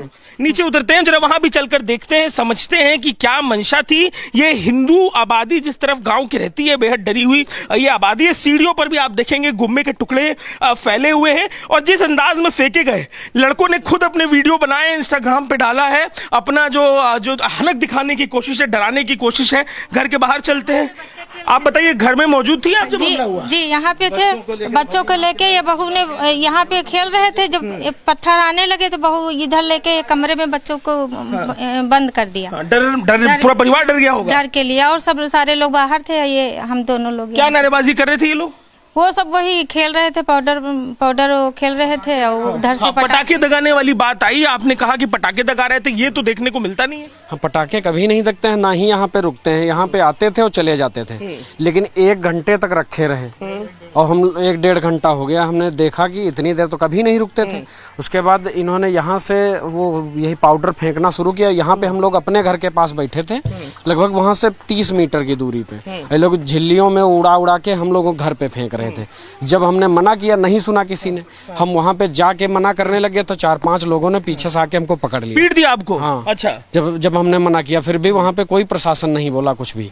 बाद में बीच बराव कराए और फिर वो लोग क्या किए, जैसे वहाँ ये हुआ लफड़ा तो वो लेके बढ़ाए ताजिया और फिर उसके बाद उधर से पत्थर फेंकने लगे। घर में बच्चे भी थे आपके। मुख्यमंत्री से सुरक्षा के लिए मांग क्या की जगह योगी जी से कहिएगा? हम तो चाहते हैं सभी लोगों की गिरफ्तारी हो, जितने लोग हैं जो दोषी हैं। अब तक अभी किसी की गिरफ्तारी नहीं हुई। FIR कराई है? FIR आपने कराई है? जी, आपके नाम आपने FIR कराई है? क्या FIR में मांग? FIR में हमने कहा जितने दोषी हैं सभी लोगों को सजा होनी चाहिए, हमें कड़ी से कड़ी सजा, हमें न्याय मिलना चाहिए। Big revelation by Tahavur Rana. Sources say he admits that he was a trusted agent of Pakistan Army. Delhi High Court dismisses the petition filed by Turkey-based ground handling company Celebi Aviation, challenging the revocation of its security clearance. We'll bring you more on that right after a very short break.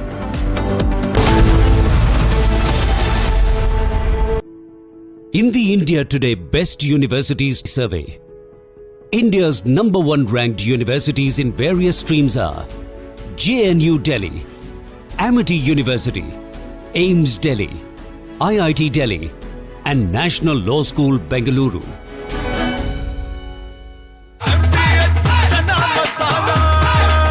अब छोलिया हो या लोबिया, सफेद चने या काले चने, सबको मजेदार बने।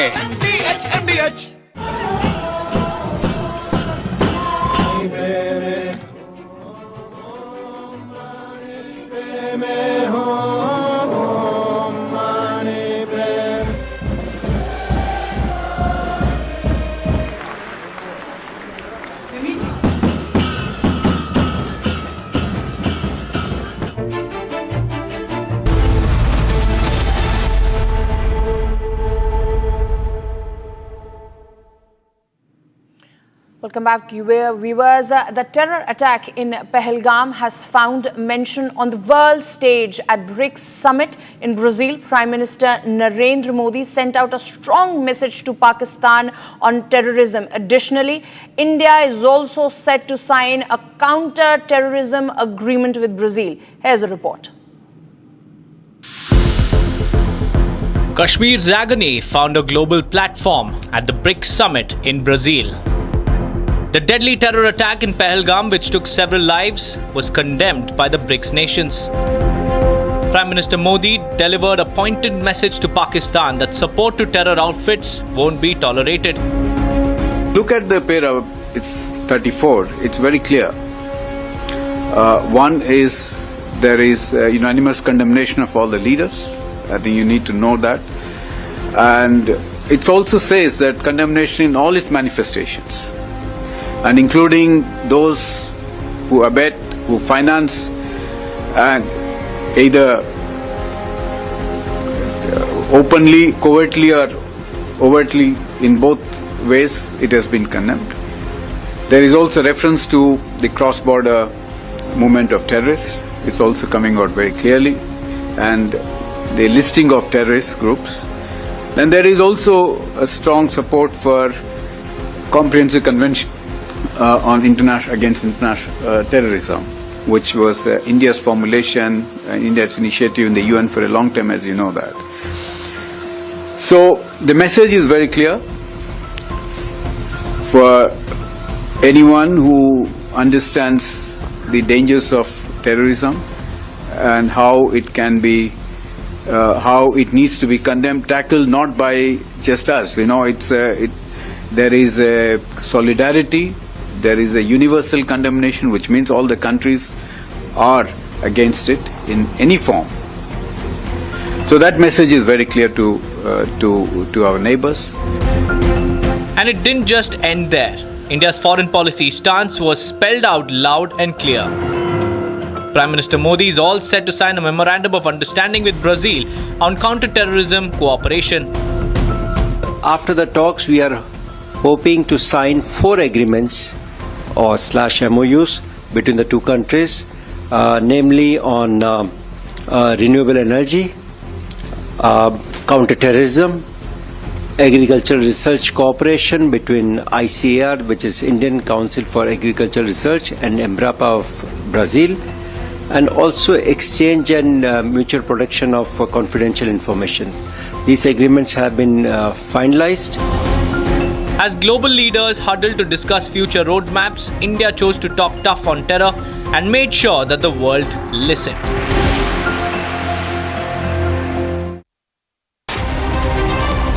Bharat 1 Minute brought to you by Canara Bank. Together we can. AIMIM Chief Asasuddin Owaisi has questioned EC's special intensive revision exercise ahead of Bihar Assembly elections. Owaisi questioned the timing of the Election Commission and said that the time must be given before conducting the revision. TMC MP Mahua Mitra, RJD MP Manoj Jha have moved the top court to challenge EC's move. The top court will hear the petition on July 10th. आप इतने कम time में exercise कैसे कर पाएंगे? बहुत time कम है। SIR में भाई जो लोग जो अपना एड्रेस चेंज कर लिए, उनको क्यों आप पूछ रहे हैं बर्थ सर्टिफिकेट? बीजेपी RSS बार बार ये भरम, ये झूठ फैलाती है कि यहाँ पर बांग्लादेश के लोग आ गए हैं। कहाँ है बताओ हमको। 3 miscreants riding a bike through petrol bomb at a house near Adampur town of Jalandhar tried to damage the house. Footage now accessed shows how 3 unknown youth came on a motorcycle, fled after throwing bottles filled with petrol. Police has launched an investigation into the matter, getting a reaction from BJP on this.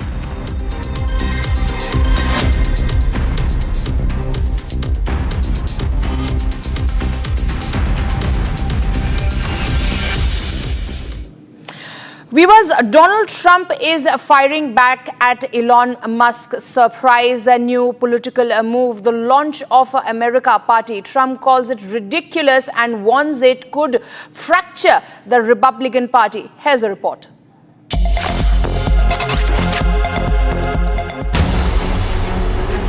U.S. President Donald Trump has slammed Elon Musk's new political venture, the America Party, calling it ridiculous and warning it threatens GOP unity and the traditional two-party system. Elon Musk starting a third party. I think it's ridiculous to start a third party. We have a tremendous success with the Republican Party. The Democrats have lost their way, but it's always been a two-party system. And I think starting a third party just adds to confusion. It really seems to have been developed for two parties. Third parties have never worked. So he can have fun with it, but I think it's ridiculous. What's golden key back? Golden key back from Elon. Go ahead. What's your Just days ago, Elon Musk announced the launch of the American Party, aimed at breaking what he calls a one-party system, dominated by Democrats and Republicans. Musk plans to focus on flipping a small number of key congressional seats to influence legislation and shake up Washington's gridlock. Once allies, Musk and Trump have grown apart. Musk served briefly in Trump's administration, but left after opposing a major tax and spend bill. Their split has sparked public clashes, with Trump warning that a third party risks splitting conservative votes and weakening the GOP.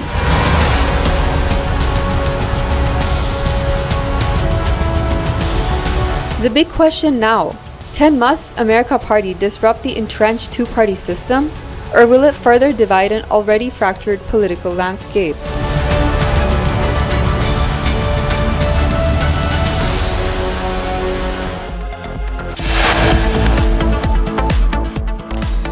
China issues a message for India, says reincarnation of Dalai Lama inherently an internal affair. Mahesh Babu gets legal notices for endorsing alleged real estate scam worth 34 lakh and misleading buyers. We'll get you more on that, but right after a very short break.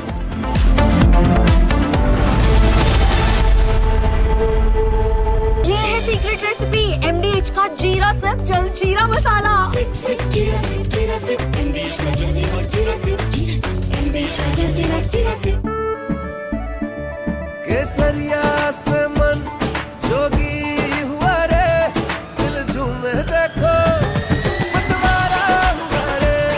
केसरिया से मन जोगी हुआ। हर पल मनाओ केसरी त्योहार।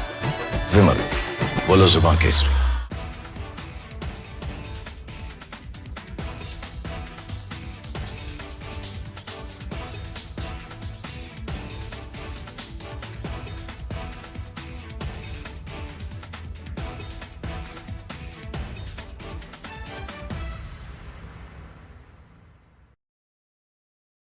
Donald Trump in first attempt, when the first part of his presidency in 2017, he has come out with the tax breaks.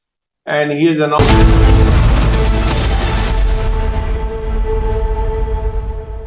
दादी के हाथों का जादू और खुशबू से महकता घर, माँ की मुस्कुराहट और खाने की सुगंध। MDH गरम मसाला, क्योंकि हर रिश्ता है स्वाद से जुड़ा।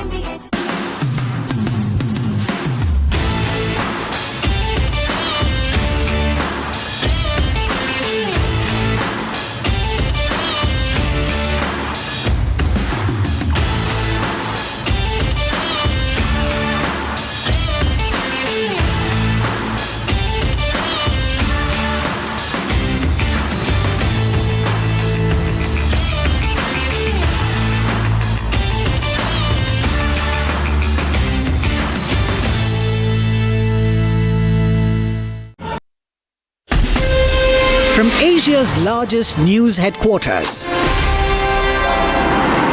setting the agenda for Bharat.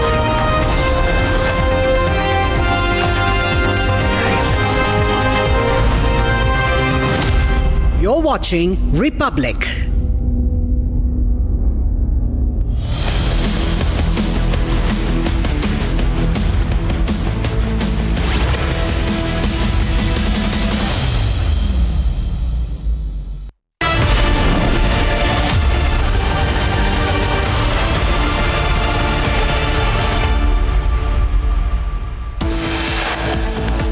Revelation by Tahabur Rana. Sources say he admits that he was a trusted agent of the Pakistani army.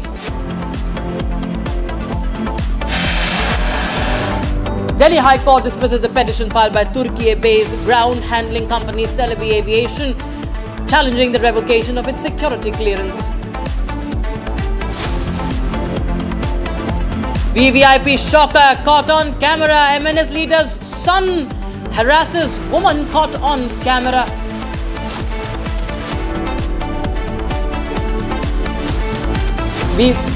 Clashes reported during religious procession in several states yesterday. In Lakhimpur Kheri, stones allegedly pelted on Hindu houses. China issues message for India, says reincarnation of the Dalai Lama inherently an internal affair.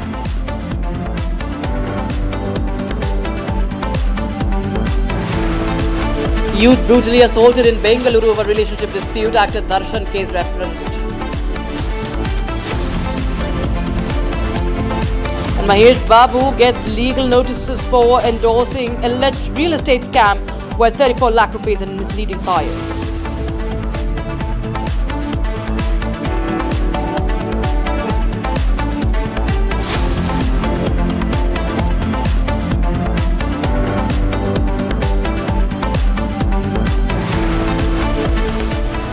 I mean, and gentlemen, viewers, you're watching live and breaking, and I'm Rakshita Mishra with you. We start with breaking news coming in. This is trouble coming in for the Tollywood actor Mahesh Babu, where his name has now come up in a scam. Well, this is regarding an endorsement of for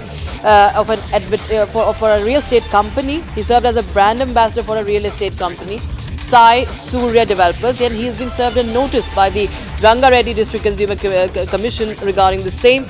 And in the complaint filed with Commission, Sai Surya Developers was named as the first respondent, owner Kancherla Satish Chandragupta as the second respondent, and actor Mahesh Babu as the brand promoter as the third respondent.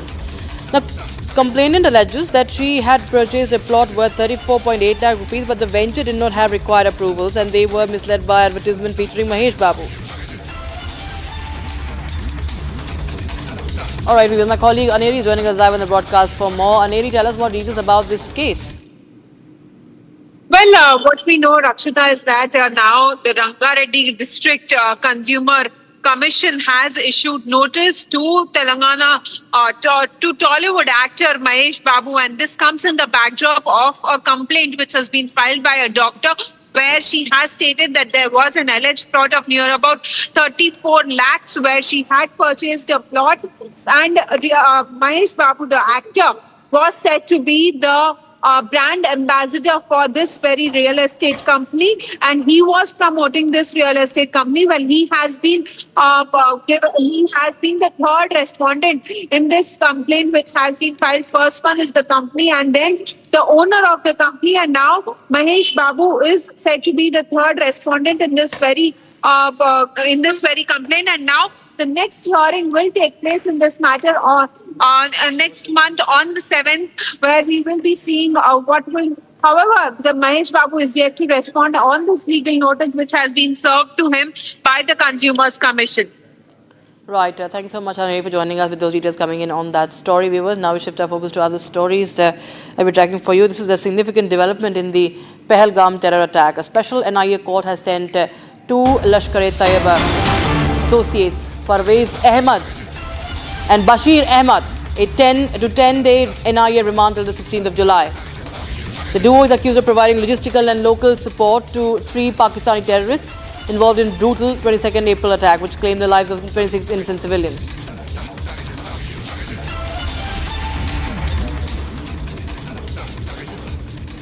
So, a significant development in the Pahalgam terror attack, viewers.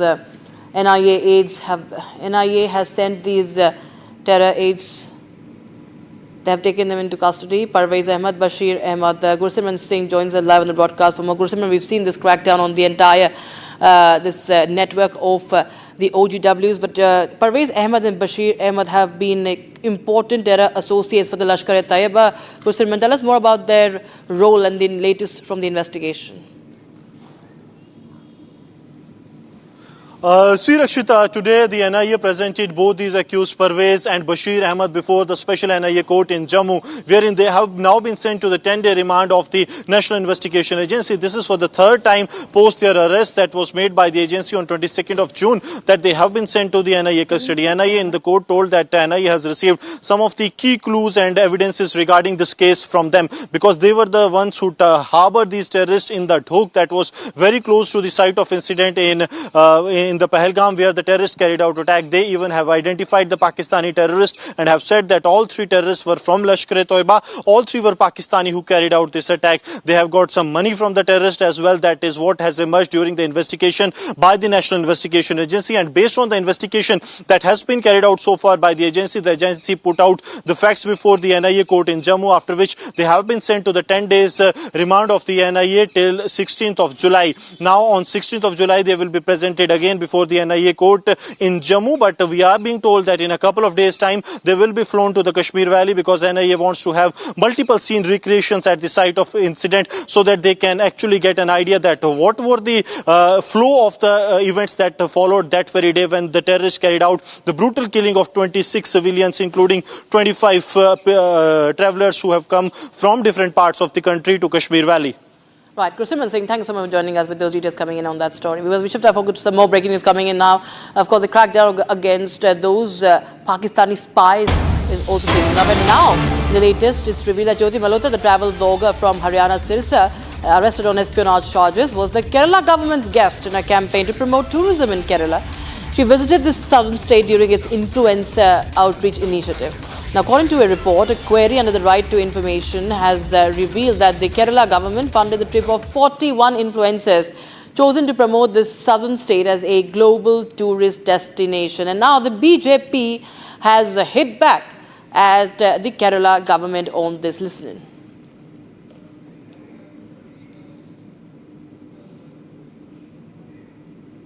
Is out of the bag. The Kerala government, the left government of Pinarayi Vijayan, was the one which sponsored, patronized and invited Pakistani spy YouTube content creator Jyoti Malhotra. It is now in black and white, and RTI reply has shown this. This means that the Kerala government was busy inviting such anti-India elements, paying for them at the cost of taxpayer money, and this is a department, a ministry headed by no less than the son-in-law of the Chief Minister of Kerala. That means the son-in-law of Chief Minister of Kerala does not mind platforming, giving accommodation, giving state guest relations and state guest services to Pakistani spies. But they have a problem with Bharat Mata. They don't mind eulogizing Hamas. They don't mind crying for Naxals. They don't mind giving namaz-e-janaza to terrorists. And they don't mind rolling out a red carpet for Pakistani spies, but they have problem with Bharat Mata. This shows the priorities of the Kerala government. They are hand in glove with elements that are anti-India. They go and bat for PFI. They go and bat for elements that are anti-India. And they roll out a red carpet for the likes of Jyoti Malhotra, a Pakistani spy. The son-in-law of the Chief Minister is directly responsible for this. It shows that there is some kind of nexus or forces that promote, patronize and support such anti-India elements. Should the Kerala government, Mr. Chief Minister, not sack the minister, the tourism minister, or will he just protect him because he's the son-in-law of the Chief Minister? Viewers, we are now cutting across to visuals coming in from Nairobi, where people have taken to the streets to protest against police brutality. These protests are only now picking up steam.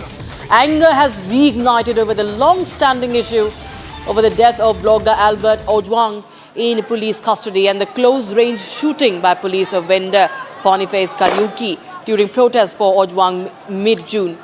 Human rights groups have a long call for action over illegal arrests, detentions and torture of government critics in Kenya. And President William Ruto has vowed to end police brutality, saying no enforced disappearance would happen during his administration. But Ruto's interior minister told police to shoot on sight, at sight anyone who approaches the police stations during protests. After 5 police stations were torched.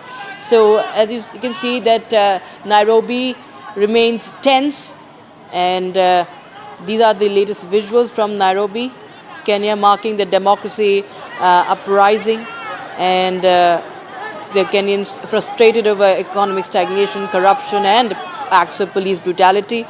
And Krutath joins us live on the broadcast. For more, Krutath, we've seen that there has been looting, there has been widespread violence in Kenya, flashpoint being in Nairobi against police brutality. What more details are you picking up?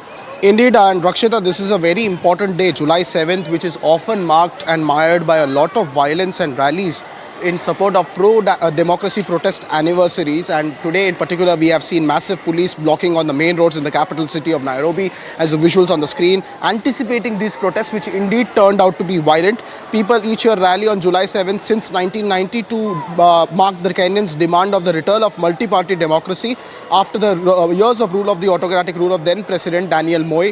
And after this now, there has been another round of protests that have taken place today, in which we have seen that the police has come down very heavily after the blocking of the roads was done on the main road. So this was an anticipation. This is the 35th anniversary, in fact, of those pro-democracy protests. And this year's main theme of the protests and the main cause of the protesters has been various incidents that have led up to this overboil, including the death of bloggers in police custody, including police brutality that has become a central issue. President Ruto, however, as you rightly mentioned, has been assuring the people to to be away from violence. We have seen the visuals in which police have also used tear gas and water cannon on Monday to disperse the crowds along a key artery in Nairobi as hundreds of demonstrators advanced, some even blowing whistles while they were marching. So those are some visuals of the clashes that we are reporting live from Nairobi as shots come in as we speak. These are visuals in Nairobi, the capital city of Kenya, where the protests on the 30th anniversary of the pro-democracy protests, when the multi-party system of democracy was abolished in Kenya,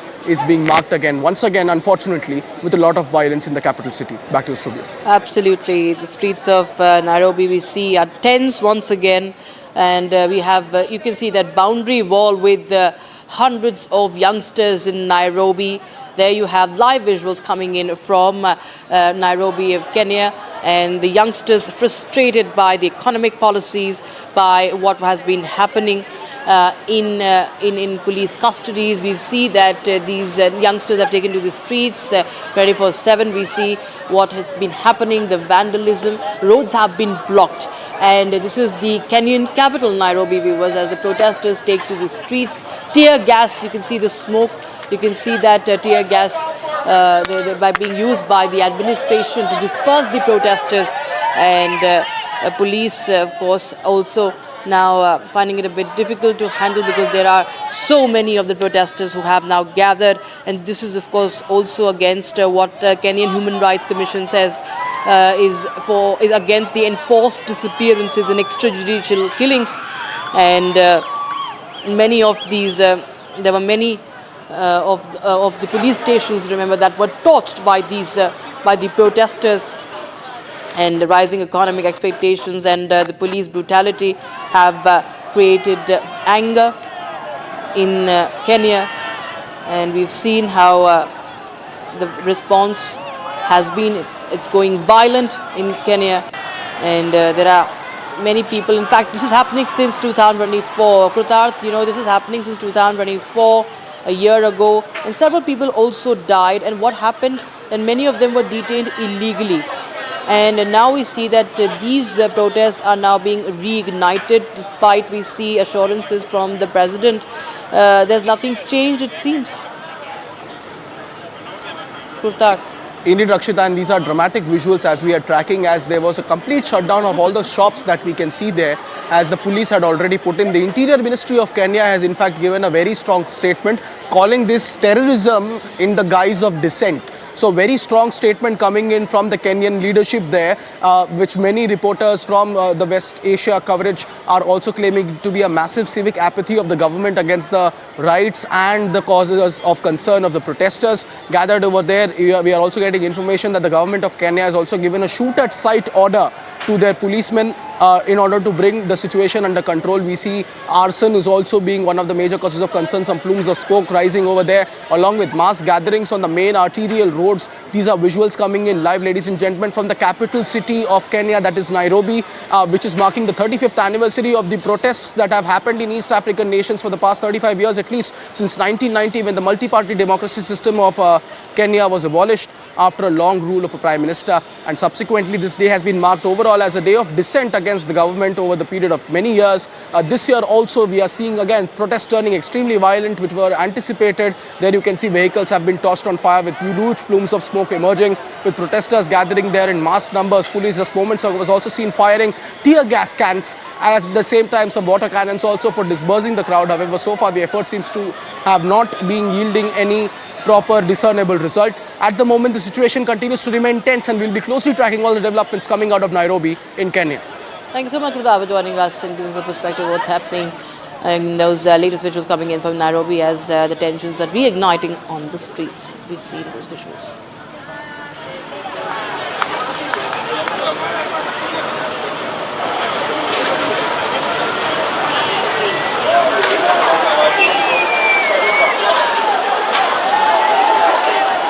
Focus now. We move on to other story that we're tracking from back home in India.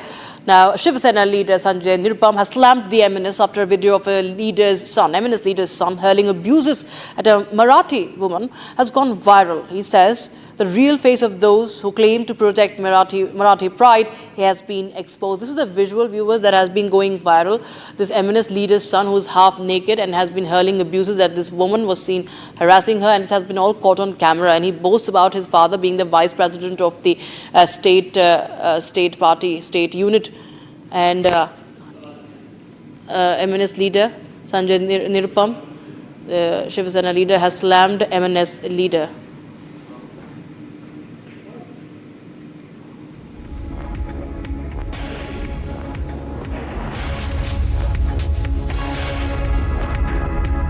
यह राहिल या साहिल नाम का जो लड़का है, यह नशे में धुत है। एक ऐसा मुसलमान है जो शराब पी के घूम रहा है। उसका शराब पी के उसने गाड़ी चलाई और जाकर गाड़ी ठोक दी, और जब इस महिला ने विरोध किया तो इस महिला को गाली दी, और उसके बाद बार बार अपने बाप के पोजीशन को फ्रॉन्ट कर रहा है। इससे दो बातें स्पष्ट होती हैं कि मनसे वाले मराठी भाषा के नाम पर जिस तरीके से उत्पात मचा रहे हैं, ये दरअसल गुंडागर्दी है। इनको न तो मराठी भाषा से कोई लेना देना, न मराठी समाज के मान सम्मान से लेना देना। अगर मराठी भाषकों के मान सम्मान से लेना देना होता तो राजश्री मोरे को कोई गाली नहीं देता, कोई मनसे वाला मनसे का कह करके उसको गाली नहीं देता। दूसरी बात, ये जो मनसे के उपाध्यक्ष जावेद शेख के बेटे कह रहे हैं, उनको देख करके हमें समझ में आ रहा है कि बार बार मनसे वाले हिंदुओं पर ही हमले करते हैं।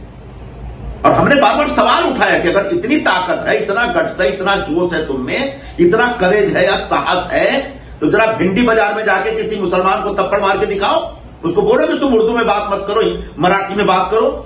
अब समझ में आ रहा है कि मनसे के जो मुस्लिम नेता हैं, उनके दबाव में आकर के राज ठाकरे के गुंडे हिंदुओं के ऊपर सरेआम हमले कर रहे हैं। मैं सरकार से यह डिमांड करूंगा, मांग करूंगा कि ऐसे गुंडों के खिलाफ सख्त से सख्त कार्रवाई होनी चाहिए। माननीय मुख्यमंत्री जी ने घोषणा की है कि भाषा के नाम पे गुंडागर्दी कतई बर्दाश्त नहीं की जाएगी, लेकिन जिस तरीके से मुंबई की सड़कों पे, महाराष्ट्र की सड़कों पे मनसे की तरफ से मराठी भाषा के नाम पे गुंडागर्दी शुरू हुई है, इस गुंडागर्दी को तत्काल खत्म करना पड़ेगा, रोकना पड़ेगा, और इसके लिए पुलिस को हाथ में डंडा लेकर के इन तमाम गुंडों के खिलाफ सख्त कार्रवाई करनी पड़ेगी। तब कहीं जाके हर वर्ग के लोगों में एक सुरक्षा का भाव पैदा हो पाएगा।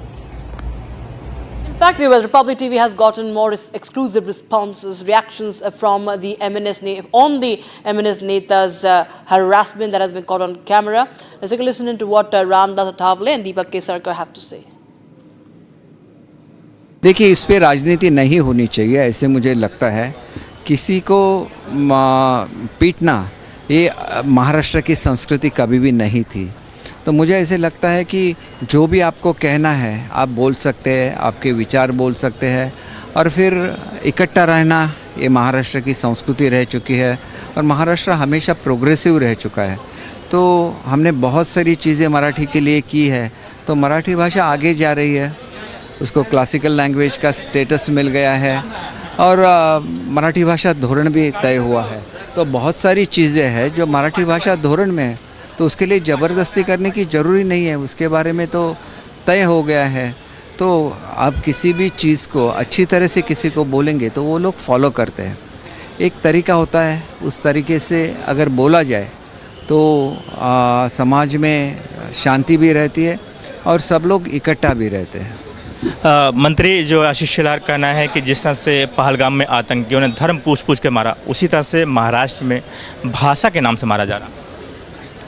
देखिए, मारना ये अच्छी चीज़ बिल्कुल नहीं है, हम उससे एग्री नहीं होते, क्योंकि ये चीज़ें तो बाला साहब के ज़माने में इस तरह से नहीं होती थी। कोई भी अगर गलत काम करे तो उसके लिए शिवसेना का खुद का स्टाइल था, लेकिन हर किसी को वो कहाँ से है ये पूछ के मारा नहीं जाता था। ये बाला साहब का कभी भी स्वभाव नहीं रहा है। उन्होंने घोषणा भी दी थी, वो गर्व से कहो हम हिंदू हैं, इसका मतलब तो हिंदी में ही घोषणा थी। उनके लिए मराठी हिंदी एक ही थी, लेकिन मराठी का उनको अभिमान था। मराठी लोगों के लिए खड़ा रहना, उनको नौकरी में प्रेफरेंस देना, ये उनकी भूमिका थी, और वो भूमिका आज भी शिंदे साहब ने कायम रखी है, और इसीलिए अच्छी तरह से लोगों का रिस्पांस भी मिल रहा है। मुझे लगता है कि MNS के हो या और किसी के हो, लेकिन मुझे लगता है कि इसी तरह की गुंडागर्दी करना, दादागिरी करना ठीक नहीं है। दादागिरी करने का क्या हक उनको दे दिया है MNS को? और जानबूझकर मतलब मुंबई का वातावरण बिगाड़ने का काम हो रहा है। मुंबई अपने देश की आर्थिक राजधानी है और वहाँ बहुभाषिक लोग रहते हैं, बहुधार्मिक लोग रहते हैं और मुंबई की इमेज को एकदम कोलैप्स करने की भूमिका एमएनएस की है। इसीलिए एमएनएस की भूमिका हम विरोध करते हैं और इसी तरह की दादागिरी करते रहेगी तो इनको दादागिरी का उत्तर दादागिरी से देना पड़ेगा। यहाँ मराठी बोलनी चाहिए, बात सही है, लेकिन जिनको मराठी आती नहीं उनको मराठी बोलो, नहीं तो फिर थप्पड़ मारेंगे, उसका वीडियो निकालेंगे, इनमें कुछ दम नहीं है। लेकिन ये ऐसा ही मतलब ज़्यादा गड़बड़ करने का काम करते हैं। तो ज़रूर मैं माननीय देवेंद्र फडणवीस जी से मेरा निवेदन है कि मैं उनसे बात करूँगा और इसी तरह की लॉ एंड ऑर्डर की स्थिति निर्माण करने वालों पर कड़ी कार्रवाई होनी चाहिए और ये जो एमएनएस के द्वारा हो रहा है ये अच्छी बात नहीं है। Now, viewers, the top court has agreed to urgently list the petitions challenging the Election Commission's decision to carry out a special intensive revision of electoral roll in Bihar. Now, Supreme Court will hear the batch of pleas on the 10th of July. Here's more on the story. The Supreme Court of India has agreed to hear a batch of petitions against the Election Commission's decision to carry out a special intensive revision of electoral rolls in Bihar, a move that comes just ahead of the assembly elections. The plea was mentioned for urgent hearing before a bench of Justices Sudhanshu Dhulia and Joy Malia Bagchi. The petitions have been filed by political parties like the TMC and the RJD. Both of these parties have raised concerns over the Election Commission's June order, requiring all voters not listed in the 2003 rolls to submit fresh documentation proving their eligibility, marking the beginning of a likely nationwide exercise. Opposition is claiming that the move violates key constitutional rights, including the right to equality, freedom of expression, and the right to vote, as well as election laws like Representation of People's Act. The petitioners fear that the revision drive could arbitrarily remove lakhs of legitimate voters from the rolls without proper notices or process, threatening the fairness of the upcoming election cycle. Short break, viewers, but we get you how clashes have been reported during religious processions in several states yesterday. In UP's Lakhimpur Kheri, stones have been allegedly pelted on Hindu houses. And a big revelation made by Tahavur Rana. Sources say he admits that he was a trusted agent of the Pakistani army.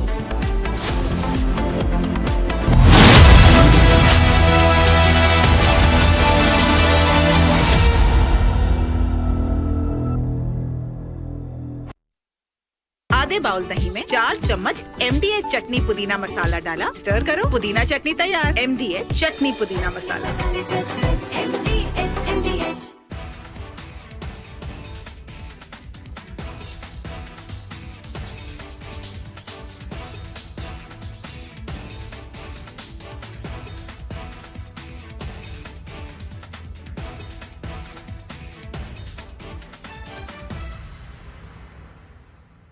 MDH की हल्दी मिर्ची धनिया करे कमाल, ये रंग दे, ये खुशबू दे, ये तीखा, ये कम पड़े, क्या निराला MDH masala. Donald Trump in first attempt, when the first part of his presidency in 2017, he has come out with the tax breaks. And he has announced that he wants to boost the American economy.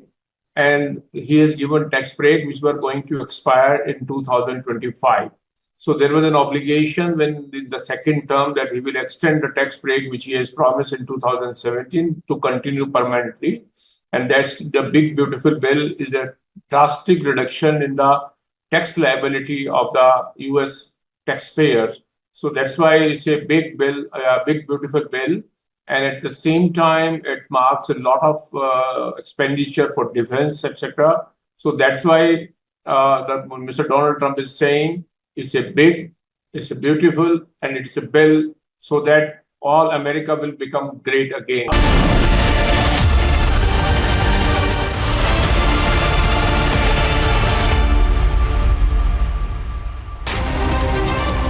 Bharat 1 Minute brought to you by Canara Bank. Together we can. AIMM Chief Owaisi has questioned Election Commission's special intensive revision exercise ahead of the Bihar Assembly elections. Owaisi has questioned the timing of the Election Commission and said that time must be given before conducting the revision.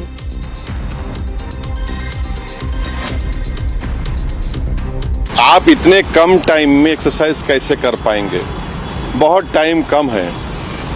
SIR में भाई जो लोग जो अपना address change कर लिए उनको क्यों आप पूछ रहे हैं birth certificate?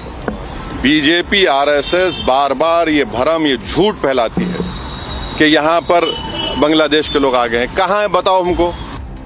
In Punjab, 3 miscreants riding a bike threw petrol bomb at a house in Adampur town of Jalandhar and tried to damage the house as well. Footage has now come to the fore that shows how 3 unknown youth came on a motorcycle and fled after throwing bottles filled with petrol. Police has now launched an investigation in this matter, getting in a reaction from the Bharatiya Janata Party too. Situation remains tense in Bihar's Katihar district. Miscreants involved in Muharram Tazia procession pelted stones on the local people and also a temple in that locality. The district administration has ordered action against the miscreants who created ruckus in a Nagar Thana area. Former Deputy Chief Minister and MLA has appealed to the people to maintain peace and order. And with this, we're taking a very short break. Coming up on the other side, China has issued a message for India saying that reincarnation of Dalai Lama inherently an internal affair. Youth brutally assaulted in Karnataka over relationship dispute, actor Darshan case reference. This and much more on the other side. Stay with us.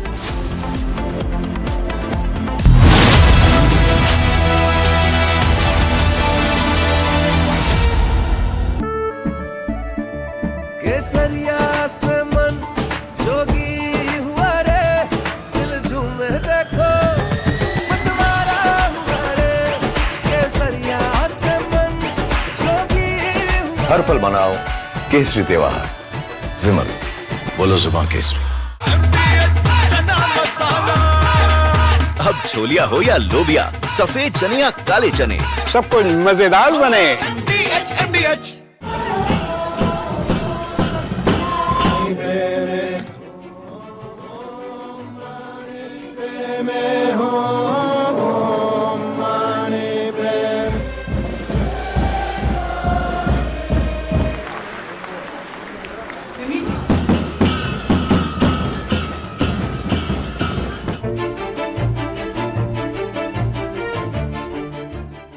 中国政府实行宗教信仰自由政策，颁有宗教事务条例和藏传佛教活佛。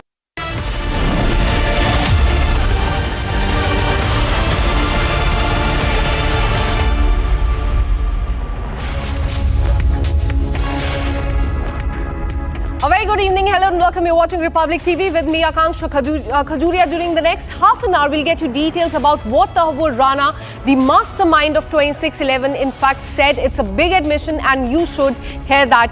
But first up, as always, the headlines.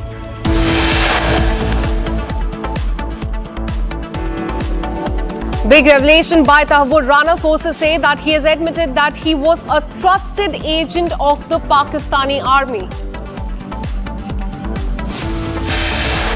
Delhi High Court has dismissed the petition filed by Turkish firm ground handling company Celebi Aviation challenging the revocation of its security clearance.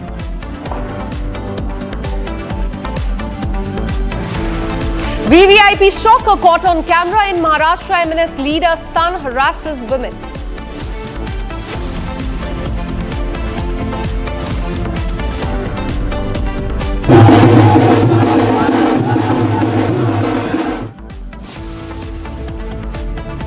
Clashes erupted during religious procession in several states across the country yesterday in Lakhimpur and Bihar, UP, MP and Jharkhand.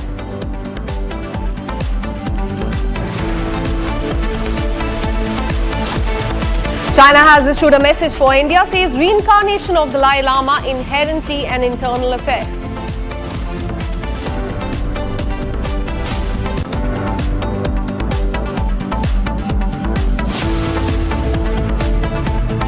Youth brutally assaulted in Karnataka and Bangalore over relationship dispute. Actor Darshan case referenced.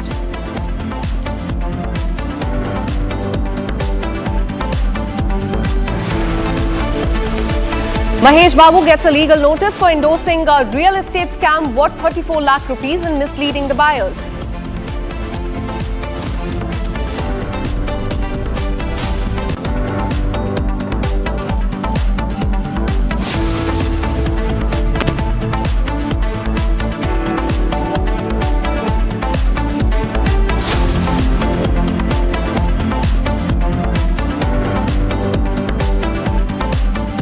What tensions grip the Naya Taula Mahavir Mandir Chowk area under the Nagar Thana of Katihar in Bihar after miscreants involved in the Muharram Tazia procession pelted stones at the local residents and the temple as when triggering unrest in that area. Now, in a response, District Officer Manish Kumar Meena has ordered strict action against those responsible and assured that no one guilty will be spared. Former Deputy Chief Minister and Shahnagar MLA has also appealed to people to maintain peace and order in that area, promising firm action against the miscreants to restore the normalcy in that area. There on the screen, you can see visuals coming in from Bihar and also Ujjain, because as far as the Muharram procession is concerned, there have been chaos and ruckus not just in one state but in UP, MP, Bihar, Jharkhand. There have been, in fact, incidents of stone pelting at the houses and at the temples as well.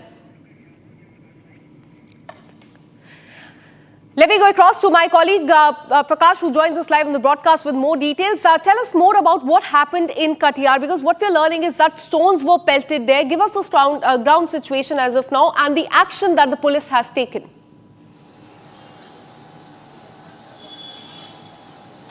Well, widespread violence was reported on the occasion of Muharram in different parts of Bihar, and on the screen we are showing you visuals of Katihar district, where in and around the temple premises stones were pelted during the Tajia procession of the minorities, what we call the Tajia procession.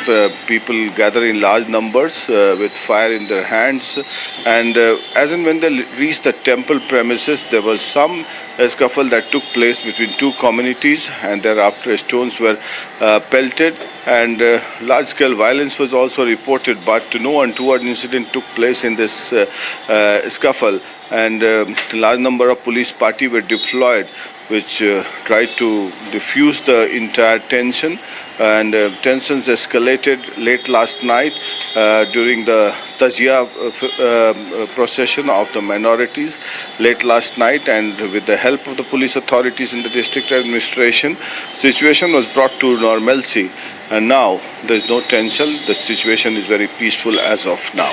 Back to you. Absolutely.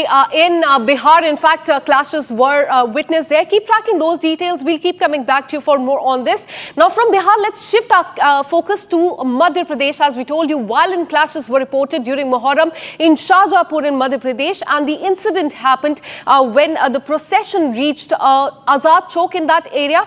There was a dispute that took place between people of the same community, which eventually turned into a full-blown fight. The police that was thankfully deployed in that spot took immediate action and brought the situation under control. In fact, those are the visuals on your screen that you can see from Madhya Pradesh, Shahjahanpur, where this incident took place between people from the same community. The police there had to intervene and control the situation.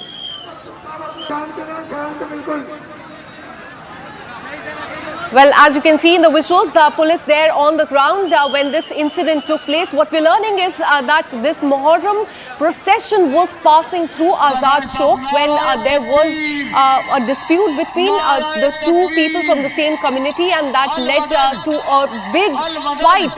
And there you can see on the screen that was the exact moment when that fight started between the two people of the same community. That led to a full-blown fight between these people, and thankfully the police was present at the spot there, and they controlled the situation and brought the law and order situation under control.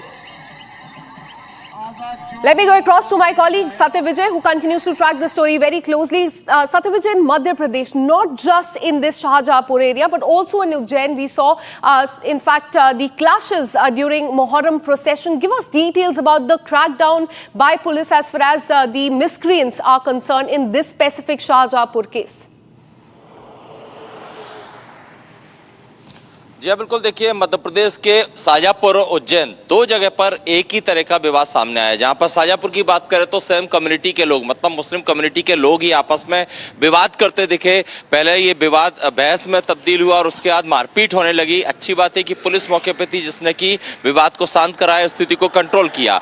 ये जो विवाद हुआ शाहजहाँपुर का, इसमें एक ही community के लोग, मतलब कि मुस्लिम समुदाय के जो दो ग्रुप थे, वो आपस में भिड़े और इनमें ये जो विवाद हुआ वो कहीं ना कहीं ये जो इनके अखाड़े होते हैं, अखाड़े के मूवमेंट को लेकर हुआ। एक गुट चाहता था कि एक दिशा में अखाड़ा जाए, दूसरा गुट चाहता था दूसरी दिशा में जाए। इसी बात को लेकर विवाद हुआ, बहस हुई और फिर मारपीट हो गई। पुलिस ने वहां पर अच्छी सतर्कता दिखाते हुए आरोपियों जो लोग विवाद कर रहे थे उनको रोका, वहां से खदेड़ा, बल प्रयोग किया, जिसकी वजह से वहां पर स्थिति सामान्य हो पाई। वही उज्जैन की बात करें तो उज्जैन में एक निर्धारित रूट तय किया था कि जुलूस कहां से निकलेगा, दूसरे रूट को डाइवर्ट किया था, वहां पर बैरिकेडिंग की थी। ये साफ निर्देश दिए गए थे कि उस रूट पर नहीं जाना है जिसके पीछे आगे बैरिकेडिंग है।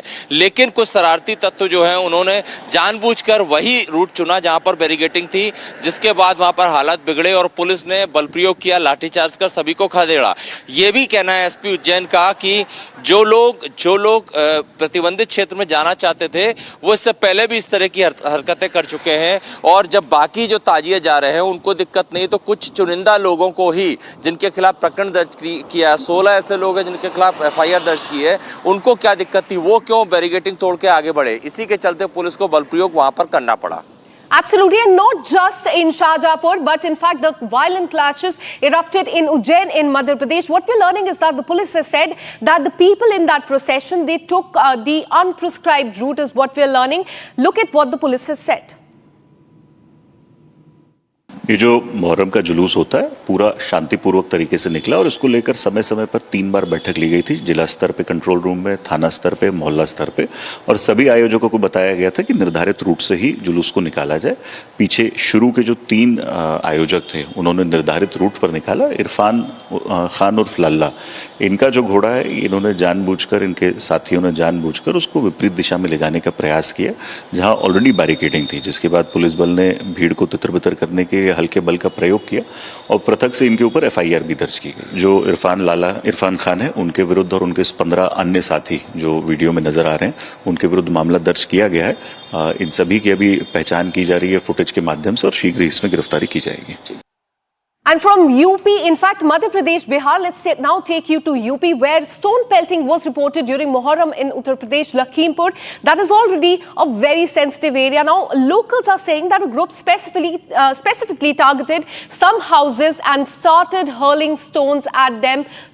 Have a look at what they said. Sir, कल लगभग 5 बजे शाम की बात है। ताजिया उधर सुनसरी से निकल के आया, हमारे घर के पीछे से निकलता है और कभी रखा ना गया। कल करीब 1.5 घंटे तक ताजिया रख के दिया गया, वहाँ से उठाया नहीं। हमारे गांव के प्रधान जी अब्दुल हसीब जी वो भी थे साथ में।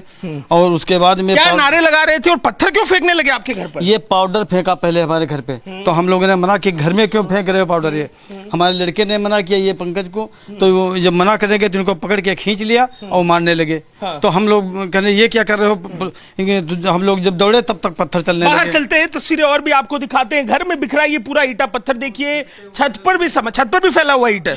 आइए छत पर चलते हैं, आपको हम तस्वीरें दिखाते हैं किस तरीके से छत पर सारा सामान बिखराया गया है। छत के ऊपर चल के देखने को हमें जो घर के मालिक है वो कह रहे हैं, और देखिए यहाँ पर कितने ईंटे पत्थर पड़े हैं, गुम्बे पड़े हैं, और ये बता रहे हैं, कहानी की बानगी बता रहे हैं कि किस अंदाज में डराने के लिए, धमकाने के लिए ये सब कुछ किया गया। यहाँ पर जो घर का सामान है वो भी टूटा हुआ दिखाई दे रहा है, घर के सामान को भी देखिए तोड़ दिया गया है। आप यहाँ पर आप बताएं अंकल, क्या किस तरफ से जा रहे थे? ये इधर इससे जा रहे थे, पीछे से इधर से और ये इधर से पत्थर यहीं से फेंके गए, इधर से वहाँ से। ये सारा पाउडर भी आपके घर के ऊपर बिखरा हुआ? ये सर वहाँ तक सब पाउडर फेंका, वो वहाँ से सब पड़ा है सब। और ये पैनल टूट गया, देखो इस पे ईंटा क्या नारेबाजी क्या कर रहे थे और उनकी मंशा क्या थी? ये पत्थरबाजी कर क्यों रहे थे? ये केवल हिंदू मुस्लिम भड़काना चाहते थे। आप लोग को डराने की कोशिश थी? यहाँ हमारे घर से ये हिंदुओं का घर केवट का, इनके घर पे पत्थरबाजी, इनकी टीन टूट गई है। और वो वहाँ एक हिंदू का घर, वहाँ भी पत्थरबाजी, वहाँ भी उनके। हम आपको जरा तस्वीरें एक बार फिर से दिखाते हैं और अंदाजा लगाइए कि किस तरीके से डराने की कोशिश की गई। कल के दिन इस गांव के हिस्से में ईंटें पत्थर छत पर भी बिखरे हुए हैं। और जरा ऊपर से ही नीचे आपको तस्वीर दिखाते हैं, एक फ्रेम। जो स्थानीय लोग हैं दरवाजे पर इकट्ठा हैं, डरे सहमे ये लोग हैं अपनी सुरक्षा को लेकर। और इन ईंटें पत्थरों को देखिए, ये ईंटें पत्थर घर पर जब फेंके गए, इस मंशा से फेंके गए कि लोगों को डराया जाए। ये बताइए, सुरक्षा को लेकर डर लग रहा है आप लोग को? बिल्कुल सर, डर तो लगी रहा। जब इस पुलिस की मौजूदगी में ये हुआ है सर, तो डर तो लगी रहा। वो देखो वहाँ दीवार की वो ऊपर देखिए, टीन घर के सामने की दिखा रहे हैं, बाहर की तरफ अंदर की टीनें टूट चुकी हैं। जो पाउडर फेंका गया था, ये पाउडर क्या था और किस मंशा से? पता नहीं सर क्या था ये पाउडर में, इसमें वहाँ से फेंक रहे। तो हम लोगों ने मना कि घर में हमारे मत फेंको, अपने उसमें फेंको। नीचे उतरते हैं, जरा वहां भी चलकर देखते हैं, समझते हैं कि क्या मंशा थी। ये हिंदू आबादी जिस तरफ गांव की रहती है, बेहद डरी हुई ये आबादी है। सीढ़ियों पर भी आप देखेंगे गुम्मे के टुकड़े फैले हुए हैं। और जिस अंदाज में फेंके गए, लड़कों ने खुद अपने वीडियो बनाए, इंस्टाग्राम पे डाला है। अपना जो हनक दिखाने की कोशिश है, डराने की कोशिश है। घर के बाहर चलते हैं। आप बताइए, घर में मौजूद थी आप जब हमला हुआ? जी, यहाँ पे थे, बच्चों को लेके। ये बहू ने यहाँ पे खेल रहे थे, जब पत्थर आने लगे तो बहू इधर लेके कमरे में बच्चों को बंद कर दिया। डर पूरा परिवार डर गया होगा? डर के लिए। और सब सारे लोग बाहर थे, ये हम दोनों लोग। क्या नारेबाजी कर रहे थे ये लोग? वो सब वही खेल रहे थे, पाउडर खेल रहे थे। और उधर से पटाखे दगाने वाली बात आई। आपने कहा कि पटाखे दगा रहे थे, ये तो देखने को मिलता नहीं है। हाँ, पटाखे कभी नहीं दिखते हैं, ना ही यहाँ पे रुकते हैं। यहाँ पे आते थे और चले जाते थे, लेकिन 1 घंटे तक रखे रहे। और हम 1-1.5 घंटा हो गया, हमने देखा कि इतनी देर तो कभी नहीं रुकते थे। उसके बाद इन्होंने यहाँ से वो यही पाउडर फेंकना शुरू किया। यहाँ पे हम लोग अपने घर के पास बैठे थे, लगभग वहाँ से 30 मीटर की दूरी पे। ये लोग झिल्लियों में उड़ा के हम लोगों घर पे फेंक रहे थे। जब हमने मना किया, नहीं सुना किसी ने। हम वहाँ पे जाके मना करने लगे तो 4-5 लोगों ने पीछे से आके हमको पकड़ लिया, पीट दिया आपको? हाँ। अच्छा। जब हमने मना किया, फिर भी वहाँ पे कोई प्रशासन नहीं बोला कुछ भी। बाद में बीच बराव कराए और फिर वो लोग क्या किए, जैसे वहाँ ये हुआ लफड़ा तो वो लेके बढ़ाए ताजिया और फिर उसके बाद उधर से पत्थर फेंकने लगे। घर में बच्चे भी थे आपके। मुख्यमंत्री से सुरक्षा के लिए मांग क्या की जगह? योगी जी से कहिएगा। हम तो चाहते हैं सभी लोगों की गिरफ्तारी हो, जितने लोग हैं जो दोषी हैं। अब तक अभी किसी की गिरफ्तारी नहीं हुई। FIR कराई है? FIR आपने कराई है? जी, आपके नाम आपने FIR कराई है? क्या FIR में मांग की? FIR में हमने कहा जितने दोषी हैं सभी लोगों को सजा होनी चाहिए। हमें कड़ी से कड़ी सजा, हमें न्याय मिलना चाहिए। In fact, we have breaking news coming in as far as the Muharram processions are concerned, and this is one coming in from the state of Madhya Pradesh. What we are learning is that during a Muharram procession in Ratlam, youth used petrol to set afire a saffron banner with words Hindu Rashtra written on it. And as you can see in the video, the situation is tense there on the ground in Ratlam in Madhya Pradesh. A video of the incident has gone viral on social media, sparking immediate tensions in that area. The Hindu organizations have taken to the street. They have in fact demanded from the police action under National Security Act, shutting down of the markets, and authorities have also deployed heavy security there on the ground and has started investigation in that case.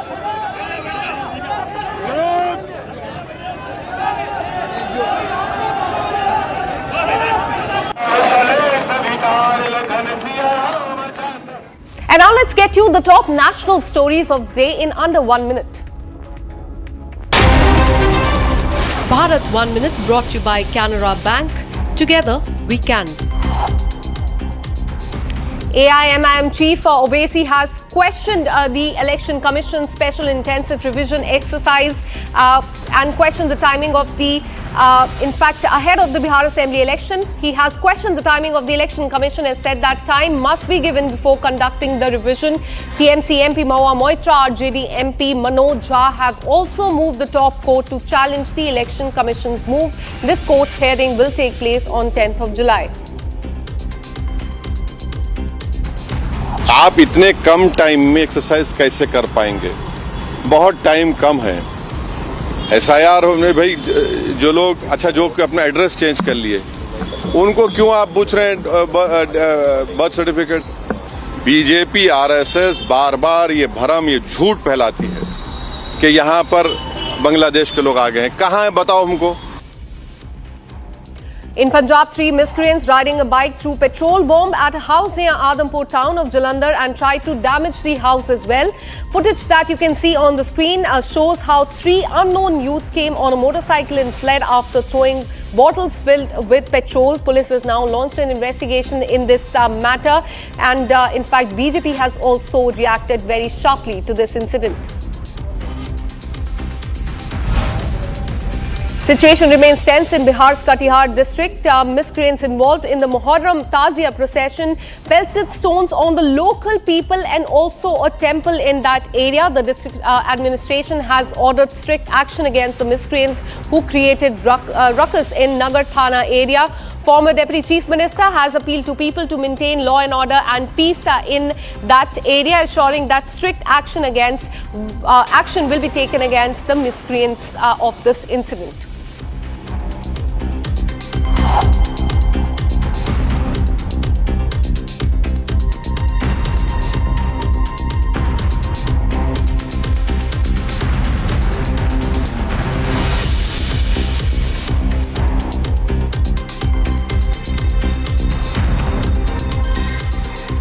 Well, last week, Dalai Lama charted out an elaborate plan as far as his succession is concerned. Now, China's ambassador to India has said that China's position that Dalai Lama's incarnation is concerned. He has given a statement on that, claiming that that is an internal affair of China. It's a statement that is coming from the ambassador of China to India. In fact, he dismissed recent comments by Dalai Lama as far as the next reincarnation is concerned. Remember, Dalai Lama had mentioned that it could be a boy, it could be a girl, and that would be decided by the trust founded by him and not by China whatsoever.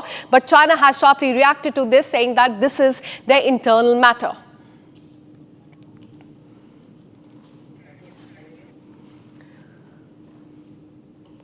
In fact, that is a statement that has come in from China, that this remains their internal matter, and there should be no interference as far as selecting the next Dalai Lama is concerned.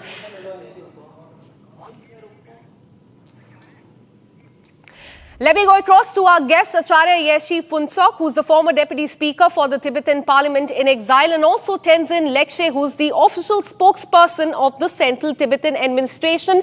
Thank you so much, gentlemen, for speaking to Republic TV. I want to come across to, Mr. Acharya, first to you. How do you look at the statement that is coming from China, that this is their internal matter and the next incarnation will be decided by China? Your first reaction to that?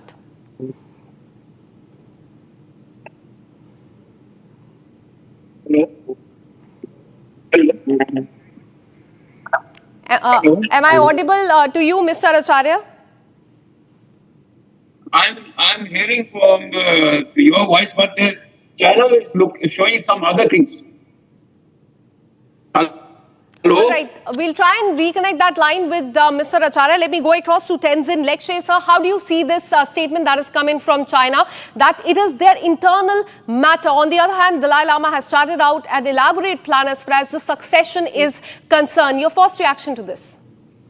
See, China has nothing to do with the reincarnation of His Holiness Dalai Lama. In fact, it is the internal matter of His Holiness himself, not the Chinese. Right. So therefore, I think the China needs to shun the business of this reincarnation issue, which they've been trolling around.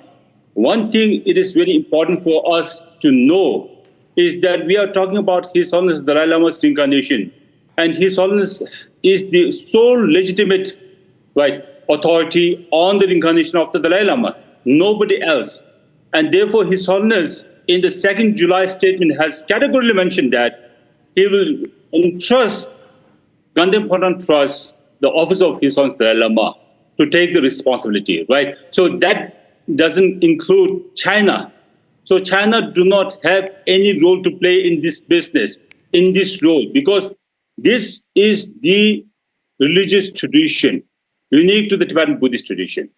And for China, they are not within the Buddhist traditions. The Chinese regime, they don't believe in religion.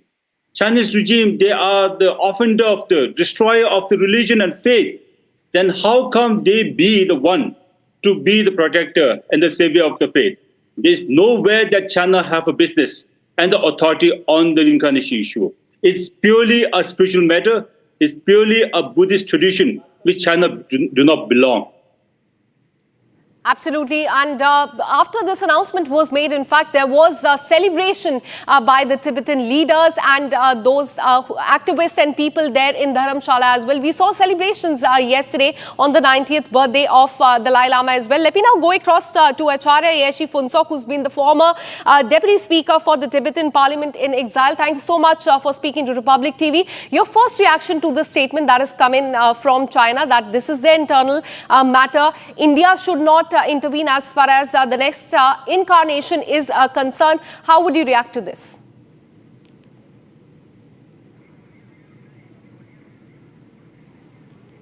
All right, we'll reconnect that line with, in fact, Mr. Acharya. Let me go back to Tenzin Lekshe, sir. As far as India's intervention is also concerned, because this is also an attack on India as well, that India should also have no say, and it's Chinese internal matters what they have claimed. How do you see India's assistance when it comes to this entire matter as far as the incarnation is concerned? See, India has made a very clear position by saying that this is the religious tradition, right, as per the religious tradition, because it is the matter of His Holiness. So I think India has made the right decision by saying that it is up to His Holiness that His Holiness can decide upon where he should be, right? So therefore, I think China over the last so many years, they've been saying that this Buddhist tradition is the Chinese characteristics.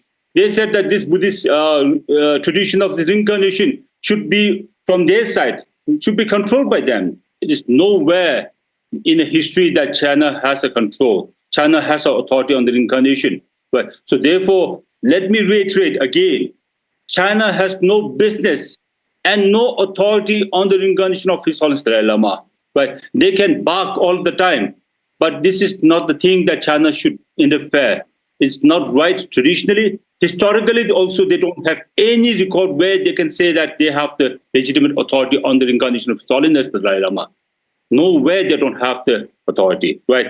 So therefore, I think it is important for China to rethink and change their position by saying that the aspirations of Tibetan people should be deserved, should be fulfilled. That's what I think His Holiness has said many times.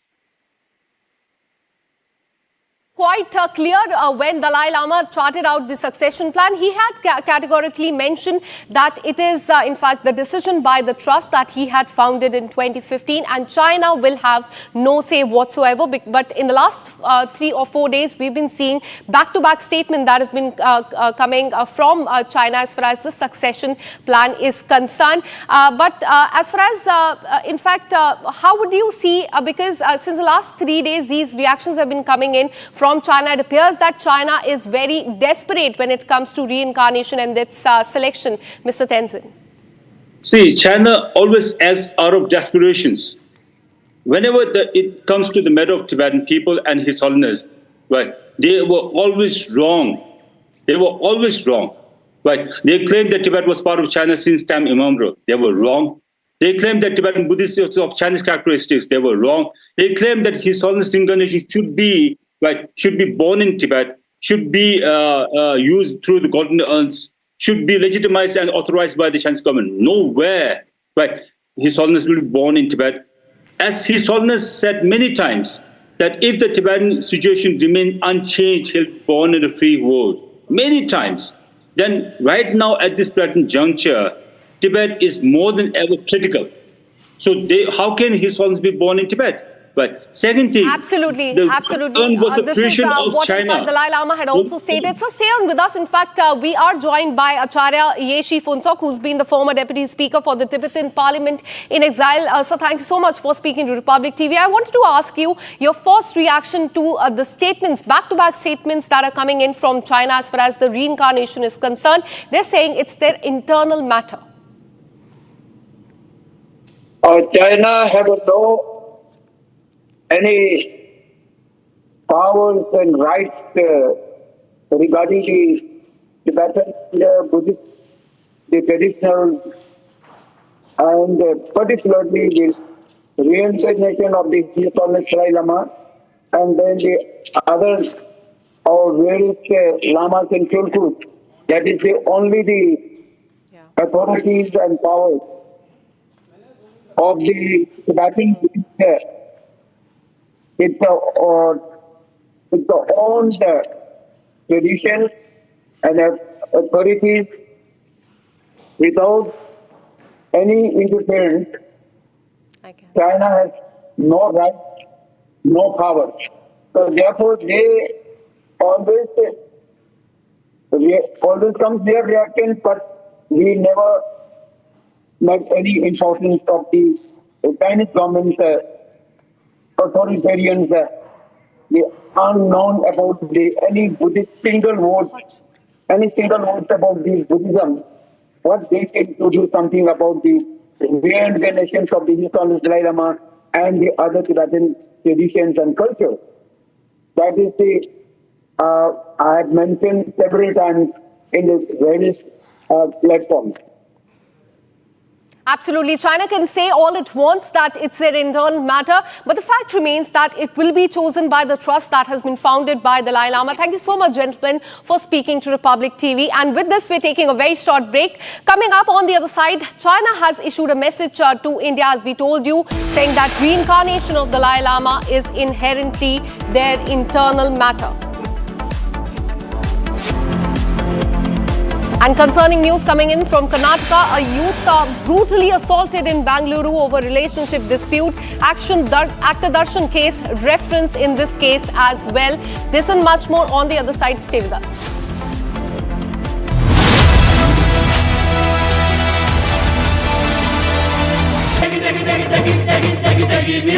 MDH की देगी मीरज, देगी मिर्च का तड़का, अंग अंग फड़का। MDH की देगी मीरज।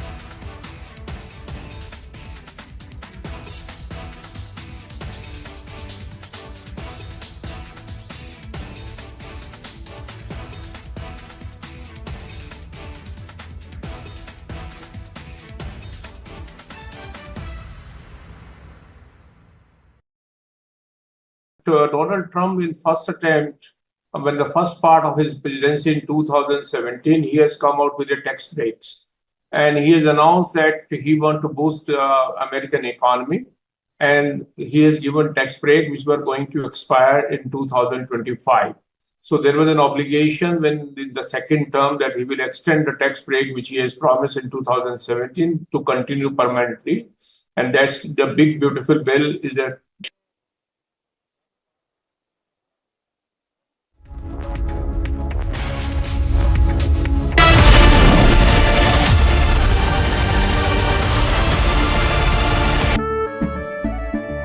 केसरिया से मन जोगी हुआ रे, दिल झूमे देखो मतवारा हुआ रे, केसरिया से मन जोगी हुआ। हर पल मनाओ केसरी त्योहार।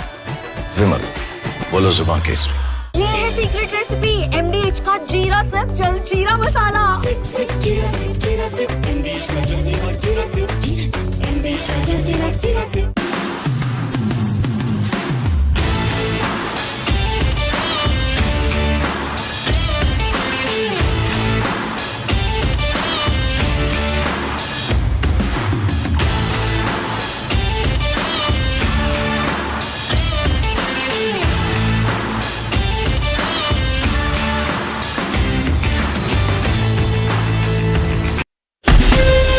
From Asia's largest news headquarters, setting the agenda for Bharat.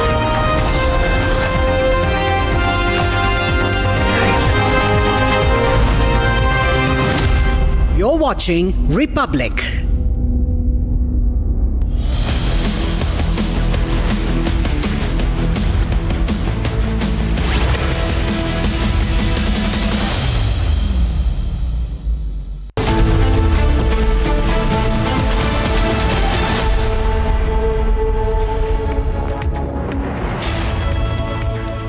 Welcome to this Monday 5 p.m. live and breaking, and it seems The bird is singing like a canary, and that's Tahawur Rana. He's been speaking about his deeper Pakistan Army connections while being grilled by Indian agencies, and that's some evidence that's really building up to that extradition which Bilawal Bhutto has promised of Hafiz Saeed. Would it happen? That's our focus this evening. Let's begin with the headlines.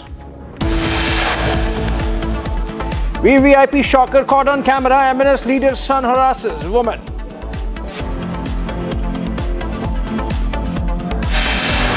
Big revelation by Tahawur Rana. Sources say he admits that he was a trusted agent of Pakistan Army.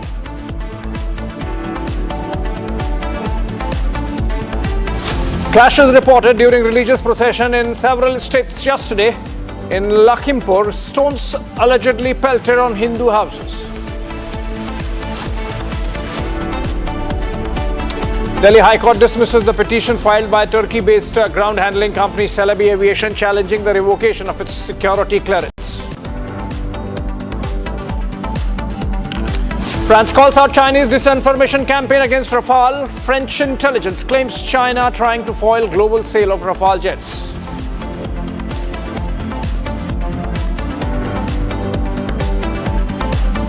China clearly upping the ante on Tibetan Buddhists worldwide, says reincarnation of Dalai Lama inherently an internal affair.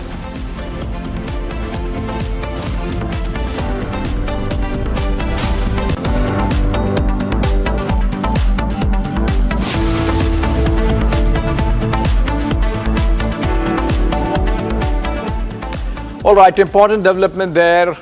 Former Foreign Minister of Pakistan, Bilawal Bhutto Zardari, has stunned his own country and perhaps even more Lashkar-e-Taiba by openly saying that Pakistan has no objection to extraditing global terrorists like Hafiz Saeed and Masood Azhar to India. This isn't just a political statement, it's a direct hit at Pakistan's terror factories. And what follows? He was speaking to Al Jazeera, where he has made this statement. There is already a meltdown from Hafiz Saeed's camp. His son Tala Saeed, for example, has now publicly accused Bilawal of disgracing Pakistan on the world stage. Pakistan's terror sympathizers are rattled. Their safe havens are being questioned. And it seems Bilawal is going to face some heat.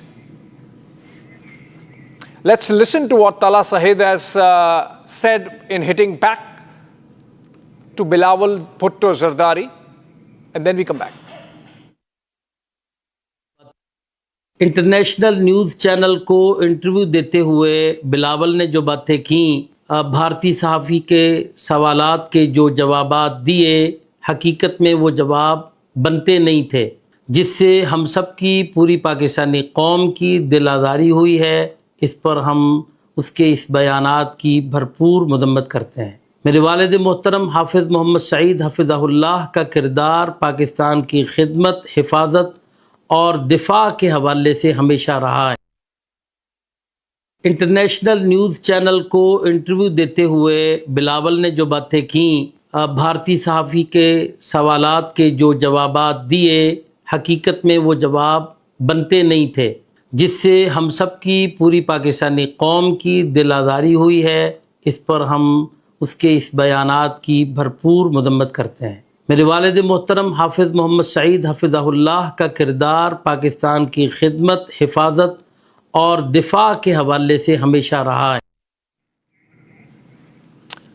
All right, that was Tala Saeed, the son of Hafiz Muhammad Saeed, saying that his father is actually a defender of the faith and the defender of Pakistan, and that this kind of comment coming in from Bilawal Bhutto Zardari in his interview to a foreign media platform is uncalled for and it's condemned. We don't know as yet whether Lashkar-e-Taiba is going to escalate, because remember, they are a militant terrorist organization, proscribed terrorist organization, and the fact that along with Masood Azhar, both Hafiz Saeed and him happen to be proscribed UN designated terrorists, and despite that Bilawal Bhutto Zardari, if you read between the lines, is actually admitting that maybe they are involved in something. If you give evidence, maybe we can extradite them, and that's an important development, because we are also seeing parallelly interrogation of Tahawur Hussain Rana going on by Indian agencies and first by the NIA and then by the Mumbai Crime Branch, and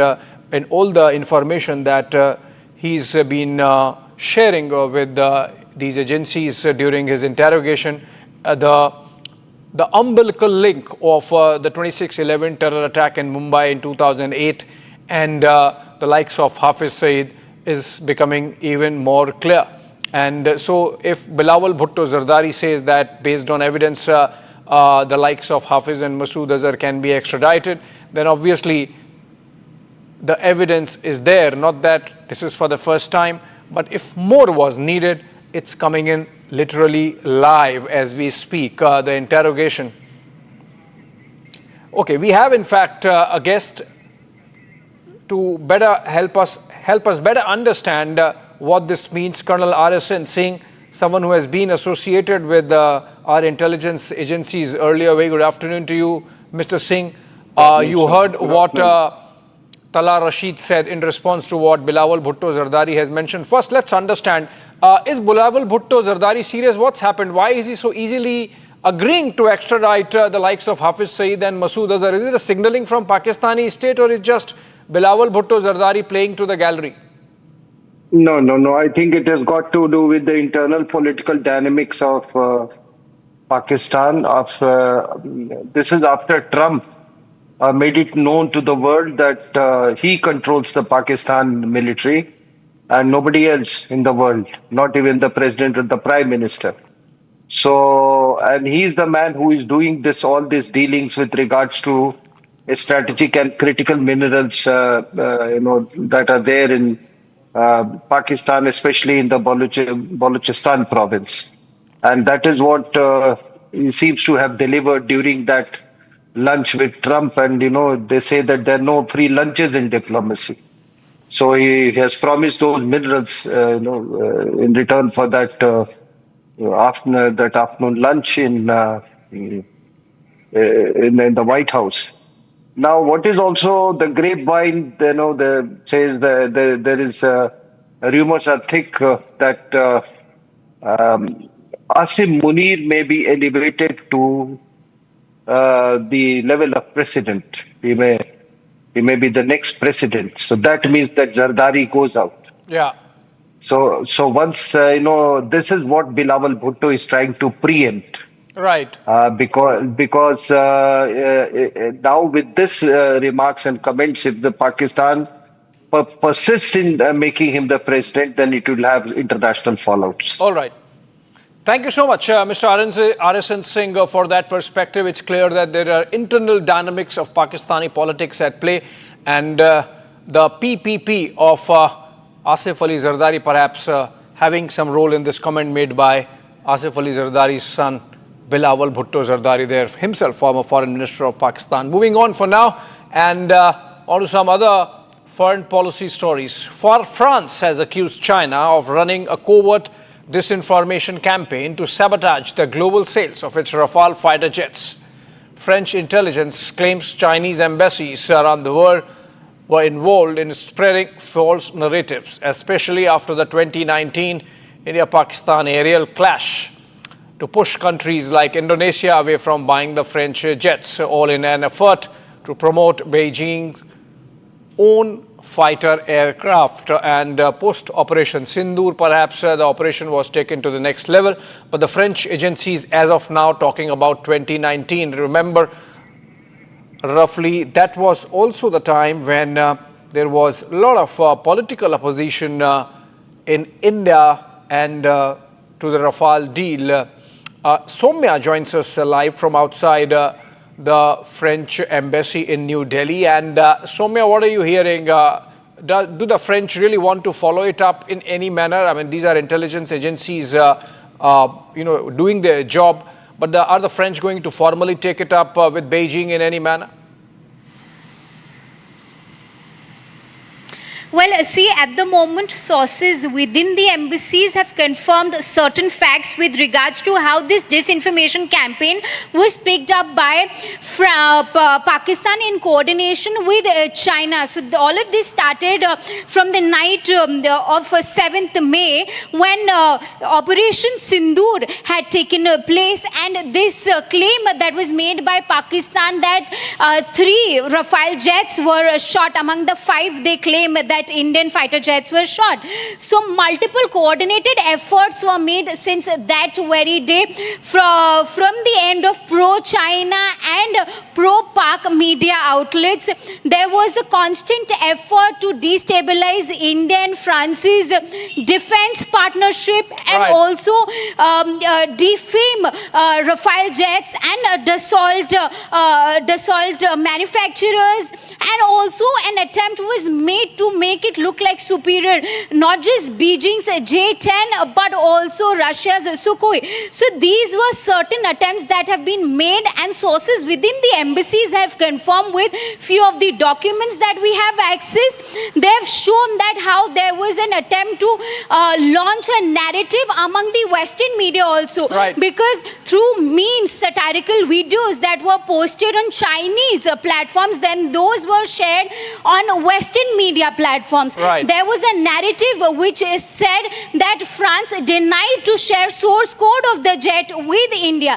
So these were the narratives that were spread by pro-Chinese and pro-Pakistan outlets. Okay, thank you so much, Soumya, with those details there on the French really outing Chinese machinations on Rafale. Moving on for now, and let's look at some other stories that are happening from across the country in Bharat in 2 minutes. Incessant rainfall in Uttarakhand continues. Heavy rain in the Sivai village of Chamoli district has led to road blockage and crop damage. Daily lives of locals have been disrupted in these extreme weather conditions. As a result, the Indian Meteorological Department has issued a landslide alert for Chamoli subdivision. BJP has staged a protest in front of Kottayam Medical College today.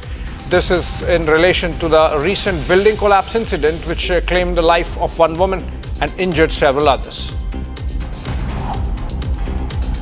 The mounted gun system, which is indigenously developed by involving Indian industries, DPSU and Premier Academia, under the leadership of DRDO, was displayed at Vehicles Research and Development Establishment. It is capable of operating in desert and high altitude areas with shoot and scoot capability.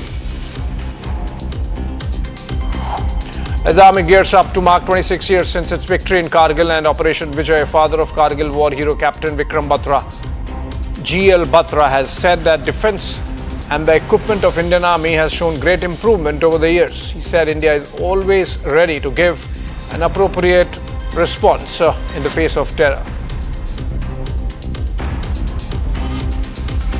Delhi Public Works Department Minister Parvesh Sahib Singh Verma visited the construction site of Tunnel 5 ITPO today. This tunnel is set to connect the route from Bhairoma to Sarai Kale Khan. He said that as soon as they get clearance from Ministry of Housing and Urban Affairs, this tunnel will be completed in the next 8 months.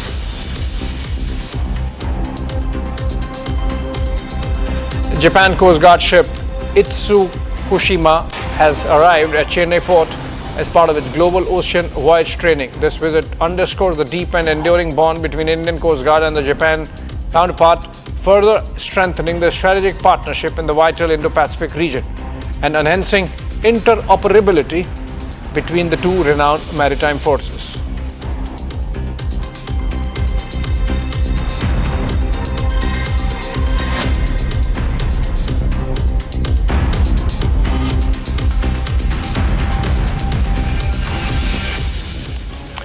All right, not the first time, but Vice President Jagdeep Dhankar has once again focused his attention and made a comment on the Justice Verma cash scam, in which he has now said that the government seems to be handicapped because of the decade-old judicial order that prevented from registering any FIR without prior permission from the court, which means you need to have an approval from a higher court for registering an FIR against a judge of the High Court, in this case Justice Verma. Vice President Jagdeep Dhankar again raising the issue. He has been someone at it for a while now, third or fourth time that he is raising the issue of Justice Verma cash scam. These are pictures from earlier of when the burnt cash remains were found from his outhouse. Justice Verma since transferred, and inquiry report finding him culpable, but of course he has dissented. He has rejected those findings and calls them not following principles of natural justice. Okay, we have in fact the soundbite of Vice President. Let's listen to him. Incident took place, boys and girls, on night intervening 14th and 15th March. We did not come to know about it. It was only on 21st March this year, after about 7 days, we came to know about this ghastly crime. Now question arises, did anyone know about it earlier? Yes, it was a fire incident. The firefighting mechanism was there. Those involved with the system knew about it. Why it was not shared? I am a concerned man. Whether this is an incident in isolation or there are other similar incidents, that is something which we have to deal with. I therefore strongly feel, and I have said it on multiple occasions, proceeding with the constitutional mechanism of dealing with the judge in terms of constitutional provision is one way out. But that is not a solution, because we claim to be a democracy, which we are. The world looks at us as a mature democracy where there has to be rule of law, equality before law, which means every crime must be investigated. If the money is so huge in volume, we have to find out, is it tainted money? What is the source of this money? How was it stacked in the residence, official residence of a judge? It belonged to whom? Several penal provisions are violated in the process. I do hope an FIR will be registered. We must go to the root of the matter, because for the democracy it matters that our judiciary, in whom the faith is unshakable, its very foundations have been shaken. The citadel is tottering because of this incident. Some fundamental questions raised there by Vice President Jagdeep Dhankar. Hopefully, the investigations would move in that direction. Moving on to another story for now. Shiv Sena leader Sanjay Nirupam has slammed MNS after a video of a MNS leader's son hurling abuses at a Marathi-speaking woman has gone viral. This is from Mumbai, and Nirupam says the real face of those who claim to protect Marathi pride is exposed. This video has been posted by Sanjay Nirupam, and this altercation between the son of MNS leader identified as Javed Sheikh and Raksha More, if I get the name correct, of this woman who's having an altercation, and this MNS leader's son misbehaving and with a lot of indecency there, as can be seen in the pictures. We have Sanjay Nirupam comment on this. Let's listen to him. ये राहिल या साहिल नाम का जो लड़का है, ये नशे में धुत है। एक ऐसा मुसलमान है जो शराब पी के घूम रहा है। उसका शराब पी के उसने गाड़ी चलाई और जाकर गाड़ी ठोक दी, और जब इस महिला ने विरोध किया तो इस महिला को गाली दी, और उसके बाद बार बार अपने बाप के पोजीशन को फ्लॉन्ट कर रहा है। इससे दो बातें स्पष्ट होती हैं कि मनसे वाले मराठी भाषा के नाम पर जिस तरीके से उत्पात मचा रहे हैं, ये दरअसल गुंडागर्दी है। इनको न तो मराठी भाषा से कोई लेना देना, न मराठी समाज के मान सम्मान से लेना देता। अगर मराठी भाषकों के मान सम्मान से लेना देना होता तो राजश्री मोरे को कोई गाली नहीं देता, कोई मनसे वाला मनसे का कह करके उसको गाली नहीं देता। दूसरी बात, ये जो मनसे के उपाध्यक्ष जावेद शेख के बेटे कह रहे हैं, उनको देख करके हमें समझ में आ रहा है कि बार बार मनसे वाले हिंदुओं पर ही हमले करते हैं। और हमने बार बार सवाल उठाया कि अगर इतनी ताकत है, इतना गट्स है, इतना जोश है तुम में, इतना करेज है या साहस है, तो जरा भिंडी बाजार में जाके किसी मुसलमान को थप्पड़ मार के दिखाओ, उसको बोलो कि तुम उर्दू में बात मत करो, मराठी में बात करो।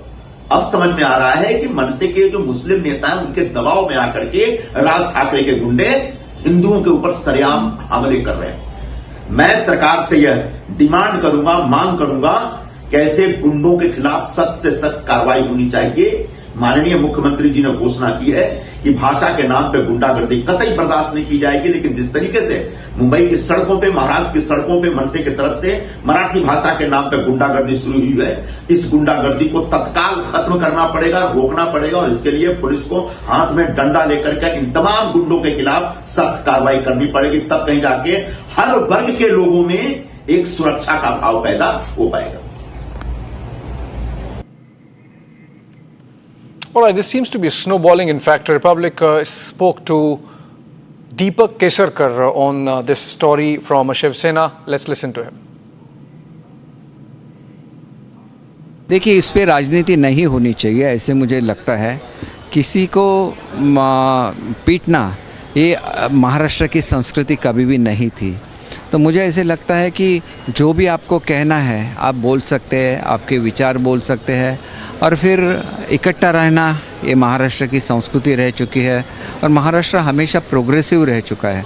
तो हमने बहुत सारी चीज़ें मराठी के लिए की है, तो मराठी भाषा आगे जा रही है, उसको क्लासिकल लैंग्वेज का स्टेटस मिल गया है, और मराठी भाषा धोरण भी तय हुआ है। तो बहुत सारी चीज़ें हैं जो मराठी भाषा धोरण में है, तो उसके लिए ज़बरदस्ती करने की ज़रूरी नहीं है, उसके बारे में तो तय हो गया है। तो आप किसी भी चीज़ को अच्छी तरह से किसी को बोलेंगे तो वो लोग फॉलो करते हैं। एक तरीका होता है, उस तरीके से अगर बोला जाए तो समाज में शांति भी रहती है और सब लोग इकट्ठा भी रहते हैं। मंत्री जो आशीष शेलार का कहना है कि जिस तरह से पहलगाम में आतंकियों ने धर्म पूछ के मारा, उसी तरह से महाराष्ट्र में भाषा के नाम से मारा जा रहा। देखिए, मारना ये अच्छी चीज़ बिल्कुल नहीं है, हम उससे एग्री नहीं होते, क्योंकि ये चीज़ें तो बाला साहब के ज़माने में इस तरह से नहीं होती थी। कोई भी अगर गलत काम करे तो उसके लिए शिवसेना का खुद का स्टाइल था, लेकिन हर किसी को वो कहाँ से है ये पूछ के मारा नहीं जाता था। ये बाला साहब का कभी भी स्वभाव नहीं रहा है। उन्होंने घोषणा भी दी थी, वो गर्व से कहो हम हिंदू हैं, इसका मतलब तो हिंदी में ही घोषणा थी। उनके लिए मराठी हिंदी एक ही थी, लेकिन मराठी का उनको अभिमान था। मराठी लोगों के लिए खड़ा रहना, उनको नौकरी में प्रेफरेंस देना, ये उनकी भूमिका थी, और वो भूमिका आज भी शिंदे साहब ने कायम रखी है, और इसीलिए अच्छी तरह से लोगों का रिस्पांस भी मिल रहा है।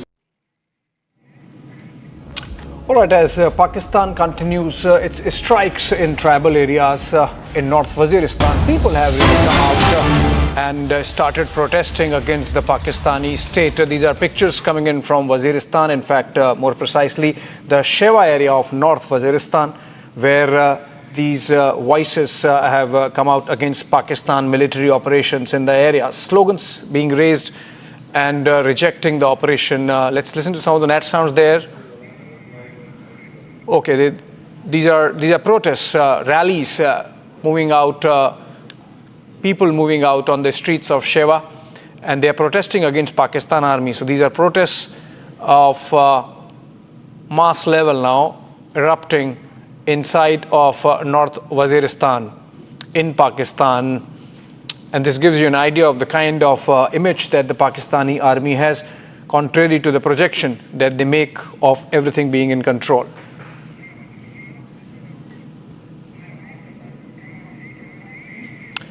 All right, moving on to some more international news. People in Nairobi take to the streets to protest against police brutality this time, as anger has reignited over the long-standing issue by the death of blogger Albert Ojfang in police custody that happened some time ago, and the close-range shooting by police of vendor Boniface Karaoke during protests for Ojfang mid-June. Human rights groups have long called for action over illegal arrests, detentions and torture of government critics in Kenya.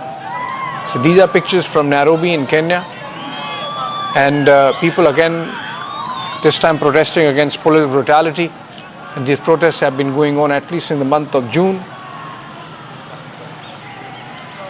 And these are live visuals, in fact, coming in through APTN of the chaos, lawlessness, rioting, arson going on in the Nairobi town, the capital of Kenya. In fact, as protesters have hit the streets against police high-handedness, police brutality, in which one vlogger and one bystander, one vendor, were killed.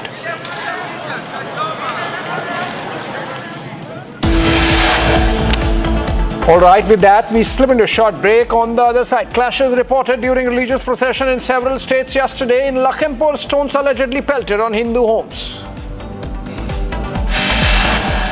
Also, Delhi High Court dismisses the petition filed by Turkey-based ground handling company Celebi Aviation, challenging the revocation of its security clearance.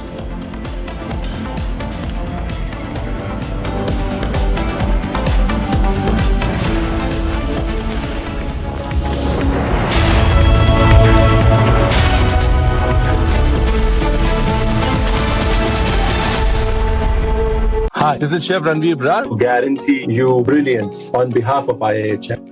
दादी के हाथों का जादू और खुशबू से महकता घर, माँ की मुस्कुराहट और खाने की सुगंध। MDH गरम मसाला, क्योंकि हर रिश्ता है स्वाद से जुड़ा।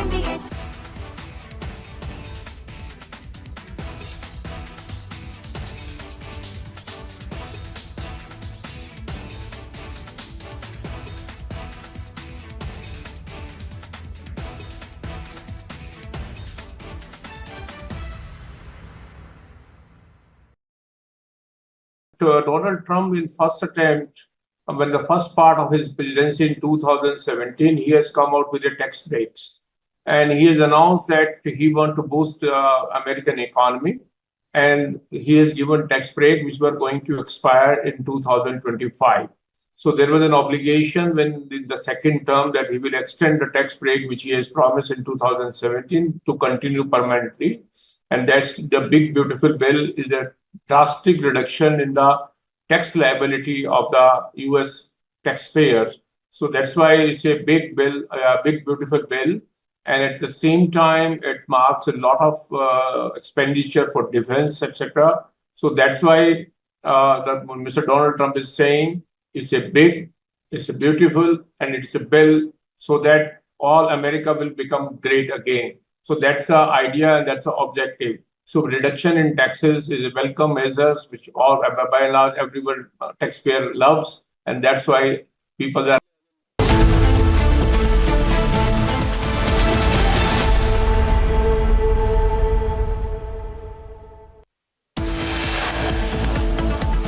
VVIP shocker caught on camera. MNS leader's son harasses woman. It's a big revelation by Tahav Rana. Sources say he admits that he was a trusted agent of the Pakistan army. Clashes reported during religious procession in several states yesterday. In Lakhimpur Kheri of Uttar Pradesh, stones allegedly pelted on Hindu houses. Delhi High Court dismisses the petition filed by Turkey-based ground handling company Celebi Aviation, challenging the revocation of its security clearance. France calls out Chinese disinformation campaign against Rafale. French intelligence claims China trying to foil global sale of Rafale jets. And China ups the ante on Tibetan Buddhists worldwide, says reincarnation of the Dalai Lama inherently an internal affair.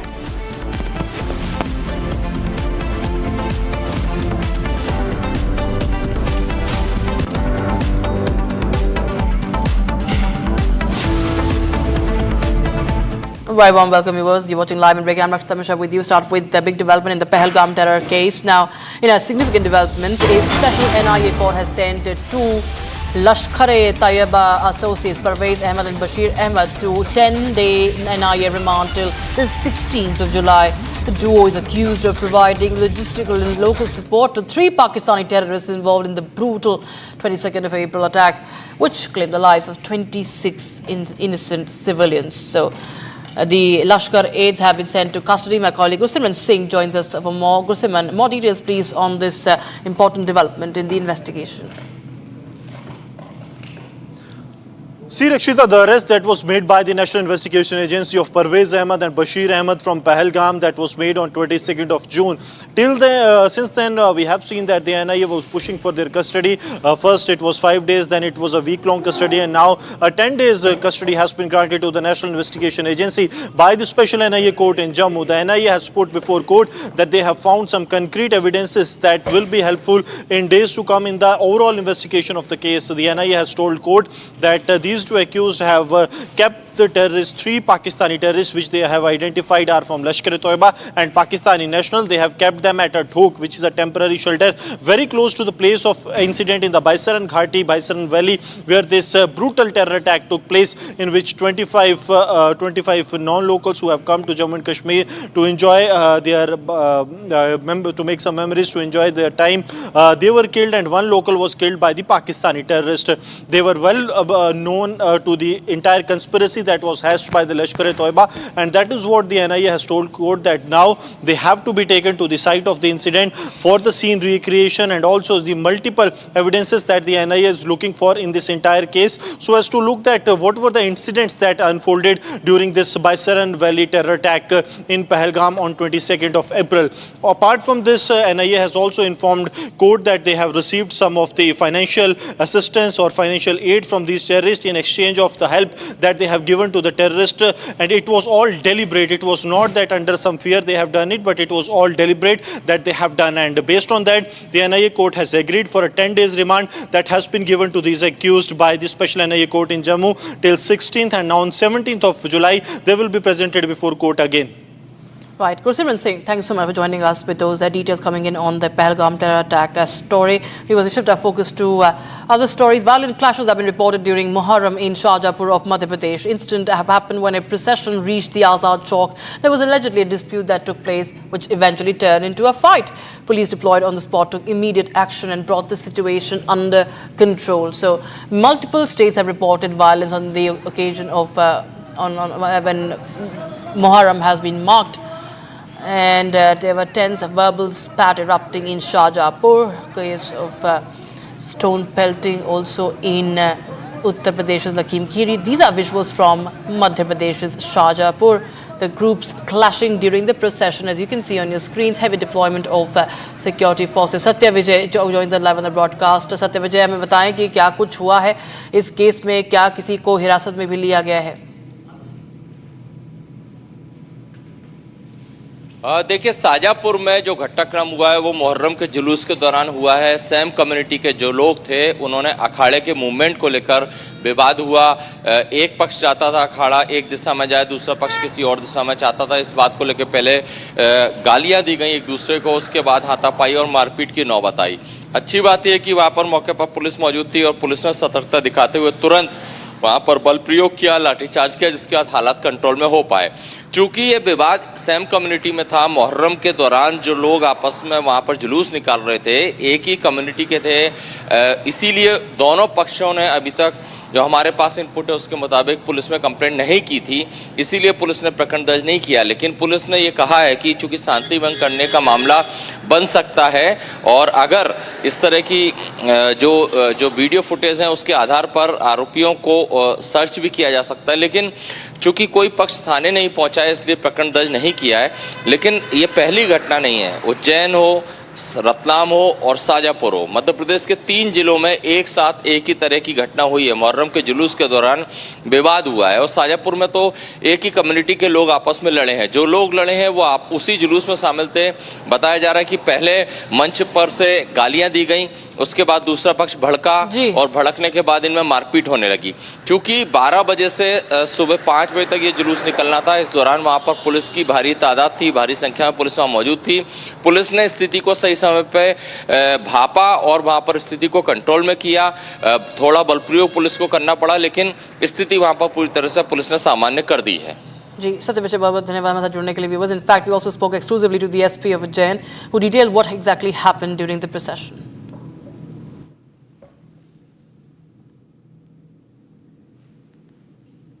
जो मुहर्रम का जुलूस होता है पूरा शांतिपूर्वक तरीके से निकला और उसको लेकर समय समय पर 3 बार बैठक ली गई थी, जिला स्तर पे कंट्रोल रूम में, थाना स्तर पे, मोहल्ला स्तर पे, और सभी आयोजकों को बताया गया था कि निर्धारित रूट से ही जुलूस को निकाला जाए.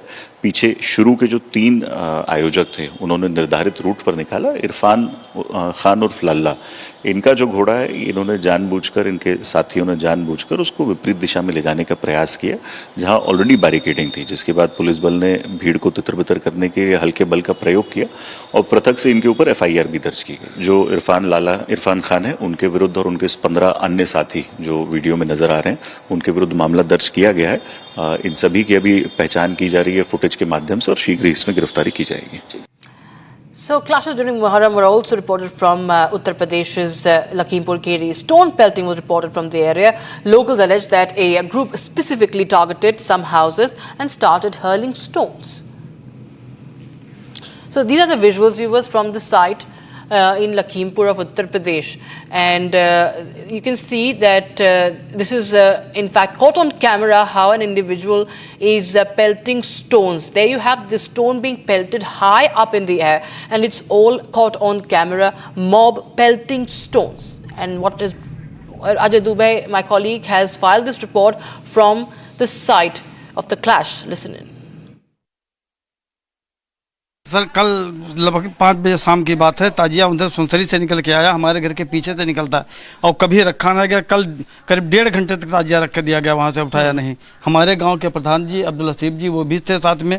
और उसके बाद में क्या नारे लगा रहे थे और पत्थर क्यों फेंकने लगे आपके घर पर? ये पाउडर फेंका पहले हमारे घर पे, तो हम लोगों ने मना कि घर में क्यों फेंक रहे हो पाउडर. ये हमारे लड़के ने मना किया, ये पंकज को, तो जब मना करेंगे तो इनको पकड़ के खींच लिया और मारने लगे. तो हम लोग कहने ये क्या कर रहे हो. हम लोग जब दौड़े तब तक पत्थर चलने बाहर लगे. चलते हैं, तस्वीरें और भी आपको दिखाते हैं. घर में बिखरा ये पूरा ईटा पत्थर देखिए, छत पर भी फैला हुआ ईटा.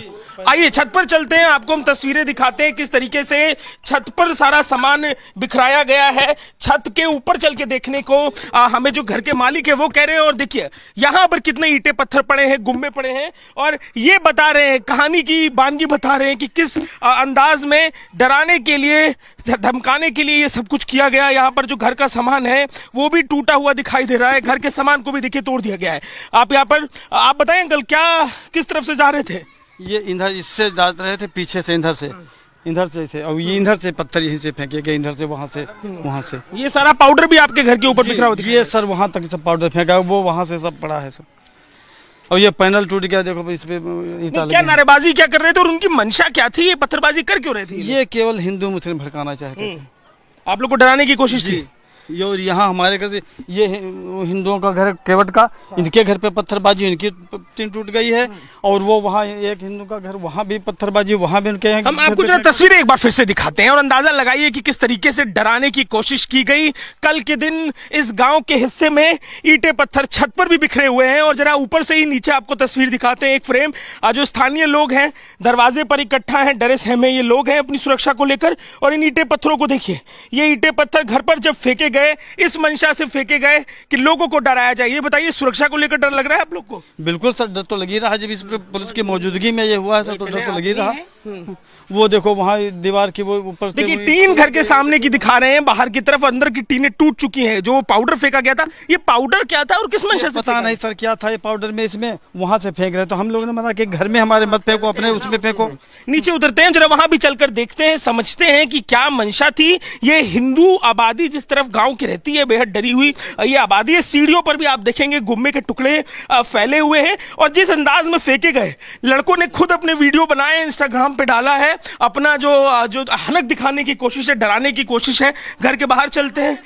आप बताइए, घर में मौजूद थी आप जब हमला हुआ? जी यहाँ पे थे, बच्चों को लेके. ये बहू ने यहाँ पे खेल रहे थे, जब पत्थर आने लगे तो बहू इधर लेके कमरे में बच्चों को बंद कर दिया. डर पूरा परिवार डर गया होगा? डर के लिए. और सब सारे लोग बाहर थे, ये हम दोनों लोग. क्या नारेबाजी कर रहे थे ये लोग? वो सब वही खेल रहे थे, पाउडर खेल रहे थे और उधर से पटाखे दगाने वाली बात आई, आपने कहा कि पटाखे दगा रहे थे, ये तो देखने को मिलता नहीं है। हाँ, पटाखे कभी नहीं दगते हैं, ना ही यहाँ पे रुकते हैं। यहाँ पे आते थे और चले जाते थे, लेकिन 1 घंटे तक रखे रहे और हम 1-1.5 घंटा हो गया, हमने देखा कि इतनी देर तो कभी नहीं रुकते थे। उसके बाद इन्होंने यहाँ से वो यही पाउडर फेंकना शुरू किया। यहाँ पे हम लोग अपने घर के पास बैठे थे, लगभग वहाँ से 30 मीटर की दूरी पे ये लोग झिल्लियों में उड़ा के हम लोगों घर पे फेंक रहे थे। जब हमने मना किया, नहीं सुना किसी ने, हम वहाँ पे जाके मना करने लगे तो 4-5 लोगों ने पीछे से आके हमको पकड़ लिया, पीट दिया आपको। हाँ, अच्छा। जब हमने मना किया फिर भी वहाँ पे कोई प्रशासन नहीं बोला कुछ भी। बाद में बीच बराव कराए और फिर वो लोग क्या किए, जैसे वहाँ ये हुआ लफड़ा तो वो लेके बढ़ाए ताजिया और फिर उसके बाद उधर से पत्थर फेंकने लगे। घर में बच्चे भी थे आपके। मुख्यमंत्री से सुरक्षा के लिए मांग क्या कीजिएगा, योगी जी से कहिएगा। हम तो चाहते हैं सभी लोगों की गिरफ्तारी हो, जितने लोग हैं जो दोषी हैं। अब तक अभी किसी की गिरफ्तारी नहीं हुई। FIR कराई है? FIR आपने कराई है? जी, आपके नाम आपने FIR कराई है? क्या FIR में मांग किया? FIR में हमने कहा जितने दोषी हैं सभी लोगों को सजा होनी चाहिए, हमें कड़ी से कड़ी सजा, हमें न्याय मिलना चाहिए। Bharat 1 Minute brought to you by Canara Bank. Together we can. AIMIM Chief Asauddin Owaisi has questioned EC's special intensive revision exercise ahead of the Bihar Assembly elections. Owaisi questioned the timing of the Election Commission's decision and said time must be given before conducting the revision. TMC MP Mahua Moitro, RGD MP Manoj Jha have moved the top court to challenge EC's move. The top court will hear the petitions on the 10th of July. आप इतने कम time में exercise कैसे कर पाएंगे? बहुत time कम है। SIR होने भाई जो लोग जो अपना एड्रेस चेंज कर लिए उनको क्यों आप पूछ रहे हैं बर्थ सर्टिफिकेट? बीजेपी RSS बार बार ये भरम, ये झूठ फैलाती है कि यहाँ पर बांग्लादेश के लोग आ गए हैं। कहाँ है बताओ हमको। 3 miscreants riding a bike threw petrol bomb at a house near Arnab town of Jalandhar and tried to damage the house. Footage now accessed shows how 3 unknown youths came on a motorcycle, fled after throwing bottles filled with petrol. Police have launched an investigation into the matter. Reaction also coming in from BJP.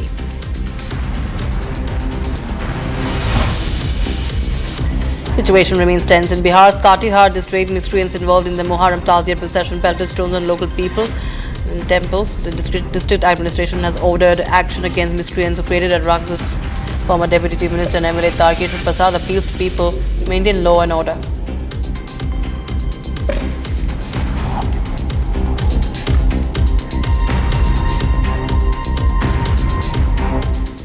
A startling revelation in the Jyoti Malhotra espionage case coming in. An RTI reply has revealed that the YouTuber was recently a state-sponsored guest under Kerala's influencer tourism program.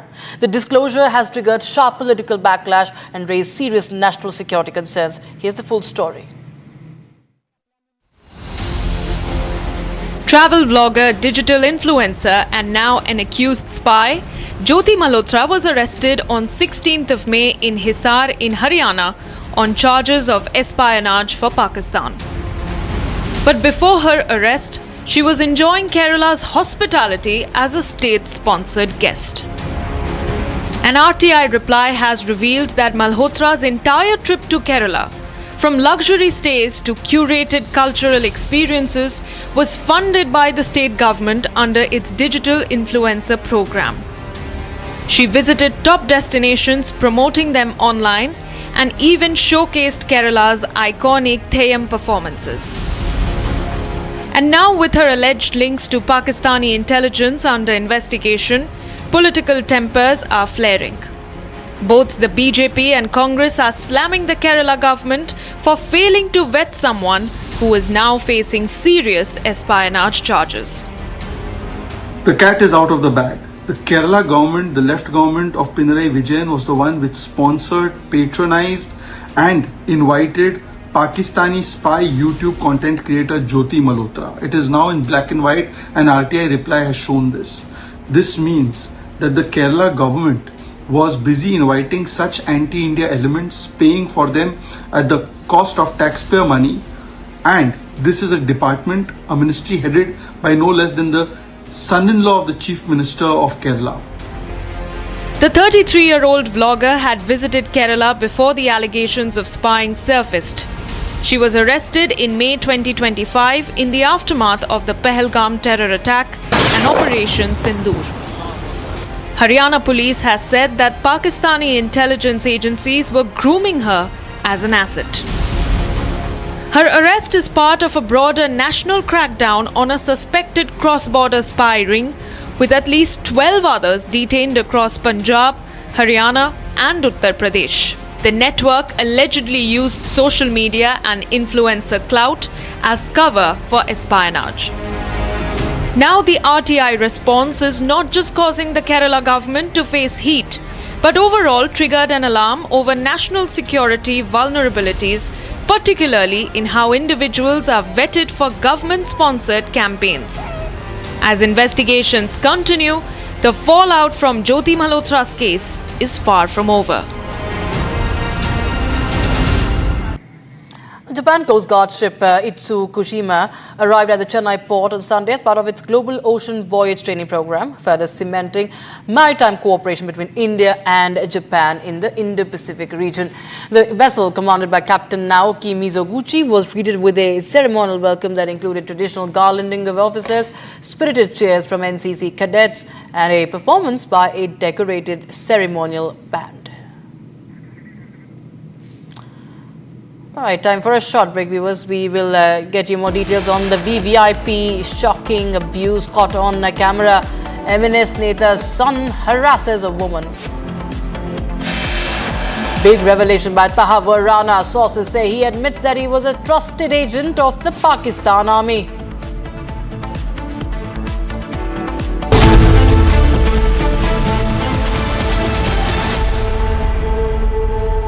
आधे bowl दही में 4 चम्मच MDH चटनी पुदीना मसाला डाला, stir करो, पुदीना चटनी तैयार। MDH चटनी पुदीना मसाला। केसरिया से मन जोगी हुआ रे, दिल झूमे देखो मतवारा हुआ रे। केसरिया से मन जोगी हुआ। हर पल मनाओ केसरी त्योहार। विमल, बोलो जुबान Kesari.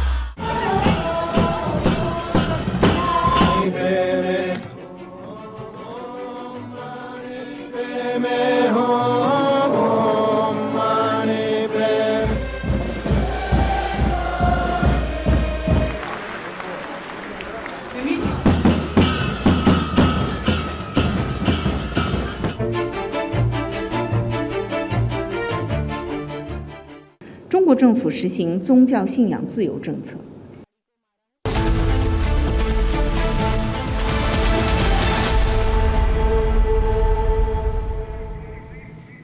Welcome back, viewers. The British F-35B fighter jet has been stranded in India since the mid of June. Now the jet has arrived as part of India and the UK's joint naval exercise in the Arabian Sea. Fifth generation jet reportedly experienced a technical fault, could not take off from India, now stuck for the longest time at the Thiruvananthapuram International Airport. Now it's all set to be dismantled, sent to the UK via a C-17 cargo aircraft. Team of UK engineers have arrived in India to commence repairs on the UK F-35B aircraft. Repairs are underway on the aircraft, which has now been moved to the maintenance hangar. It's sleek, it's stealthy, but it's stuck since 14th of June. A Royal Navy F-35B Lightning II, among the world's most advanced fighter jets, has remained grounded at Thiruvananthapuram International Airport in Kerala. Now, it made an unexpected landing during a joint exercise with the Indian Navy, and weeks later, it still hasn't flown out. Initially, the explanation seemed quite simple: fuel shortage. But that essentially didn't sit well with aviation experts. A fifth-generation fighter jet running out of gas just 100 nautical miles from its carrier? Not likely, many said. This wasn't just any jet. The F-35B is built for short takeoffs and vertical landings, a core feature designed for carriers. But the fact that it needed a full runway raised eyebrows. The likely culprit? A hydraulic failure. That's what we were told. Some reports suggest a malfunction in the jet's vertical lift fan system, which would force the pilot to perform a conventional landing. Normally, this would be perhaps fixable on the site. Drain the hydraulic system, flush it, refill, test and take off. But that didn't happen. Instead, engineers flew in from the United Kingdom, spare parts followed, and yet no flight. The final decision: dismantle the jet and ship it back aboard a British C-17 cargo aircraft. Adding to the mystery, no one really knows what this F-35B was doing when it ran into trouble. Was it a routine drill, a stealth capability test over the Arabian Sea, a combat readiness patrol? Official statements reveal nothing. Now, which begs the question, why did the jet take off from the aircraft carrier in the first place? What exactly went wrong mid-air? No clear answers, just silence and speculation. And then has come the theory that turned heads, the so-called kill switch. Some defense analysts claim the US retains the ultimate software control over the F-35B via encrypted mission systems and data architecture. Now, while there is no literal off-switch control of the authentication keys and software access can, in theory, render the entire jet inoperable without even US approval.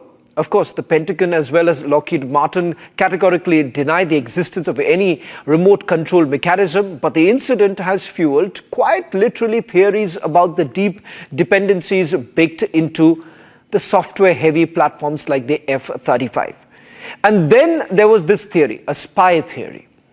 Speculation swirled online that the jet was down so India could inspect its stealth technology or radar signature. But let's be clear, defense analysts have dismissed this outright. As one expert put it, you don't land an aircraft for spying. If anything, keeping it grounded in the open exposes its own secrets. Now, this wasn't espionage. It was a technical malfunction, and the longer the jet stayed grounded in India, the more it became a liability for the United Kingdom, not a tool for surveillance. So here we are. A jet that was meant to showcase air superiority, now stranded for weeks, shrouded in secrecy and surrounded by speculation. A hydraulic glitch? Maybe. A software lockout? Possibly. A covert mission gone wrong? Unlikely, but who knows? What this episode does expose is how deeply interconnected and dependent modern fighter platforms like the F-35 have become. Powerful? Yes. Autonomous? Well, maybe, not always. And it's a big win for the Indian agency. Now, Khalistani terrorist Harpreet Singh, alias Happy Pasya, is all set to be extradited from the United States. He was arrested by the FBI and US Immigration and Customs Enforcement on the 17th of April this year. Here's more on that. Khalistani terrorist Happy Pasya will soon be extradited from US to India. Pasya, a Khalistani terrorist and a gangster, is under the scanner for planning over 14 terrorist attacks between 2024 and 2025, targeting police stations and public institutions across Punjab. Singh has close ties with ISI handlers and BKI operatives who are directing and funding terrorist activities in India. He worked in close coordination with other terror figures, Harvinder Singh Rinda, and was instrumental in setting up cross-border terror modules. The National Investigation Agency also officially declared Pasya as a wanted terrorist and had a ₹5 lakh rewards on him regarding the Chandigarh bombing of 2024. Happy Pasya will be brought before Indian courts and face prosecution under multiple anti-terrorism laws, including the UAPL. Now, viewers, the Pahalgam terror attack has found mention on the world stage at the BRICS summit this time in Brazil. Prime Minister Narendra Modi sent out a strong message against Pakistan and its nefarious designs. Additionally, India is also now pushing for a counter-terror agreement with Brazil as the Prime Minister visits the country. Take a look. Kashmir's agony found a global platform at the BRICS summit in Brazil. The deadly terror attack in Pahalgam, which took several lives, was condemned by the BRICS nations. Prime Minister Modi delivered a pointed message to Pakistan that support to terror outfits won't be tolerated. Look at the para, it's 34, it's very clear. One is there is unanimous condemnation of all the leaders. I think you need to know that. And it also says that condemnation in all its manifestations, and including those who abet, who finance, and either openly, covertly, or overtly, in both ways, it has been condemned. There is also reference to the cross-border movement of terrorists. It's also coming out very clearly, and the listing of terrorist groups. Then there is also a strong support for comprehensive convention on against international terrorism, which was India's formulation, India's initiative in the UN for a long time, as you know that. So the message is very clear for anyone who understands the dangers of terrorism and how it can be, how it needs to be condemned, tackled not by just us. You know, there is a solidarity, there is a universal condemnation, which means all the countries are against it in any form. So that message is very clear to our neighbors. And it didn't just end there. India's foreign policy stance was spelled out loud and clear. Prime Minister Modi is all set to sign a memorandum of understanding with Brazil on counter-terrorism cooperation. After the talks, we are hoping to sign 4 agreements or /MOUs between the two countries, namely on renewable energy, counter-terrorism, agricultural research cooperation between ICAR, which is Indian Council for Agricultural Research, and Embrapa of Brazil, and also exchange and mutual protection of confidential information. These agreements have been finalized. As global leaders huddled to discuss future roadmaps, India chose to talk tough on terror and made sure that the world listened.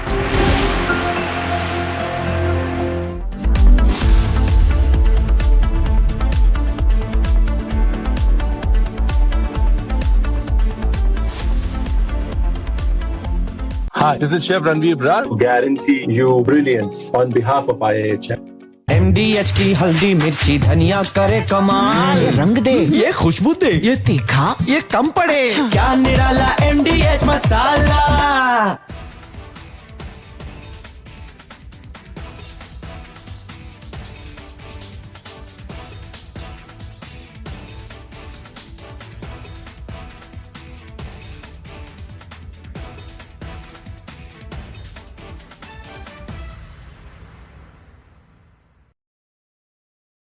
Donald Trump in first attempt, when the first part of his presidency in 2017, he has come out with the tax breaks. And he has announced that he wants to boost the American economy. And he has given tax break, which were going to expire in 2025. So there was an obligation when the second term that he will extend the tax break, which he has promised in 2017, to continue permanently. And that's the big, beautiful bill is that.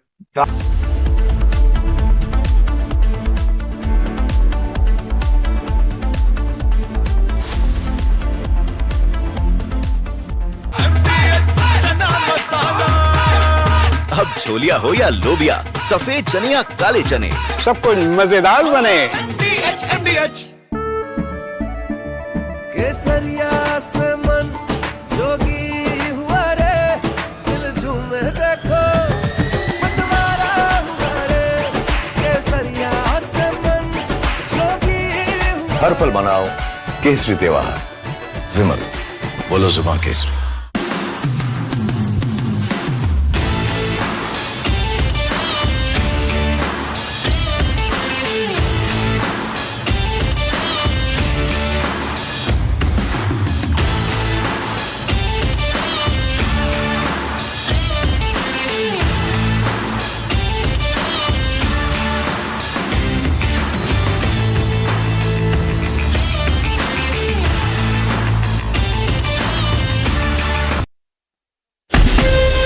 From Asia's largest news headquarters,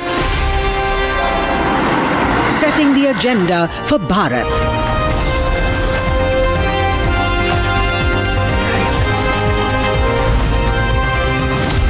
You're watching Republic.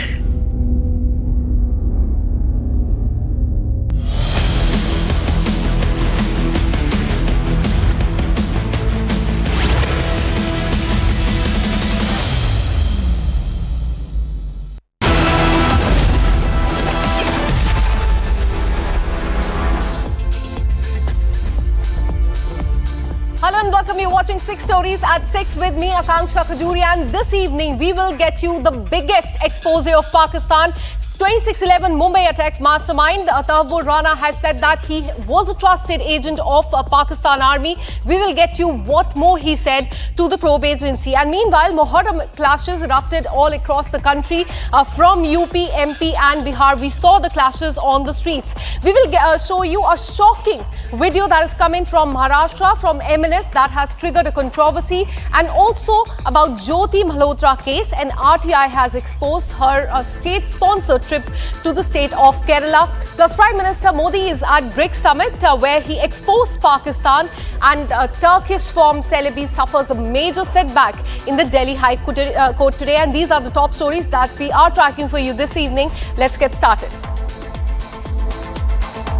In fact, today after Prime Minister Narendra Modi delivered a pointed warning to Pakistan that its support to terror outfits will not be tolerated, 26/11 mastermind Tahir Rana has made a key admission in this case. During his interrogation by the Mumbai police, he has said that he was a trusted agent of the Pakistani army and confirmed that he was in Mumbai during the 26/11 attack, and he had also visited the CST station in Mumbai as well.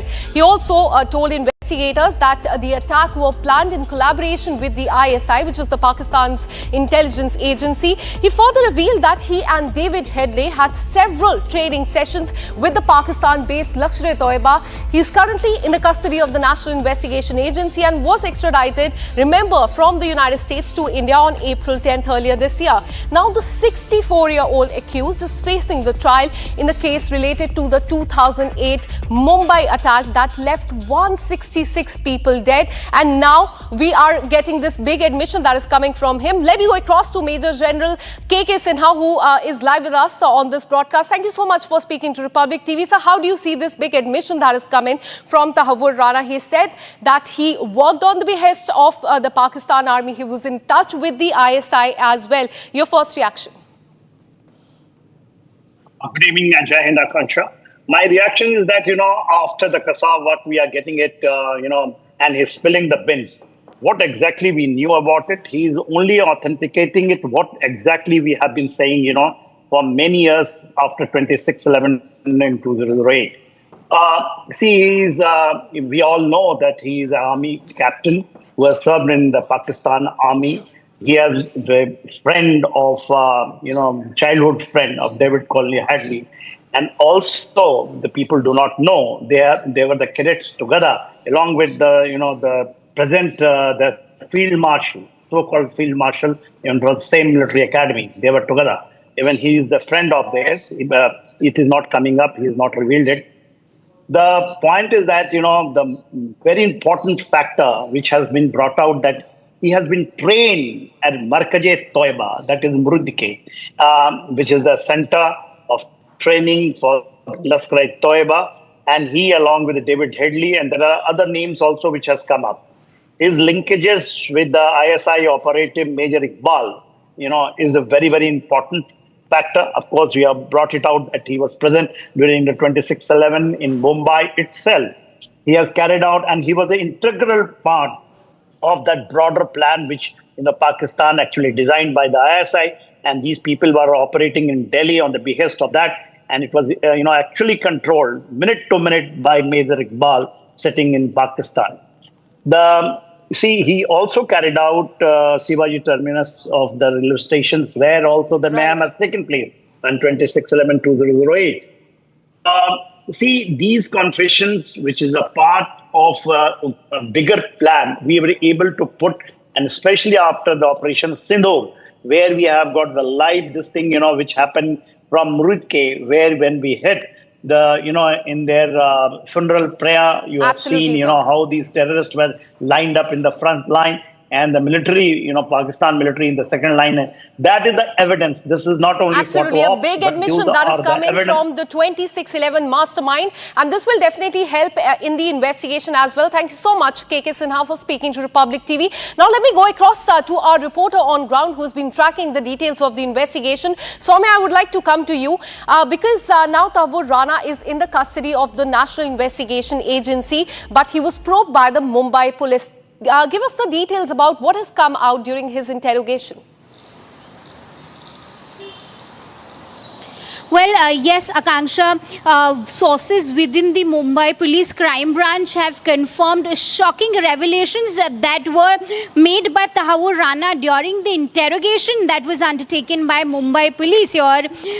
So, right from Tahawur Rana confirming that he was present in Mumbai at the time of the attack, to the point that he helped his friend David Coleman Headley, who happens to be the mastermind of the attack, in identifying the major locations, one being Chhatrapati Shivaji Terminus.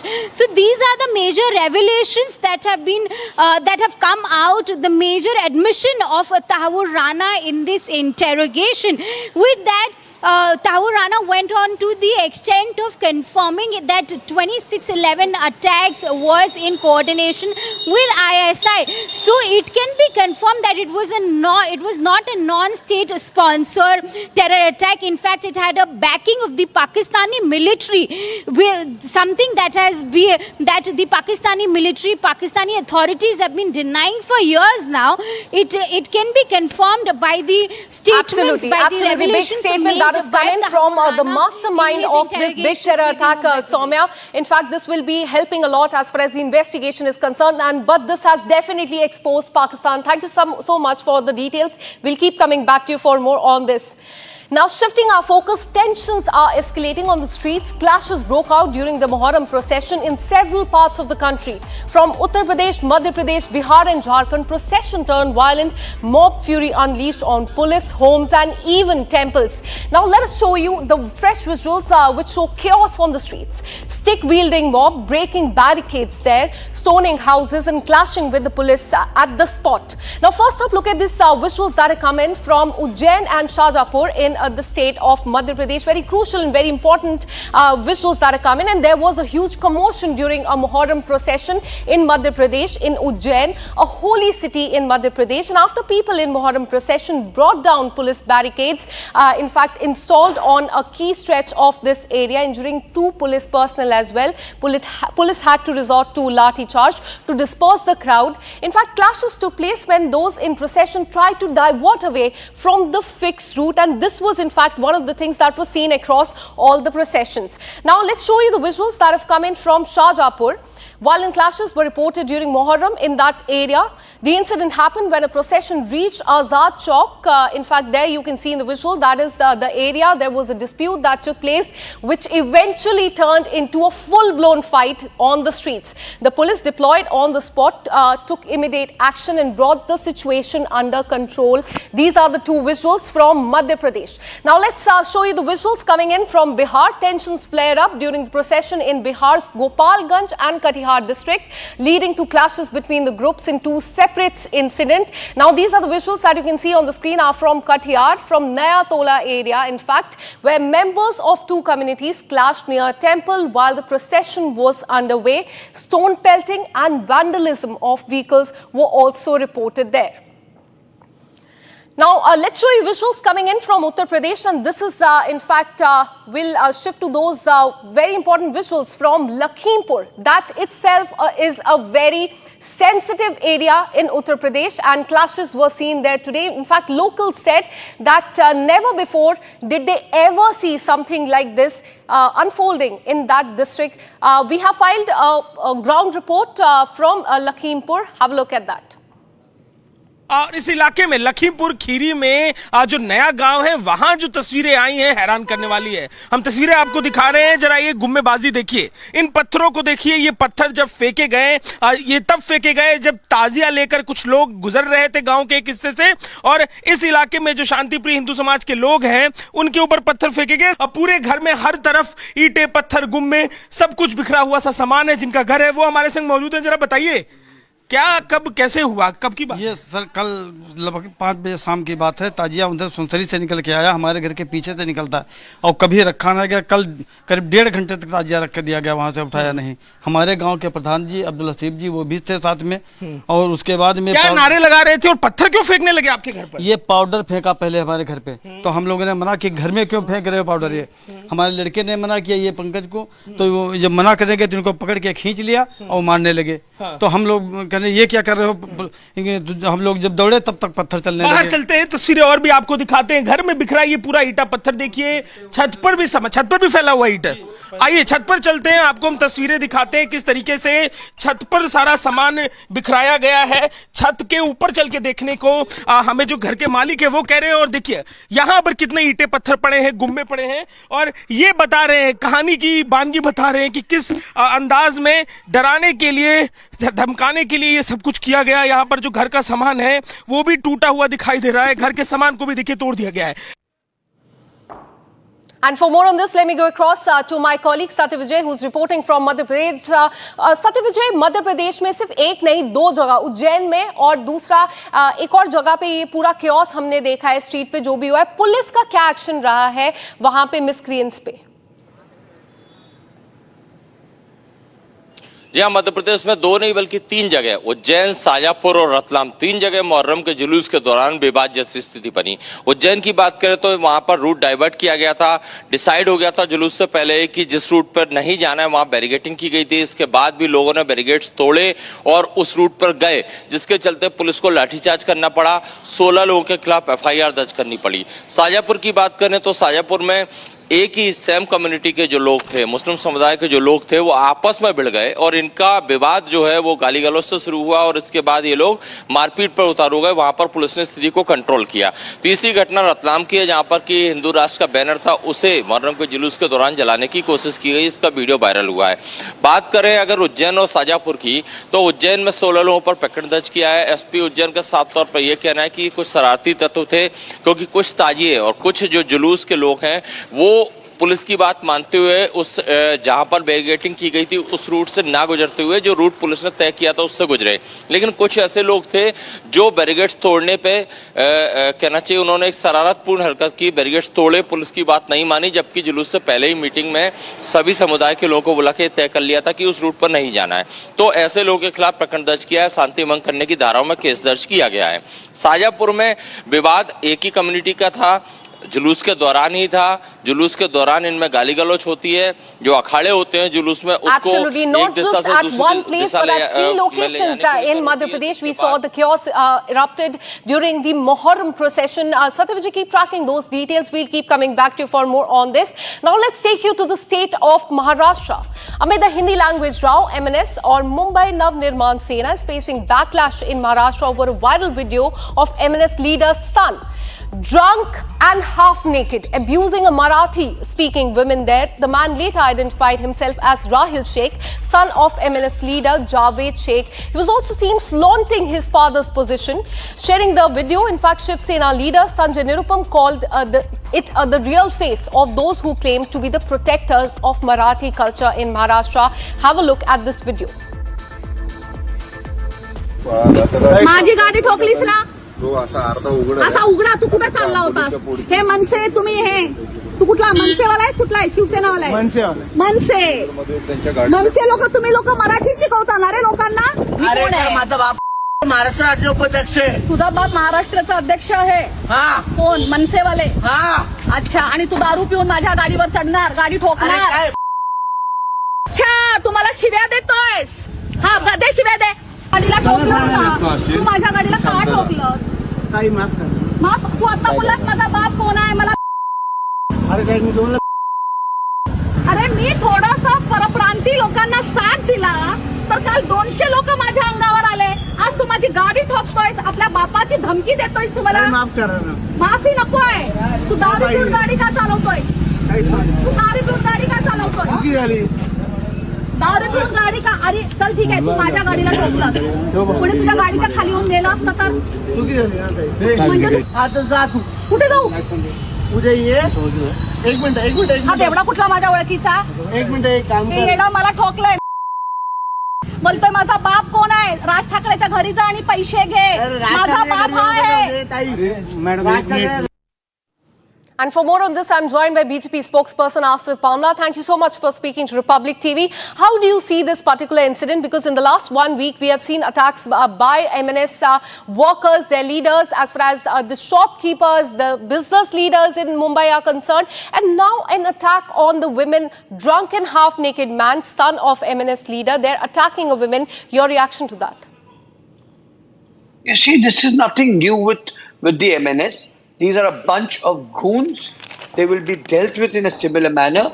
There have been FIRs filed and slapped on them in the past. And going further, I'm sure with the Honorable Chief Minister Devendra Fadnavis ji is and will definitely deal with them with an iron fist. The problem with these people are they're all a bunch of illiterate drunkards who have no shame and no sense and no responsibility. I am surprised at how this alliance, they have both come on together on a common platform. Whatever little the Shiv Sena, Uddhav Thackeray had in them, which that they could exhibit, that also will be over with aligning with goons like MNS. This is not the way. Maharashtra has been is a state which has accepted all languages. We respect Marathi language. We all speak fluent Marathi. We all Mumbaikars. But that doesn't mean that you enforce languages. And now they are going to the extent of महिलाओं को छेड़छाड़ करना, poor people for जो Uber, Ola के जो owners है, उनको अरे आप में हिम्मत है तो कोई दमदार और ताकतवर आदमी को आप आके उनको परेशान करिए। आप आकर किसी ताकतवर जो फिल्म वाले लोग हैं या उद्योग जगत के लोग उनसे पंगा लीजिए, देखिए फिर आपको कितना कहां उतारेंगे, वो किस घाट पे उतारेंगे। So this is not done, and this is far from being tolerated, and our leadership also is definitely considering to take this up very seriously. And I'm sure, you see, Marathi ka abhiman sabko hai. You see, they talk about this. Their own children are going into have studied in English schools. Even our politicians, I mean, the BJP politicians also, even their children. But that is a different issue. You can't take the city for ransom. You can't get into an activity like you see this hooligan here who's drunk, who's sozzled in alcohol and who's behaving, and he claims that his leader is Raj Thackeray and he's from the MNS. So such people, what credibility they have on the eve, and it's good. The true face of the MNS and the Shiv Sena. The credibility of the Shiv Sena also. And now अब क्या किसियानी बिल्ली खंबा नोचे, कुछ बचा ही नहीं इनके पास, ना उनका अस्तित्व बचा है। तो अब उन्होंने अपना अलाइनमेंट किया, and I'm asking Uddhav ji, where are you? What you were the one who used to ask Raj Thackeray के इनका अंदर chemical लोचा है। Absolutely tough questions. BJP they're asking to the leadership as far as MNS is concerned. Very shocking video that has come to the fore from Mumbai. Thank you so much, Mr. Bamla, for speaking to Republic TV. Now let's take you to the state of Kerala. Kerala government is under the scanner now. YouTuber Jyoti Malhotra, who's currently in the police custody for spying for Pakistan, was once a state guest in Kerala. Invited, funded and promoted by the ruling government there. An RTI bombshell has revealed that Jyoti Malhotra's official ties to the Kerala Tourism Department. And meanwhile, BJP has hit out at the ruling Kerala government, listening to what the leaders are saying.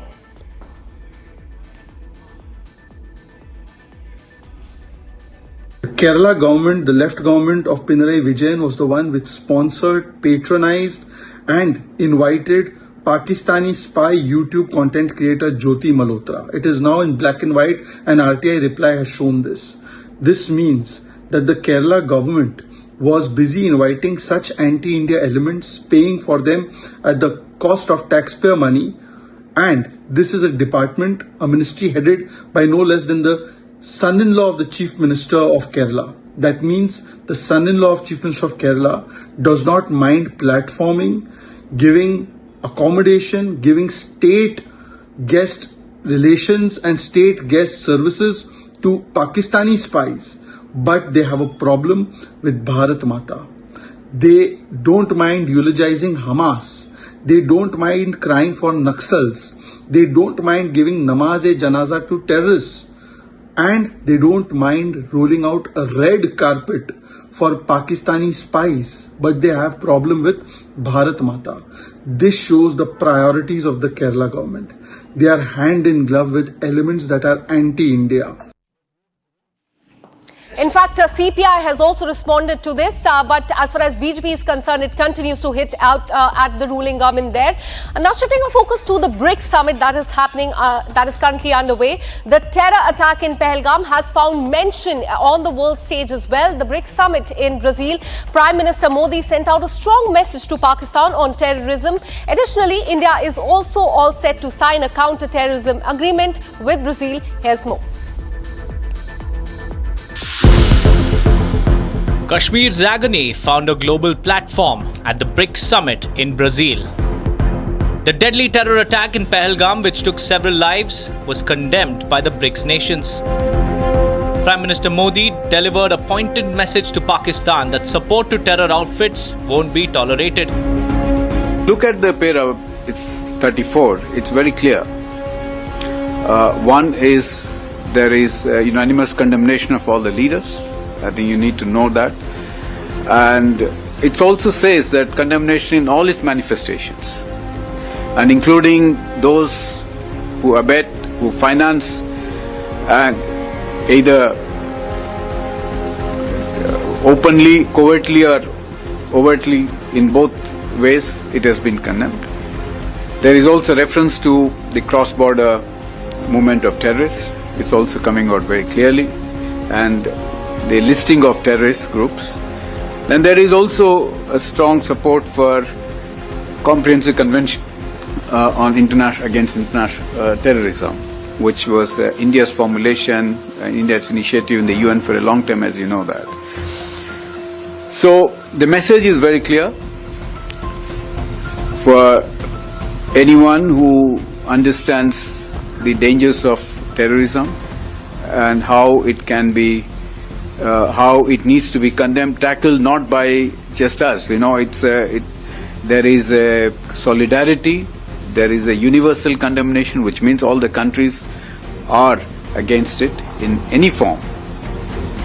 So that message is very clear to our neighbors. And it didn't just end there. India's foreign policy stance was spelled out loud and clear. Prime Minister Modi is all set to sign a memorandum of understanding with Brazil on counter-terrorism cooperation.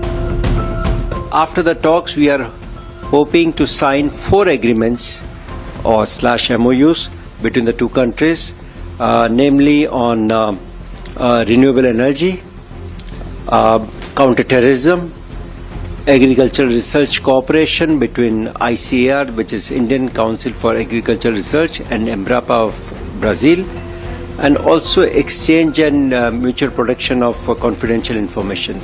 These agreements have been finalized. As global leaders huddled to discuss future roadmaps, India chose to talk tough on terror and made sure that the world listened. Now shifting our focus in a big blow to Turkish firm Celebi, the Delhi High Court today upheld the decision of the central government and rejected its plea against revocation of its security clearance by the Ministry of Civil Aviation. Now remember, the government on May 15th had revoked its security clearance days after the Turkey supported Pakistan during Operation Sindoor and condemned India's strike on the terror camps in the neighbouring country. The firm then moved the Delhi High Court, but in a setback now, their plea has been rejected in a view of the national interest is what has been said by the judge. Now, Celebi operated in the Indian aviation sector from the last 15 years and employed over 10,000 people. It offered its service at the 9 airports. But now a big blow to Celebi there. Their plea has been rejected by the Delhi High Court. And that's all we could pack for you in this bulletin of 6 at 6. We'll be back tomorrow with more such stories. Until then, keep watching Republic TV.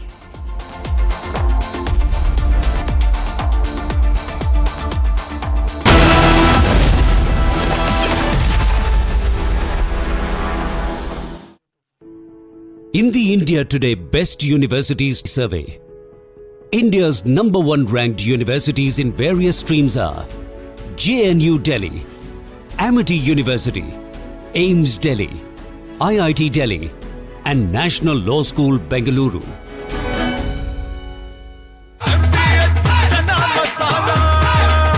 अब छोलिया हो या लोबिया, सफेद चने या काले चने, सब कुछ मजेदार बने। इसको घर पे लगाओगे तो शादी का तो पता नहीं, पर घर पक्का नहीं टूटेगा।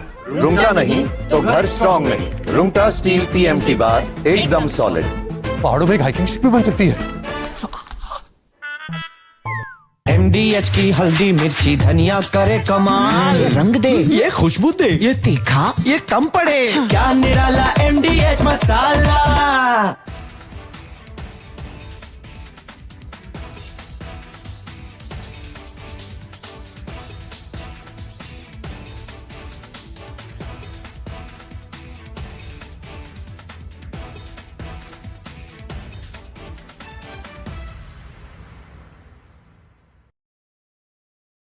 Donald Trump, in first attempt, when the first part of his presidency in 2017, he has come out with the tax breaks, and he has announced that he wants to boost American economy, and he has given tax break which were going to expire in 2025. So there was an obligation when the second term that he will extend the tax break which he has promised in 2017 to continue permanently, and that's the big beautiful bill is a drastic reduction in the tax liability of the US taxpayers. So that's why it's a big bill, a big beautiful bill. And at the same time, it marks a lot of expenditure for defense, etc. So that's why Mr. Donald Trump is saying it's a big, it's a beautiful, and it's a bill so that all America will become great again. So that's the idea and that's the objective. So reduction in taxes is a welcome measure, which all, by and large, everyone taxpayer loves, and that's why people are happy, should be happy. Taxpayer in US would be happy, and there is all the more reason because the percentage of the taxpayer in US citizen being very high as compared to any developing nation like India, where the percentage is low as compared to the total population. So obviously, people now paying lesser taxes, so they will be happier because there's across the board a tax concession which has been announced in this big bill.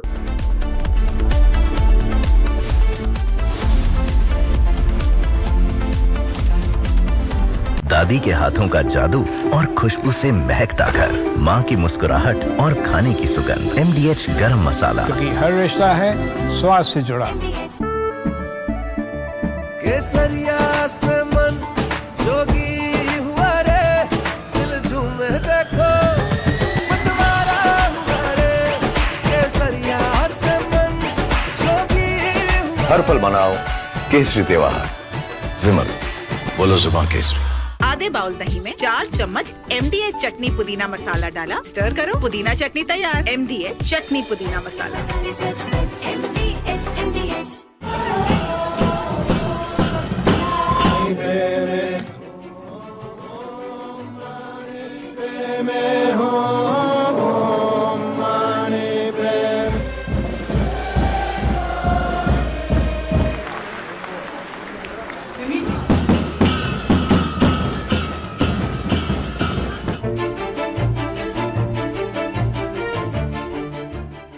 中国政府实行宗教信仰自由政策，颁有宗教事务条例和藏传佛教活佛转世管理办法，依法保护活佛转世这一传承方式。达赖喇嘛的转世必须坚持国内寻访、经凭撤迁、中央政府批准的原则，遵循宗教仪轨和历史定制，按照国家的法律法规办理。活佛转世是藏传佛教特有的传承方式，已经延续了700多年，形成了严密的宗教仪轨和历史定制。达赖、班禅等大活佛转世灵童需经凭撤迁认定，中央政府批准。14世达赖本人就是在13世达赖喇嘛圆寂之后，严格按照宗教仪轨和历史定制寻访，由当时的国民政府颁令特准免于经凭撤迁继任的。我想，宗教中国化不是对宗教的限制，任何。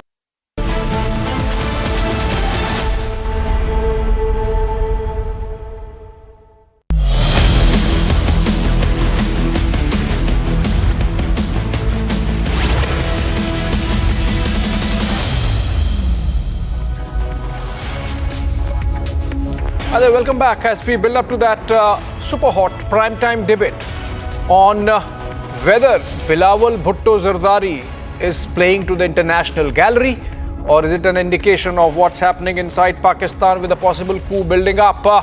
Even as Tahawur Hussain Rana gives all the evidence that Pakistan perhaps needs, if at all, to hand over Hafiz Saeed and Masood Azhar back to India as Bilawal has promised. All that and more. Let's begin with the headlines. VVIP shocker caught on camera. MNS leader's son harasses woman in Mumbai. Big revelation by Tahawur Rana. Sources say he admits that he was a trusted agent of the Pakistan army. Clashes reported during religious procession in several states yesterday.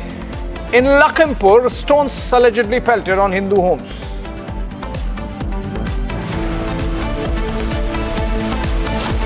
Delhi High Court dismisses the petition filed by Turkey-based ground handling company Celebi Aviation challenging the revocation of its security clearance.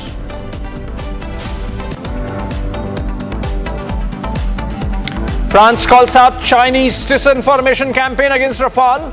French intelligence claims China trying to foil global sale of Rafale jets.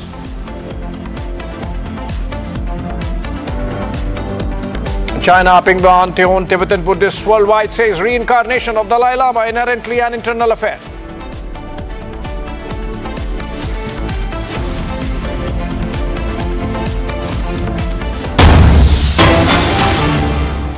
All right, let's begin with a breaking news development coming in from Karnataka, where the government of Siddaramaiah seems to be facing a major financial crisis as it owes a staggering 250 crore rupees to transporters involved with the state's crucial Anna Bhagya food distribution scheme. This has led to transporters going out on a strike, and these are pictures, two sides. One is, of course, Siddaramaiah there, and the other of the transporter strike. About 3,000 to 4,000 of these owner-cum drivers are in a state of financial distress because of the pending dues from the state government amounting to 250 crore rupees. Obviously, the fiscal situation of Karnataka government not good enough for those payments. Now, the state's food grain transport has come to a grinding halt, it seems. I'm told Abhishek is joining us live from our Karnataka newsroom for more on this. Abhishek, have we heard anything yet from the government on this? The protesters, the strike that is going on, it surely would have affected food distribution, the public food distribution in the state? Well, to begin with, Abhishek, the Karnataka state government was owned by Congress because of they promised the 5 guarantee schemes, out of which Annabhagya is also one of the major schemes that they announced. And since the inception of the idea or the guarantee scheme, the lorry associations have supported their complete transportation support to the Karnataka state government to transport the rice from one of the places to various other parts of the state. And Shanmugappa, while talking to the media, has very clearly mentioned that the Karnataka state lorry owners association will not support the Karnataka state government henceforth because at least 250 crores of amount has been pending since the inception of this scheme, and there have been various other requests placed in front of the government for which CM Siddaramaiah had previously claimed that the settlement will be done in various other parts and will be made as soon as possible. However, with continued demands, Siddaramaiah has neglected the demands of the lorry association, and in fact this in turn has made at least 3,000 to 4,000 drivers come owners to fall into the street, and this is one of the reasons as to why the transportation of food grains have been stopped immediately. We are waiting for the response from the government as of now. Abhishek. All right, thank you so much, Abhishek there from our Karnataka newsroom, talking to Abhishek in the Delhi studios. Moving on for now, big news coming in, another breaking one from Telangana, where in the village of Mofussil police station area of Purnia, where 5 people of the same family have been brutally killed by beating and burning alive. Seems like a case of witchcraft, and the accusation has turned deadly. In fact, the son of Ramdev Orao of the same village died 3 days ago during treatment, and the health of the other child was also deteriorating. We are getting this development from Telangana. We'll try and get a reporter live also.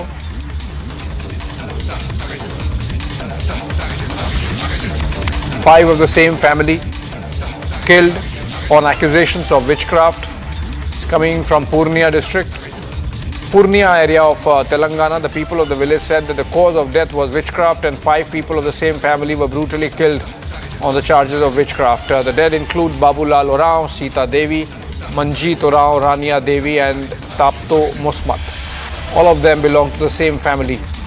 After the incident, panic has spread in the area and administration has reached, as can be seen in the pictures, and people of the village are in fact leaving their homes, even as police has increased patrolling of the area on the spot, and even a dog squad is there along with the forensics team that are at the spot to try to assuage the concerns. The police in fact has even made an arrest, that of Nakul Kumar, the accused.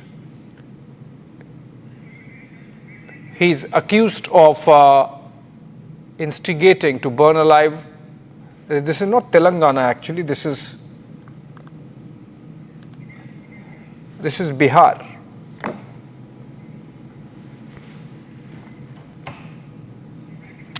Lalit, the only heir of the deceased, has said that the whole family was beaten and burnt alive and accused of being witches.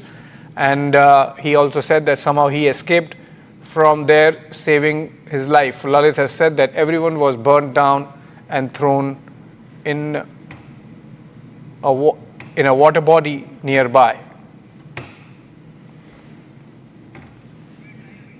We'll try and connect with Prakash Singh. He is going to join us live or over the phone in a bit. But this is information coming in from Tetgama village, not Telangana. It's Tetgama village of Mufassil police station in Purnia district of Bihar. That's where the information is coming from. A family burnt alive on fears of witchcraft or accusations of witchcraft. And those who burned them, all of that, one, Nakul Kumar, has been arrested, even as other villagers are scared, so scared that they have left the village or are leaving the village, even as police is trying to address those concerns and fears. Administration there present in full force. This is coming in from Bihar in Purnia.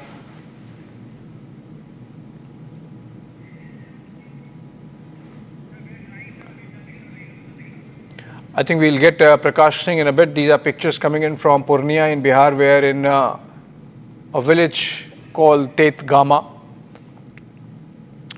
a case of witchcraft has come out, where villagers collectively perhaps incited a family, and 5 of the family have lost their lives. Not clear yet. We'll try and find out whether this is a case of incitement to abetment to suicide, or whether this is a case of killing, murder. In fact, we have Prakash Singh joining us over the phone, and he's live in fact. Prakash, is this a case of suicide incited by the villagers? Is it a case of murder, collective murder by the villagers of the family? What is it about? Well, Abhishek, as you know, in the villages, and this conflict took place between 2 groups of tribal community on the border of Bihar and Bengal, in Raniganj specifically, and they are from the Oraon community. And predominantly they are illiterate villagers, and one of the person in the family of Ramdev Oraon, his son got ill, and then he went on to get him treated to some local person who is apparently a quack in the village, as we always find. And thereafter, the son died, and there were allegations that there was some witch hunt. So thereafter, the death of the concerned person on the allegation of witch hunt, then 5 people of one family member were mercilessly beaten, and they all died. All the villagers have left the village, and the police have started investigating into the case, and few arrests have also been made. One of the person who incited the entire incident has been arrested, as I spoke to the local SP of Purnia, and a few more people are to be arrested, few have been detained. And this is a conflict between two groups of the tribal community as it has taken place, and the government has taken cognizance of it. We can listen to the sound bites of the villagers who are alleging that how the incident took place. Back to you. All right. Thank you so much, Prakash, for bringing those details. Essentially a case of lynching in a Bihar village on accusations of witchcraft between two communities. Moving on to a big development taking place in Tamil Nadu politics today, which is that the BJP and the AIADMK for the first time has come out and hit the streets in a showcase of the strength of the alliance heading into the elections to the State Assembly of Tamil Nadu next year. A political power play unfolding on your screens there of the BJP and the AIADMK showing their street power by way of a rally. Flags there side by side of the BJP and the AIADMK, the parties that have come together recently. The announcement of the alliance was made by Union Home Minister Amit Shah during a visit to Tamil Nadu. And this is the first joint rally ahead of the 2026 state elections. The alliance hitting the ground running, sending a message to rivals, obviously the DMK, that the road to Fort St. George, which is the seat of the Tamil Nadu government, has just gotten a little more interesting. Sharda joins us live from Chennai on this. Sharda, that seems like quite some show of strength by the allies. This is, I believe, in Chennai. You think that these rallies would be held across the state now? Well, Edappadi K. Palaniswamy is the Chief Minister candidate of the India alliance that has the BJP and ADMK, with the two major strong parties in the alliance right now. The alliance, after the alliance formation, is the first part of the rally where both the AIDMK and BJP are in together.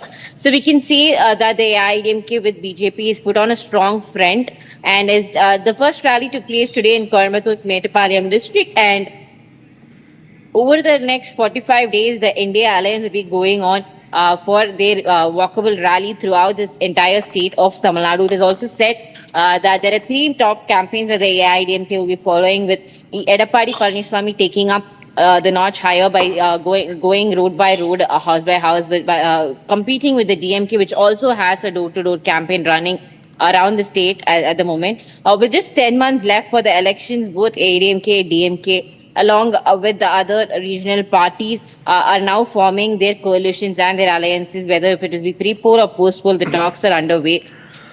So we can see today as to be the first rally of the AIDMK and BJP, following which we'll have more 45 days Padayatra done by Edappadi K. Palaniswamy to show that the India alliance and how they are planning to dethrone the DMK government by 2026. All right, the first rally, not in Chennai, this is in Coimbatore, the home district of Edappadi Palaniswamy. He's, of course, the former Chief Minister of Tamil Nadu and the boss of the AIADMK in alliance with the BJP now. Thank you so much, Sharda, for joining us. Moving on to a big breaking that came in on 26/11 investigation and the terror plot. The mask is off and the terror link is exposed. Tahavur Rana, now in custody of Indian agencies, the man who was once walking Mumbai's streets as blood was being spilled, has now confessed to the Mumbai crime branch, who have his custody, that yes, he was there present in Mumbai when the 26/11 terror attack was panning out. Also that he is a trusted agent, or was a trusted agent of the Pakistan army. He's someone who has been trained by the Lashkar-e-Taiba. He's admitting to all these things, and was in fact, as I mentioned, present during the Mumbai carnage, 26/11. He in fact visited the Chhatrapati Shivaji terminus, the exact site where bullets rained, to do a post-op recce or appraisal so that he could fill in his masters in Pakistan. But here's the biggest bombshell. Rana says that 26/11 attacks were not just a Lashkar operation, they were carried out in full collaboration with Pakistan's ISI. Something we have already known, but this is crucial evidence, an account of an accomplice. The Pakistani establishment is now caught red-handed. We have these confessions coming in through sources, with the Mumbai crime branch now interrogating Tahavur Hussain Rana.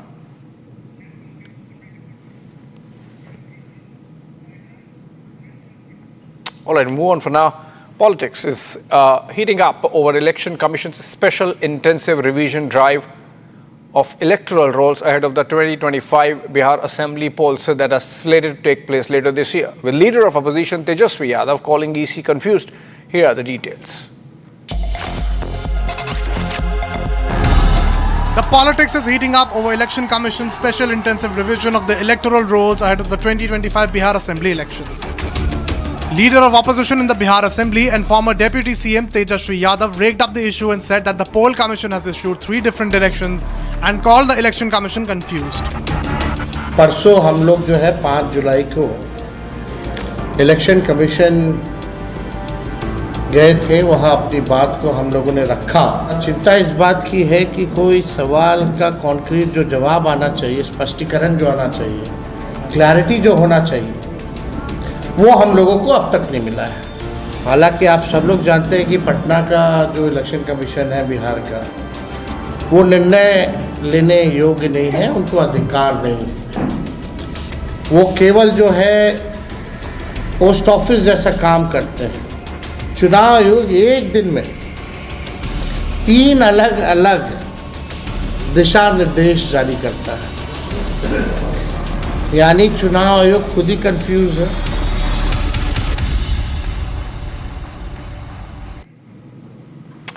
All right, an unfortunate episode coming in from Mumbai where through a post, Sanjay Nirupam of Shiv Sena showed how an MNS leader's son, Rahil Sheikh, indulged in indecent behavior with a woman and indulged in an altercation.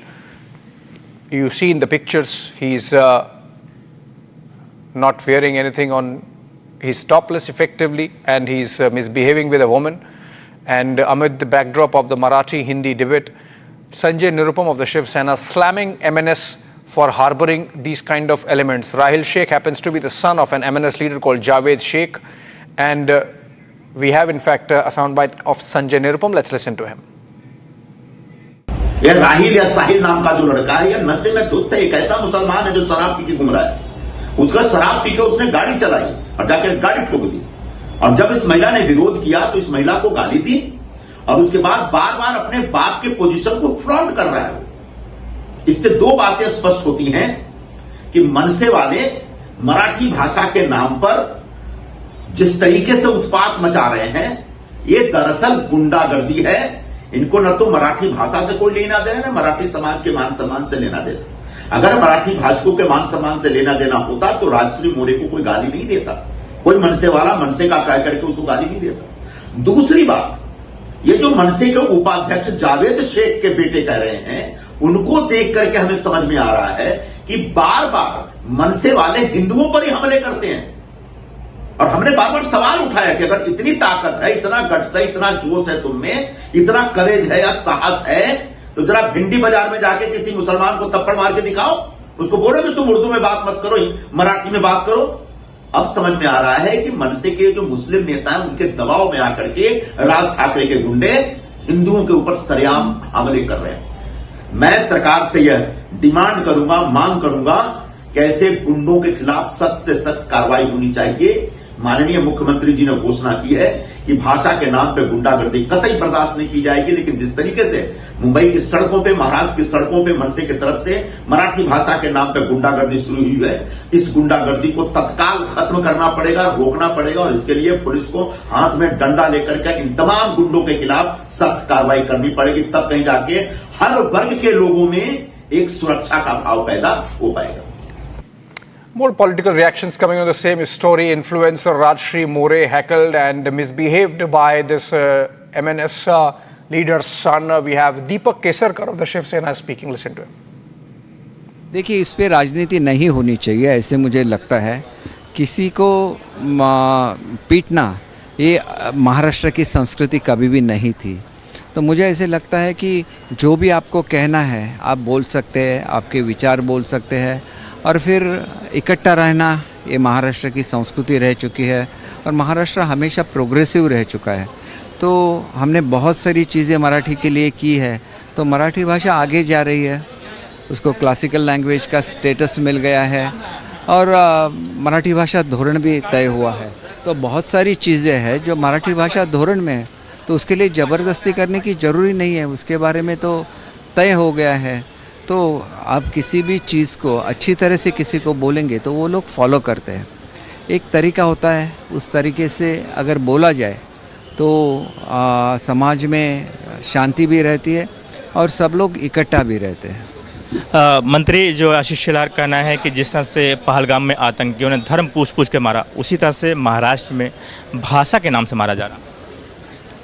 देखिए, मारना ये अच्छी चीज़ बिल्कुल नहीं है, हम उससे agree नहीं होते, क्योंकि ये चीज़ें तो बाला साहब के ज़माने में इस तरह से नहीं होती थी। कोई भी अगर गलत काम करे तो उसके लिए शिवसेना का खुद का स्टाइल था, लेकिन हर किसी को वो कहाँ से है ये पूछ के मारा नहीं जाता था। ये बाला साहब का कभी भी स्वभाव नहीं रहा है। उन्होंने घोषणा भी दी थी, वो गर्व से कहो हम हिंदू हैं, इसका मतलब तो हिंदी में ही घोषणा थी। उनके लिए मराठी हिंदी एक ही थी, लेकिन मराठी का उनको अभिमान था। मराठी लोगों के लिए खड़ा रहना, उनको नौकरी में प्रेफरेंस देना, ये उनकी भूमिका थी और वो भूमिका आज भी शिंदे साहब ने कायम रखी है और इसीलिए अच्छी तरह से लोगों का रिस्पांस भी मिल रहा है। मुझे लगता है कि एमएनएस के हो या और किसी के हो, लेकिन मुझे लगता है कि इसी तरह की गुंडागर्दी करना, दादागिरी करना ठीक नहीं है। दादागिरी करने का क्या हक उनको दे दिया है एमएनएस को, और जानबूझकर मतलब मुंबई का वातावरण बिगाड़ने का काम हो रहा है। मुंबई अपने देश की आर्थिक राजधानी है और वहाँ बहुभाषिक लोग रहते हैं, बहुधार्मिक लोग रहते हैं, और मुंबई की इमेज को एकदम कोलैप्स करने की भूमिका एमएनएस की है।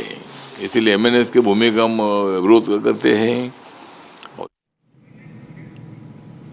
All right, moving on, a British F-35B fighter jet stranded in India since mid of June has some rescue op going on now. The jet had arrived as part of India and the UK's joint naval exercise in the Arabian Sea. The fifth generation fighter plane reportedly experienced a technical fault and could not take off from India. The jet is now stuck at Thiruvananthapuram International Airport. It's said to be dismantled because it cannot be towed away. And then in dismantled state, it would be, of course, taken back to the UK via a C-17 cargo aircraft. Take a look at the details of what's this story or how this story is panning out. It's sleek, it's stealthy, but it's stuck since 14th of June. A Royal Navy F-35B Lightning II, among the world's most advanced fighter jets, has remained grounded at Thiruvananthapuram International Airport in Kerala. Now, it made an unexpected landing during a joint exercise with the Indian Navy, and weeks later, it still hasn't flown out. Initially, the explanation seemed quite simple: fuel shortage. But that essentially didn't sit well with aviation experts. A fifth-generation fighter jet running out of gas just 100 nautical miles from its carrier? Not likely, many said. This wasn't just any jet. The F-35B is built for short takeoffs and vertical landings, a core feature designed for carriers. But the fact that it needed a full runway raised eyebrows. The likely culprit? A hydraulic failure. That's what we were told. Some reports suggest a malfunction in the jet's vertical lift fan system, which would force the pilot to perform a conventional landing. Normally, this would be perhaps fixable on the site. Drain the hydraulic system, flush it, refill, test and take off. But that didn't happen. Instead, engineers flew in from the United Kingdom, spare parts followed, and yet no flight. The final decision: dismantle the jet and ship it back aboard a British C-17 cargo aircraft. Adding to the mystery, no one really knows what this F-35B was doing when it ran into trouble. Was it a routine drill, a stealth capability test over the Arabian Sea, a combat readiness patrol? Official statements reveal nothing.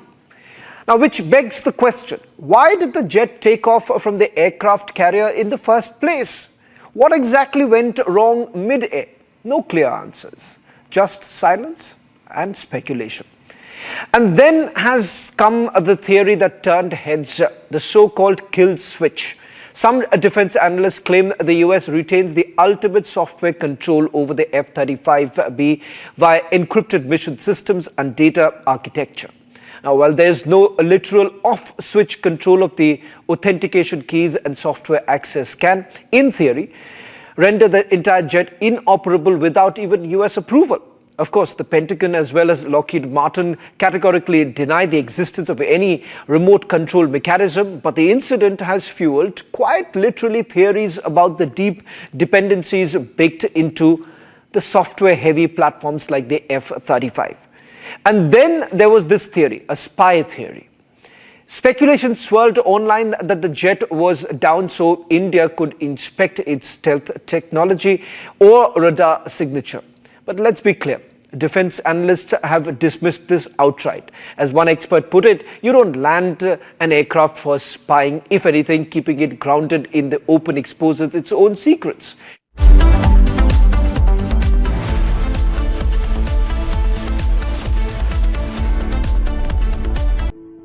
In the India Today Best Universities Survey, India's #1 ranked universities in various streams are JNU Delhi, Amity University, AIMS Delhi, IIT Delhi, and National Law School Bengaluru. ये है secret recipe MDH का जीरा SIP जल जीरा मसाला। SIP SIP जीरा SIP MDH का जल जीरा सिप MDH का जल जीरा SIP.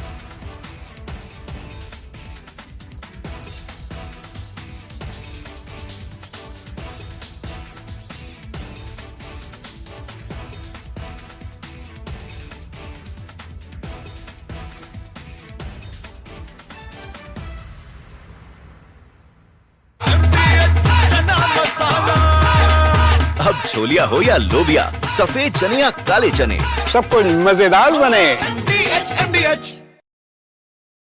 Donald Trump, in first attempt, when the first part of his presidency in 2017, he has come out with the tax breaks, and he has announced that he wants to boost American economy, and he has given tax break which were going to expire in 2025. So there was an obligation when the second term that he will extend the tax break which he has promised in 2017 to continue permanently. And that's the big beautiful bill, is a drastic reduction in the tax liability of the US taxpayers. So that's why it's a big bill, a big beautiful bill. And at the same time, it marks a lot of expenditure for defense, etc. So that's why Mr. Donald Trump is saying it's a big,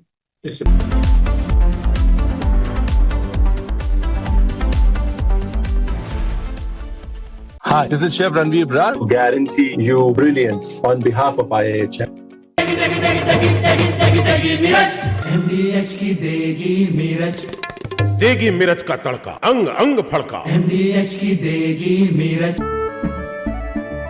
केसरिया से मन जोगी हुआ रे, दिल झूमे देखो मतवारा हुआ रे। केसरिया से मन जोगी हुआ। हर पल मनाओ केसरी त्योहार। विमल, बोलो जुबान केसरी। MDH की हल्दी मिर्ची धनिया करे कमाल, ये रंग दे, ये खुशबू दे, ये तीखा, ये कम पड़े। क्या निराला MDH masala.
中国政府实行宗教信仰自由政策，颁有宗教事务条例和藏传佛教活佛转世管理办法，依法保护活佛转世这一传承方式。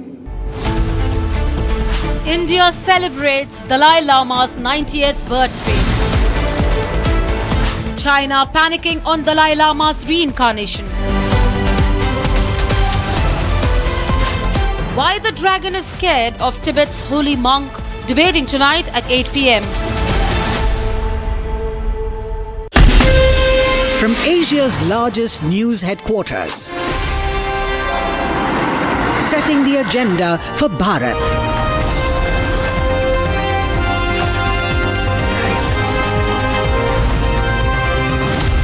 You're watching Republic.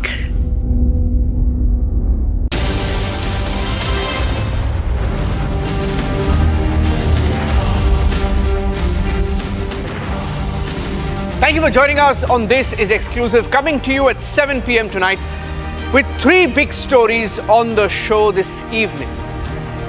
The story of the Indians abducted by Al-Qaeda in Mali. What's the update? Are they safe? We're getting you the family live on the show this evening, and the lady who confronted this M&S brat in Mumbai is joining me live on the show this evening. Here are the headlines at 7 p.m. tonight.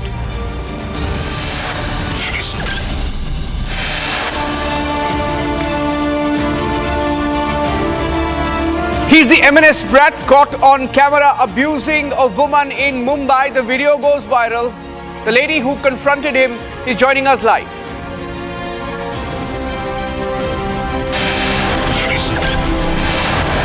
Major revelation by Tahabbur Rana. Sources say that he has admitted that he was a trusted agent of the Pakistani army sent to India to recce as part of the Lashkar plan to attack Mumbai during 26/11.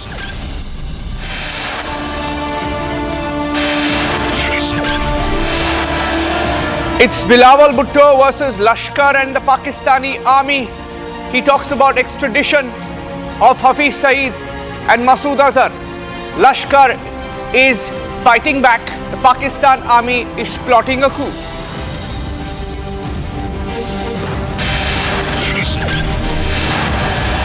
Three Indians abducted by Al-Qaeda in Mali. Families say there is a ransom demand. One of them is joining us live on the show this evening.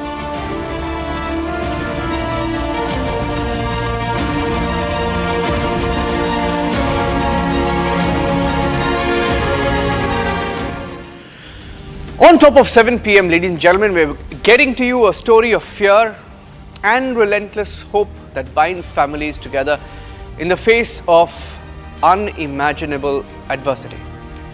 In the distant land of Mali, 3 Indian workers have found themselves thrust into a nightmare when armed assailants stormed a factory, taken hostage in a coordinated attack suspected to be that of an Al-Qaeda affiliate group.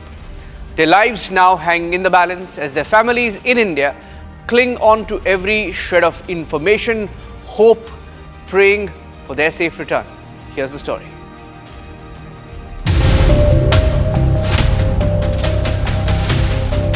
On the 1st July, armed assailants stormed the diamond cement factory in Kayes, Mali, taking 3 Indian workers hostage in a coordinated attack. 3 Indian workers, P. Venkataraman from Odisha, Amareshwar from Telangana and Ramana from Andhra Pradesh were taken hostage.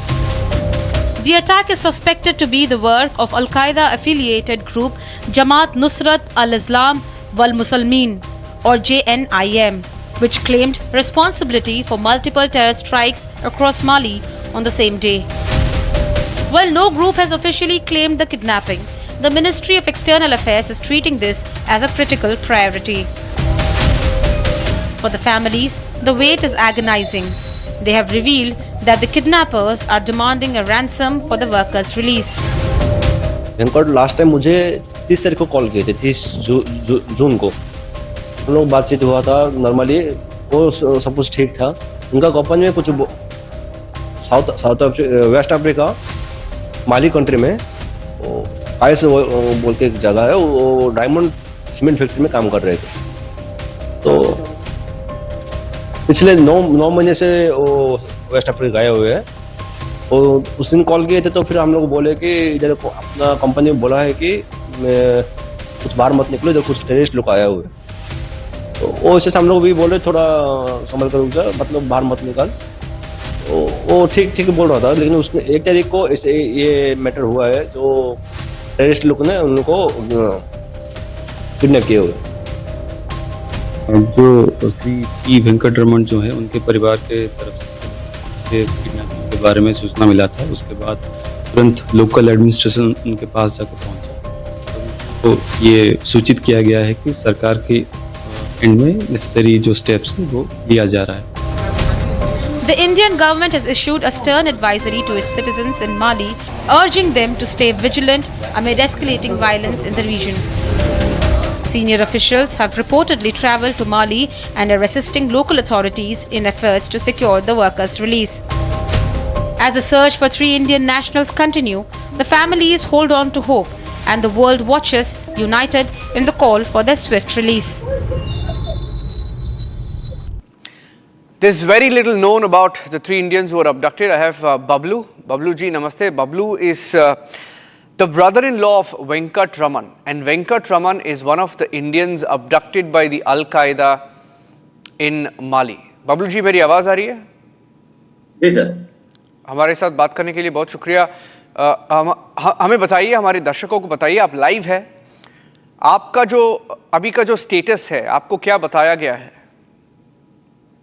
अब तक तो कुछ data नहीं मिला है sir, क्या मतलब कैसा है अभी? आज से मतलब 1 तारीख से वो किडनैप्ड है, आज 7 तारीख हो चुका है, आज तक कुछ भी डाटा नहीं मिला हम लोग। अबडक्शन कब हुआ था, ये किडनैपिंग कब किया था, और जब किडनैप हुआ था तो उनके डिमांड्स क्या थे? एक्चुअली किडनैप तो 1 तारीख को हुआ है, हम लोग को मालूम पड़ा 3 तारीख को। उनका डिमांड मतलब हम लोग को कुछ नहीं पता चल रहा है उनका डिमांड क्या है, लेकिन जब लास्ट टाइम बात किए थे ब्लू स्टार कंपनी को, वो लोग बोले थे कि वो कुछ ज्यादा पैसे का कुछ डिमांड कर रहे हैं, हम लोग नेगोशिएशन कर रहे हैं, हम लोग जल्दी से नेगोशिएशन करेंगे, 7-8 दिन में वो लोग रिटर्न आ जाएंगे, कोई दिक्कत नहीं है, टेंशन ज्यादा मत लो, ऐसे बोल रहे थे। ये जो रैंसम है, ये जो डिमांड कर रहे हैं, इसके बारे में क्या पता है आपको? कितना डिमांड कर रहे हैं, और ये जो नेगोशिएशन चल रहा है, इस नेगोशिएशन कौन कर रहा है? नेगोशिएशन उनका कंपनी कुछ कर रहा है बोल के बोल रहा था, कितना डिमांड कर रहे हैं वो कुछ उसके बारे में नहीं बता रहे थे। ओके। और ये जो कंपनी का ओनर है, मालिक है, ये जो माली में जो कंपनी था, ये कंपनी का मालिक हमें जो बताया गया है, ये इंडियन ओरिजिन एक आंध्रा या तेलंगाना से गया था वहां पे और वो कंपनी को सेटअप किया था। थोड़ा हमें वो उस कंपनी के बारे में बताइए थोड़ा। सर मुझे भी वही न्यूज की तरफ से मालूम पड़ा कि ये इंडिया का ग्रुप है, इंडियन प्रसाद इंडियन ग्रुप कुछ है बोल के मैं भी सुना हूँ, उस कंफर्म नहीं है उसके कंपनी ओनर कौन है क्या है। और क्या आप ये हमारे भारत सरकार के साथ आप बातचीत कर रहे हैं? आपको क्या रिस्पांस मिली है MEA से और भारत सरकार से? सर अभी तक सेंट्रल गवर्नमेंट से कुछ भी हम लोग को इन्फॉर्मेशन नहीं मिला है, जो मिला मतलब कॉन्टेक्ट किया हूँ मैं हम लोग को कॉन्टेक्ट अपना कलेक्टर साहब से, और आज वीडियो मैम आए थे, उनसे बात की हुआ, बस नहीं। अभी तक कुछ भी नहीं आया है आपको? कुछ भी इन्फॉर्मेशन नहीं? कुछ भी, कोई कॉल नहीं, कोई मैसेज नहीं, कुछ नहीं सर। MEA से कुछ मैसेज नहीं आया है आपको अभी तक? नहीं, जब मैं कलेक्टर से बात किया था पहले दिन, वो बोले थे एम्बेसी को कॉल करने के लिए। मैं एम्बेसी से जो ऑनलाइन में मुझे मिला तो वो नंबर से मैं ट्राई करने लगा, तो कॉल तो हो रहा था लेकिन रिसीव नहीं हो रहा था। तो उसको जो ईमेल आईडी मुझे मिला, वो ईमेल आईडी से मैं मेल किया, वो उसका मेल का भी कोई रिप्लाई नहीं है अभी तक। ओके। ये बातचीत कब हुई थी? मेरा आखिरी सवाल आपसे है, बातचीत कब हुई थी वेंकट रमन से आखिरी बार? तो आखिरी बार बातचीत मेरे से नहीं, उनका दीदी से हुआ था, मतलब बहन से, छोटी बहन है उनसे। तो उनसे बहन जब बात हुआ था 30 तारीख को बात हुआ शाम को, वो सब कुछ अच्छा है बोल रहे थे, सब कुछ ठीक है, बस इतना ही बोल रहे थे कि मेरा कंपनी बाहर निकलने के मना किए थे क्योंकि अभी इधर आसपास कोई टेररिस्ट ग्रुप आया हुआ है और कंपनी बाहर निकलने का मना किया है, बस इतना ही बोल रहे थे। थैंक यू बबलू जी हमारे साथ बातचीत करने के लिए. We hope that Venkatraman is released by Al-Qaeda. He's in Mali. He went there in search of a job, was working in a company owned by an Indian, and he's been abducted. 3 of them along with Venkatraman. He's one of 3 who were abducted by the Al-Qaeda. Ransom demand put forward. Negotiations are on, and Republic will continue to track the story. Thank you for joining us, Bablu ji. And the next story that we are getting you is from Maharashtra, where Rahil Javed Sheikh, the son of Maharashtra Navnirman Sena or MNS leader Javed Sheikh, has been booked by the Mumbai police after allegedly misbehaving. Not allegedly, he has misbehaved with the Marathi actor and influencer Rajshri More while under the influence of alcohol. Here's a story that's going viral across India.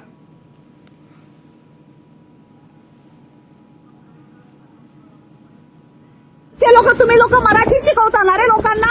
अरे माझा बाप महाराष्ट्र राज्य उपाध्यक्ष आहे. तुझा बाप महाराष्ट्राचा अध्यक्ष आहे. हा. कोण मनसेवाले. हा. अच्छा आणि तू दारू पिऊन माझ्या गाडीवर चढणार गाडी ठोकणार. अच्छा तुम्हाला शिव्या देतोयस. हा गदे शिव्या दे. गाडीला ठोकलं तू माझ्या गाडीला का ठोकलं. काही माफ कर. मग तू आता बोललास माझा बाप कोण आहे मला.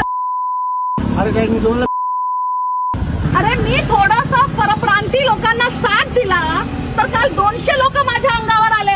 आज तू माझी गाडी ठोकतोयस. आपल्या बापाची धमकी देतोयस. तुम्हाला माफ करा ना. माफी नकोय. तू दारू पिऊन गाडी का चालवतोय. तू दारू पिऊन गाडी का चालवतोय.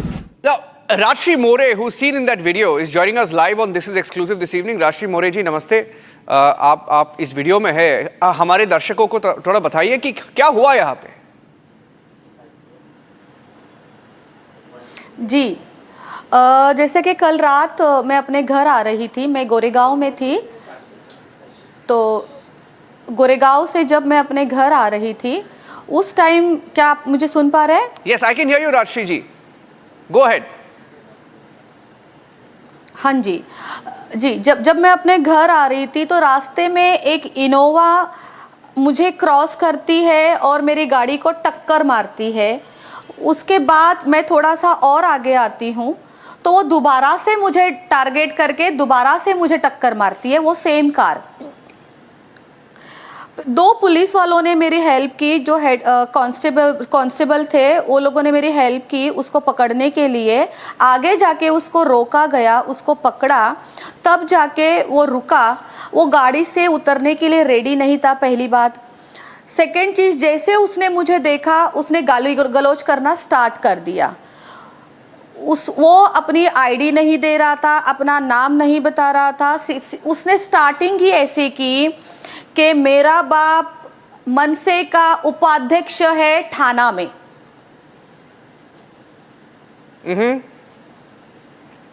अच्छा ना, वो तो क्लियर है. वो बोल रहा है कि मेरे पता है मैं कौन हूँ, पता है मेरा बाप कौन है. और गाली गलौज का जो पोर्शन है वो वीडियो में बहुत क्लियर है. हमने तो उसका थोड़ा बीप कर दिया क्योंकि हम टीवी में नहीं दिखा सकते. लेकिन इतना गंदी बातें कर रहा है वो. Looks like he was completely drunk. Exactly वो ड्रंक और ड्राइव कर रहा था. उसके पास मुझे तो उस टाइम लाइसेंस नहीं मिला. जब हमने उसको चेक किया, पुलिस वालों ने उसको चेक किया तो उसके पास 2 आईडी कार्ड मिली. उसमें से एक लाइसेंस था, सॉरी, जिसके ऊपर लिखा था नवनिर्माण समथिंग, जो इनकी पार्टी का नाम होता है, वो लिखा था. और एक आईडी उसकी आधार कार्ड था. देन मैंने वीडियो में आपको पूरी चीज़ें नहीं डाली है. जितनी ज़्यादा और गंदगी हुई है वो मैंने अभी तक वीडियो वायरल नहीं किए हैं. मेरे पास और भी वीडियो है जिसके अंदर वो सरासर बोला जा रहा है कि तुझे मैं देख लूँगा, मैं भी यहीं पे हूँ, तू भी यहीं पे है, मैं तुझे छोड़ूंगा नहीं, तू है कौन, तू राजश्री मोरे, तुझे जानता कौन है तू. हाँ, उसमें तो मैंने ये डाला ही है कि तू थाना में जाके देख मेरा बाप कौन है. एक काम कर, तू राज ठाकरे के घर जा और तेरी गाड़ी का जो नुकसान हुआ है वहाँ से तू अपनी भरपाई लेके आ, बस मेरा नाम बता दे. आफ्टर दैट बहुत वहाँ पे इतने लोग आ चुके थे जो लोगों को ये लोग बोलते हैं ना नॉन मराठीज़. उन्हीं लोगों ने कल रात को मेरी हेल्प की है, वही सपोर्ट में थे वहाँ पे. इसलिए मैं बोलती हूँ मराठी वर्सेस नॉन मराठी जो चल रहा है, जो मैंने मुद्दा उठाया था 2 दिन पहले, मेरे ऊपर इसी पॉलिटिकल पार्टी ने 200 लोग इकट्ठा करके मुझे टारगेट किया गया, मुझे धमकियां दी कि जो मैं व्यवसाय करती हूँ, मैं बिजनेस करती हूँ, ऑन रोड मेरे स्टूडियोज है, उन्होंने मुझे धमकियां दी कि तुम्हारा व्यवसाय हम खत्म कर देंगे, हम सब कुछ तोड़ देंगे। वो लोग मुझे धमकियां दे रहे थे ओशिवरा पुलिस स्टेशन में। मैं मुंबई पुलिस को सल्यूट करती हूँ, मुंबई पुलिस है इसलिए हम बचे हुए हैं। उस दिन पूरा टाइम मुंबई पुलिस ने मुझे पुलिस सिक्योरिटी दी, मेरे स्टूडियोज़ के मेरे व्यवसाय को भी उन्होंने सिक्योरिटी दी और मुझे भी पर्सनली दी। और जो मामला था वो ओशिवरा पुलिस स्टेशन में सीनियर ने बहुत ही अच्छी तरीके से सुलझाया। उन लोगों का कहना ये था कि मैं उनको हाथ जोड़ के मराठी में माफ़ी मांगूं। मैंने कहा मैं मराठी में माफ़ी क्यों मांगूं, मैंने कुछ गलत बोला ही नहीं है। अगर मराठी वर्सेस नॉन मराठी चल रहा है तो ये टोटली गलत है। यहाँ पे मराठी वर्सेस नॉन मराठी नहीं चलना चाहिए, यहाँ पे मराठी वर्सेस हमारी इंसानियत चलनी चाहिए। मैंने कुछ गलत नहीं बोला है, इस वजह से मुझे दोबारा टारगेट किया है कल रात को। नहीं, ये इसके पास आप बोल रहे थे कि ये एमएनएस का कार्ड लेके आया था, महाराष्ट्र नवनिर्माण सेना, एमएनएस मनसा जो है पार्टी का कार्ड। हाँ, और पार्टी का कार्ड दिखाया आपको। और क्या ये गाड़ी में क्या कर रहा था बाय द वे, क्योंकि इसका शर्ट नहीं है मेरे पास, उसके फोटोज है। ये इसका शर्ट नहीं दिख रहा है, पता नहीं क्या कर रहा था गाड़ी में। लेकिन वो ये जो क्या हो रहा था, मैंने उसको ये बात पूछी कि तू नंगा क्यों घूम रहा है। उसके गाड़ी में झांक के देखा, उसके गाड़ी में कपड़े नहीं थे, वो सिर्फ वो अधनंगी पैंट में ही था, जो वो भी पैंट भी आधे से ज़्यादा नीचे उतरी हुई थी। उसको पता ही नहीं है कि मेरी पैंट नीचे उतर रही है, लेकिन ये ज़रूर पता है कि मेरा बाप कौन है, हम लोग मनसे वाले हैं, मुझे धमकियाँ देना, मुझे गालियाँ देना, वो सब कुछ उसको अच्छे से याद था। और जब उसने वो कार्ड दिखाया मनसे वाला, नवनिर्माण पार्टी वाला, तब हमें पता चला कि ये सही बोल रहा है। पहले मुझे लगा कि ये ऐवी कोई फेक रहा है। जब कार्ड देखा तब यकीन हो गया कि यस, ये टारगेट किया जा रहा है। आपको क्या लगता है कि अभी देखिए, अभी एक कमेंट आया है, एमएनएस मनसा जो पार्टी है, इसका पार्टी ने बताया है कि इसका बाप हाँ मनसे से है, लेकिन ये हमारा पार्टी का नहीं है। क्या पार्टी ऐसे बता सकते हैं कि ये बंदा हमारा नहीं है? तो अगर वो उनके पार्टी का नहीं है तो उसके पास वो कार्ड क्या कर रहा था? सही सवाल है। उसके फादर ने उसको कैसे अलाउड किया? आपको कुछ धमकी मिल रही है अभी? जब मेरे पास वीजा ही नहीं है तो उसको डिटेन किया है, उसको अरेस्ट नहीं किया है। जब मेरे पास वीजा ही नहीं है तो मैं आउट ऑफ इंडिया जा ही नहीं सकती।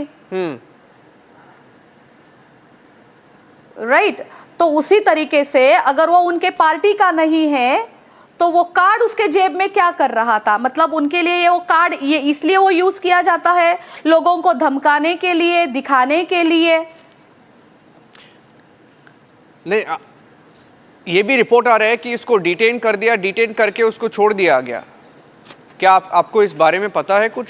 आपने कुछ देखा वहाँ पे? जी बिल्कुल नहीं, मुझे नहीं पता था। मैं मॉर्निंग 7:30 घर पे आई हूँ।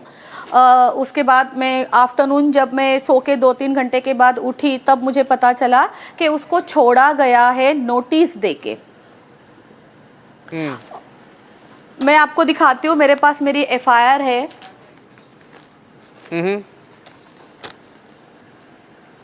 अच्छा।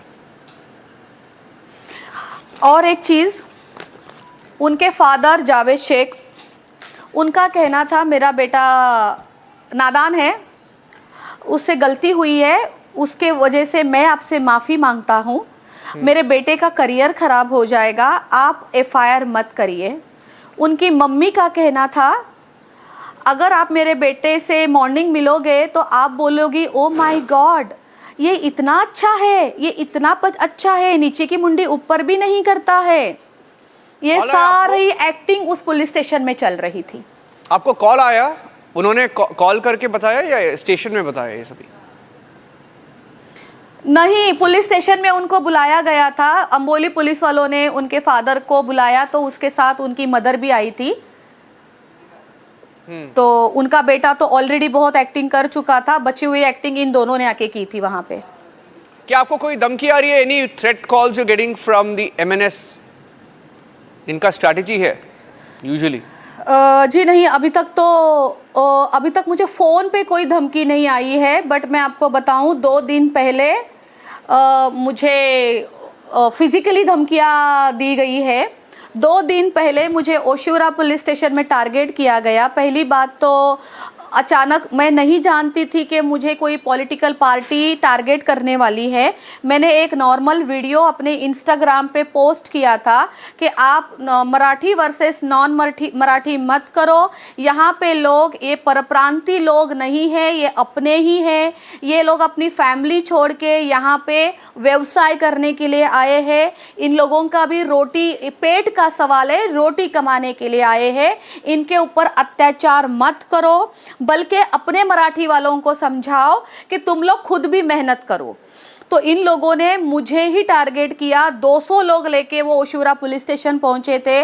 मेरे नाम से मोर्चे निकले। उन लोगों ने धमकियां दी ओशिवरा पुलिस स्टेशन में सीनियर के पास कि हम लोग इसका व्यवसाय तोड़ देंगे, इसके स्टूडियो पूरे के पूरे हम तोड़ देंगे, इसको रोड पे लेके आएंगे अगर ये लड़की हमसे माफ़ी नहीं मांगेगी। Okay, so the MNS, which has spent a large chunk of all of last week targeting traders, businessmen, one of their leaders seen on camera abusing, drunk on power, completely out of his mind, not wearing clothes, sitting inside a car, abusing a woman, and it's all on camera. So I wonder what Raj Thackeray or his party will now have to say regarding this incident. Rajshri More, thank you for speaking to Republic TV this evening. Thank you very much. And our final story on the show this evening. If you're wondering, Pakistan's former Foreign Minister Bilawal Bhutto Zardari's remarks, why they came now and what they meant on Pakistan-sponsored terrorism and extradition of Hafiz Saeed and Masood Azhar to India. Now, are they actually going to do that? Why did the statement come now? And does it have any correlation to reports, even within Pakistan, that possibly there's a coup loading with Asim Munir, the failed Marshal Asim Munir, now trying to topple Zardari and become the president of Pakistan? Is that possible? We have some breaking news updates. In fact, from Pakistan, we are picking up details that this is possibly a staged act by Pakistan, which is under non-stop pressure. And that's the final breaking news update. Let's go across straight to the breaking news. Talha Saeed, the son of terrorist Lashkar-e-Toiba chief Hafiz Saeed, has taken on Bilawal Bhutto. Here's a story, quick story, putting the story in context, and then we have the breaking news update coming in on why Pakistan is doing what it is at a time like this. Why Bilawal Bhutto mentioned Hafiz extradition ahead of the FATF review in October. Increasingly, it's becoming the government of Pakistan versus Lashkar-e-Toiba, government of Pakistan versus army chief. Here's the story, and then the breaking news update. Bilawal Bhutto Zardari, chairman of the Pakistan's People Party and former foreign minister, has made headlines by stating that Pakistan would not oppose extraditing Hafiz Saeed to India as a confidence-building measure. Hafiz Saeed, the mastermind behind the 2008 Mumbai attacks, remains a fugitive in India but moves freely in Pakistan despite being under house arrest. India's repeated demands for his extradition have been rebuffed, citing the lack of bilateral treaty. And now Pakistan's former foreign minister's remarks on Pakistan-sponsored terrorism and extradition of notorious terrorists like Hafiz Saeed and Masood Azhar have been met with backlash. Talha Saeed, the son of terrorist organization Lashkar-e-Toiba chief Hafiz Saeed, has blasted Bilawal Bhutto, saying that his comments have insulted his father and brought disgrace to the nation globally. International news channel को interview देते हुए बिलावल ने जो बातें की, भारतीय सहाफ़ी के सवालात के जो जवाबात दिए, हकीकत में वो जवाब बनते नहीं थे, जिससे हम सब की, पूरी पाकिस्तानी कौम की दिल आज़ारी हुई है। इस पर हम उसके इस बयानात की भरपूर मजम्मत करते हैं। मेरे वालिद मोहतरम हाफिज़ मोहम्मद सईद हफिज़हुल्लाह का किरदार पाकिस्तान की खिदमत, हिफाजत और दिफा के हवाले से हमेशा रहा है। उनका कोई अमल भी रियासत पाकिस्तान के बरअक्स नहीं रहा। इसलिए Imran Khan's Pakistan Tehreek-e-Insaf party has also criticized Bilawal Bhutto's remarks, calling him an immature political child. Bilawal Bhutto's statement comes at a time when India, post the Pahalgam terror attack and Operation Sindoor, has pushed for Pakistan to be put on the FATF grey list. The mounting pressure has sent politicians into a tizzy and hence the extradition claim. In the meantime, the outburst of the son of a notorious terrorist brought forth the deep-seated contradictions within Pakistan's approach to terrorism. The controversy surrounding Bilawal Bhutto's statement outlined the infected power dynamics in Pakistan, where the military and intelligence agencies wield huge influence over major decisions. And the breaking news update, ladies and gentlemen, before we let you go on this is exclusive. The FATF review coming up in October. India is preparing to expose Pakistan on the global scale. Bilawal Bhutto's statement is being viewed as Pakistan coming under pressure. We plan to expose the use of international funds. Pakistan has been getting billions even as recent as post-Operation Sindoor, and they had recently been removed from the FATF grey list, and that is why when they are removed from the grey list and you have comments like this, is Pakistan trying something very sinister this time? And does it have any link to reports of Asim Munir, the failed marshal, taking over as the president? Perhaps a coup loading, as even Pakistani media is reporting. That's it on this edition.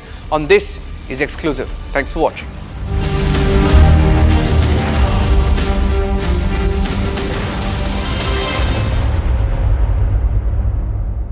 Co-powered by Century Ply Club Prime. Raho befikar. In the India Today Best Universities Survey, India's #1 ranked universities in various streams are JNU Delhi, Amity University, AIMS Delhi, IIT Delhi, and National Law School Bengaluru. दादी के हाथों का जादू और खुशबू से महकता घर, माँ की मुस्कुराहट और खाने की सुगंध। MDH गरम मसाला, क्योंकि हर रिश्ता है स्वाद से जुड़ा। केसरिया से मन जोगी हुआ रे, दिल झूमे देखो मतवारा हुआ रे। केसरिया से मन जोगी हुआ। हर पल मनाओ केसरी त्योहार। विमल, बोलो जुबान केसरी। अब छोलिया हो या लोबिया, सफेद चने या काले चने, सब कुछ मजेदार बने। MDH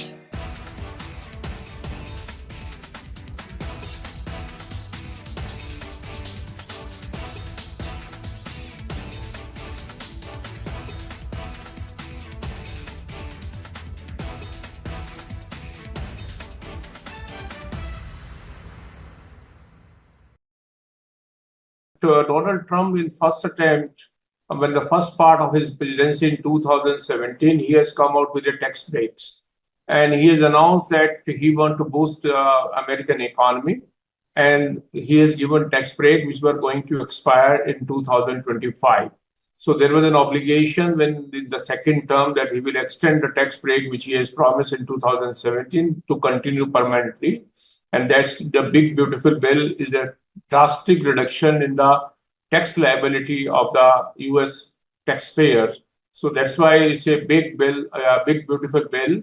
And at the same time, it marks a lot of expenditure for defense, etc. So that's why Mr. Donald Trump is saying it's a big, it's a beautiful, and it's a bill so that all America will become great again. So that's the idea and that's the objective. So reduction in taxes is a welcome measure, which all, by and large, everyone taxpayer loves, and that's why.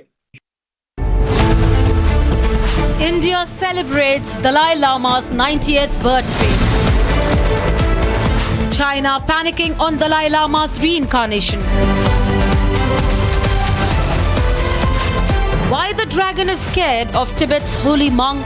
Debating tonight at 8 p.m.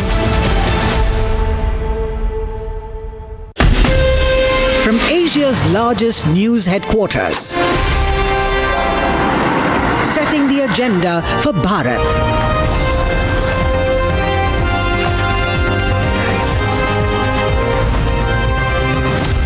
You're watching Republic.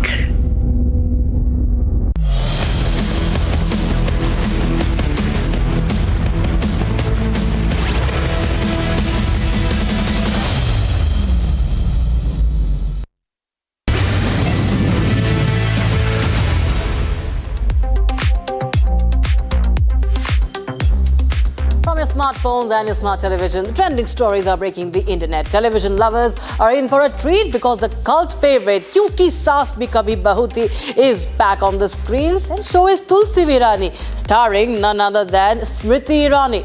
Meanwhile, in the world of sports, our Blue Tigresses, the Indian women's football team, have made a great achievement and scripted history by qualifying for the Asian Cup. And yet another case of VVIP brat throwing his weight around has made it to the headlines. This again in the name of Marathi pride. And of course, we have another story on the recent Musk and Trump feud, which is now blown out of proportion. We have a lot of this and more. I'm Rakshita Mishra, and this is Trending.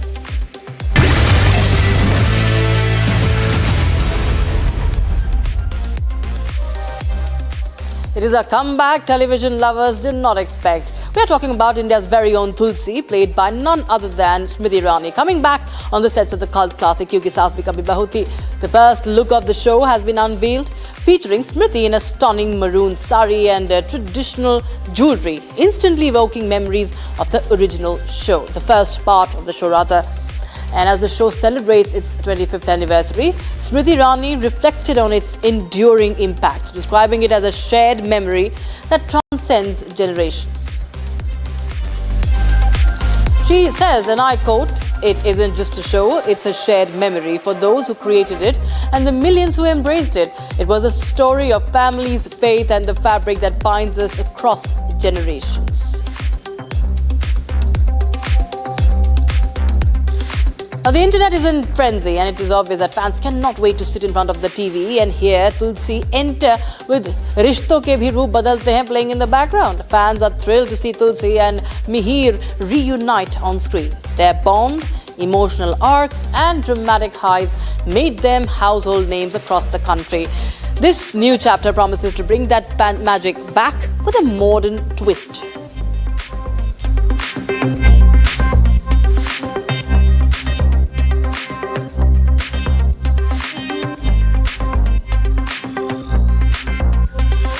Shifting focus, a proud moment for Indian football as the Blue Tigresses scripted history on the pitch in a high-stakes clash against Thailand. India's women football team secured a thrilling 2-1 victory, booking their place in AFC Women's Asia Cup after more than 2 decades. And in fact, the star of the night was Sangeeta Biswar, and she netted twice, ensuring India's return to Asia's elite stage for the first time since 2003. Now, at a time when the Indian men's football team has witnessed a steep downturn in form over the past 2 years, with a global ranking plunging from under 100 in 2023 to 130 at present, the decline has been so severe that the team now finds it difficult to outperform even lower-ranked opponents. And adding to the crisis is the absence of a head coach. That's right. And amidst all this turmoil, the women's team inspiring achievements shine as a rare and much needed beacon of hope for Indian football. And we were celebrating the Indian women's football team's achievement. Mahindra Group chairperson Anand Mahindra joined in the applause, praising the team for securing their AFC Women's Asian Cup spot purely on merit and qualification victories, unlike past instances where entries came through invitations. Others also, netizens, lauded the performance. However, some raised concerns about the match's visibility as it was not streamed on any national platform, but on TV, but only a Thai YouTube channel.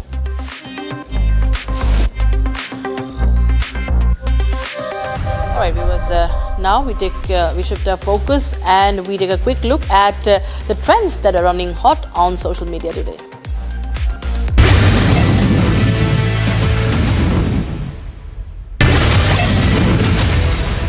Saif Ali Khan's ancestral properties in Bhopal, including the historic Flagstaff House and Noor-us-Sabah Palace, have been declared enemy property by the Madhya Pradesh High Court.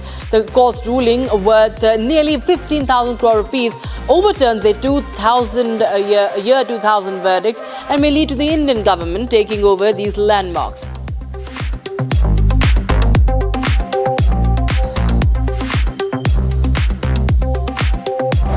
Dramatic time-lapse video shows how heavy rainfall turned a dry riverbed into Texas into surging rapids within 20 minutes, causing flash floods. The CCTV footage captures the rapid onset of the floods, which have been devastating. Within minutes, a road crossing the river is entirely submerged, with the water line rising significantly on both sides of the river bank and completely covering trees and bushes.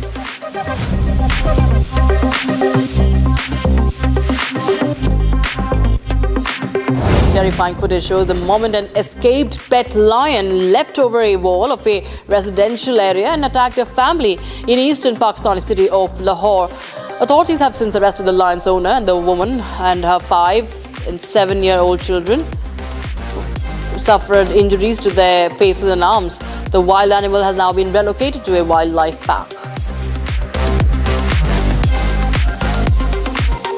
UAE has introduced a new nomination-based golden visa for Indians, offering lifetime residency for a one-time fee of 1 lakh, which is approximately 23.3 lakh rupees, without requiring any property or business investment.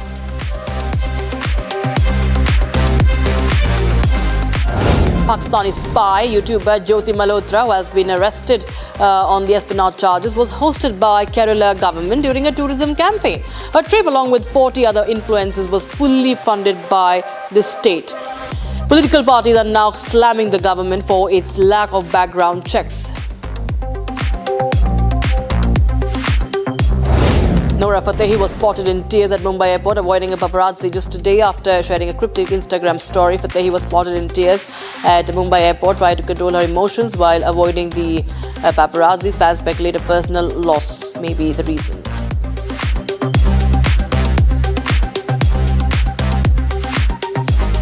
Former CJI of India, Justice D.Y. Chandrachud, has responded to criticism over his continued stay in the official residence, explaining that his foster daughters suffer from a rare genetic disorder requiring 24/7 care in a specially modified home. He said the family is ready to move once the allotted alternative is ready.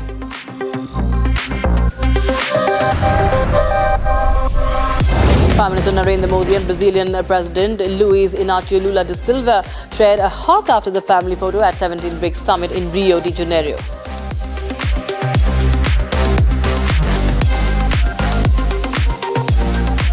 Indian Army's Major Rohit Bachwala delivered a baby on a footover bridge, at Jhansi railway station using just a pocket knife and cloth. Off duty and travelling home, he stepped in when a woman went into premature labour, showcasing true military valour and compassion.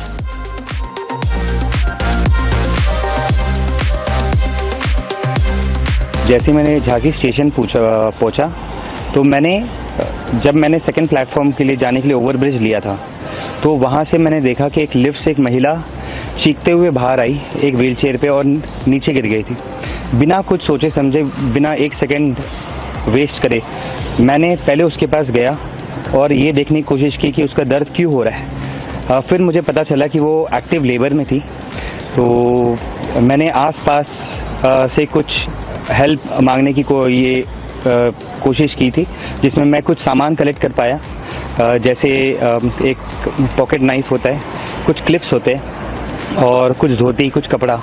और मैंने उसको जाके पहले patient को बताया कि आपको कोई भी चिंता होने की ज़रूरत नहीं है, क्योंकि मैं हूँ यहाँ पर और मैं आपको 100% यहाँ से बहुत सेफली लेके जाऊँगा।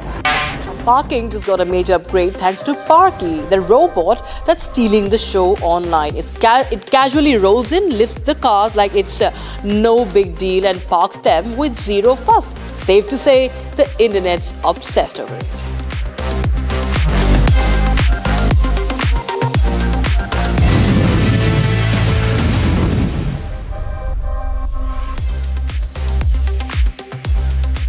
Now, amid the ever-escalating cases of VVIP brats throwing their weight around, and not just that, the assault happening in the name of Marathi pride in Maharashtra.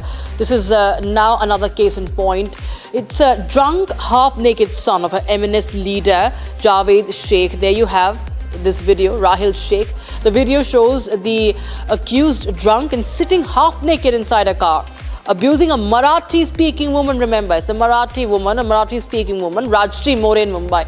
The man, later identified as Rahil Sheikh, son of Eminence's State Vice President Javed Sheikh, is also seen flaunting his father's position. He offers money to the woman after he crashes her car.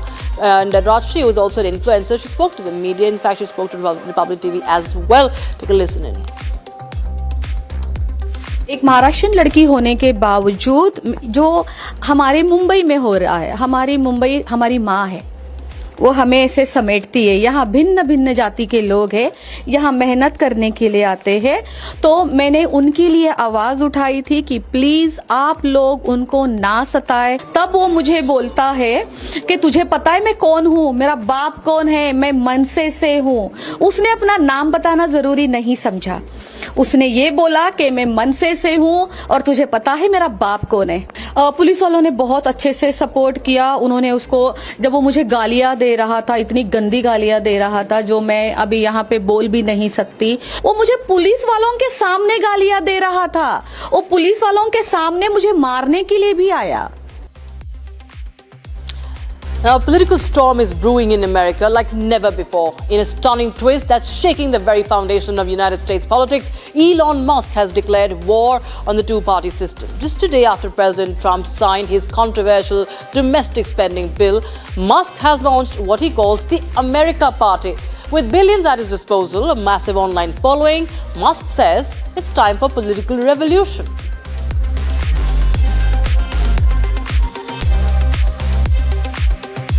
Reacting to Elon Musk's launch of a new party, former President Trump dismissed the move as ridiculous. Once considered a close ally and supporter, Musk has now turned into a rival and adversary in Trump's eyes.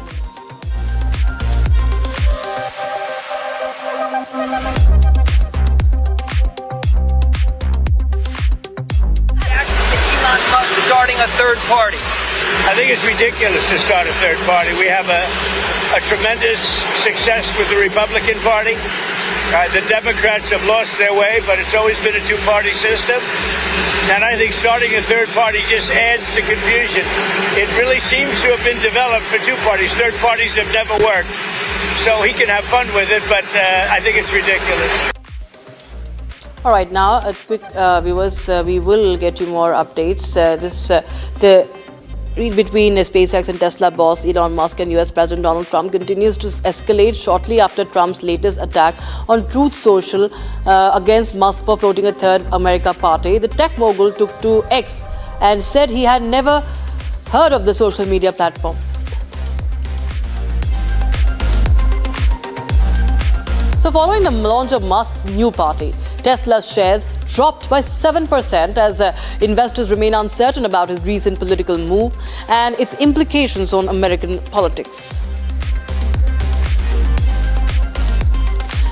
And viewers, the entire episode has also revealed the hypocrisy of the Trump administration. I'll tell you why. Shortly after Musk launched his new party, a cabinet official criticized him, saying he should stay out of politics. However, back when Musk was supporting Trump's presidential campaign, the Trump team had no issues with his political involvement.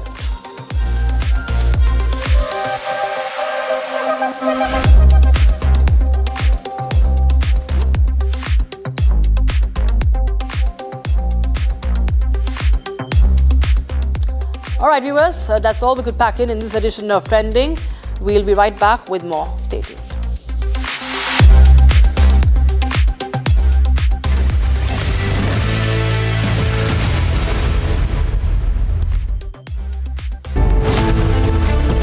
Violence mars Muharram processions in India.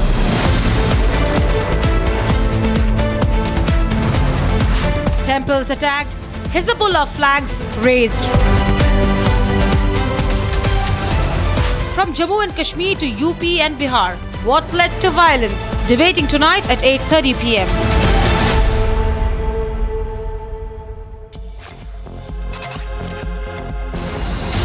Pakistan is open to handing over wanted terrorists to India. That's the sensational claim made by Pakistan's former foreign minister, Bilawal Bhutto Zardari. In an interview to a foreign TV channel, Bhutto said Pakistan was willing to extradite Lashkar-e-Toiba chief Hafiz Saeed and Jaish-e-Mohammed founder Masood Azhar if New Delhi showed what he called willingness to cooperate. He even labelled it a confidence-building measure and blamed India for not providing required evidence for convictions in Pakistani courts. But the so-called gesture sparked outrage back home. Talha Saeed, son of Hafiz Saeed, launched a blistering attack on Bhutto, accusing him of humiliating Pakistan globally. He went a step further, calling such comments a betrayal of Pakistan's national heroes, a shocking defense of internationally designated terrorists. International news channel को interview देते हुए बिलावल ने जो बातें की, भारतीय सहाफ़ी के सवालात के जो जवाबात दिए, हकीकत में वो जवाब बनते नहीं थे, जिससे हम सब की पूरी पाकिस्तानी कौम की दिल आज़ारी हुई है। इस पर हम उसके इस बयानात की भरपूर मदम्मत करते हैं। The backlash didn't end there. Former PM Imran Khan's party, Pakistan Tehreek-e-Insaf, slammed Bhutto too, calling him a symbol of political confusion with no authority to make such statements. While Bhutto talks cooperation, India has walked that path for years. New Delhi has submitted extensive dossiers detailing the involvement of Hafiz Saeed and Azhar in attacks like 2611, the 2001 Parliament attack and Pulwama. From satellite intel to bank records, the evidence is compelling. Yet, Pakistan routinely rejects it, citing technicalities or outright denial. Experts call Bhutto's offer a desperate bluff, with no military or political consensus backing him. The statement holds no weight for India. It is clear, unless Pakistan backs words with actions, such peace gestures will continue to ring hollow. Bilawal Bhutto says will extradite Hafiz Saeed if evidence given. Sahabur Rana Singh's ISI Pak Army plot in custody. Will Bilawal walk the talk? Will Pak extradite? Debating tonight at 9 p.m.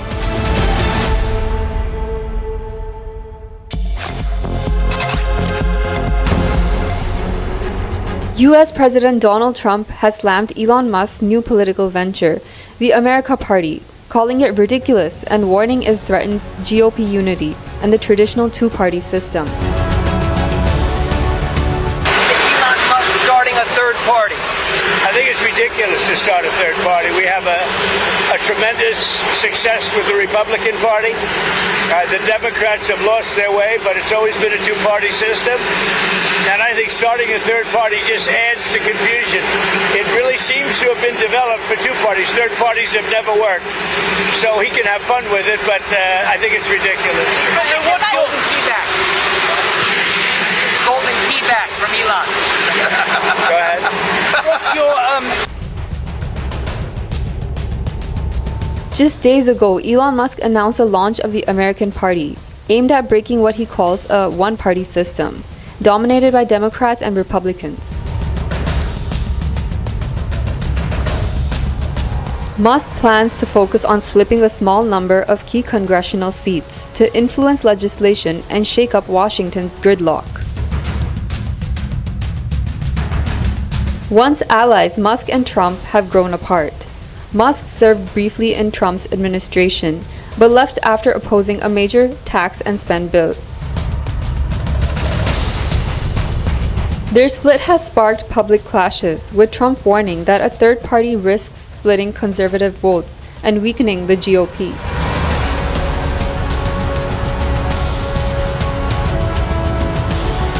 The big question now, can Musk's America Party disrupt the entrenched two-party system, or will it further divide an already fractured political landscape?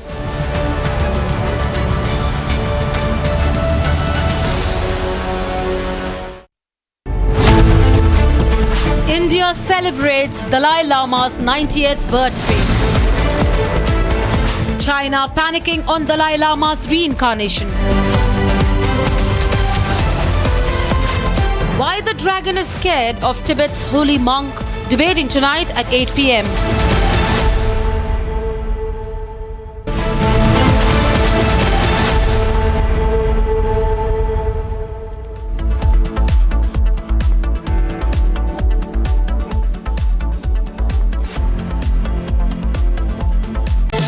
Co-powered by Century Ply Club Prime. Raho befikar.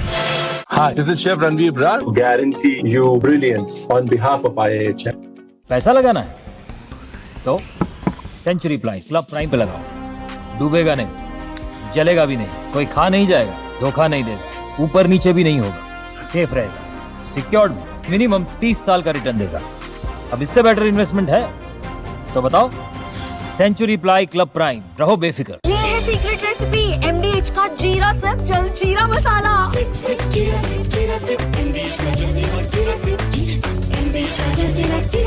इसको घर पे लगाओगे तो शादी का तो पता नहीं, पर घर पक्का नहीं टूटेगा। रुंगटा नहीं तो घर स्ट्रॉन्ग नहीं। रुंगटा स्टील TMT बार एकदम सॉलिड। पहाड़ों में एक हाइकिंग स्टिक भी बन सकती है। आधे बाउल दही में 4 चम्मच MDH चटनी पुदीना मसाला डाला, स्टर करो, पुदीना चटनी तैयार। MDH चटनी पुदीना मसाला।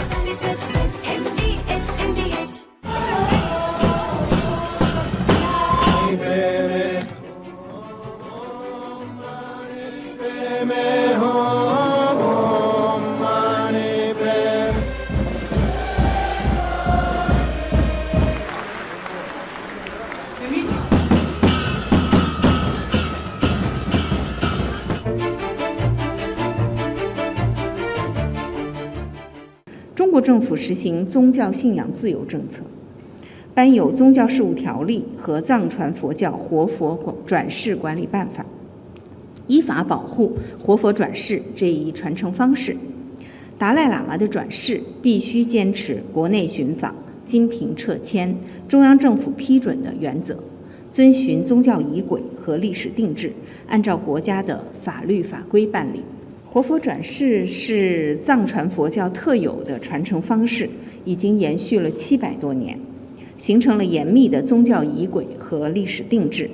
达赖、班禅等大活佛转世灵童需经凭撤迁认定，中央政府批准。14世达赖本人就是在13世达赖。Bilawal Bhutto says will extradite Hafiz Saeed if evidence given. Sahabur Rana Singh's ISI Pak Army plot in custody. Will Bilawal walk the talk? Will Pak extradite? Debating tonight at 9 p.m.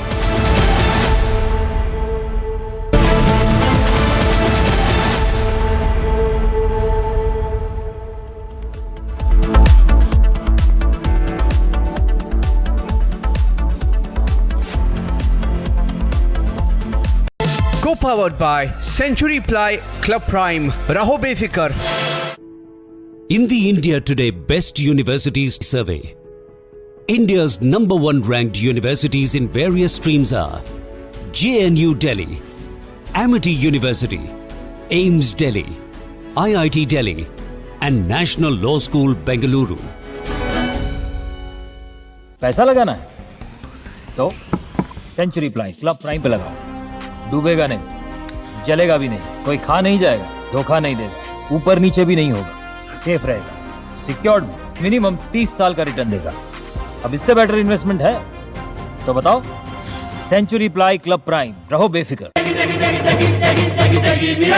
MDH की देगी मिर्च, देगी मिर्च का तड़का, अंग अंग फड़का। MDH की देगी मिर्च।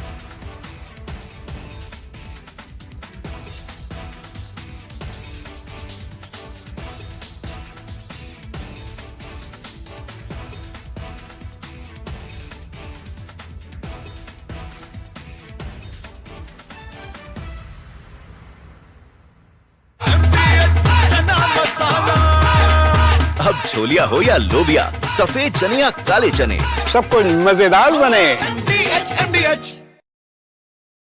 Donald Trump, in first attempt, when the first part of his presidency in 2017, he has come out with the tax breaks, and he has announced that he wants to boost American economy, and he has given tax break which were going to expire in 2025. So there was an obligation when the second term that he will extend the tax break which he has promised in 2017 to continue permanently. And that's the big beautiful bill, is a drastic reduction in the tax liability of the US taxpayers So that's why it's a big bill, a big beautiful bill, and at the same time it marks a lot of expenditure for defense, etc. So that's why Mr. Donald Trump is saying it's a big, it's a beautiful, and it's a bill so that all America will become great again. So that's the idea and that's the objective. So reduction in taxes is a welcome measure, which all by and large everyone taxpayer loves, and that's why people are happy, should be happy. Taxpayer in US would be happy, and there is. VVIP shocker caught on camera. MNS leader's son harasses woman in Mumbai. Big revelation by Tahawwur Rana. Sources say he admits that he was a trusted agent of the Pakistan army. Clashes reported during religious procession in several states yesterday. In Lakhimpur, stones allegedly pelted on Hindu homes.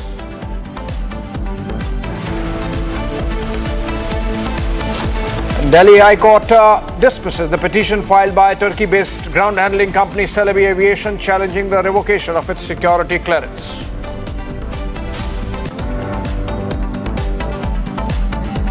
France calls out Chinese disinformation campaign against Rafale. French intelligence claims China trying to foil global sale of Rafale jets.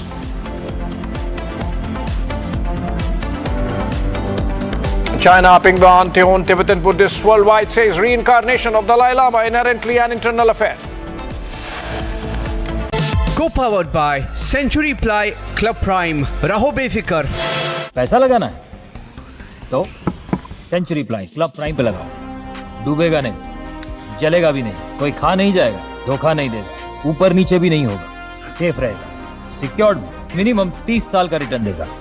अब इससे better investment है तो बताओ। Century ply club prime, रहो बेफिक्र। Hi, this is Chef Ranveer Brar. Guarantee you brilliance on behalf of IAHM. MDH की हल्दी मिर्ची धनिया करे कमाल, ये रंग दे, ये खुशबू दे, ये तीखा, ये कम पड़े, क्या निराला MDH masala.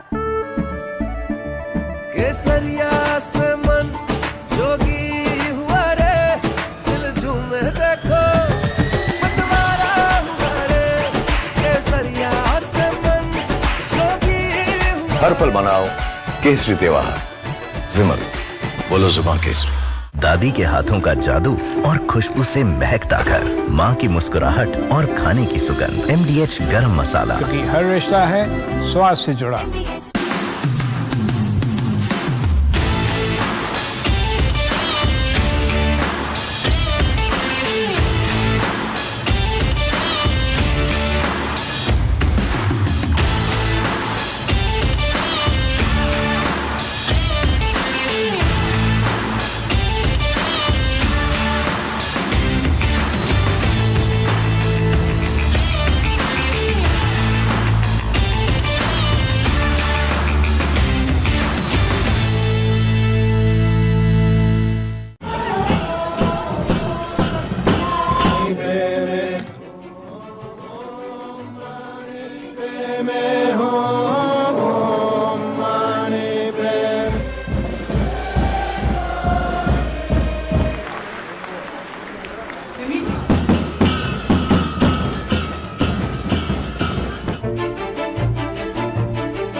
中国政府实行宗教信仰自由政策，颁有宗教事务条例和藏传佛教活佛转世管理办法，依法保护活佛转世。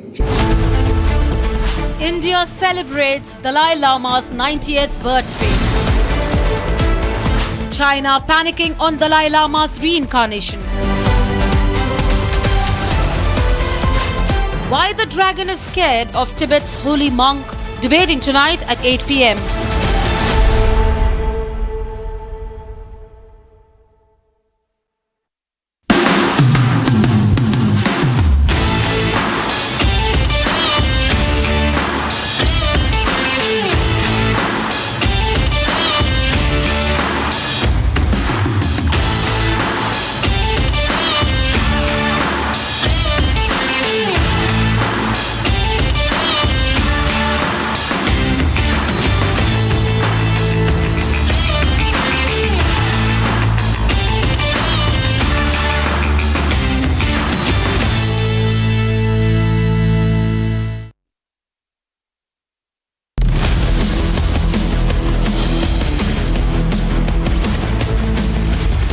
Republic Jack Pollywall studio. Stay tuned for all the breaking news and updates. I'm Akanksha Khajuria. Let's get started.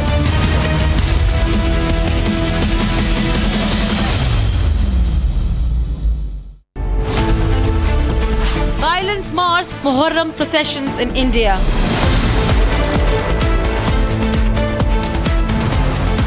Temples attacked, Hezbollah flags raised.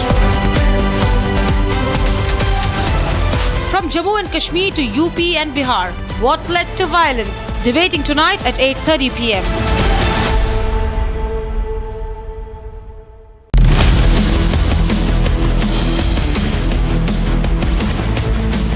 This is Republic Jack Pollywall studio. Stay tuned for all the breaking news and updates. I am Tanisha Awasthi. Let's get started.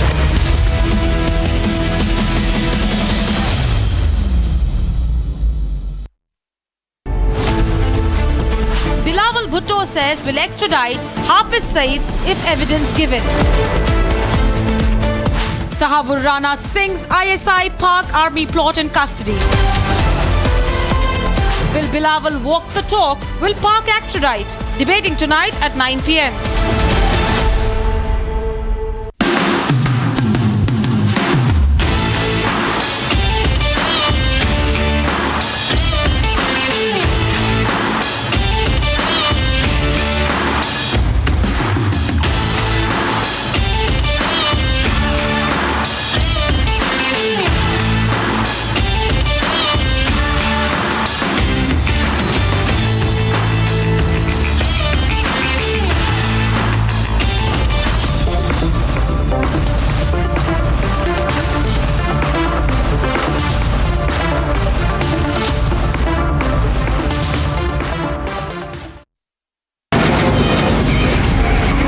From the Republic Media Network headquarters, it's time for Arnab Goswami on The Debate.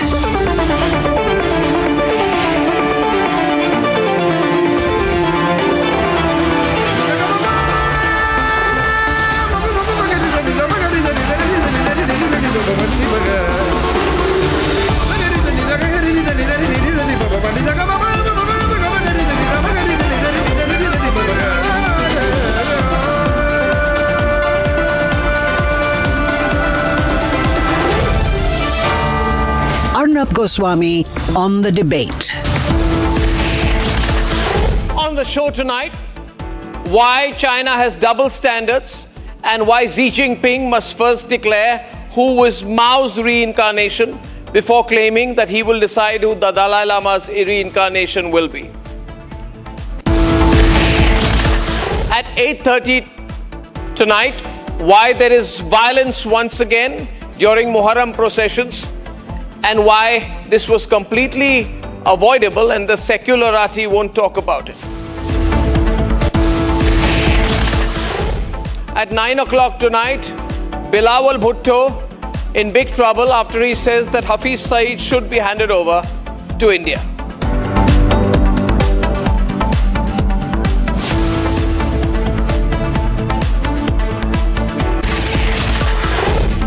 And first, ladies and gentlemen, we need to call out China's double standards. China is being extremely hypocritical. It has double standards. It's a country that does not believe in religion.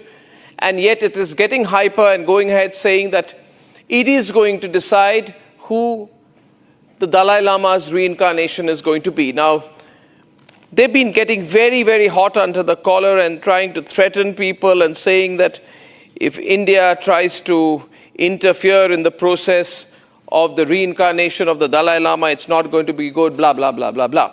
Now, the point is this, and I'm addressing the Chinese. How can anyone decide where the Dalai Lama is going to be reborn apart from the Dalai Lama himself? And if they're so interested in deciding everyone's reincarnation, then maybe Xi Jinping should start, and I mean it, I address every person in China. Every citizen in China should rise up in revolt against Xi Jinping unless Xi Jinping declares who Mao's reincarnation is and whether it is the Chinese Communist Party that has been suppressing who Mao's reincarnation is. Because every Chinese premier is worried that Mao's reincarnation will take over their job. For that matter, maybe Xi Jinping should also announce who Deng Xiaoping's reincarnation is. If they're so interested in deciding who Dalai Lama's reincarnation is, then they should begin with Mao. Now, does Xi Jinping have the courage to do that? He does not. My second point tonight is this: there's no point trying to interfere in matters that are not your business. And this is to the Chinese. I would say keep your self-respect and go home. You're going to be embarrassing yourself. And I hope this video reaches the Chinese, despite all the attempts of the Chinese government to suppress information that may awaken their people. I would like to tell the Chinese people, please tell your government to stop embarrassing itself like it had done when it tried to interfere in the abrogation of an Article 370, which we did to fully integrate Kashmir with India. That's none of your business, Xi Jinping. And in 2019, when our Prime Minister visits Arunachal Pradesh, they have problems. It's no problem. I don't understand. We don't talk to and tell Xi Jinping when he has to go to Shanghai or not. Arunachal Pradesh is as much a part of India as Shanghai is a part of China. But a broader message needs to go to the Chinese. This is a new India. Don't try and talk down to us. Don't try and create trouble with us, because you're going to be creating trouble for yourself. The second point is, and logically speaking, the Chinese government is anti-religion. It does not believe in religion. It imposes restrictions on religion. Religion is tightly controlled. Religious groups are closely under a watch. That is the ideology of the Chinese Communist Party. It is officially an atheist nation. How does an atheist nation want to decide what is a purely, innately religious process, such as the reincarnation of the Dalai Lama? That's so hypocritical. That's so wrong. I think unless Xi Jinping says that Buddhism is going to be the state religion of China and we are not going to be an atheist country, a communist country, he should not talk. Secondly, even within the restricted framework of religion within China, the bottom line is the Chinese branch of Buddhism does not believe in reincarnation. Chinese Buddhism is very different from Tibetan Buddhism. Chinese Buddhism is called Han Buddhism. It does not include a reincarnation system. Now, unless Xi Jinping wants to change the essentials of Han Buddhism, he cannot do something which says, my government, which does not believe in reincarnation, Chinese Buddhism, which does not believe in reincarnation, now wants to have IP rights and a patent over the process of reincarnation. That's unacceptable. As I said, first, Xi Jinping should declare who the reincarnation is of Deng Xiaoping, who died in 1997, and why Xi Jinping has suppressed that information, or for that matter, who the reincarnation of Mao is, who died in 1976. Now, why the Chinese are getting so worked up is because China invaded Tibet in 1950. This is 2025. At that time, the Dalai Lama was 15 years old. Today, he's 90 years old. And he's saying, I'm going to decide where I'm going to be reincarnated. This entire controversy is actually, I would say, reminding the Chinese of their failure to crush the spirit of the Tibetan people, the independent spirit, the fighting spirit, the ideologically unswerving spirit of the Tibetan people, which generations before and generations after Xi Jinping will continue to try to crush, and they will fail. So Xi Jinping knows that he's been an utter failure. He can't do anything on Taiwan. He cannot do anything on Tibet. His time is running out. His economy is falling. He's fighting with the Americans. He's fighting with everyone. He's unpopular even in the global south.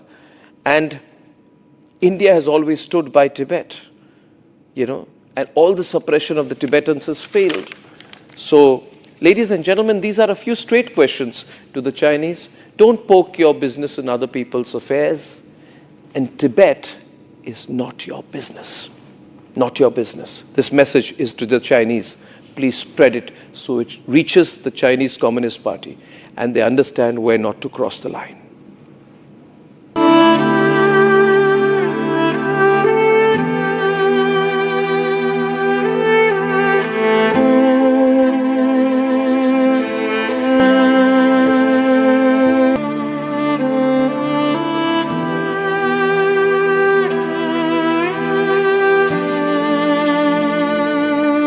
Happy 90th birthday, Your Holiness.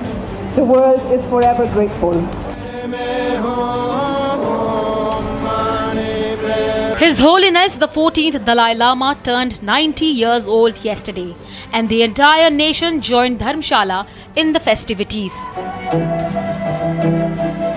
Union Minister of Parliamentary Affairs and Minority Affairs Kiran Rijiju alongside Union Minister Rajiv Ranjan were in attendance to wish His Holiness along with the Chief Minister of Arunachal Pradesh.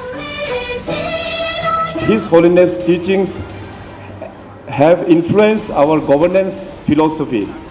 We draw inspirations from his principles of compassion and non-violence in shaping policies that promote harmony and collective well-being. However, the Chinese were not at all pleased by India's unwavering support to the Dalai Lama.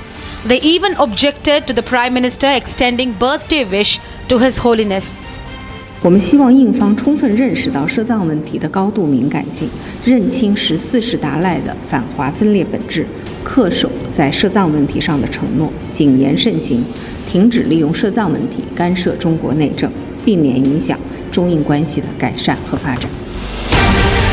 China's strong reaction comes just days after the Dalai Lama broke his silence on the reincarnation question and said that the institution of Dalai Lama will continue.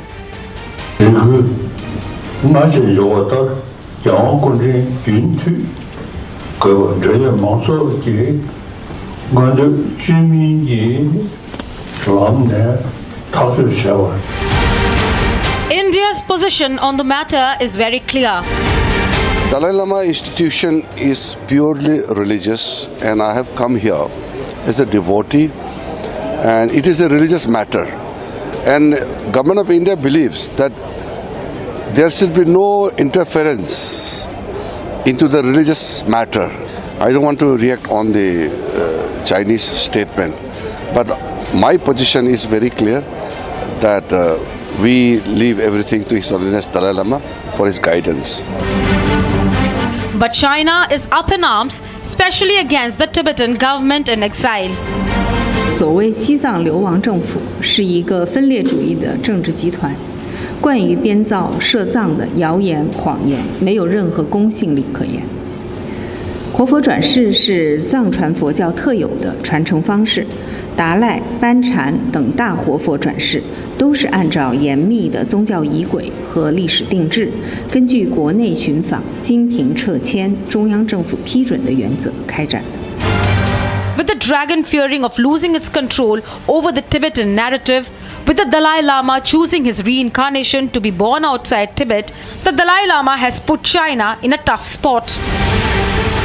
The only question remains, with China repeatedly interfering in India's internal matters and violating territorial sovereignty of India with CPEC, illegal occupation of Shaksham Valley and Aksai Chin, and illegal renaming in Arunachal Pradesh, why is the dragon so scared of the sacred Buddhist monk?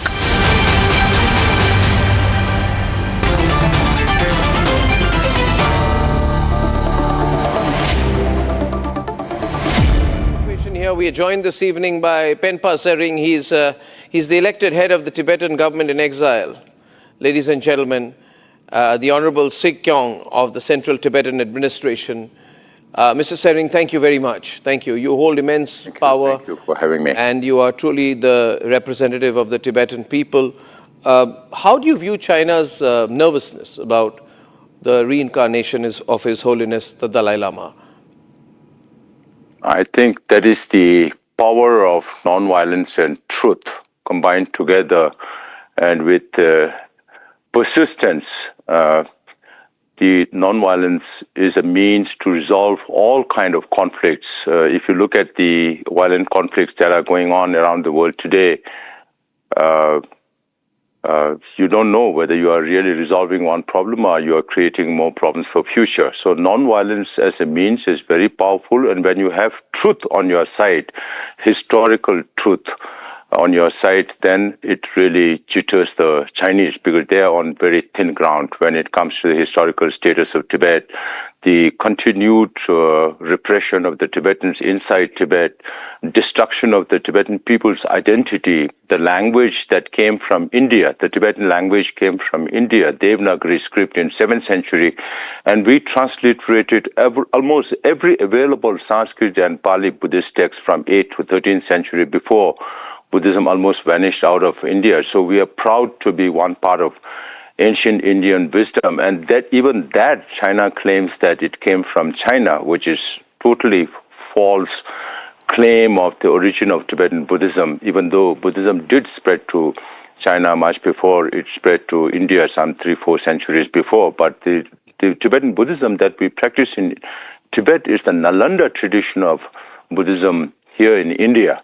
So we are proud to be a repository of one part of ancient Indian wisdom, and all these, I think, angles of... they're issuing threats, Mr. Sering.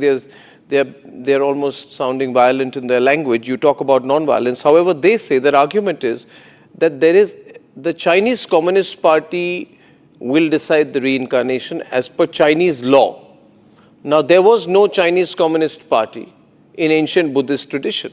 So I don't know where the logic is, but they claim that only the Chinese premier has the right to decide the next Dalai Lama. Is there anything historical or by precedent which can, sort of strengthen their claim? I find none. Yeah, there are three claims that China is making. One, that they will look for His Holiness reincarnation within China or within Tibet. And there you already have cases of the third Dalai Lama being born in Mongolia. You have the sixth Dalai Lama born in India, in Tawang. So you have earlier Dalai Lamas who have been born outside Tibet. So that is, again, a false claim that they should look for only. That is why the response from His Holiness is that he will be born in a free world. The second thing the Chinese government says is that they should use the golden urn. Now, golden urn was introduced only in 1793 when there was some influence of the Manchus over the Tibetans way back in 1793. But there were 8 Dalai Lamas before 1793, and there were Dalai Lamas up to the 14th. So does the Chinese government to say that the 8 Dalai Lamas before 1793 were not Dalai Lamas? In that case, that was the real tradition of how we select the Dalai Lamas. Chinese interfered, but even then it was a Qing dynasty and they were Buddhists. But right now, the government that wants to interfere in the selection of what they call as living Buddhas or reincarnated Lamas in our case is completely absurd. Do you think the Tibetans, will face more repression, more violence from the Chinese? I mean, those who are there under Chinese occupation, Chinese after the invasion. Do you think the Tibetans there will face more repression? Because the Chinese have killed so many Tibetans over the years. All those who resist them have been killed and imprisoned, and they've been, estimates are up to 100,000 Tibetans killed. Lhasa is under curfew. Do you think things will get worse going forward with the Tibetans who are under Chinese occupation? So far, the Tibetans have remained non-violent. It's mainly because His Holiness restrains them from taking up violence, because His Holiness says that if you take up violence, then I will no more be responsible for... we often get asked question whether Tibetans will get radicalized because of too much repression from the Chinese side. That's very much possible. If this 14th Dalai Lama has to die in exile, I think that will strike a lot of emotions within Tibet, and there will be nobody else to control the Tibetans inside Tibet as much as His Holiness used to do so. So we are afraid of what could be the consequences if His Holiness the 14th Dalai Lama has to die in exile. Well, we wish him a long life And we wish an end to Chinese aggression. His Holiness is committed to living long. He keeps reassuring us that he will live for 2 decades and more. And in the last 1-2 months, he has been saying, I'll live up to 130. So I keep telling the Chinese, this message is for you. You are waiting for this Dalai Lama I to know, die. it's and so His Holiness terrible thinks, to I'm behave going to like live this, yeah. very They should long. wish him a long life. We have to decide they now. They should wish him a long life, but they're so insecure. They're so insecure. Whether communism outlives His Holiness or His Holiness outlives His Holiness, that is something we have to watch out. Well said. Thank you, Mr. Sering. Thank you very much. That's the President of the Tibetan government in exile, Penpa Sering, joining us this evening. We have Einar Tangen from Beijing. He's a senior fellow at the Taipei Institute. We have Yeshi Dawa. He's joining us from McLeodganj, which is the center of the Tibetan government in exile. And we have General Sudhakarji, who is a very well-known defense expert, joining us from Jaipur. To start with you, Einar, China does not believe in religion, and there are many restrictions on religion, and it's oxymoronic, therefore, to interfere in a process which is religious, and therefore I don't understand how this interference can happen. I mean, you don't believe in religion, why get into a religious process which you discount? Well, I think the Beijing sees this as political. I mean, let's take a look at... Then why get into a religious process? Excuse me? You said you see it as political, but the reincarnation process is not a political process. Oh, really? Okay, well, let's talk a little bit about Buddhism today. It dropped 19 million between 2010 and 20, resulting in 324 million followers. China has the largest number of Buddhists. Within China, 4% identify formally as Buddhists. They put that down on paper and have not been arrested. But a much larger percentage, up to 16%, believe in Buddha. There are three main existing branches of Buddhism, as you know: Theravada, Vajrayana, and Mahayana. Mahayana, which is the one that the Dalai Lama belongs to, has 185 million followers out of that larger number. But because of splits and geographical differences, even within Tibet, which has only 2.2 million Tibetans, it's much, much less, because there are 5 different colors of Buddhism, and there are very, very different beliefs, although he is definitely recognized as one of the most influential leaders in Buddhism itself. He was chosen by the Golden Urn process, so if you say it's not a legitimate process, well, then you can say that he's not legitimate. In terms of, the overall tone, if I had said what you said about Xi Jinping, about Narendra Modi, you would say you're off the line, that you're being disrespectful. And I think that's something that we don't call other people out in ways that are so nasty if you don't want the same thing for your own leaders. And I don't think it helps. I understand your point. You wanted to make it clear that you don't think that China should be involved in religious doctrines. Well, the fact is that the Dalai Lama, the search for the next Dalai Lama, is generally conducted by the Panchen Lama, and that's history. So if you don't want to rely on that, you can do what you want. But the idea that the Dalai Lama himself, who says he's going to live to 140, is going to have a Swiss registered organization choose the next Dalai Lama is a little bit of a conceit. He's not the leader of the Tibet of his religion. He is certainly an important figure in it, but he doesn't decide these things. No. Okay, so I heard you. Thank you. 1995, why did the Chinese abduct the 11th Panchen Lama, if you believed in that process? Point one, that's where you're completely off the line. Second point is, I believe that if you believe that it's the responsibility of the Chinese Communist Party to declare reincarnations, I do not believe I'm out of line in asking, would you please tell us, why has the Chinese Communist Party not declared the reincarnation of Mao? That's not disrespectful. I don't know. They're not Buddhists. So only Buddhists get reincarnated, according to you? Well, or a non-Buddhist decides, the reincarnation of Buddhists. I'm sorry. I'm saying that. Are you saying that only Buddhists get reincarnated according to the Communist Party? Well, the Communist Party doesn't believe in reincarnation. Then if you don't believe in it, then why do you want to? How can it control a process it does not believe in? Okay, so it does believe that it is in control of the territory that it's in, and that the matters in Tibet are internal, just like India believes that matters are internal to it, which others do not. So do you believe that reincarnations, the Chinese, so you're saying here that the Chinese Communist Party, which does not believe in religion, which does not believe in reincarnation, believes, however, that reincarnation happens within political boundaries?